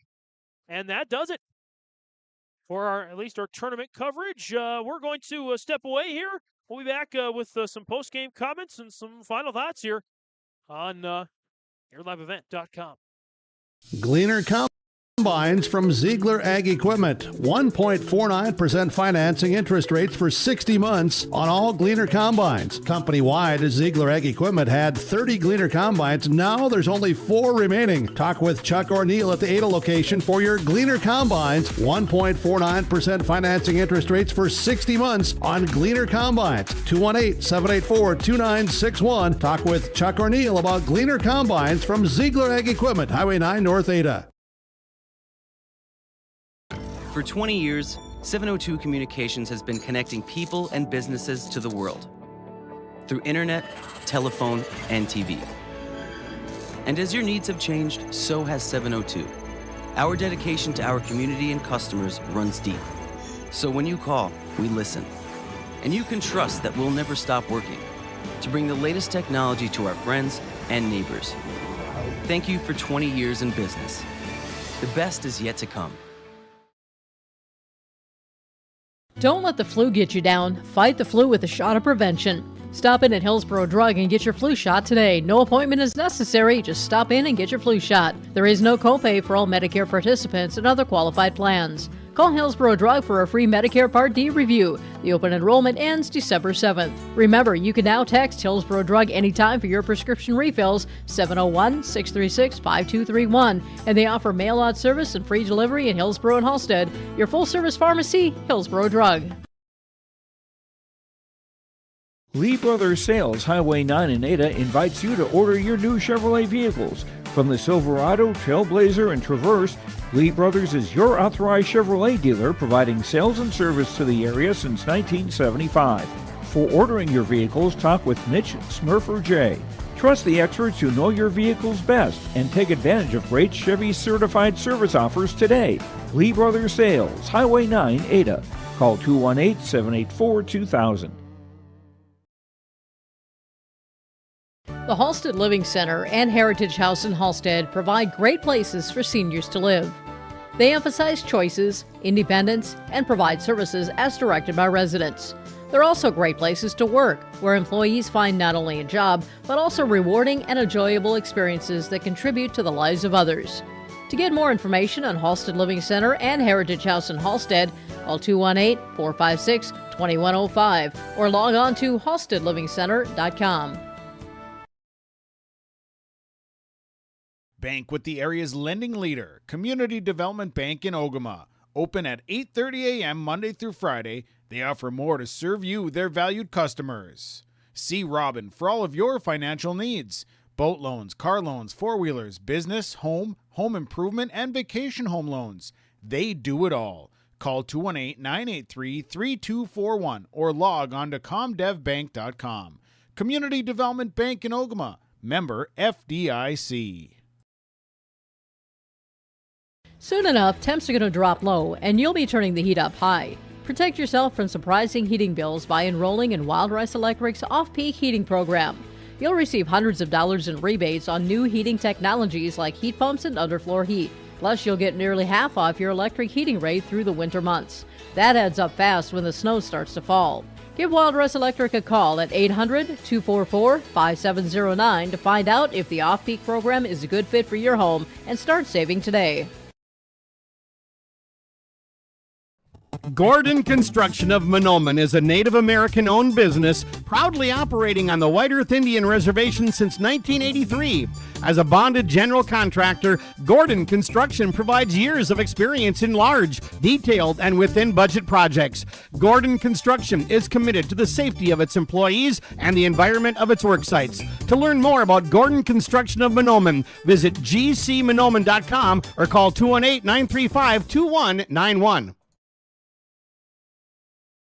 In Hope, North Dakota, we aren't just a town, we're a community, one that you can be proud of, where you and your family can grow. With available jobs, affordable housing, a golf course and pool, the Sportsman Club, and great educational opportunities. There hasn't been a better time to join the Hope community, ideally located between Fargo, Grand Forks, and Jamestown. For more information, go to www.hopend.com. Live, work, and play in Hope, North Dakota.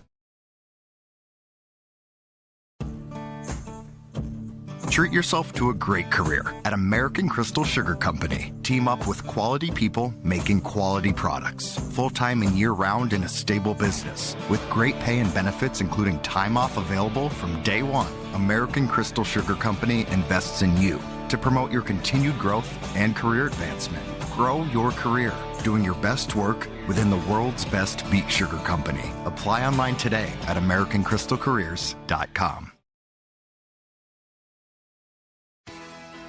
Hillsboro Lumber is ready to help with all of your building or remodeling projects. If you're building something new, doing some remodeling, or working in other projects, Hillsboro Lumber has all of the building materials as well as everything else you'll need to complete your projects. Stop by Hillsboro Lumber today and pick up all of your building materials, hardware items, and more.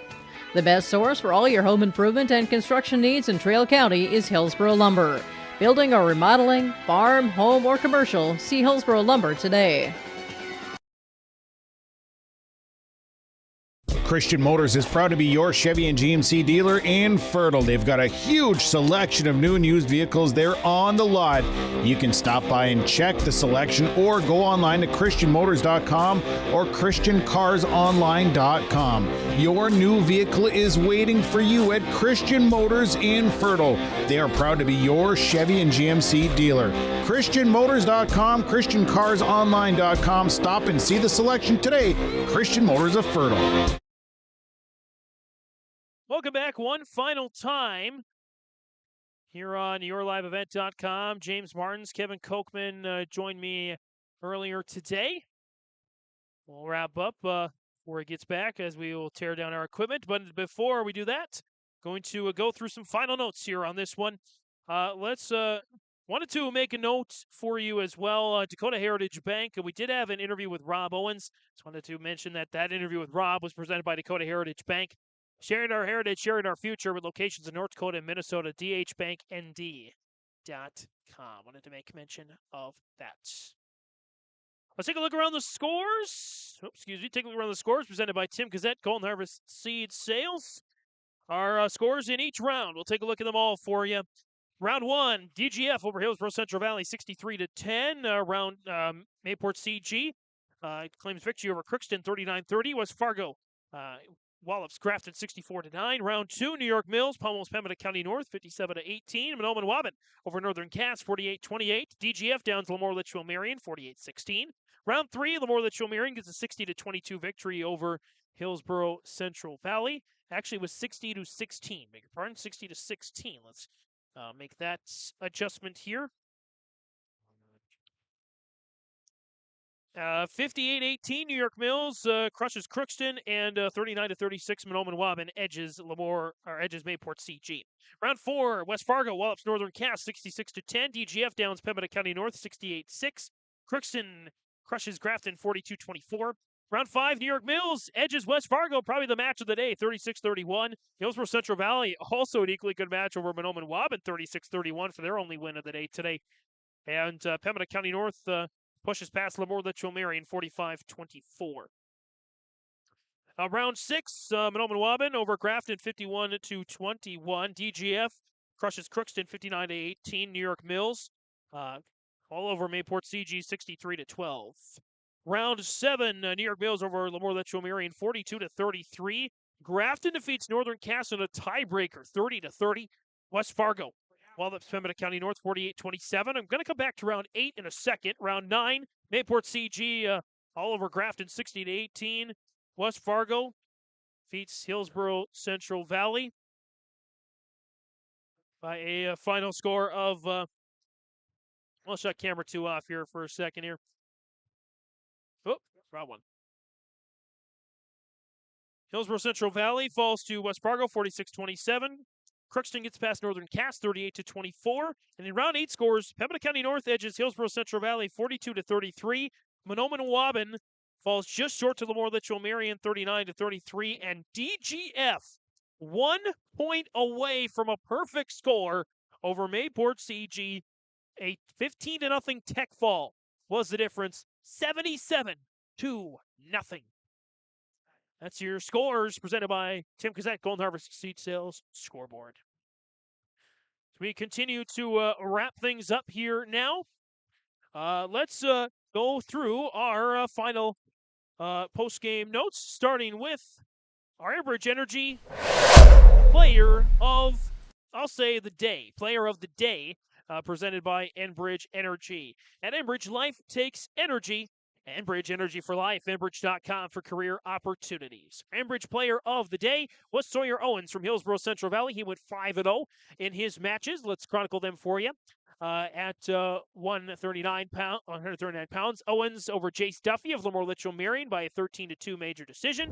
That was in the second game. That was his 100th victory of his career.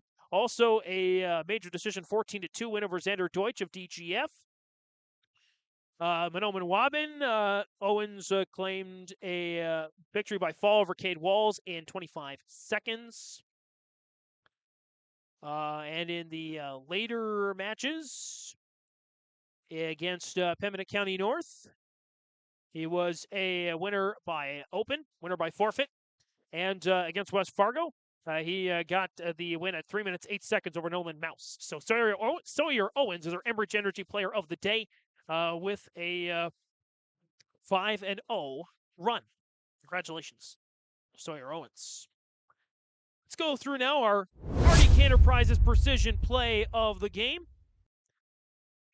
RDK Enterprises, Hillsboro and Drayton for precision planning updates, information, questions. Contact RDK Enterprises, Hillsboro and Drayton, 701-636-2119, or visit planterdoc.com. RDK Enterprises, here to help you. We're going to go with the other borough that got 5-0 today. A man, 114 pounds, Justin Terrell, with we'll go through his victories here now.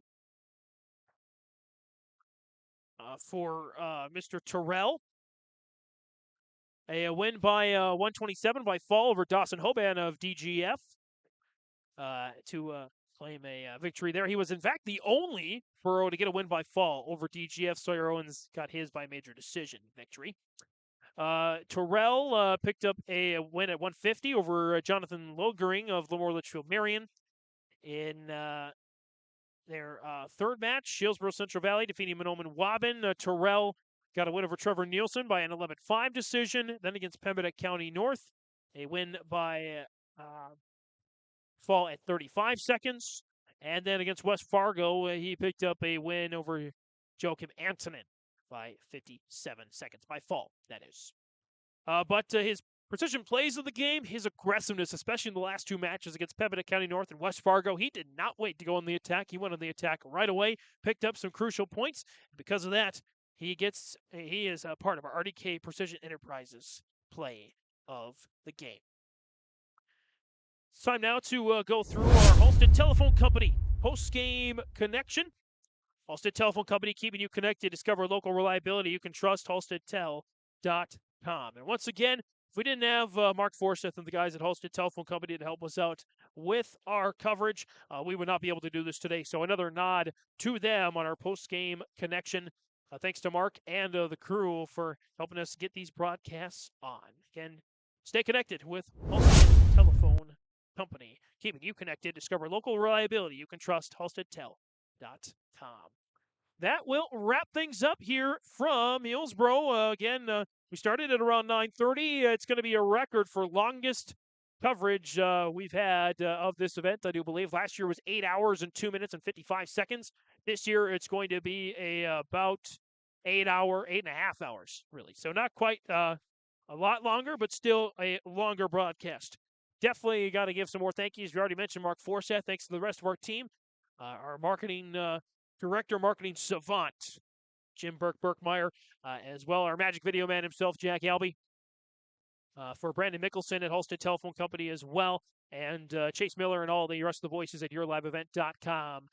Big thanks as well to Kevin Kochman today for helping me out and making sure we got good coverage on our area schools. And for all of us here at yourliveevent.com, this is James Martins saying, wrestling fans, show some pride.